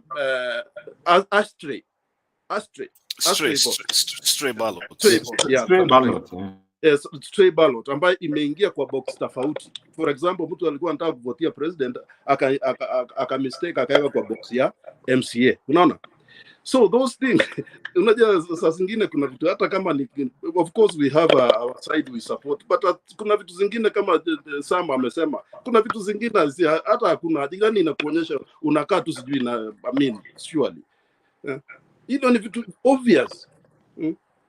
Because when you're given 5, 6, you voted 1, the 4, the 5 of them zimeenda wapi? That's a very simple question. Of course you don't want to answer, not that you don't know.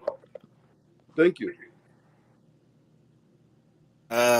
Mato, Captain, No. Captain, ngoja Captain. I think Captain, ngoja. Unajua tunaenda round. Ukiunmute mic ukiongea sasa unaharibu chain Nitakufikia tu. Be patient. Mato. I love to Captain. Captain, I don't kuna mtu tu amesema hapa hivi na akasema ajui kama ushaivote. Because listen, wengine wetu tulivotingi kutoka a long time ago. 2007 I was a voter. And I'll tell you, my friend, according to the constitution, huwezi pewa pepa moja ya kwenda kupigia tu president peke yake. That's the constitutional thing. By the time you're going there, you're committing an electoral offense by the time ukipewa tu moja peke yake. You have to be given all of them. Sasa wewe cause umesema yako ilikuwa moja, ama mwenye unajua, niambie hizo zingine ulipeleka wapi, because by the end of the day, and in fact, kama kuna mtu unajua alipewa moja, we need to know that returning officer, that person, ndio tujue, because they committed an electoral offense, which is a felony in Kenya. Tuambie, ni wapi ulitoa hiyo moja, ama nani alipata hiyo moja akaenda akapata hiyo moja peke yake? I need to know, because immediately we need to talk to DCI, because I think right now you're reporting yourself. And by the way, DCI, if you're listening to us, here comes somebody, and then mtafute mtu mwenye alifanya nini, alifanya electoral offense. Please read your constitution before you come and argue here. We come and argue here and talk here when we know what you're doing. You might be putting yourself in some issue, big trouble right now. Grand Moha. Wamejibu zote, hata sasa nashangaa. Ni ile tu captain anajaribu kusugarcoat a bad thing. Umeshaiona mahali umeweka kitu alafu imefunikwa. Ikifunuliwa ni mbaya. Sasa captain ni ile hana answer. Sasa tunamuelewa, because that is illegal. It's like you're trying to encourage the new generation 2027. Unaambia mtu wewe ukifika pale, wewe vote to president. Kama president, yani in short, that is what captain is telling us. That 2027 ikikuja ama tukifanya revoting, the election, kama ni president, hakuna cha MCA, hakuna cha nini. In short, anajaribu kumarket that style. We call it swag. Alafu Sam, si kuassume tu ati we don't know what is happening. You know everything which is happening. You can't say you are part of the 3 people who those ones who don't know what is happening, those ones who make it happen, and those who see it just happening. You know what is happening, you know everything. So when the platform, unajua tu hata tukishinda, labda mimi ni fisi, nimevaa ngozi ya kondoo, najifanya hata kiisha isuru, tuseme tu, tukubali tu, turuliwe. But before watu waende kwa nini, kwa voting, kuwa the third party, usiangalie tu Azimio, UDA, the voter pia, stand there for the voter. He woke up early, alafu anapata kura, mtu anamnyima right yake amerigi. When you understand that, kuamka saa 9 asubuhi, alafu mtu, the other opponent, we are not saying the side, ati amerigi kukushinda na wewe uliamka. So the voter is frustrated. That is what we are trying to say, Sam. The voter too, kuwa mara 3, kuwa president wa Azimio, kuwa UDA, na ukuwe the voter, the innocent voter uliamka. Ule ako frustrated, anasikia nimenyang'anywa juu ya rigging, juu ya mashini. Sasa hiyo ndio tu ungejua Sam. Si ati tuambia hata ule ameenda, but at the end of the day, you need to know the culprit who is a innocent voter, who does not know what is happening. Anakuwa frustrated, akilala, unasikia mwingine anakwambia it's been the rain for 2 days. So at least ungekuwa pia party ya voter. Usikiwe tu party ya UDA or Azimio, kuwa pia party ya voter ule ako frustrated, anaona kura yake amenyang'anywa right yake juu ya hiyo. Thank you. Okay, asante sana. Let me give Captain 1 minute and then I come to Cheraisi. Okay, asante sana Makiadi, kwa sababu naona ninatakiwa sana na kina Big Julius, kwa sababu Big Julius ananiambia, nilimwambia mimi ni polisi, na mimi nataka kumuuliza Big Julius, nilikuambia mimi ni polisi wapi? Nilikwambia siku gani mimi ni polisi? Wacha nikujibu. I am talking okay, what I sawa. Na uzuri uliongea Makiadi ndiye alikuwa nani. Unakumbuka siku ile ukikosana na nyumba ukimwambia ati wewe ndio unaandikaga statement central za Kenya Army? Do you remember that day ama you Kenya Army waandikangi statement. For your information, Kenya Army waandikangi statement yote. Mark your words, my friend. Ni sawa Captain, ni sawa Captain. Wacha tutoke huko. Mimi nilikuwa kwa studio hapa, wewe mwenyewe ukasema wewe ni ofisa na unaonanga watu wa jeshi wakija kuendelesha statement. He was an imposter. Very good Makiadi. That is not the topic today, eh? Makiadi, let me tell you this. Mimi I'm an officer, as I've said before, and I'm telling you like this. Hakuna ofisa wa jeshi anaandikanga statement. Polisi peke yake ndiye anaandika statement ya complainer. Na hata wewe ukikuja kama Makiadi kama complainer, ofisa wa jeshi akikuja kama complainer, ofisa wa prison akikuja kama complainer, you have to write a statement. Kuna tofauti ya kati ya polisi anakuandikia statement na ofisa wa prison na ofisa wa jeshi na ofisa wa polisi kawaida. Na hiyo ndio Kenya, hiyo ndio shida ya Kenya. Sikiza Makiadi, one thing. Yes, I get you. Are you commissioned? Are you commissioned? No. Listen. Ngoja. Listen, keep. Hold on. Keep. Captain. Wacha tufanye hivi. Wacha tuachane na story ya polisi. Okay, Makiadi, We endelea na ile story tulikuwa tunaongea. Makiadi, muulize kama ako commissioned na alikomishiniwa wewe. Wachana na There is no problem Tuachane na about hiyo. commission. Captain, endelea na topic. Wacha hiyo nini. What is the problem with you if I'm commissioning in any country? What's the problem? No, Captain. Haitusaidii. Yes. Kama wewe ni officer, si officer, that was Whichever just the way. it was a by the way. Whichever the Sawa. way. Yes. Yeah, it was a by the way. So ile kitu tunaongea ni ile statement tumemake ya kwanza ya kwamba unaweza ingia polling station uchukue ballot paper ya president peke yake utumbukize. Hizo zingine ndio unaulizwa zinaenda wapi. I think that is where we were. Okay, Richie Makiadi. Hakuna mahali unaenda police station uchukue presidential ballot peke yake, lakini ni pale ballot box, sio police station. Ballot box unaweza kataa ile zote ile yote ya MCA ya MP ya nini kwa ballot box pale, hakuna mtu atakulazimisha. Unanielewa Makiadi? Nafikiri Makiadi wewe ni mtu unaelewa maneno ninasema. Naenda pale kwa ballot box naambiwa okay, hii ni ya senator, ni sawa. Nasema hapana, sitaki ya senator, nataka tu ya president peke yake. Hii ni ya MCA. Sawa, tumekuelewa. Umenielewa? Wacha tusonge mbele. Okay. Ni sawa, make your point, ni sawa. You know, we can read even between the lines. Ni sawa. Yes. Let me do this. Nataka kwenda kwa Duke, naona ameingia hapa, lakini before that I want to ask you a question as panelists here. Is the IEBC, this is just a question ambayo nimepata kwa, I want us to analyze this. Is the IEBC, you remember when we had the course, the case in court in 2017, is the IEBC allowed to amend, delete, or do any form of kufuta na kuandika Form 34Bs? I mean Form 34. Let me read this statement because sababu naipata wrong.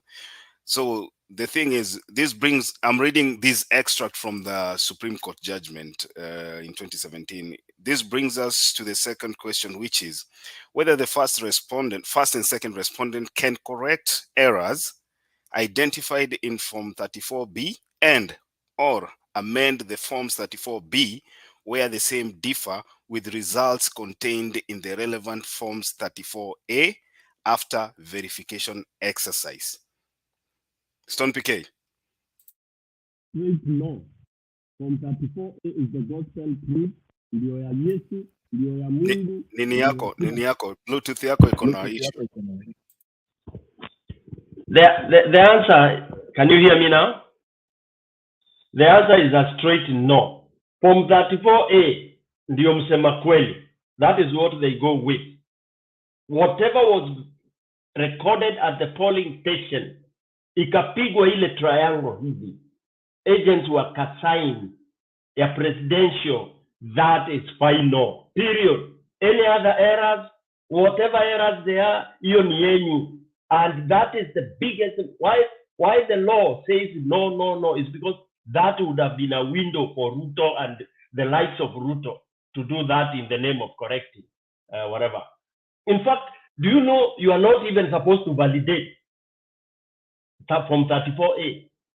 You are not supposed actually to do anything on that form. And that we are going to put it very strict when Baba enters there. It is final. If there is an error, you go by that error. Pale kwa polling station. Why is it allowed? Because that polling station, you have all the time.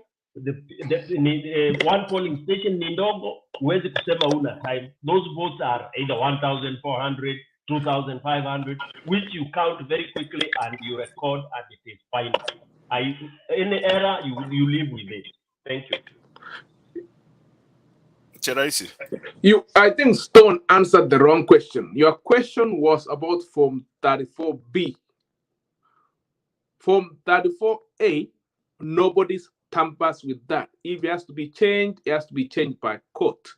Form 34B can be corrected, just the way they did in Kiambu the other day when somebody erroneously entered 54,000 for in Form 34B, but it was not matching Form 34A. So Form 34A tally was showing 41,500. So you can, since Form 34B is coming from what cannot be altered, which is Form 34A, Form 34A cannot be tampered with at all. Your question was about Form 34B, if I'm not wrong. I can repeat what I asked because Yes. I still have. Sure. Okay, hold on. There's a mic that is giving me feedback. I think Niako Chiraisi. Let me mute. Yeah. So what I'm reading is it's just an extract from that judgment. Whether that is quote unquote, whether the first and second respondents can correct errors identified in forms 34B, or amend forms 34B where the same differ with results contained in the relevant form 34A after verification exercise envisaged by Article 138(3)(c) of the Constitution. That was my question. Yep, that's why I'm saying it was Form 34B, not A. I was right. And so what's your opinion? Is it So it's me who will, I'll say it. You are right, Teraisi. Because you are basing it on unchangeable Form 34A, you can do that, of course, with all the agents and all that. Not IBC alone. The agents have to be there to look at the Form 34A. Thank you. Sorry about that. But Richie, let me add something, please. Yes, go ahead. All those forms can be changed. There is a procedure for doing so. Your camera is off, Kuseo. Can you lower your camera? I was saying that all these forms can be changed, but there is a procedure for doing so. You see, even 34A, if there is an error which is discovered, remember there are parties who sign these forms. They must be party to that correction. As simple as that. All forms can be corrected by the makers, and there is a procedure for doing so, and putting a note to that effect. So let me answer that question. I think no one is giving me a clear answer. Listen to this. This is what the court said. To this, the answer is rather obvious. The issue was dealt with in the minor KI decision by the Court of Appeal, but for whatever it may be worth, we hereby reiterate that the first and second respondents cannot correct errors identified in Form 34B or amend Form 34B where the same differ with the results contained in the relevant Forms 34A. Theirs is to expose such discrepancies and leave the resolution of such issues to the election court, in this case, the Supreme Court. Yeah, but at Makeri, that is very clear because it depends at what stage the error is discovered. So what I'm trying to show you here is all these suckers you are seeing at IEBC, bombers of Kenya, all the suckers you are seeing at IEBC, people running around with papers and, this exercise is shambolic and it's going to be thrown through the window by the Supreme Court. Whether you like it, whether you are a Raila supporter or whether you are a Ruto supporter or Wajakoya. Because all these things people are coming with forms, wanasema hii imepitisha na 40,000 ilikuwa inafaa kuwa 30,000 wanakata 10,000. The law does not allow them to do that. But Makiadi, you are missing the point. Once it has been transmitted, you can't. That is exactly what the court was saying. Once they have been transmitted, you can't change it. But if you discover during the filling of the form that you have made an error, you can change it when all the parties are there. But once you have transmitted, it is too late. That's basically what the court was saying. But Kuse, you've been on this platform before. What we said is this. There's a form that was transmitted from the polling station to the IEBC tallying center at Bomas of Kenya. Yeah. Then the next day, the IEBC's RO goes to the same place with a different form. That is what we've been saying. No, but that one will be dealt with according to that court ruling. You cannot change it. And therefore, what we are seeing at Bomas of Kenya then is a circus. We are probably looking at a situation where we are going to lose another 40 billion. I don't agree with you because on the one you are reading us, Richie, is it one judge who, we had like 6 or 7 judges, right?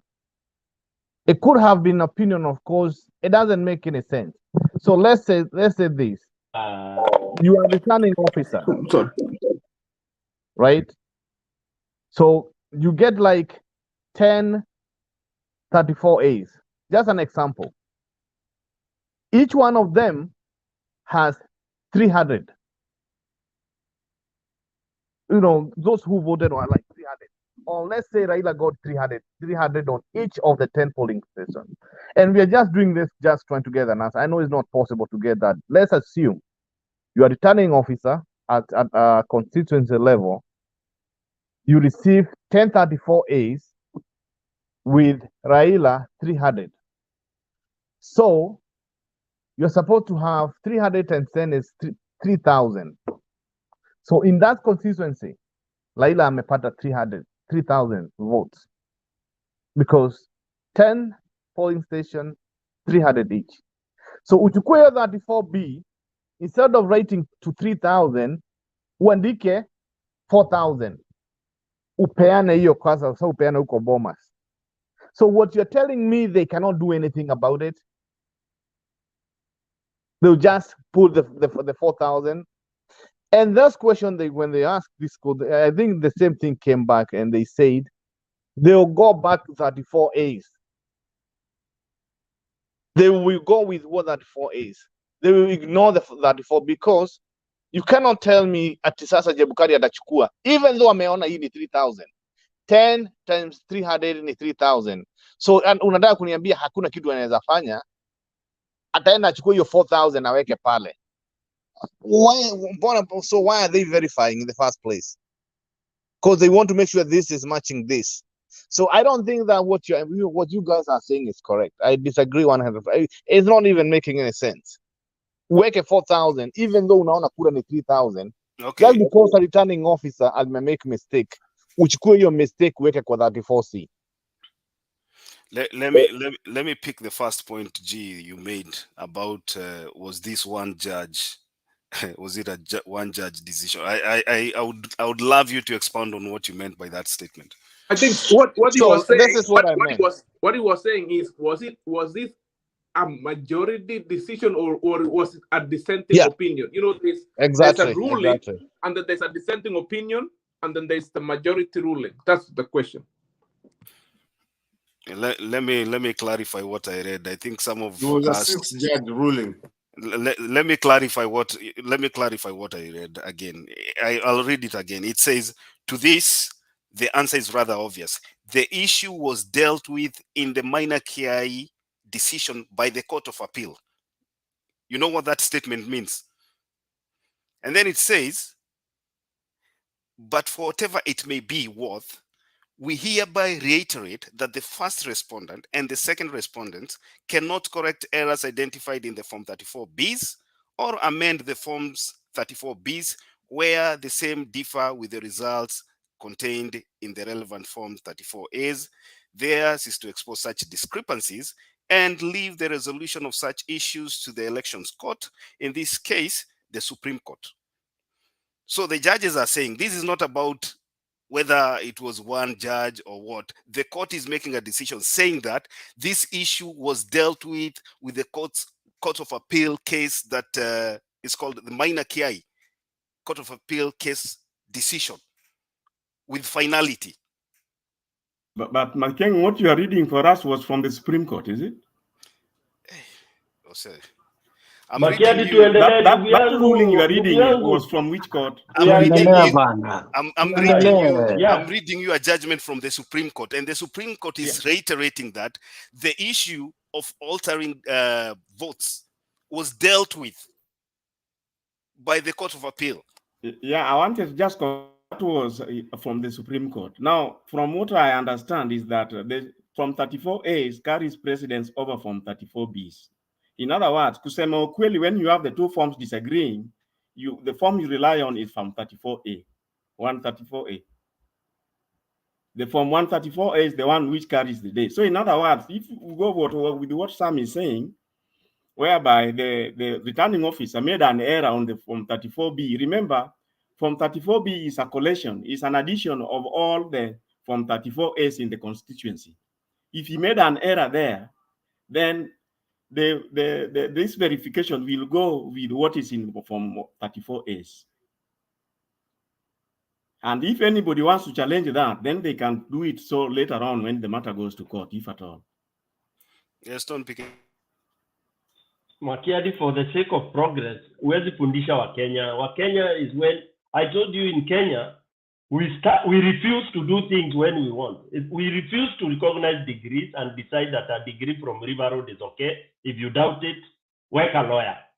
Kenya is one of the progressive and retrogressive countries. We have fools, we have intelligence, we have kila kitu. Sahi we are debating. You are reading things very clearly here, but this panel gives you a sample of Kenyans. I mean, it is annoying. Makiadi is reading a ruling. And these so learned people, we are wasting time, guys. Let's move on. Duke, studio imejaa leo, unataka link takuwekea tu, lakini studio imejaa. Alex, go on. No, let Daudi go first. Okay, Daudi, karibu. Thank you, Makiadi. Wacha nitoke Duke. Guys, it's good. It's been nice kesho Hapana, Duke aingia hapa. Huwezi tokea Duke, weka bro, wewe wacha wewe. Kwani unamuogopa Alex? Unamuogopa? No, I was just kidding. Duke is my friend. I mean, I wanted to begin with a few questions just to seek clarification. Now, the first question I had was, is Chebukati's final declaration going to be based on the Form 34Bs that have been uploaded? If that is the case, we know what Chebukati is going to declare. Then the second question is in regard to what Makiadi had mentioned yesterday. You had alluded to the fact that Kenya Kwanza had a majority of the members of parliament. I had news to the effect that that was retracted. I don't know whether we can confirm that. But I guess I was a little bit stressed yesterday, and I decided to go today to church and really pray. And we want a country that is peaceful. I have had a lot of people talk about resorting to, some other extrajudicial means to get justice. I think we, as an educated lot, we would want that we get a verdict through the provisions of law. So I agree with Makiadi that whatever monkey business that is going on at Bomas is not protected by law. So in essence, the entire process is a sham. So I understand we as the Azimio people, we feel like we can't wait until a court verdict is done. We don't want even to go back to the Supreme Court because we don't know what would come out of it. But if tomorrow we hear Chebukati come out and say WSR is the winner, God forbid, then we should be hopeful that the process will be nullified. And then we can resort to the next election, given that we've learned the lessons that this process has given us. It's a clear lesson that we need to invest in the machinery all the way down to the polling station. So that is just my message to whoever cares to listen, that hope is not lost until all is gone. So let's just keep hopeful, and hopefully maybe the process will be clear. But I had the two questions initially, so Makiadi, if you can help guide me on that. Thank you. Oh yeah, on the issue of numbers, what I read yesterday was what was on the headline, Nation newspaper. I actually had to confirm. I think that was, like you said, has been retracted, and it looks like Azimio is the party that has the majority in the National Assembly as things stand right now. Kenya Kwanza has the Senate right now, and those are the true figures from what I can see right now. So that was what I saw yesterday, and like I said, there's a lot of misinformation coming from all news media stations, and sometimes you get carried away with the wrong information, unless something is different from what I said. Yeah, Ose.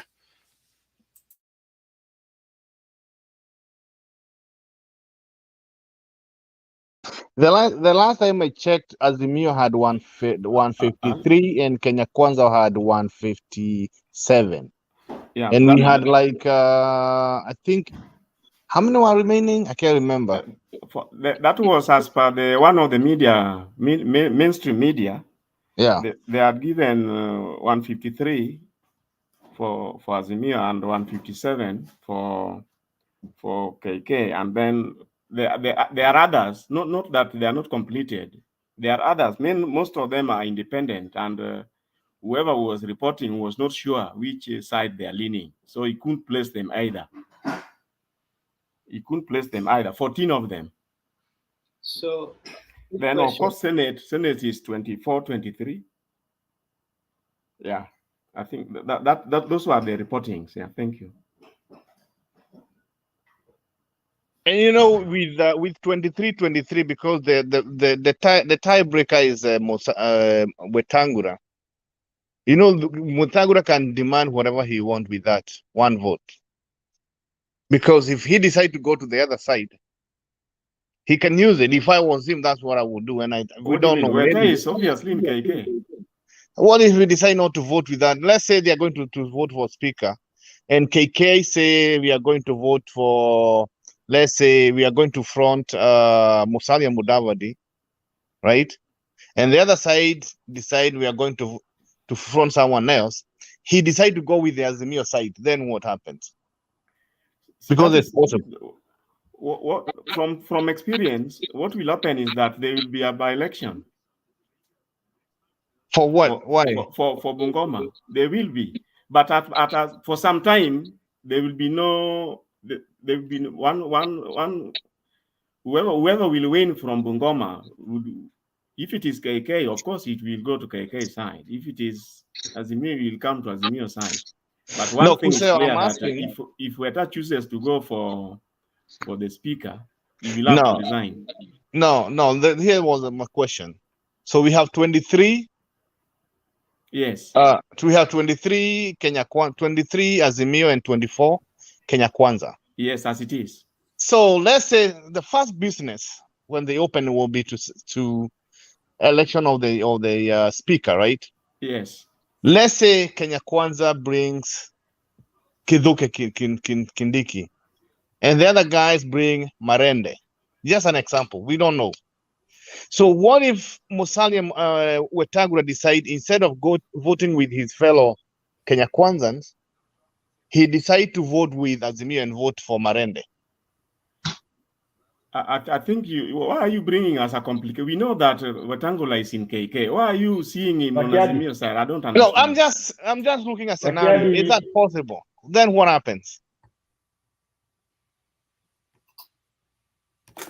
My point is, Wetangula can use that. He is the most powerful person right now. Very complicated sometimes. That question. What kind of question is that, G? Hold on, guys. Alex, Hold on, guys. Hold on.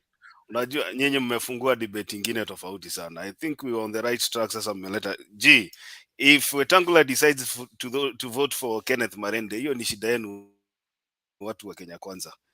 That's your business. Hiyo ni shida yenu. But what I know from the previous experiences, sometimes tumeona watu wakikoalesce together in terms of tribe so Marende akiwa fronted kama speaker, there's a high possibility anaweza shinda because of that one vote ya 2 votes in fact ya Wetangula na ya Boni Khalwale.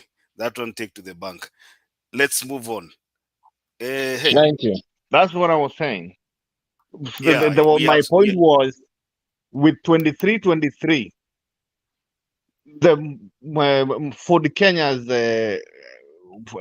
Wetangula vote is very strong than we can see it. It doesn't matter to us. It's okay.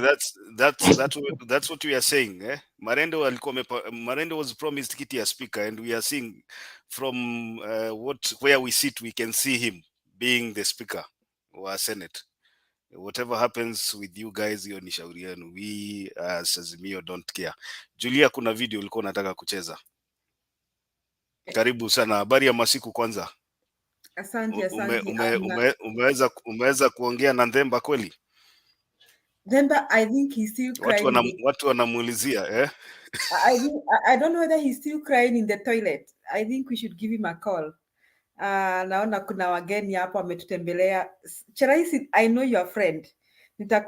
Okay, I know somebody who knows you.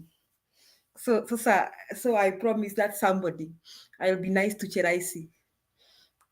And then he said, Cheraisi is a nice guy. And I should tell your friend that I saw you on the show today. Your friend was asking me, Cheraisi alienda wapi? Tamwambia Cheraisi ametokelezea kwa maana sasa Kenya Kwanza wanaona kama jua linawaka. No wonder Guy is so loud today. Good to see you, Guy. Wachana mimi ongea na Cheraisi. Guy, I'm saying hi. What is wrong with you? Oh, I'm doing good. So I was waiting for you actually, Julia. That was on a light note. I was waiting for you because the last time you were here, I was with you here. You said all the members of your family from Murang'a. Ngoja. Julia. Yeah. Hiyo trajectory itatupeleka off topic. Wewe kuna video ulikuwa unataka kucheza. Hiyo ya Guy si mzuri. Guy is a tribalist. He needs deliverance. So wacha nione kama hiyo nitaipata. I just downloaded it. Let me see whether I can get it right. Okay, as you look for that, Alex, karibu. And I like where Julia left, and that's the reason I came. You know, G, you are a businessman, you are very learned, but sometimes you come out like a tribalist, and I don't like it, and yet you're my friend. I mean, you come here and say, hakuna Mkikuyu anaweza pigia baba kura. You know, sometimes I wonder when you say that. And you have been insisting this thing. I don't know how Wakikuyu wote walipigia baba kura, sio Wakikuyu. I mean, who is a Kikuyu according to you? I mean, sometimes you come out very tribalist. Guy, even if you want to put a point, usikuje like a tribalist hivyo bana. I wanted to tell you, Guy, sahi vile deputy, bado ni deputy, there are many Kikuyus who have not gone back to Rift Valley. My father, tunakulilia mahali Ruto aliko, Bwana wa majeshi, mtumie malaika wa. Hiyo ni gani tena? Naomba hata wale wa Kenya wanatumika Mungu. What is that? Hiyo ni vitu ya Julia. Julia kanisa ya Ruto ya mashetani. Julia so I was in the middle. I'm sorry Makede, I'm trying to download and then zingine siji kama ni Guy anatuma hizo vitu kwa to my laptop. I'm going to investigate that. Let me try and get it right. Alex, endelea. No, I was saying lazima nikate Alex kabisa. No, achana Cheraini hiyo ujinga. You know, when you are not here, listen, Cheraini, hatuchakuwa na hiyo ujinga hapa before you were here. That's a fact. No. You cannot stop me from saying that. There are people from Central, as we speak, when the deputy is still the deputy, cannot step in their land in Rift Valley. And I am sure it's going to be even more worse. And that is the fact that you cannot take it out. Cheraini, we have land in Eldoret. We have not stepped there. What's stopping you from doing it? People like you, the way you speak. No, no, Sasa, no. People sasa like Cheraini, umeanza listen. no, hold on Alex, umeanza kuharibu Guys, debate. guys, No, guys, sio guys. hivyo. You know, That's G comes roadblock. here. When No, G speaks like mnaharibu No. debate. Mnaharibu debate. Yeah. no, listen. Uliacha G, he went away with it. No, it's okay. What Because I'm saying is No, this. no, Alex, please. I never said anything like rules and Kikuyu, and please don't put the word into my mouth. I never You said. said, you said. You said. See, I asked you. I Gig, talked the about. only reason I have come here, Iko answered. Huku ulisema. You know, You are all the reason why present. I'm complaining is hold on. The reason why I'm complaining is this: if we have two mics on, then we'll not have a debate. That's my issue. I've given everybody an opportunity, and so if Alex is making his point, Chiraisi, where can my care commute? If you want to respond, I'll give you time. That's what I'm saying. That's all I'm asking. okay, I'll be decent. G, what you said when we listened from behind. And I'm talking to you because G, I know you, you are my friend. G, again, you are learned. Okay? So I'm just speaking from what we heard from you. It is not something we are creating. There are people who are still in the panel. And I think I said, I'm starting from where Julia has left. In fact, for you to hear Julia say, gee, you're a tribalist, it's because of what you said. And I want you, in fact, even people in the panel were asking, why is Makiading letting go, of that statement? That's not right. In fact, we complained in the comment section. And I said, no, we cannot let that go. So I said, let us come back here to Kwambie, gee, that language is not right. You said it, and we must recant it. And that's why I said some of us who have experienced that, and we don't want to use it for political expediency. And we don't want to keep on bringing it out and out and out because we are Kenyans. But when you say that, it reminds us that, oh, we have kept quiet, and some people think it's normal. It is not normal. Cheraini hata ufanye hivi, hata ufungue mdomo, hata ujump up. It remains a fact that some people have never gone back to Central, to Rift Valley from Central. Some people from Kisii have never gone back because we fear. That's a fact that you cannot take. You cannot take it away. But it should not be a point of negotiation here or a point of talk. We are only saying, gee, your language was too strong. As a person who is a diaspora, you should never have said that. Thank you.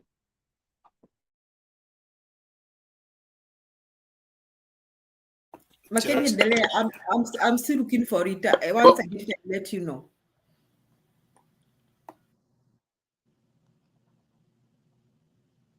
Okay, I think amesema niendelee.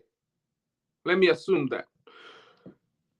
Mr. LX, I know you are trying to make a point, but the point of kuna watu wa Central wanaogopa kwenda Rift Valley because of that man and all that, that is the vitriol that Njenga Mungai was trying to sell in support of Raila. It doesn't sell. Facts are facts. There's no... I'm not using Jenga Mungai. I put myself as a point of reference. I don't know who you are talking. I used myself as a point of reference. Let me finish. Let me finish. So what I'm saying is there's no more peaceful place right now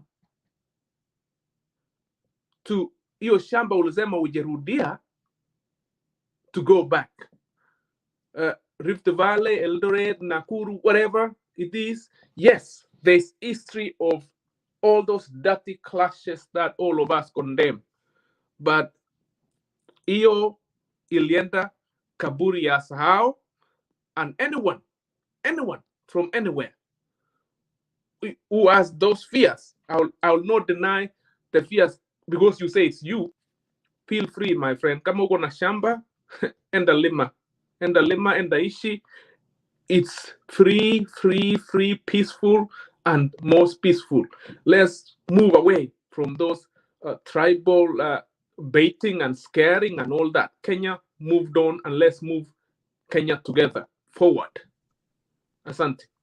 Thank you for that point. Now, the question is, Kenya moved from the point of fear of what you are referring to, but Kenya remained in the fear of a Kikuyu cannot vote a Luo, isn't it?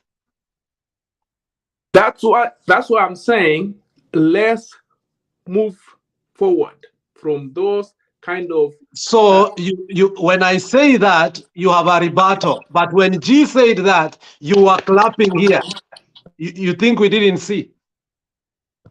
I didn't clap for something like You that. did. You No. did. No, you did. We saw you. You must stop that. Spreading fear. Look, today I will take you one-on-one because sometimes we have refused to take it one-on-one. If you believe what you said, you must also believe that what G said was wrong. What I heard from G, because I was here, G said people from where he comes from don't trust Raila. He never said anything about Lua or anything. He said Don't trust speak. Raila. Don't speak for G. We had G, and I let was me here. ask. Can I say this, please, Elec? G 1 minute. G 1 minute. G a second. If that is true, Cheraini, your own people, a few weeks ago or a month ago, maybe 1 or 2, apparently, not apparently, we saw them pelling stones on the airplane of Raila Amolo Odinga. And one Kostani comes in the media and tells us that plane came like that. If Raila can be stoned, and you start lying here that those things are not happening, kwani Wakenya bado kuna wajinga?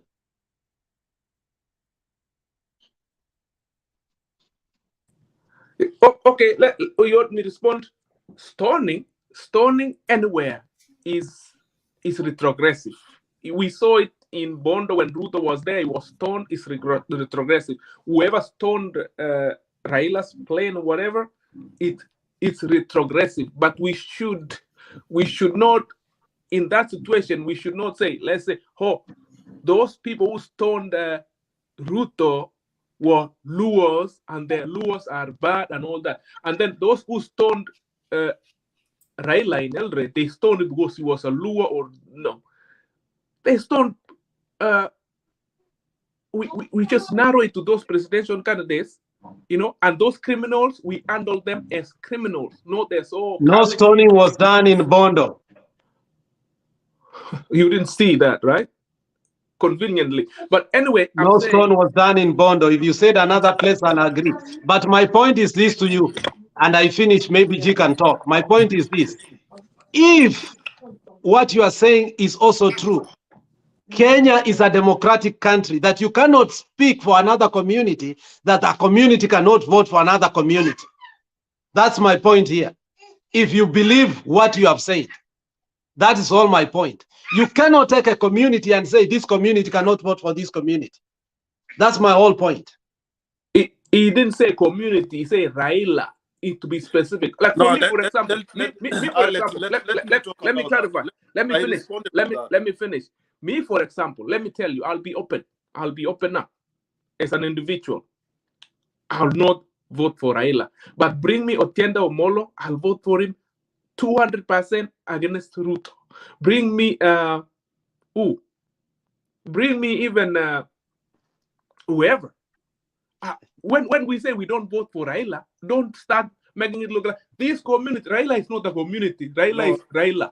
Listen, Cheraisi, you have started lying. You are right, but you have started lying. I responded to what Guy said. Guy said the Kikuyu will not vote for Raila. That's what exactly he said. And that's why I condemned him. I told him you are tribalist. Because if, for example, Guy doesn't like Raila, he can, as a person, because he has only one vote. And some you listened, although you are enjoying. But I told Guy that you are tribalist, because how can you say the Kikuyu cannot vote for Raila?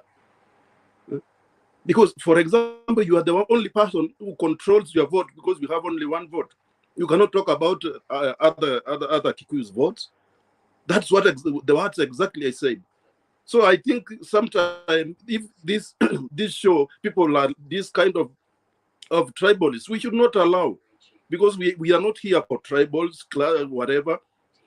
If somebody like, because that was very bad surely. Hatuwezi ongea maneno ya kabila, unaongea kuhusu kabila fulani, hawezi kumpigia fulani. Ungesema mimi mwenyewe siwezi kumpigia Raila, and that's your right. Hakuna mtu atacomplain because you utavotia ule mtu unataka. Lakini ukisema kabila, that means you are spreading something what Kenya kugawa nchi between Kikuyus and the Luos. That is exactly what he is doing. Let G and we don't want explain him for to go himself.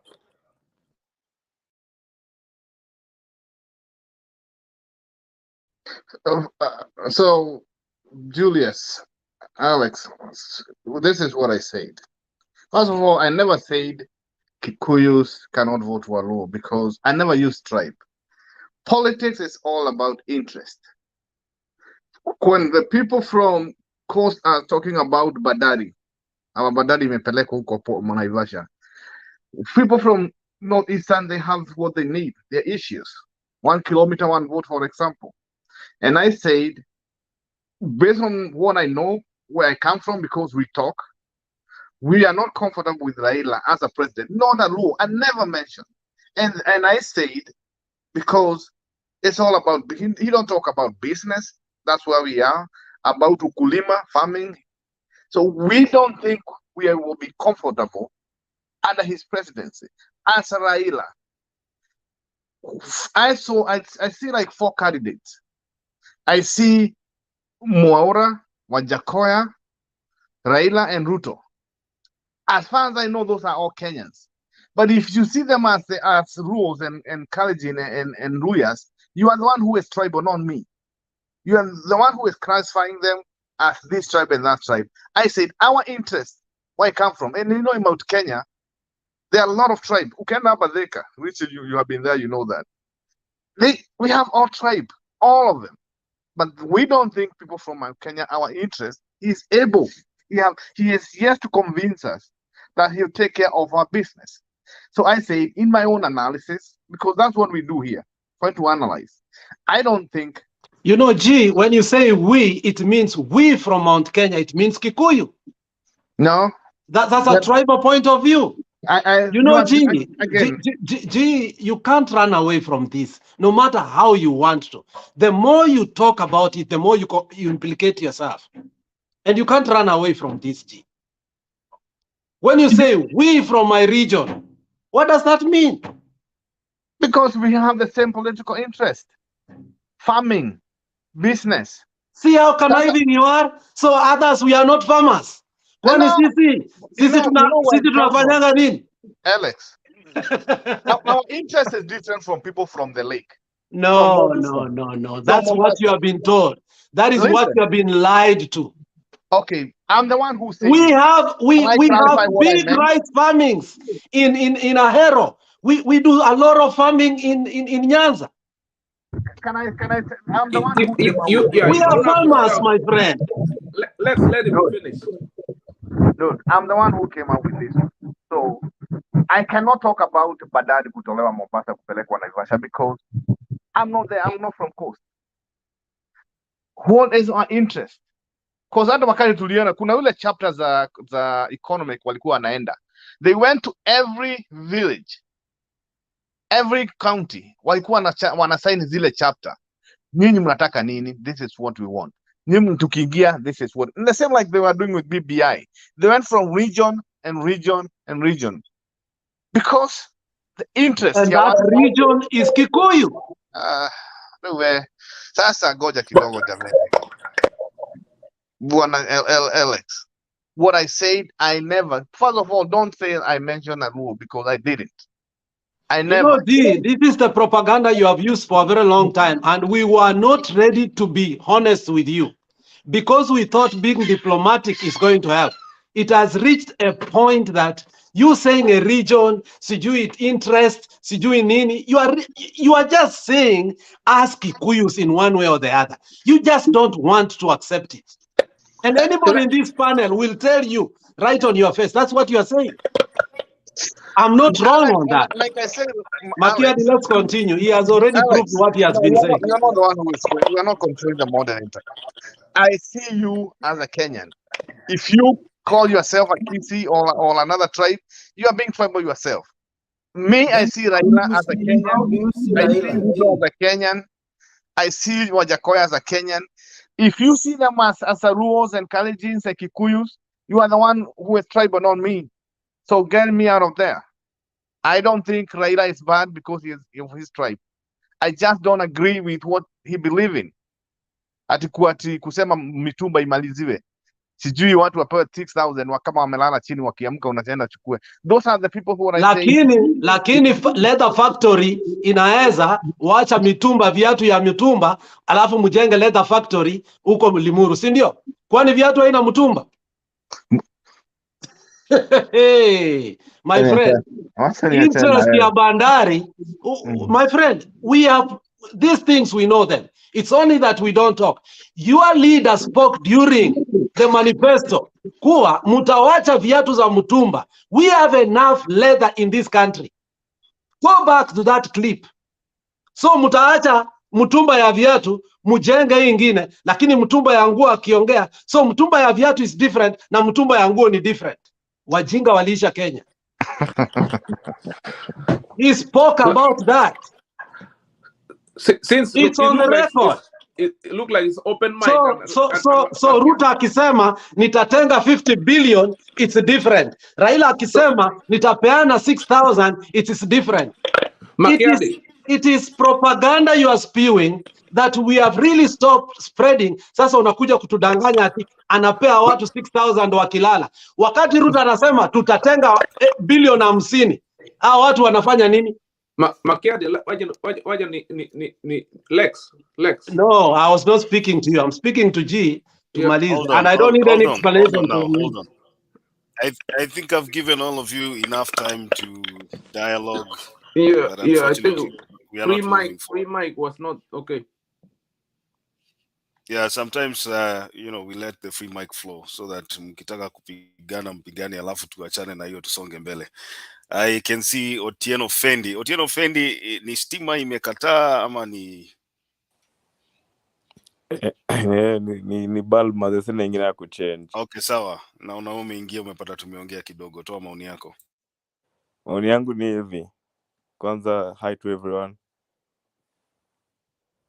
Alex mazee hapo sawa sana. Napenda Alex kwanza, Mato.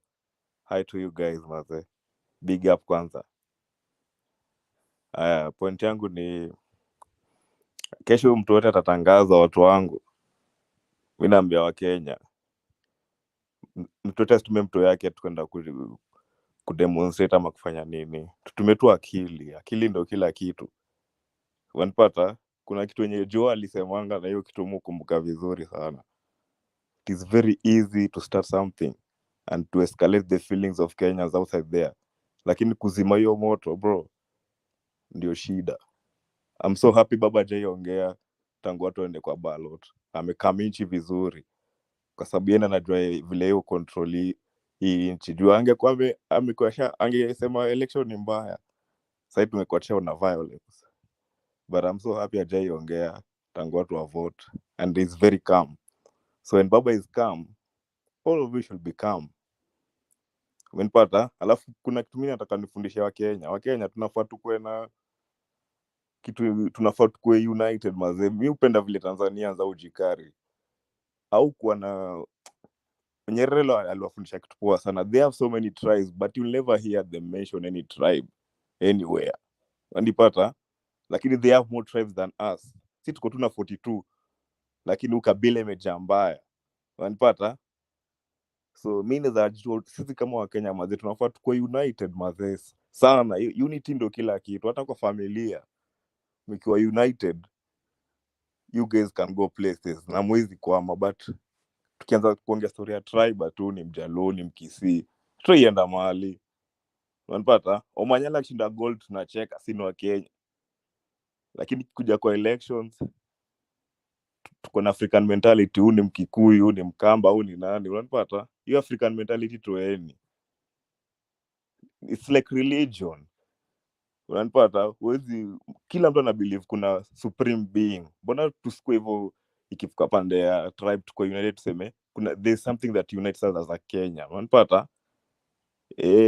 Yani tukuange tu kimoja. Unajua mimi nashanganga nchi yetu hakuna time, only sports ndo tu you tonight peke yake, lakini hizi vitu zingine there's nothing common in you inaitwa Kenya. So mimi naweza ask panelists wenye wako hapa, when you go outside there, please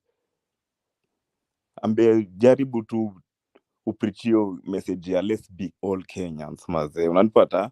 Tukue vile Tanzanians hukuwa na hiyo kitu Lumumba narudianga daily. Tusikue hiyo design ati tulikoloniziwa tukaachiwa colonizers akatochana, tuko divide and rule mpaka saa hii. Unanipata? So hiyo ndio kitu mimi naweza sema kwa hii panel leo. Niko na swali kwako Fendi, ulipiga kura Tuesday? Mimi ushesikia ile ngoma ya Vybz Kartel nasema mina vote again. Nakuuliza hiyo gani? Mimi siji Vybz Kartel ni akina nani mimi bana. Ausikiangi dancehall Richie?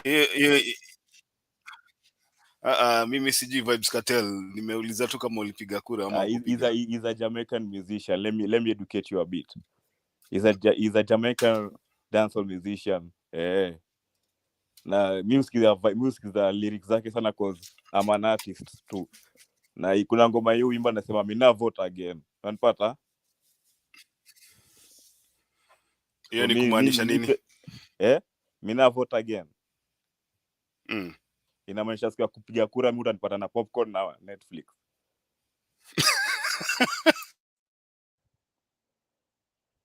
Okay, sawa basi, which means kupiga kura ni sawa, nimekuelewa basi. Mina vote again. Hiyo sasa ni kusema mimi sitapiga kura tena. Exactly bro. Umenipata? Na point yangu yenyewe inaji reveal kitu zinafanyika IBC. Unanipata? Okay, sawa. Yaani ati Richard alikuwa kitu moja. Naweza sema endelea dakika moja. Hiyo siku ya kura mazeni, hiyo siku niliamua nipikie familia yangu pancake Katari, walibambika. Haya sawa, Daudi.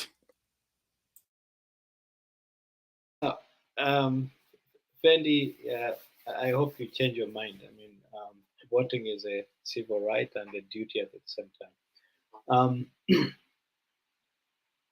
It's what is turning out. I've looked through all the 34Bs and obviously Kisauni and some other one is remaining out there. This thing is not foolproof. If you go to the website, what is supposed to be for Starehe is from Lagdera in Garissa. So there's just something fishy smelling in the entire portal. So I don't know. Let's just pray that this is not what will be used to declare the results. Let me ask you, Daudi, before you move out of that, I had somebody telling me that the form that has been uploaded for Starehe was from Lagdera. Lagdera, yes. Lagdera. Is it still like that? It's still like that. Is it it's still the same, eh? Yeah. Okay. So it's just not, I don't know. I mean, this is not a foolproof portal as they told us. But there's one caveat here. This thing might not be called off for anyone. If the number of rejected votes plus the number of votes obtained by Wajakoya and Maure totals above 190,000, it will go back to a runoff from what is out there. That's just putting up there. So the Kenya Kwanza people who are still celebrating, maybe relax a little bit. What? I'm sorry. Let me. What's the number showing? I've not been following. Please, I'm sorry. I apologize. These are my internal numbers, and I don't want to declare anything because I really, I'm not that busy, but just looking at what is provided on the portal and some little projection, it's everyone is above 7 million. Oh, Jana. Yeah. I beg your pardon? Me nasema I stopped following, so I just got busy with my business, my business Yeah. and my life. So yeah, nobody should celebrate yet. It's there's another eventuality where it will go back to a runoff. I think that's a better option for everyone, maybe, but for the country it is bad in terms of just the amount of money we waste again. But Daudi, let me ask you, you're looking at a scenario where we might have a runoff. My question is this: was this even really an election in the first place? I don't even believe we should be having a runoff. We should have a clean election. That's my opinion. I stand to be corrected, because whatever is happening right now is a sham. Everything that is going on in Bomas is just like it's for the camera. Everybody knows what is happening at Bomas.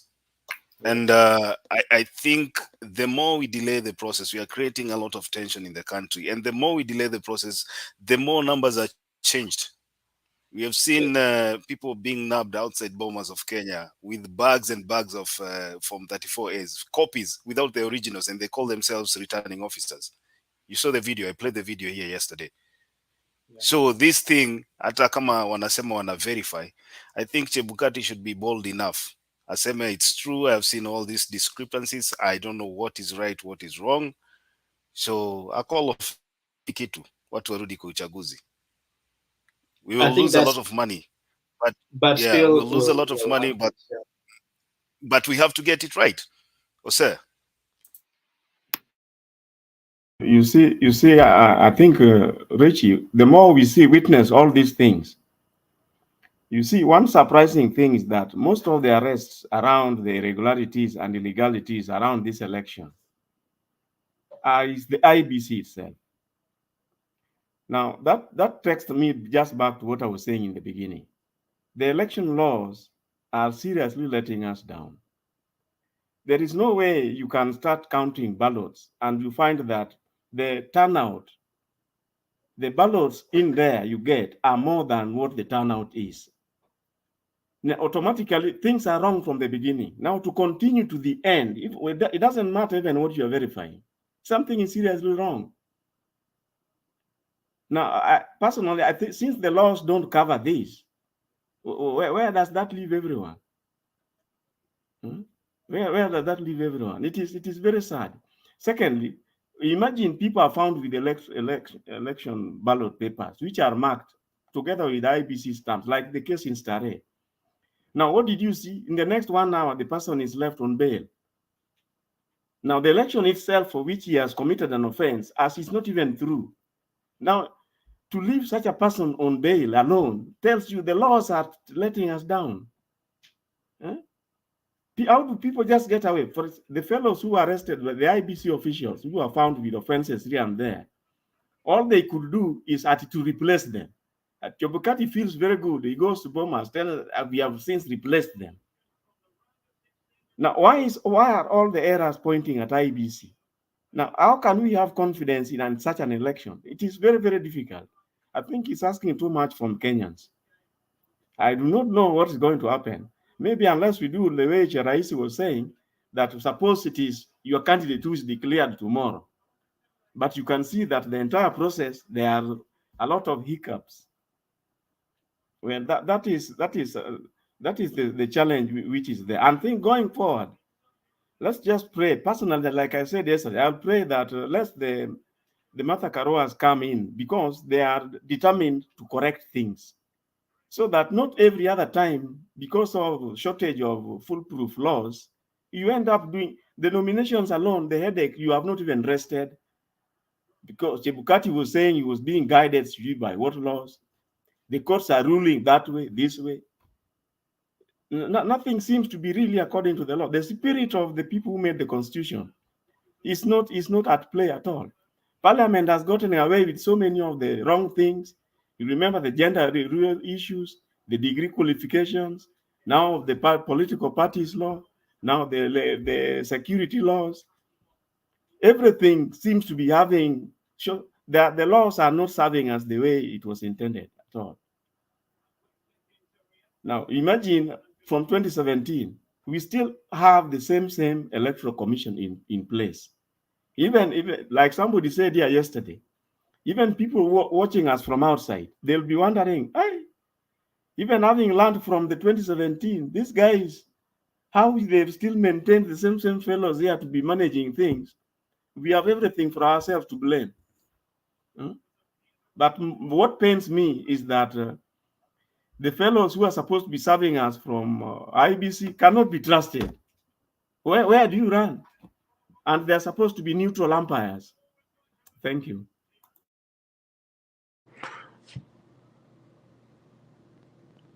Yeah, I think, honestly, I'm one of those who are almost getting tired. Somebody, I think, was Mr. Gee. In 2007? Was that Givuitu? Yeah, Givuitu did whatever he did. It was wrong. Let's assume it was wrong. We all agreed it was. And then Hassan came, we complained the same thing, wrong this, wrong that, wrong this. Let's chase them out and get new people. And then IBC Sasa, was after Hassan, it was Chebukati, right? Chebukati comes in, wrong this, wrong. Will we ever get? I think sisi wa Kenya tutangojea binguni tupate like a better electoral system, and I'm also on the rigging kweli, although I don't support Raila, but I sympathize with him. Sometimes I am skeptical of this rigging stuff, because this time I've been on this channel. This time we were saying, okay, Raila was rigged last time because the system, he was outside the system. But this year, he mwagai. Raila hako na system. Raila hako na uhuru, hako na serikali, hako na nini. Kweli. Kwani hii rigging ni sophisticated namna gani? Inashinda uhuru, inashinda Kibicho, inashinda hao watu wote kweli. Honestly. Able muniambie, please educate me like a 1 year old. For real. Raila alisema hivyo ngapi, lakini kumbuka mlituambia hata muweke Oburu Odinga bado. So I think you should measure those two statements. Then I think the cardinal principle of life is balance. Can you balance the two? And remember, Ruto is 50-50. This government is 50-50. Remember, Chirais. Alafu, my thoughts. The reason why the IEBC never changed is because we have never, even if Kivuitu did wrong, and we understand he did wrong, hakupelekwa kotini na wekwe ndani. You see? Number two, nani akakuja na akafanya the same mistake, because Kivuitu hawakushikwa. Hakuwekwa ndani, akatolewa tu na akaenda nyumbani kuchunga mbuzi, akalipwa kwanza pesa yake, marupurupu yake yote. So how comes, you see, like, kama watu wanafanya makosa na they are not taken to court, they are not jailed for their big mistake they have done. That's why when if you put anybody else, the same mistake will happen again, because they know they will not be punished for their wrongdoing. So a good example is the Stare case. Last week, they were arrested. They are free people as we speak. Because when mistakes happen, and actually I'm very surprised, because Sam anasema, do you know why Ruto did not resign? Because he was ejected from the government. Why he didn't resign? He didn't resign because he wanted to retain that power. He wanted to retain that power so that he can do whatever he wants. Because one thing he realized that, President Uhuru is a very polite man. That's why he did not resign. Ndiye apata hizo nguvu ya kuharas watu wengine. So we don't have even to think about why I mean, how long are we going to, to retain the same people?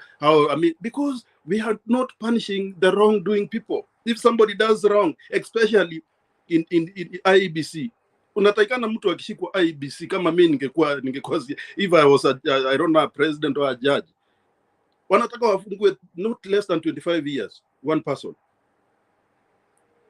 A very, very terrible punishment. And somebody else will not do the same mistake.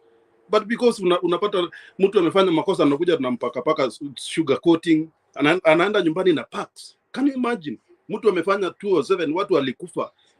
Million of people, a lot of people died, but still huyo mtu analipwa packs na anaenda nyumbani. Surely this country sometime. Haya, my other question. Ngoja sawa, Chiraisi, ngoja. Then you can answer both. Ngoja Chiraisi, kuna mtu ameingia hapa Mogoi hajaongea. Asante. Just quickly before Mogoya ongea. You see Chiraisni, saa ingine unatucheza akili. You just said pardon. Anytime Kenya Kwanza says pardon twice, I remember in your debates. And then when you told Daudi pardon twice, you ended up saying, oh, I stopped following. Now you start telling us how you have been following. I don't even know where you stand. No, you just told us how you followed in 2013, 2017, and now. And then you just told Daudi how you stopped following. I stopped following the count that's going on right now. Usiruke. Anyway, Mogoi, karibu. Okay, thank you everybody. I greet you in the good morning and good evening, wherever you are. Thank you, Makiadi, for the chance to give my point and my views. And let me start by saying that actually all of us who are here, let us say something which is positive and which can, where the mistake is, let us say it and let us reason like people with open minds. Don't come here and give your opinion and start cascading somebody like, oh, we can't vote for this person, we can't vote for this person, But this is what we are running away from. And that's where we are here as people, we talk openly so that those people who don't have our opinion, they can even see the sense of what we are talking here. But if we start then saying, oh, we can't trust it, like whoever somebody was saying about somebody here, like we can't vote for this person. That person is a community, it's not a person. Or the president is not a person, it's a community. When you are castigating one person, how do you think those people feel about it? That's the impact you are creating. Actually, by the way, where the country is, it is cool because of Uhuru. He has tried to bring the country down. Saa hii Uhuru can go to Kisumu and walk by himself without security. Why? He has shown a lot of diversity and is making the country to come together. But you are coming here and you are saying, oh, we can't trust this person. Please, and these people are watching this. We are running away from something and you are here putting something. It is not okay, please. Let us try to be positive and let us criticize what is wrong. My second point, I'm saying, in Kenya, I don't know, we are becoming like corruption is a provision. So long as you know how to get it, now we are glorifying ourselves like, I can do it and get away with it. So long as you do it and you square something out of it, you say, I succeeded in that. And we are here clapping, oh, somebody was there and he squared everything. It's a provision, he's okay. He get away with it. And we don't care about it. And we just say we agree with it like, oh, that guy is smart. He did it. You see? Then think about it. Do you see it's like a disease which we can't solve right now? If we keep on saying, oh, we start crapping for somebody, we know the real problem, he's the problem, but we say we don't care about it. Even if he's stored, whenever he's rigging, so long as he's winning, we don't care. That is our person. Still, we are not moving. We are not here to say, oh, Ruto is not winning or Ruto should not win. No. We are here to say, how can we make the system work? When Ruto is winning genuinely, and everybody say, actually we vote, but he won. But if we are here, we are saying we don't care what is happening, and there was no rigging, so long as Ruto is announced, or so long as Raila is announced, everything is okay. Then we are not reasoning. We are the same as stupid as everybody else. If there's a mistake, let us say there's a mistake here. If say we are not here to say like, oh, Asimiu is the perfect thing, or UDA or KK is the best thing. No, we are just pointing the mistake. Hey, even if Chebukati is the IBC person, there is a problem with Chebukati. Let us everybody see it as a problem. But we don't want to see the problem so long as he's ready to announce somebody, then we are not reasoning here. There's nothing we are educating anybody here. We have to be open-minded and say something which everybody can reason with and say, actually, here is a problem. If we can fix it this way, everything can be okay. But so long as somebody can steal for us and we get away with it, then it's okay for you. Then we are not moving. The second thing, I'm talking about IPC. You know, I don't know in Kenya, even if this election will be repeated, then I don't see the sense of repeating this election. Because the people who have been arrested for making all of these mistakes we are talking about are the employee of IBC. Now, tell me we are going for another election after 60 days with the same people on the field. What are we expecting?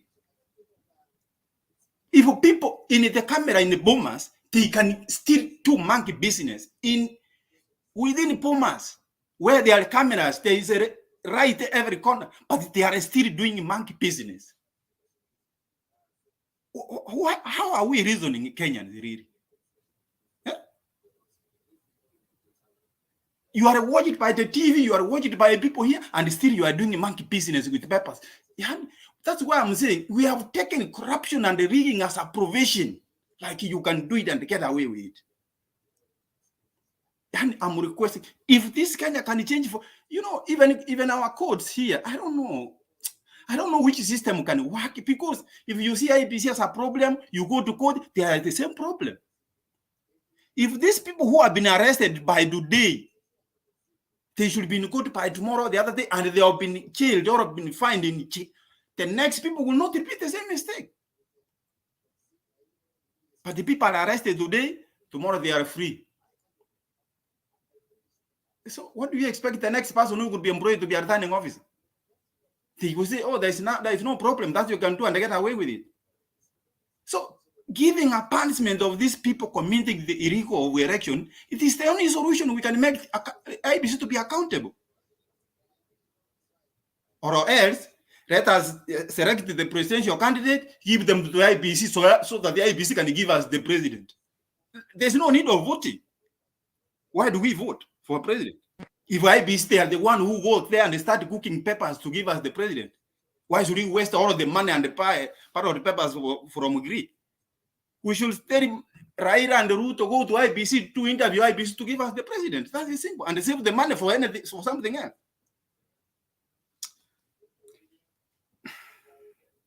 Okay, my last point is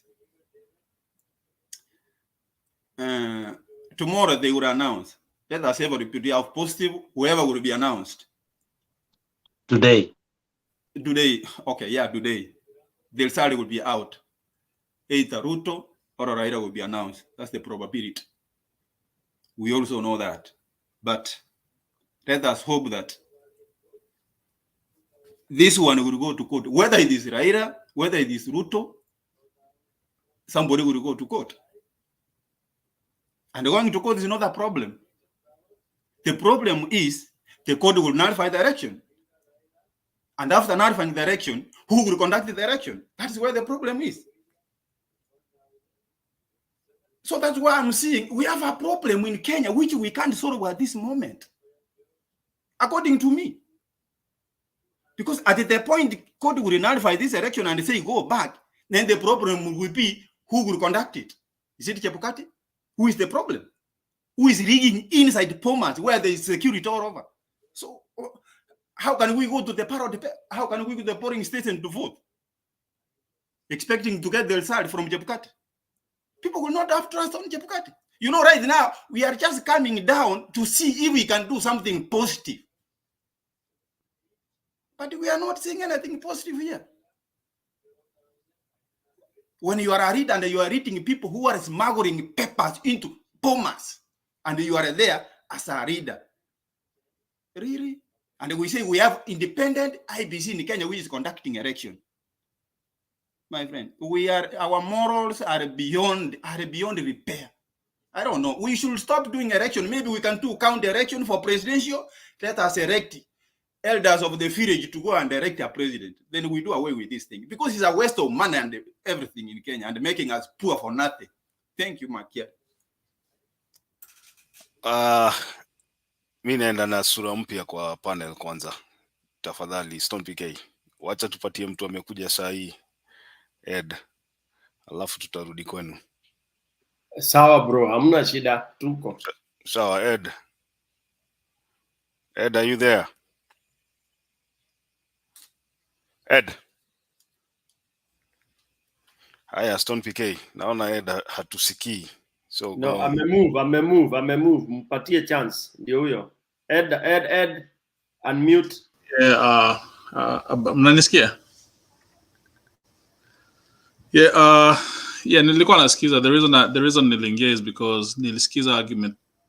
There was a guy called G and a guy called Sam Chiraisi, and they were talking about the fact that why certain groups of people in Kenya don't vote for him.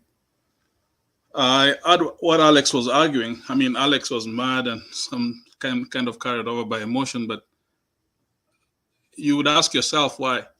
You should ask yourself why a lot of people outside of being a Luo or of being a Luo like to support Raila. A lot of people. A majority of people from Kenya support Raila. But you have this thing going on where people wanasema kwamba Wakikuyu wanamwogopa Raila, that's why they don't vote for him. And then you, and I can tell from your name, kwamba unatoka a certain place, you are also championing that narrative because it benefits you at this moment. But at the end of the day, the election is going to be over. And when I look at you, Naona, I think you're likely in the United States. I don't know how long you've been here. Alafule mwingine Gia, I don't know how long he has been here. But it's so sad, somebody who has been in the US for that long and has seen what democracy and a free society is, and then you champion such statements ambazo ziko very wrong. You should actually be ashamed of yourself. You should actually be ashamed of yourself. And I'm talking to you, Sam, because a lot of us don't support. You don't have to lift your hand I don't need a response to this. When you come up and say kwamba tuna support tunaogopa certain community, tunaogopa watu wanaogopa kumpigia Raila because wanamwogopa, but then there is a lot of Kenyans outside of that community ambao wanamsupport, and you cannot even account for that. But just because your own guy from your own community is running at this particular moment, you're happy about that. But then when I look at you, na kuona umekaa America, I mean, I've been here for 23 years. Sometimes that's the reason why some of us will never go back to Kenya. And I had the guys there say, okay, what is the reason of going back for an election if we see with our own eyes what's going on? It's a mockery. Unaona watu wanaiba elections live. It's never happened anywhere else. The other day we were like, oh, we are very proud of what's going on in Kenya. Very proud of what's going on in Kenya. But then ukiangalia videos zinatoka, unaona watu wanaficha makaratasi, wengine wanaandika makaratasi ya uongo right in front of our eyes. And then you are here telling us that, it's because he made a mistake or it's just not a community. It's not about a community, man. You just get out of your cocoon.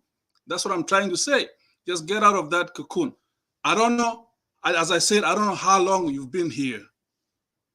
And it probably doesn't make a difference how long you've been here. You're an adult. You have kids, you have people that look up to you. The moment you will get out of that mindset of thinking as a tribe, that is the moment that you will actually call yourself a person and be able, and at least I think this platform here should not be giving people the audience, I mean the such like minds an ability to be able to spew such thoughts, because at the end of the day unapea huyu mtu anaitwa G anasema ati basically what they are saying is people don't like the Luo people.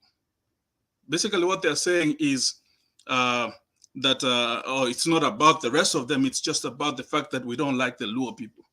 I mean, Mkisi, I like the Luo people, they're my neighbors. They have never done anything wrong to me. But the problem is the fact that we have this guy running for election, a criminal, the guy that killed so many people way back in 2007, burned people in churches, stolen land of other people. Actually, he was supposed to pay back somebody for the land that he took over 1,000 acres in Eldoret.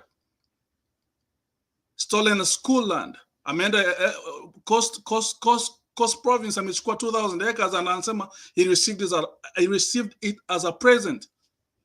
And you are rewarding that. That is so shameful. I mean, you shouldn't even come on this platform to say nonsense. Just get out of here, man. Honestly.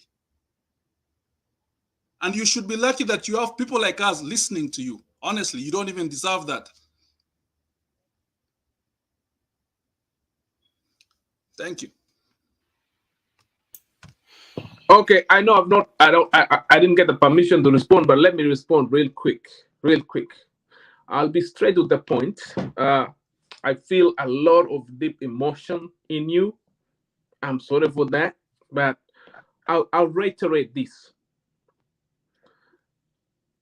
Me, personally, and many people who listen to me and who appreciate my opinion from wherever they are, agree with me that Raila Amolo Odinga is not the right choice for president for several reasons. Nothing to do with being a Luo, nothing to do with being whatever. Thank you. Let's not go into that nonsense. Makiadi, today nimesikia vibaya, you are encouraging. Let's have those idiots away from here, please. Waende wafanye channel yao ya KK.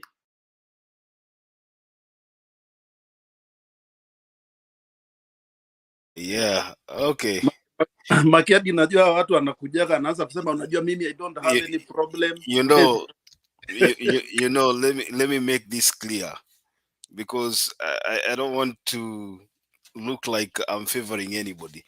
When I come here, Please told you favor guys, people, Makiadi, favor people, no problem. I told you guys here, if you see the debate is going to the wrong direction, into the wrong direction, you have a right to speak. Sometimes when you leave the moderator with all those leeways, munaniweka katika mashakani. So sometimes I stand guided. Ni vile tuna pattern ya kuwatoa, tungewatoa kuongea. Unajua mimi ndio unyonga watu Makiadi.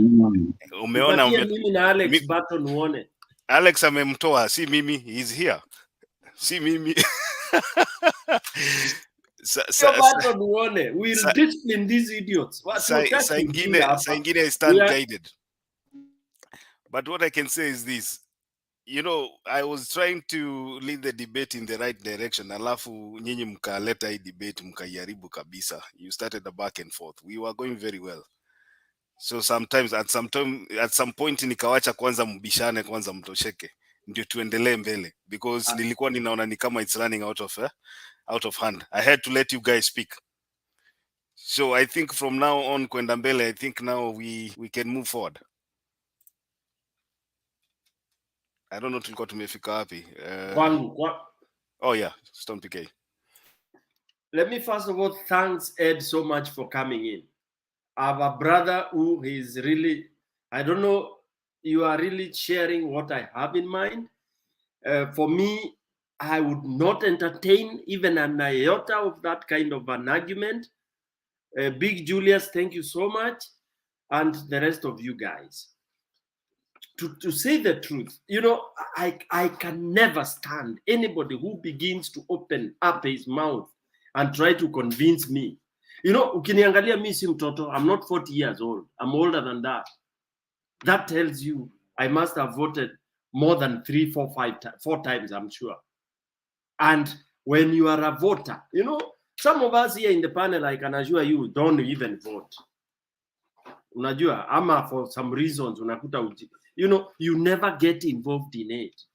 But if you have ever been involved into campaigning for somebody because of who you believe he is, then anaibiwa kura ukiona ndugu yangu, umeamuka mapema, some of us, you spend resources, just because you want to bring change or some impact, positive to your community, then you see it being circumvented openly. Kama juzi nimepeana example, mimi nimepigania ward yangu because I know I command over 300 votes for Raila. It's a polling station that has 450 votes.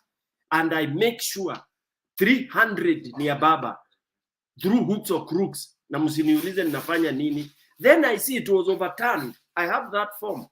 What was for baba was given to Ruto.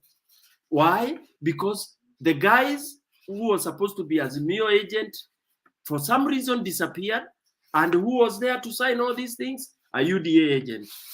Will a UDA agent allow anybody to give Nani? Ruto got 31 votes on my polling polling station. He got 31 votes. Raila got 285 votes. It was interchanged. Simple. Because he's the guy who was signing. And the form is there. I can even give you, you download, you see it. It was, yani ile unabadilisha tu, hii inaenda kwa hii. That you will never pick that as an error.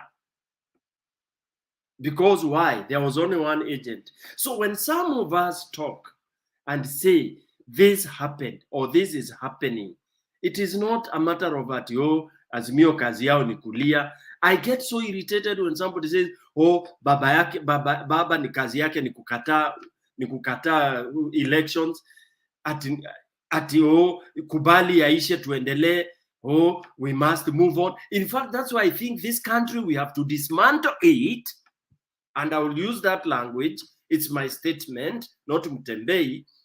It reaches a time when you say, ebu, hata wale watu wanajua kucheza draft. Huwa ni tukicheza pam, uone nimekufunga kabisa, ungojei nikupige hizo mandama zote, unasema bro tuanze upya. It's not cowardice. This country cannot be fixed. It can, maybe if Baba gets it, but how about if Baba is rigged out?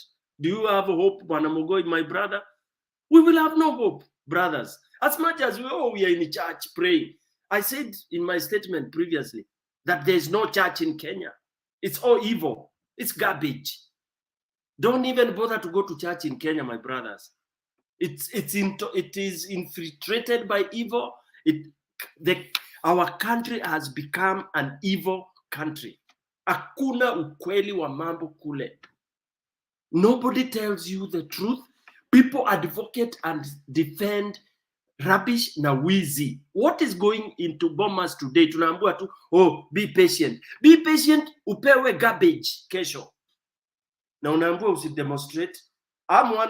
Leo nimetuma $1,000. I raised funds here from friends because people want to move tomorrow. They want to drink water. They want to do everything. We will fund those kind of things. People need water. Kama kuna tear gas, waoge macho, because it has to happen. We can't sit to announce with all these irregularities. Then unaambiwa, it is Ruto, please accept, move on, we need peace. Kenya, we are all Kenyans, we have to leave. My good God. We are all Kenyans, it's true. You don't need to tell me that. My name and everything, I'm born and bred, I'm a Kenyan, I know. Don't remind me about that. We have peace. Don't tell me I pray for peace. I don't need to pray for peace. God has given me peace. But I need to pray to get the right leader. And I need to fight for that. And that's why, by the way, Kenya, there has to be a revolution. Hii itafanyika, watu wapende, waspende. If Chebukati presses the wrong button, and he will be the one. Tomorrow, by the way, Bomas of Kenya, itakuwa inasurroundiwa na more than 600,000 people. This, I'm telling you. Call sahi. Usikie mobilization. Kibera has not slept. Mathare has not slept. Ni Mafirimbi too. Did we want to ever reach there? None of us wanted that. We've been pushed there.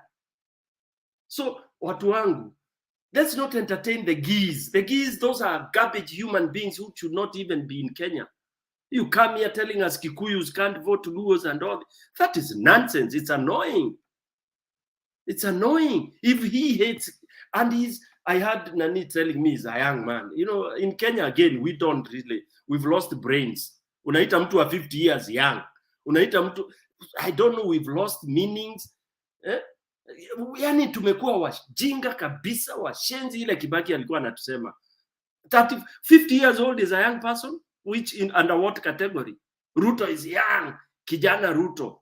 This is nonsense. That's why we have accepted. We are now getting a governor, Sakaja, who doesn't have a degree. Why do we put those regulations? Kenya needs to be dismantled and we start afresh. That whether we say, oh, you know, we are people, we have families. I have my family back home. I have a feeling, but I'll sacrifice anything. Sincerely speaking, we have to fix it. Like the way the Kimathis, the generals, the wale wa huko Nandi, the way they fixed the Mkoloni. We were blinded by Bible. Kenyans pretend to be so saved. But that's why I don't listen to any garbage. Bwana asifiwe. We are a Bwana asifiwe country. Oh, Bwana asifiwe. Bwana asifiwe, and then you are given evil. It is nonsense. I don't listen to any bishop from my country. I don't even pray with them. I don't want them to pray for me. I'll pray to God myself. I don't need anybody to pray for me. How do you pray and then you're praying and anointing? Nonsense. You're anointing a thief, a murderer. And then we are here, you know, peace. Oh, you see, now Kenya needs to move on. Move on where? How? Let me stop there to bring others. But Alex, I think you're the one in charge now. Yeah, I will allow now Daudi to speak. One thing, Grand more. No, I think Daudi, then I think Grand more, then Ed, and then we'll have a lady speak. Just short comment. So Alex, I think it's a very charged atmosphere. Stone PK, I think your feelings are well taken in. But I think Malim, can you mute? We need a country. You know, it's not only us. You know, we have neighbors, we have fathers, we have uncles, we have, you know, the country is there, and we have people who are there. Any wrong decision will cause a lot of people to suffer. So I think it's in the best interest that the country, first of all, is in peace, and we take the legal actions that are available to us to make sure that we get the right voice of the people heard. I really don't know. Today is the day. But Chebukati has that power today to make sure that we're either a country of peace or there are people who are going to be on the street. But it's my prayer that we listen to what Chebukati has to say, and then we wait for any legal redress that has to be undertaken. If Baba is sworn in or is pronounced the winner, still there has to be a process to look into this process. I mean, we've wasted $40 billion, shillings, to bring us to this shambolic end. That is a crime in itself. How do you waste public resources and then you don't deliver? If I give you money to work on a project and then you don't give me the results that I need, I have a right to take you to court. So Chebukati should be sued, one, for if there is any unrest that occurs for that, but also for misusing public money and also misusing public trust. It is easy to make these pronouncements, but at the same time, when you accept that, take that responsibility, you should understand that. So that is my view from where I stand. But let's be people who want peace at the end of it all. Stone PK, I understand where you're coming from, but we have communities. We have a lot of things that are going on. Businesses are going on. So let's hope for peace. That's my prayer. Thank you. Yeah, thank you so much, Daudi, for emphasizing that we can't just use 40 billion and just leave it like that. Okay, Mr. Grand Moha, a quick comment, and then we'll have Ubutu, our lady, speak. Asante sana Alex. I was there lakini haukukuwa. Nilikuwa napiga vita ya mtu mmoja. But nayo umefanya vizuri kutoa, napenda kuongea Kiswahili samani. Umefanya vizuri kutoa watu wako na hiyo energy mbaya. Ndio unaona Stone PK anajaribu kuelezea kitu mzuri sana. Mtu kama G from the first time alikuja, the same story.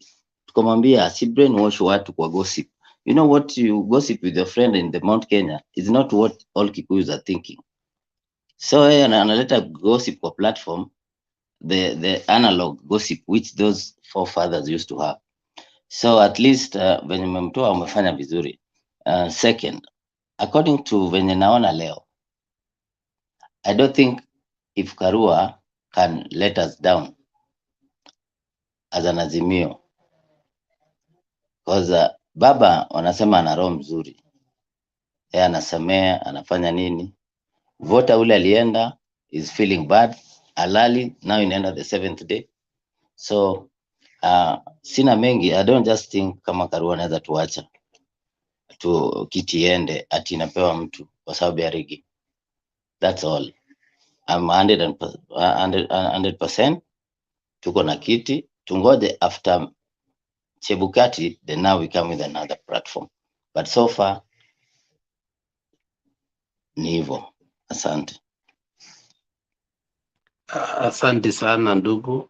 Tulikuwa nyuma kule tukiona vile the venom started spewing. Hata tungeingia ndani kama ingekuwa hiyo kitu walianza the propaganda kwa our community, watu wetu, sijui nini.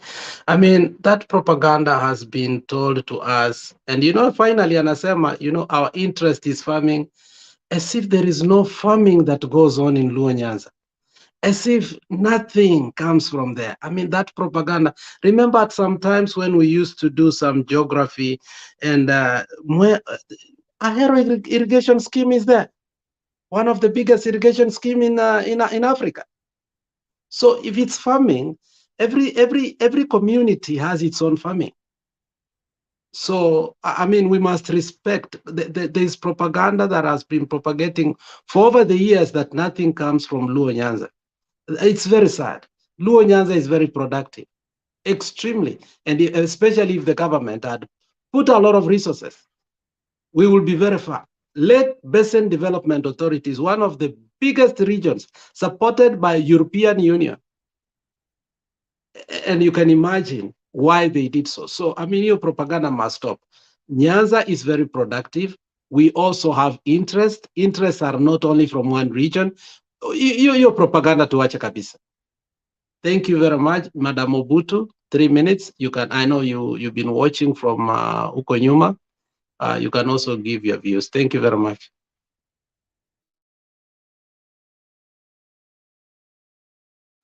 Unmute, madam. Unmute, mama. Sorry, I was just talking to myself. So thank you so much for everyone who is here. Alex, we've been here for some time. Julius, Stone, Eddie, Grandma, I heard you talk. I wanted to respond when these two guys who are talking about tribalism when they were there. But when Guy was talking, I liked how he was bringing that narrative. And again, you do not want to stop the person when the person is talking, but just listen to them, and then you can be able to respond assertively, the way Alex you did. But then the way Alex Guy was bringing it, that as a community we cannot vote, we cannot do this, we do not vote Luos. Then he went scaling down, he's saying it's himself, they are farming. You know, that kind of debate, and it has been there for some time. It was there 2013, 2017. But this time, these campaigns, I think they decided to slow it down, because you remember in 2017, that kind of narrative, it had led to the rest of the communities thinking that, you know, we are 42 versus the two communities. And that is Sam. Sam also was trying to build the same kind of narrative, and you can now try to see where the narratives are coming from. But then the problem of this country actually is, apart from corruption, tribalism hasn't gone down. What tribalism has come is that people have become a bit decent, they don't talk about it. And for me, I'll encourage, let's listen to the ones who are talking about it, because we learn more. And for me, like in 2007, I used to listen to the vernacular. There's some kind of vernacular that I know that is not my mother tongue, and you could hear that kind of narrative.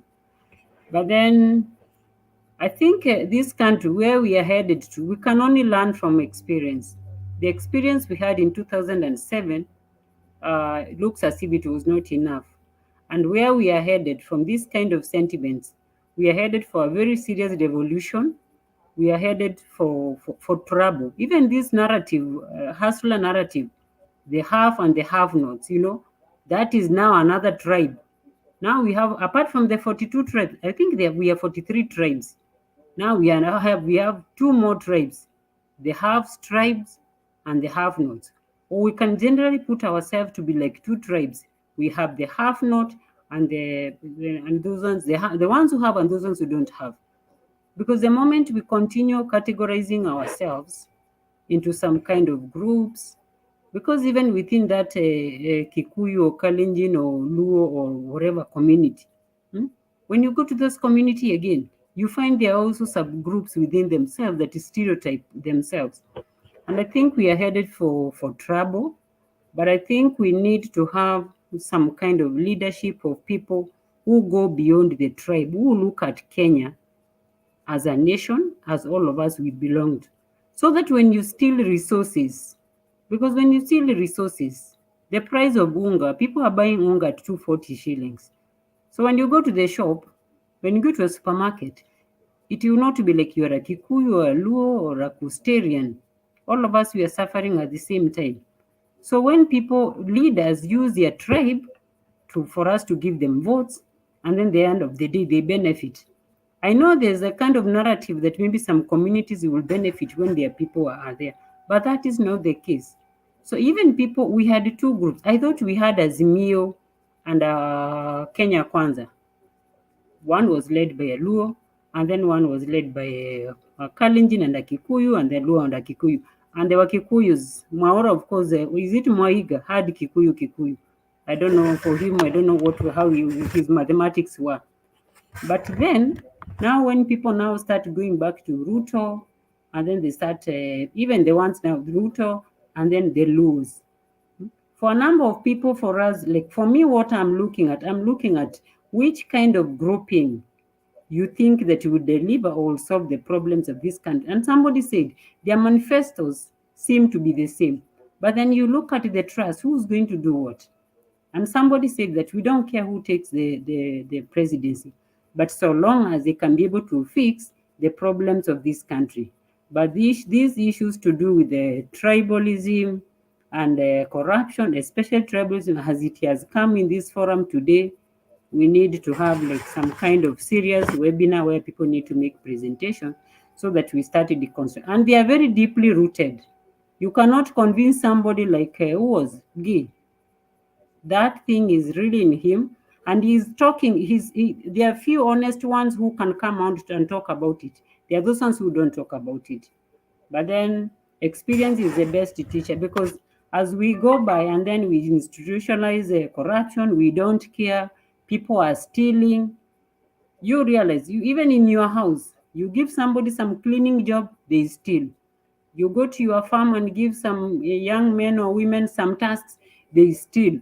Stealing now is the order of the day, because if the president is stealing, if the ministers are looting and putting money in sacks and running away, and the youths are seeing, in fact, a research was carried out some times back. Most of the youth said they are likely going to steal, and everybody now wants to steal. I do not know what sort of society are we looking at. In the next 10 years, believe you me, this country will be very different. It will be chaotic. So that's my submission. Thank you very much. And I think that's a very good point. There are those who come out, there are those who refuse to come out. But I think it's good G comes out and speaks like that, but he can't be allowed. Because the problem is, when you keep quiet, it poisons the next generation as if we have accepted it. I think we should not have come even to this. As Ed said, it has reached a point you should not even give these people platform, especially when they say the issue that some tribes can't be voted. And I totally agreed with Ed. Ed, you are next. Ed, you can give us your submission now. I think you are carried and you left. You didn't want to hear that guy. So, Ed, you can speak now.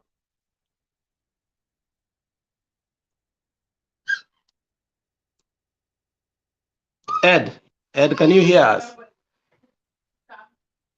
Ed. So, Ed, you can speak now. Yeah, mnanisikia? Yeah, so I mean the reason nilikuwa naongea vile niliongea is because me, when I was growing up in Kenya, I never really knew. Most of my friends were Luos. I mean, I'm a Kisi, but most of my friends were Luos, and likely it's likely because we are maybe 20 miles away from the Homa Bay border, or maybe from your side, Kwenda Kisumu. They're right there. So when these two guys were speaking, and then you can see very well kwamba wako nje ya nchi, and you want to think that because they have been exposed, they would think differently, and maybe pass the same wisdom to their own people. But then they still think the same way they were thinking, and you can't even tell that they have ever stepped out of the country. I mean, I want to think that the only thing that is on their resume wakirudi nyumbani is the fact that wanatoka Marekani. But it's so sad that people ambao wanakuja hapo kwa hii platform wanaanza kutuambia vile Wakikuyu hawazipigia Raila, lakini they were the same people who are persecuting the same Kikuyus in 2007.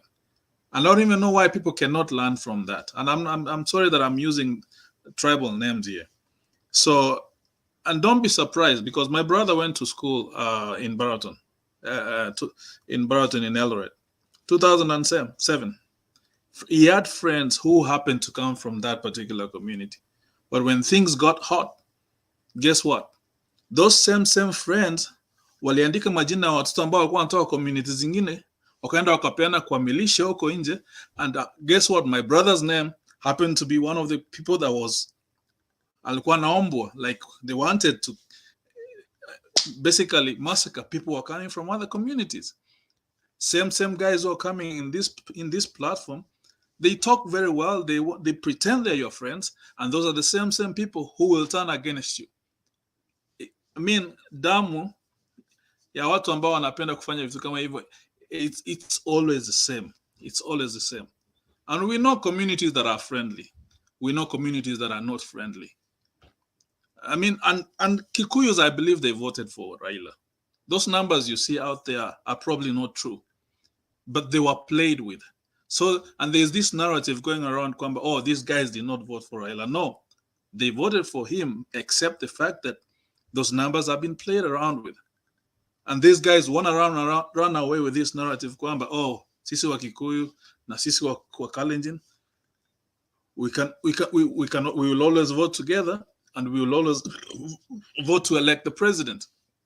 But it's so sad kwamba watu wenye wako nje ya nchi, mimi, wewe, Alex, Stony PK, I'm assuming all of you are outside. We should be the light to people wenye wako nyumbani, because tukianza kuongea vibaya, those other people wenye wako nyumbani watatufuata sisi, and they will be doing the same thing. They will be doing the same thing. These guys hawafai kukubaliwa kukuja hapo kuongea. You can tell some of them, they are, even the angle or the approach of their argument is so backward that, I mean, and that's why I say that they're so lucky that they get to have people, especially people like us, listening to them. I don't like logging in to talk. But I like to listen. I watch this program every time I'm free. I watch it. Like right now, I just came kutoka kazini. I had like 20 patients that I'm supposed to go to work at 5 o'clock in the morning again. And then you come here, unaanza kusikia mtu anaanza kuongea, about the way. If it was a Kisi running for presidency, trust me, they will come up with something. Come on, anasema kwamba Wajaluo, they don't farm. I mean, Mumia Sugar Factory, who was farming to produce the sugar there? Yeah, when there was a time there used to be a lot of rice coming from Luo land. It's just the fact that they want to create this narrative that becomes a stereotype against each and every community that they think is a threat to them. And these guys know that. And it's so sad kwamba watu ni watu wenye, they are so small in their thinking, they are so small, probably hata mnasema Sakaja kwenda shule. No. These same guys who come here to talk nonsense, I don't even think they went beyond somewhere. And that's why they come here and tunawasikiza. And it's not, I'm not being siongei vibaya kwamba mtu hakwenda shule. No. Siongei vibaya. I'm not looking down upon people like that. No, it's just that the way they talk is so hateful. They spew their, alafu wanatufanya tunakuwa kama wajinga. So that's why I was like kind of mad. And I think Daudi said we should tone down because we have families back home. Hey, we have families back home. I have my sister back home. I still have my family back home. But some of us are so worn out with what's going on in Kenya. And even those people back home are worn out with what's going on, to a point whereby even ukianza kufikiria, is it worth even calling yourself a Kenyan? If this election is going to be called for Ruto, honestly, it's not worth it. It's not worth it. And it's not worth another election. Because we can see what's going on. It's on TV. You can see with your own eyes. And then we're going to say, because we love one another, because we have families. Yeah, we're not going to do that. Thank you. Thank you, Asante Makiadi Kurudi. I think Maalim is next. Maalim was to give his submission, and then Makiadi will take. Let me point out something, sorry. Just 30 seconds. Yes, 30 seconds. I'm just watching telly. I'm in Nairobi. And now this case, yesterday there were fracas in Narok because one candidate wanted to be declared while the results from Kilgoris had not arrived. They had not been announced. And then that the same candidate had complaints that on Friday, guys who were trying to stuff ballot boxes were arrested and they were charged in court, and then they were released. So he was arguing that you can't go ahead to declare results while we've met people stuffing ballot boxes and they're already in court, and then the results from Kilgoris have not been announced. So they transferred the ballot boxes and everything else to Nairobi, and I can see on telly that they've already announced the winner of that Narok. You can imagine the kind of fracas they'll cause, because yesterday there was really running. Every other candidate had come with their supporters, and the old men, the youths, with the shukas, with the the Maasai community, they were really in gears and they were put into the lorries. And then now you can imagine when they go back, it would have not cost them nothing for them just to sit down and try to reason and try to see what is it that is happening. If it's true they don't have the resource for Kilgoris, then why don't they have to go ahead and announce? I hope after announcing they have the resource from Kilgoris. But what about these guys who were arrested on Friday? I don't know how the law is. I've not read the law of trying to announce results, especially for governor seats.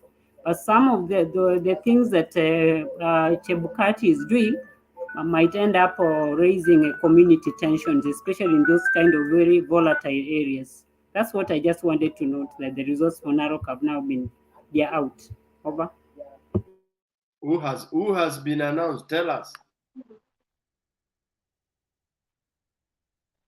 I'm seeing like breaking news on television that the UDA candidate has won. I wasn't following up in terms of course, What I knew as who the governor? candidates were. Yes, for governor. Yes, they've already declared it from Bomas. That's the biggest joke. Yeah, it's just on I see. television that I see the Julius. UDA's governor for I Narok has been declared, and it was done in Bomas. That is So let's chaos. proceed. Okay, thank you. Julius, I see your hand up. I think you have interest there, and then we'll go to Malim, and then Makiadi will take over. Before you go to Julius, Obutu, is something wrong with your camera? Because we can't see you. Julius, go ahead. Thank you, Makiadi and Lex. You know, Narok is very things happening in Narok is very strange because you know what happened. The governor, the former governor Tunai, controls the RO. Everybody they are compromised actually. Even Alex, you can't believe even Conchela was paid to run against the Ledama. That's the work of tonight. And yesterday, actually the day before yesterday, there was a fight, and one of the of the Ntutu, because actually Ntutu is the one who was announced. One of Ntutu's agent drew a gun, tried to shoot Kenta, who is so. What is happening there? They all of a sudden moved the Narok tolling center to Bomas. And also the Kilgoris one, they moved to Narok. That's what happened. So after they moved, and the governor and Kenta was asking, how can they just move because without you cannot just move like that without any notice, gazette notice, because actually according to the law they need to put a gazette notice, doesn't matter how, as soon as possible, so that they can move. They just moved citing that security reasons. But again, Narok in Kilgoris, I mean, the whole governors, but then not only central, Narok walifanya kazi. UDA did a good job in Narok. There was almost no election in Narok. There was almost no election. So anyway, that is another battle in the courts. Thank you.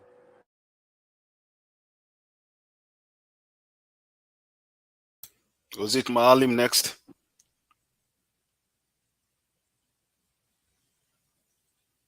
Maalim.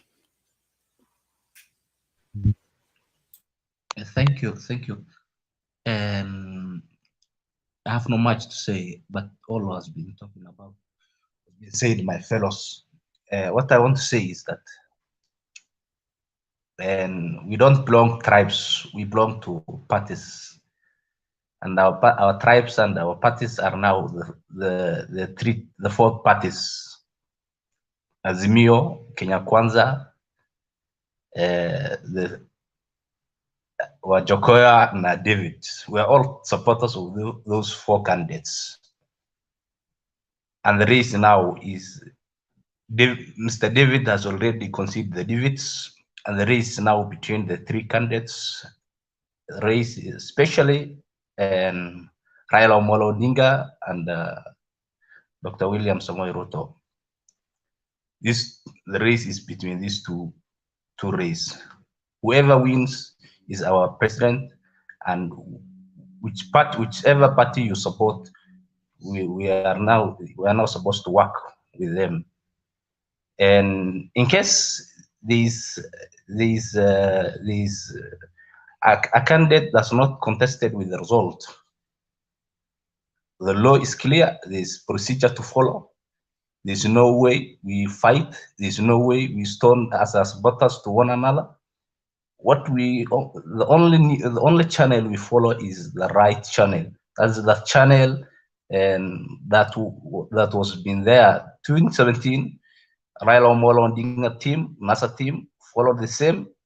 You know, all of you know the outcomes. The same will be applied if you are not contested with the result. If you are contested, good and well, we will go with the same votes.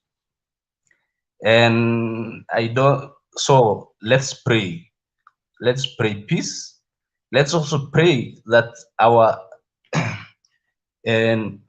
democratic right is protected. We wake up early in the morning on 9th. We voted whichever candidate we were winning.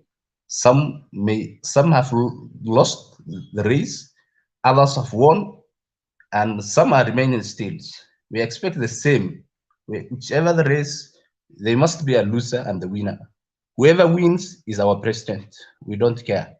Whichever party, whether you are in Kenya Kwanza or the Zimio, whoever wins, if Mr. Raila Omolo Odinga leads, he is our president. We must work with him. If Dr. William Ruto wins, he's also our president. We will follow him. And as a supporters, let us agree in a manner that we disagree, not in a fight. To agree, to disagree, it's okay. It's described in the constitution. So we have given our thoughts, and the referee, we expect him, we believe him, he will deliver a credible result. So, and if we are not contested, we will follow. With that, let's pray peace, and let's also pray to let us get a good leader who can lead the Kenya. Thank you. Okay, PK, you want to rebut on that?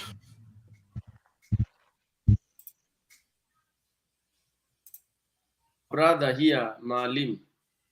Number one is you have given us the usual talk, usual call. I hear you giving accolades to Dr. William and then Samoei Ruto and all that. Maybe you can do equally the same. If you think Samoei Ruto is a doctor, the other side also, we have an engineer. So if you decided to honor both, honor one, you should honor both. He's a doctor and then an engineer. Although in Azimio, I'm sorry. This doctor thing. I'm sorry. We were told this doctor thing is doubtful, but we don't want to go into that. What I'm bringing here in 1 minute is that as Kenyans, and when I look at the panelists here, I see a people, a set of group of people or generation that can stand for the change we want. We are the people. I'm in Uhuru's generation, and I had seen hope for this country, but I've lost it. You know why? I lost it because, one, I thought we would really call a spade a spade. We would easily now put things into order, which we think those who are before us, last one being Kibaki. I thought this was the leadership that is gonna fix Kibaki gaps. And Kibaki, with his good intention, one, we know his 5 years was wasted because he was not stable because of the accident and this kind of a thing. And we know what role Raila played to stabilize Kibaki government. We have forgotten that as Kenyans. Very sad. Very, very, very sad indeed. Now, fast forward. Kibaki did what he did, blah, blah, blah, his time ended. We did not give Uhuru That is another point that I want us to admit, that Uhuru was never unelected. He was a rigged president. They rigged. They got this thing. And then we have been told, please accept and move on. You know, a rot times a rot is a rot. It can never improve into a fresh piece of meat. That's the language I'm using for people to understand. When on this platform, we talk as if, oh, democracy, and in Kenya, there is no democracy. It's not possible to have them. It is not there. So we are looking at a point where we can have somebody to start it. You understand? So Stone, clear your background, then we'll come back to you. Okay, I'm coming. Yeah, it's okay. Big Julius niwe ulikuwa umeinua mkono ama I don't know, there's somebody who had, Mogoi. Yeah, okay, thank you, Makiadi. Yeah, Malim, I wanted to say something. You said a point here, like, if anybody will be announced tomorrow as a president, we should accept and work with him. Yeah, it is true. What you are saying is okay, but we have also to ask whether that announcement is genuine. If Raila is announced, was it a genuine announcement? If Ruto will be announced, is it a genuine? Did he win genuinely to be announced? And you know, I agree with Madam here what I said about Narok. You know, that's why I always say, to me, in Kenya, we are a peaceful country, by the way. Our Kenyans are very peaceful. The only problem we have, it is IBC. You see now, like the case now we are talking about Narok, it is IBC bringing the problem. If these people were not caught with the parrot papers, then the problem could have not occurred. Now people are fighting at the Narok because of the IBC officials who were arrested. Not the people. The Kenyans are cool. They voted lightly. Their votes were counted. Now the IBC workers are now the problem, which extends up to the Bomas, where they took to count those votes. Even if I don't even trust where they took it. I don't know what they say. They went to count to announce it from Bomas. You know, where there is another lot of problem. So if this country will be in a mess from today, Chebukati's will be responsible for this. Because I've not seen anybody here, Kenyan, accusing anybody. No. And I've not seen any common Kenyan being arrested or doing something illegal. No.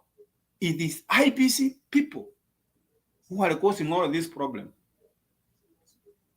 So whoever will be announced, my friend Marim, it's okay. We will work when everything is verifiable and it is correct. But if it is not, then we have to follow another channel to make it correct. We should not accept like whoever will be announced, let's accept for peace. No. You know, this thing of accepting, it is not good. Let us say the mistake where it is. If we say Chebukati has messed here or IBC is the problem, let us say it. So for the next election, we can have election which everybody can say, let us wait for the winner, who will come genuine and they say, oh, somebody has won with this percentage. And everybody accept. Sakaja win in Nairobi. I saw the guy accepted the result. That's a genuine result. But when you saying things going like this and you say that we should accept, no. We are not going to accept this nonsense of what we have seen through media here. Chebukati has to be answerable and to be questionable for what is going on, whoever he would announce. Thank you. You want to rebut, Maalim? And thank you, bro. And the title I've given the DB and the title I've given the Papa, I want to comment about it. And one doesn't mean I'm not the first person who has given the title to Dr. William Ruto. It is Papa himself the doctor, the president who called them the doctors. That is just as a title that you cannot deny because you already been given. Whether I have not given whether I'm supporting Ruto or Raila. Obviously, I'm supporting one of them. And that one, if you have seen it in a manner that you don't like, I'm sorry. And the other one is about commenting about the Mogul. You talk about peace. Peace. We must also propagate peace. Doesn't mean winning the result. If we are not contested, I already make it clear that we will follow the right channel. Whether we petition an IBC, Chebukati, or whoever he is. But we must propagate peace.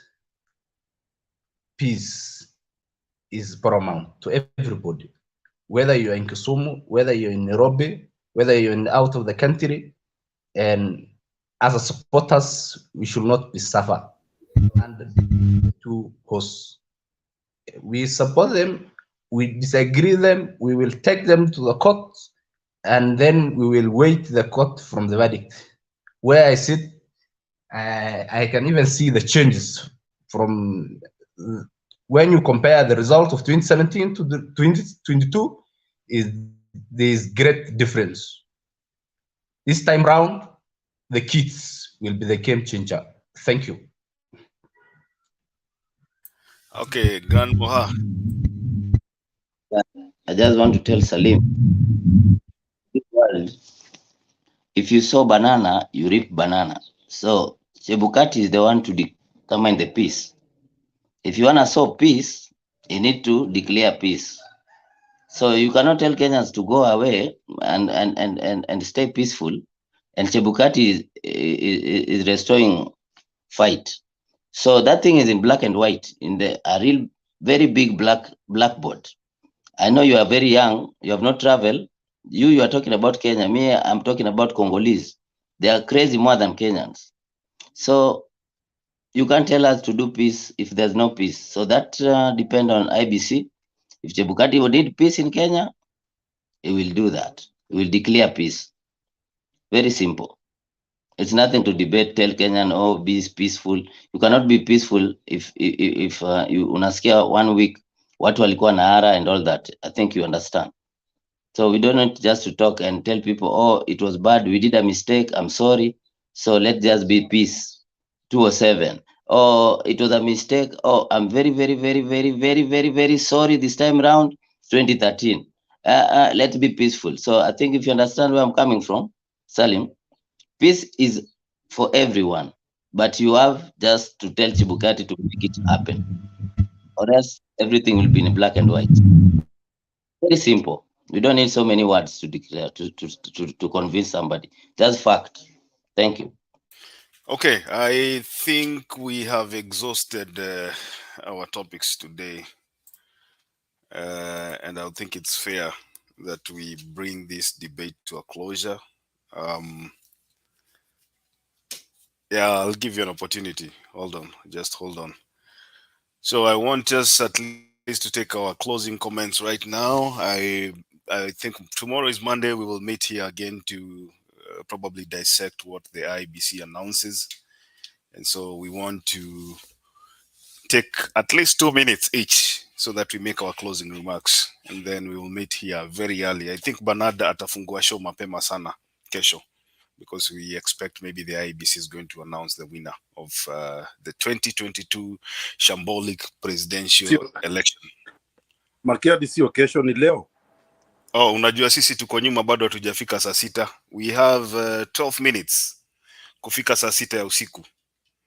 Mimi sijui Kenya imekaa saa 1:49 I guess, if I'm not wrong. Saa 2 ama saa 1, saa 2:49. So sisi tunasema kesho. So I want to begin from where Obutu. Think ni kama nini yake iko na shida. Let's begin from you, Julius. Wacha tuende na wewe hapo, alafu we move up. So 2 minutes each. Thank you, Makiadi. Unajua saa zingine unajua kuna kitu kimoja Makiadi, I want to tell you that unajua watu wengine wanaonanga watu wengine ni kama cowards. We are not cowards. We just keep our cool. But when that time comes, we are there and we will be there and always be there, and we are not scared. That my younger brother Maalim told us that we should follow the correct to the courts. The court, you know, sasa tutaamini aje court yenye juzi kabla election, one day before election, inatoa ruling na inasema ati tusitumie manual register. One day before, not even one day, around 12 hours before the election. Sasa unashindwa sasa hata hiyo court utaenda huko kufanya nini? There is nothing you are going to do there, seriously. Because kama inatoa ruling in 12 hours, hakuna wakati wa kuniniwa ku appeal. I mean, completely, sasa that court just decided that you must not use a manual register. So at times, there are very difficult things in this Kenya. We feel that we need to reset a country. And the only way that we can reset that country is when Raila, Amolo Odinga, and Martha Karua wakiapishwa. That's the only way that we can reset Kenya. We can reset Kenya mostly about elections and judiciary, because that is the rotten part of that country. Because the judiciary, of course, not all judges, because some of judges are in the pockets of somebody. Some judges are in the pocket of somebody. They just do what they are told. And that's why definitely, surely we look at these things and nasema sasa hata hivyo mnaenda kotini kusema nini, and everybody is corrupted. Everybody is corrupted. Because unajua kitu Ruto did a very good job. Wakati aliingia the 10 years, Uhuru yeye amepumzika, anafikiria na msaidizi. He was making money. He made good money. And he knew that he will get this presidency by using money, even if they will not be voting him, but he will use that money to get that presidency. And actually, this is what is happening right now. Because if you see at IEBC, what we hearing, 27 officers from IEBC, na sio casuals, watu wameajiriwa na IEBC arrested, they are taken in court. I mean in police custody. And some of them wameachiliwa, they are free. So I mean, hata kama ni hata Supreme Court ikisema turudi, I don't know where we are going. Sasa tutafanya nini nyingine na the IEBC ni wale wamekuwa compromised. Najua juzi agent mkubwa wa Raila alitangaza Bomas, akaambia Kenyans, I want to tell you that Bomas is a crime scene. So why? And immediately after alisema hivyo, actually nikaona tweet ya huyu anaitwa Grand Muller ametweet akasema, let President Uhuru Kenyatta stop interfering with the elections and Kinoti. Because as unajua, they started monitoring seriously about what was happening in Bomas. So actually, my final contribution is that I don't know, but one thing, it's Raila who we are waiting for him. Saizi mahali niko ni saa 8, inaenda kuwa saa 8. So I'm giving it another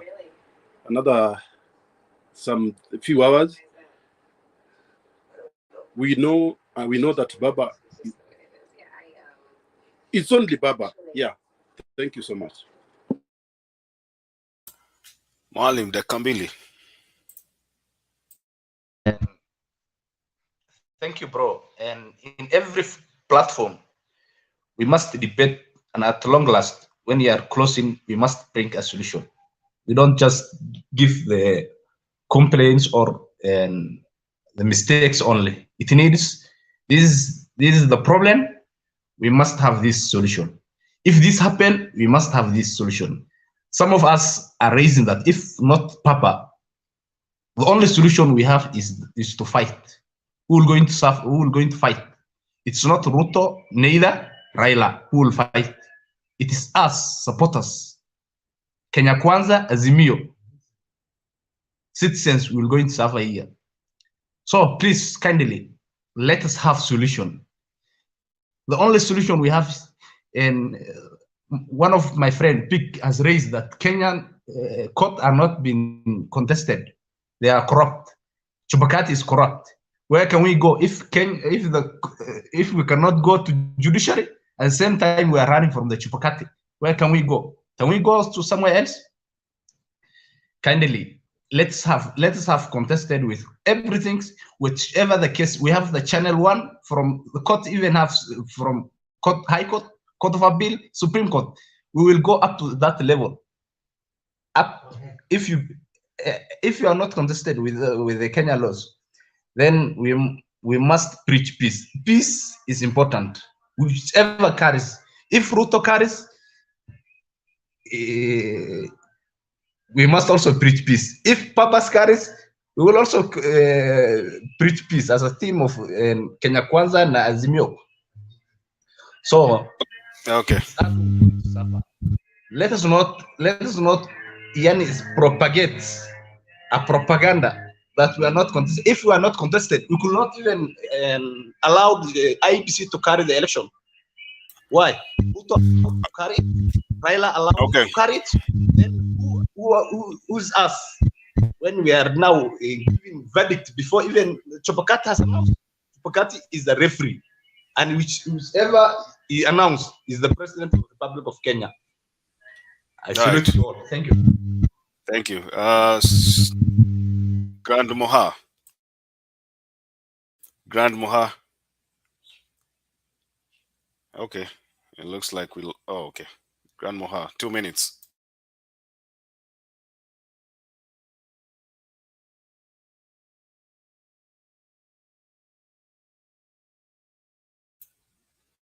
Is your mic on? I can't. You have. Grand Moha, you have an issue with your mic.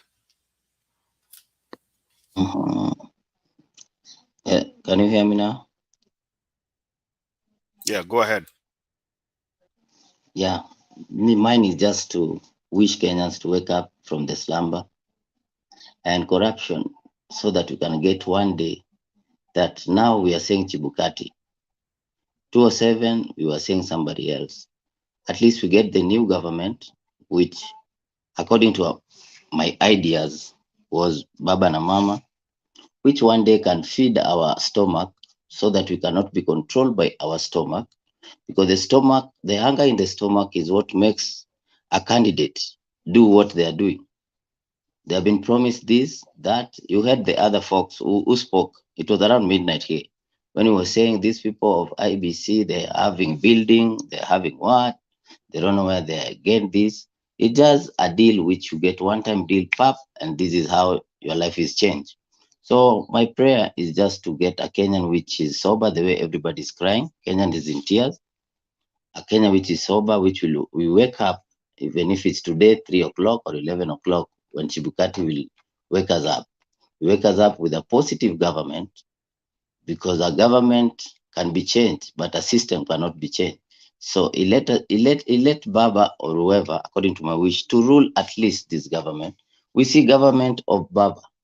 How can Baba handle it? I'm not a campaigner, but at least. So from there henceforth, then we can say, oh, even Baba did this.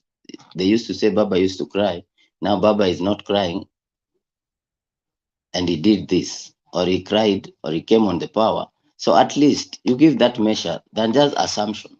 So my prayer, humble prayer, is just Kenya to wake up, and we find ourselves waking up on the right side, and from the rest follow up. That's my prayer. And we get new leaders, which will make everybody's stomach. 100% stomach cannot be filled. That's what people don't understand in the system. Even if you give Ruto the all Kenya, you give Baba the all Kenya, his stomach will still not be filled. Tomorrow he will wake up angry and he will be asking for more and more. So once you understand this stomach was meant by God not to be filled, so you just have to control, then you can understand what it takes to be a leader. So we just pray we get the best leader whom we are positive on, to take us to the new govern. Then we see how that leader did. And PK, salute. That's the spirit. Thank you. Thank you Grand Mohan. Na msiniache hapa tunafunga. So msitoroke. Simebaki waine. Wale PK. Makiadi unafunga station kumeenda aje? I have an early morning tomorrow, ni Monday, and so we've done what almost 10:30 hours. Ni saa 6 huku ya usiku. Kesho ni mapema. Unaona hakuna mtu mwingine, mlipoteza Ndemba bana. Sasa ningekuwa na mtu wa kunisaidia. But Demba bana, Demba amekuwa kawa. Ni mimi ndio naongea? yeah, Nimepige wacha zaidi niseme tu niongea. hivi. Yeah, go ahead. Endelea.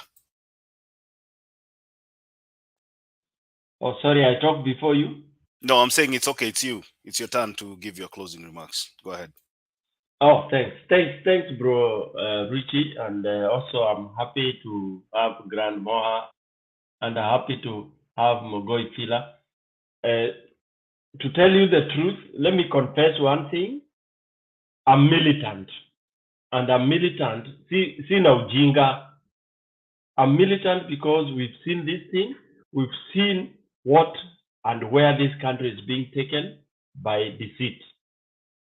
You know, it is. I can confess to this to the four of us here. Stone PK, I've contested 2013. I'm a die-hard supporter of Baba. We formed TNA initially. I was called into this, and then of course we went into court. I'm an ODM and all this, and I'm from an opposition of ODM. Hao watu unasikia wakisema sijui Wajaluo Wakikuyu hawezi fanya hivyo. I come from Embu, which is they follow Mount Kenya, that old very bad system, very very very very poisonous. But unfortunately or fortunately, I'm born and bred in the city of Nairobi in Eastland. I have my home. Kila Mkenya unajua ana ushago. So ushago yangu ni Embu. I'm the one who took Baba. I've flown with Baba 3 times in his helicopter. Tunaenda tuna land home, village yangu. And in my village, you can go to you go to IBC, utafute hiyo in Mbere South. Mbere is a constituency in Embu, but Embu we have 2 constituencies, Mbere North and Mbere South. Yeah, you will realize that the votes you see for Baba, and even if you called, utaambiwa hizi zinaorganiziwa na this kind of. Why am I telling you this? I'm telling you this, the passion I have. When I'm in Nairobi, I happen to be where Baba is and this kind of a thing. When we talked of Yota, I was one of those guys that were very passionate about this.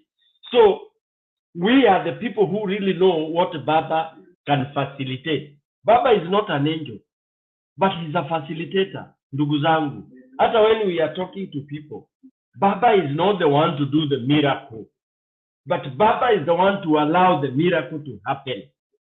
That's the secret. Unajua Baba ataambiwa huyu ni mwizi tunyonge, anasema nyonga. I'm giving an extreme example, bro Mogoi. Unajua ukiwa na leader ambaye anasema tumekuletea hawa watu watatu wamenyanyasa wananchi, tunataka tuwafunge. Baba ataanza kusema hey, sasa huyo si ni ndugu ya Mogoi Fila ambaye ni supporter wangu sana. Baba atafanya kama Kagame. Kama makosa imekuwa imemwangukia, mnaweza fanya namna sheria inavyosema. We need that kind of a person. And we are not saying Baba is a very bad person. No. We are just saying Baba and Karua, by the way. Baba now, hiyo sumu ya kudeal na corruption imeongezewa sumu ingine ya mama huyu anaitwa Karua, a non-nonsense woman. This is the ticket Kenyans want. And it's God given for us to fall. Do you know if Baba is sworn in today, Mogoi, sincerely speaking, ndugu zangu, itakuwa mwanzo mpya. and you can have hope. You can bet on Kenya. You can build your hope, because hata kama hawatafanya 100%, they will do 40 or 50%, and they'll set up the trajectory that anybody, Mogoi, Richie Makiadi, myself, Stone PK, Grant, if we want to go and buy or we want to go and help our people, there will be a system that Kwanza Baba will deal with the electoral system straight. I know him. Baba takes some drinks. Ukienda Karen Mogoi umwambie mimi ni die hard wako, kuna meza, kuna kona utaonyeshwa mahali anapenda kukaa, Karen Club. If you sit there and he arrives there, when you want to leave, you tell you don't leave. Anatakuuliza wewe ni nani? And then whatever you tell him, he always carries a notebook na andikiwi na mtu. So when you know such a person who believes in the country, believes in the in transforming, then you are told unamulinganisha na mwizi. Ati sasa ati mwizi na baba wanaenda 50%. Ati mpaka tunashindwa kudetermine. It is so annoying. That's why some of us are even calling for revolution. Hata tunaambiwa, oh, Stone PK, unajua sasa wewe unaongea vibaya. I've had so many side calls here. Watu wananiambia nisirudi nyumbani, I'm going home next month. Ambao wewe ukija hapa sasa ni shida. Nikaambia hata nikifika hapo I'll talk the same. Why? What we are talking about here is to set things straight. Tuanze tu upya. Kenya imeoza ndio, lakini who can give us a new beginning? Now, we cannot avoid a revolution, ndugu yangu, Grand Mula, Bro Makiadi na Mogoi. Revolution, haki ya Mungu, Kenya itafika kesho if they don't announce Baba Raila Amolo Odinga. I know we are live on TV, but this, Makiadi, I know you've been watching. Kibira hawalali, Madhara wamekataa kulala, Eastland wamekataa kulala, wanasema wanaanza kumarch from 5 o'clock towards KICC. And I said earlier, we did not want that. Do you know what it takes to really, inaitwaje to stop that? You remember when Baba arrived? I was in that crowd. That crowd took 5 hours to uitoe, because inaingia waizi, it becomes a destabilization. The best you can do as a leader and as a government is to avoid a mass watu kukutana kistyle moja, uwezi wasovu, because it can trigger a revolution within a second. We are hoping Chebukati becomes wise na ajue, na unajua ikianza yeye ndiye atachinjwa kwanza. Sorry to say this, kuchinjwa si kuuliwa tu, atashikwa. Uliona Indonesia waliingia mpaka bedroom ya president. Why are we not learning about this? In my conclusion, let me say, Kenya, we need to really become realistic. Let's start now saying corruption is real. Naona watu wa UDO wakija hapa, I hate anybody who comes here defending Ruto. That's why I have no tolerance with such people. That you can defend somebody who has confessed on international television that I got this thing fraudulently, but Ruto and his people, I stole, but I killed, but Kenyans, we are educated. We claim to have gone to school. Mtu anakwambia niliua, lakini niliua kwa sababu sheria yetu inasemaje? Ukiua wewe ni umeua, ukiiba wewe ni mwizi. Usituambie but ati I bought this land, but yes, it was stolen, but tunakuwa washenzi kabisa. So anyway, let me conclude by saying, Somalia, nchi ya Somalia, those of you who know, Siad Barre was the president in Somalia. Somalia was a very solid country. Somalia has only one tribe. But the moment they disintegrated into each tribe, ikona clan. Kuna clan this and clan that. Today, Somalia is nowhere. That that tells you how easily a nation or a country can disintegrate. Somalia has disintegrated because it had no foundation. Now we were thinking Kenya, by electing Raila Amolo Odinga, ataanza kuunda nation, because we are a country. A country inaweza kuwa a country of Kalenjin, a country of Kikuyus, a country of Luos, alright? But Raila Amolo Odinga ndiye amekuja na azimio, and I hope Kenyans can see that. Unfortunately, Kenyans, as bright as we are, we don't really look into concepts. We don't conceptualize things. What does azimio mean? It's a resolution, a resolve to do what? To have a nation. And who can build a nation? Is somebody who does not have personal interest. Raila doesn't have personal interest. Raila doesn't have time or anything to rape this country. So I'm talking to even those who are listening to us. Why we are supporting Raila, it could not be perfect, because the human beings can never be perfect. But he's the one who will facilitate us to come back here for 5 years, and we shall only be talking about a nation called Kenya. Kenya, Azimio, Kenya as a country or as a nation. We transit from a country into a nation. Yani tukue na ule Ukenya na tujivunie kuwa wa Kenya. So for me, I'm just saying, let's learn from countries like Somalia. Let's learn from countries like Indonesia. As much as people are coming here trying to say, silently look at to cover corruption, we start saying, hey, why would you start baptizing corruption into other names? It's wrong. People say, don't be, tribalism and all. Tribalism, yes, it is negative when you take it to frustrate and discriminate others. But when as a Maasai, I come to tell you, can you please see how we used to do our initiation, our graduation, our eldership? You should embrace diversity. Let me conclude there, and let's not be misled. I live by saying Chebukati has no option. In fact, let's not lie to Chebukati. He has no two options. He has only one option. One option. Hakuna ingine, Bro Makiadi, ni kupronounce Baba as the 5th president of that republic called Kenya. Failure to do that, atajua ajui. Na si Stone PK amesema, it is what is happening. Sometimes when you are up here, chairman, independence, you fail to know. Sahi kwa gate ya Bomas, watu wamelala hapo. Just ebu ingia kwa TV utaona. Watu wamelala hapo na filimbi. Thank you very much, Bwana Makiadi. Haya, safi sana Stone PK. Ninataka kuwashukuru wote panelists ambao wako hapa siku ya leo. Thank you for staying here for the whole 10 hours 36 minutes.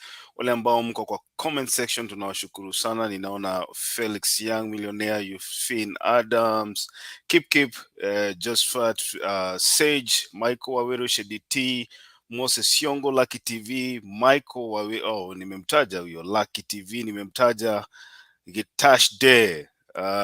Alex pia nakuona huko pia, Awino Rapemo, na wengine wote, tunashukuru sana kwa kuwa nasi kufanikisha show ya leo. Tunataka kukumbusha pia uweze kwenda kusubscribe kwa Mutembei TV, kwa sababu hiyo ndio channel yetu ambayo inawaletea raw news kutoka kwa ground. Kwa sasa nikitazama tumefika subscribers 333k subscribers. So if you want to get notifications when we start running the program or the show, make sure you subscribe and then you hit the notification button. Banada taanza show mapema kwa sababu kila mtu anatarajia kwamba IEBC siku ya leo itaweza kutangaza ni nani atakaye kuwa mshindia kwa uchaguzi wa mwaka wa 2022. Kwa hivyo show yetu ni kama itaanza mapema. Kwa hivyo kaa macho, tukianza show utakubaliwa kuja hapa kutoa maoni yako na tuweze kujijenga na kuelimishana pia kutiana moyo kama Wakenya. Stone PK, unajua mada yetu ikiisha kila siku tunafunga na wimbo wa taifa. Kwa hivyo kama umekaa hapa mpaka siku ya mwisho, dakika ya mwisho, nataka tuweze kukariri wimbo wa taifa. Grand Morehouse itoroke, huwa tunafunga na wimbo wa taifa kama umetutazama kwa nyakati zingine. Na Stone PK utaanza stanza 1, Grand Morehouse stanza 2. Grand Mohammed. Ni Stone ametoroka. Ni sawa tu, tutafunga sisi wenye tumebaki. Sawa,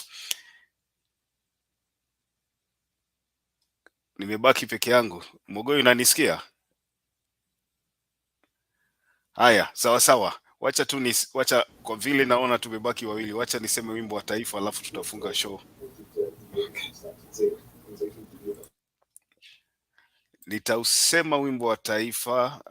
Stanza ya kwanza inasema: Mungu nguvu yetu, ilete baraka kwetu, haki iwe ngao na mlinzi, na tukae na undugu, amani na uhuru, raha tupate na ustawi. Na stanza ya pili: amkeni ndugu zetu, tufanye sote bidii, nasi tujitoe kwa nguvu, nchi yetu ya Kenya tunayoipenda, tuwe tayari kuilinda. 3, na tujenge taifa letu, ndiyo wajibu wetu, Kenya istahili heshima, tuungane mikono pamoja kazini, kila siku tuwe na shukrani. Kwa wale ambao bado mnatutazama, tunashukuru sana. Wacha tukutane hapa mida ya saa 7:30, lakini ninafikiria Banada atakuwa mapema hapa ili tukaweze kunena yale ambayo yanahusu nchi yetu. Na Mogoi, asante sana kwa kukaa nami hadi dakika ya mwisho. Tutaonana Maulana akipenda. Asanteni sana. Tuonane kesho.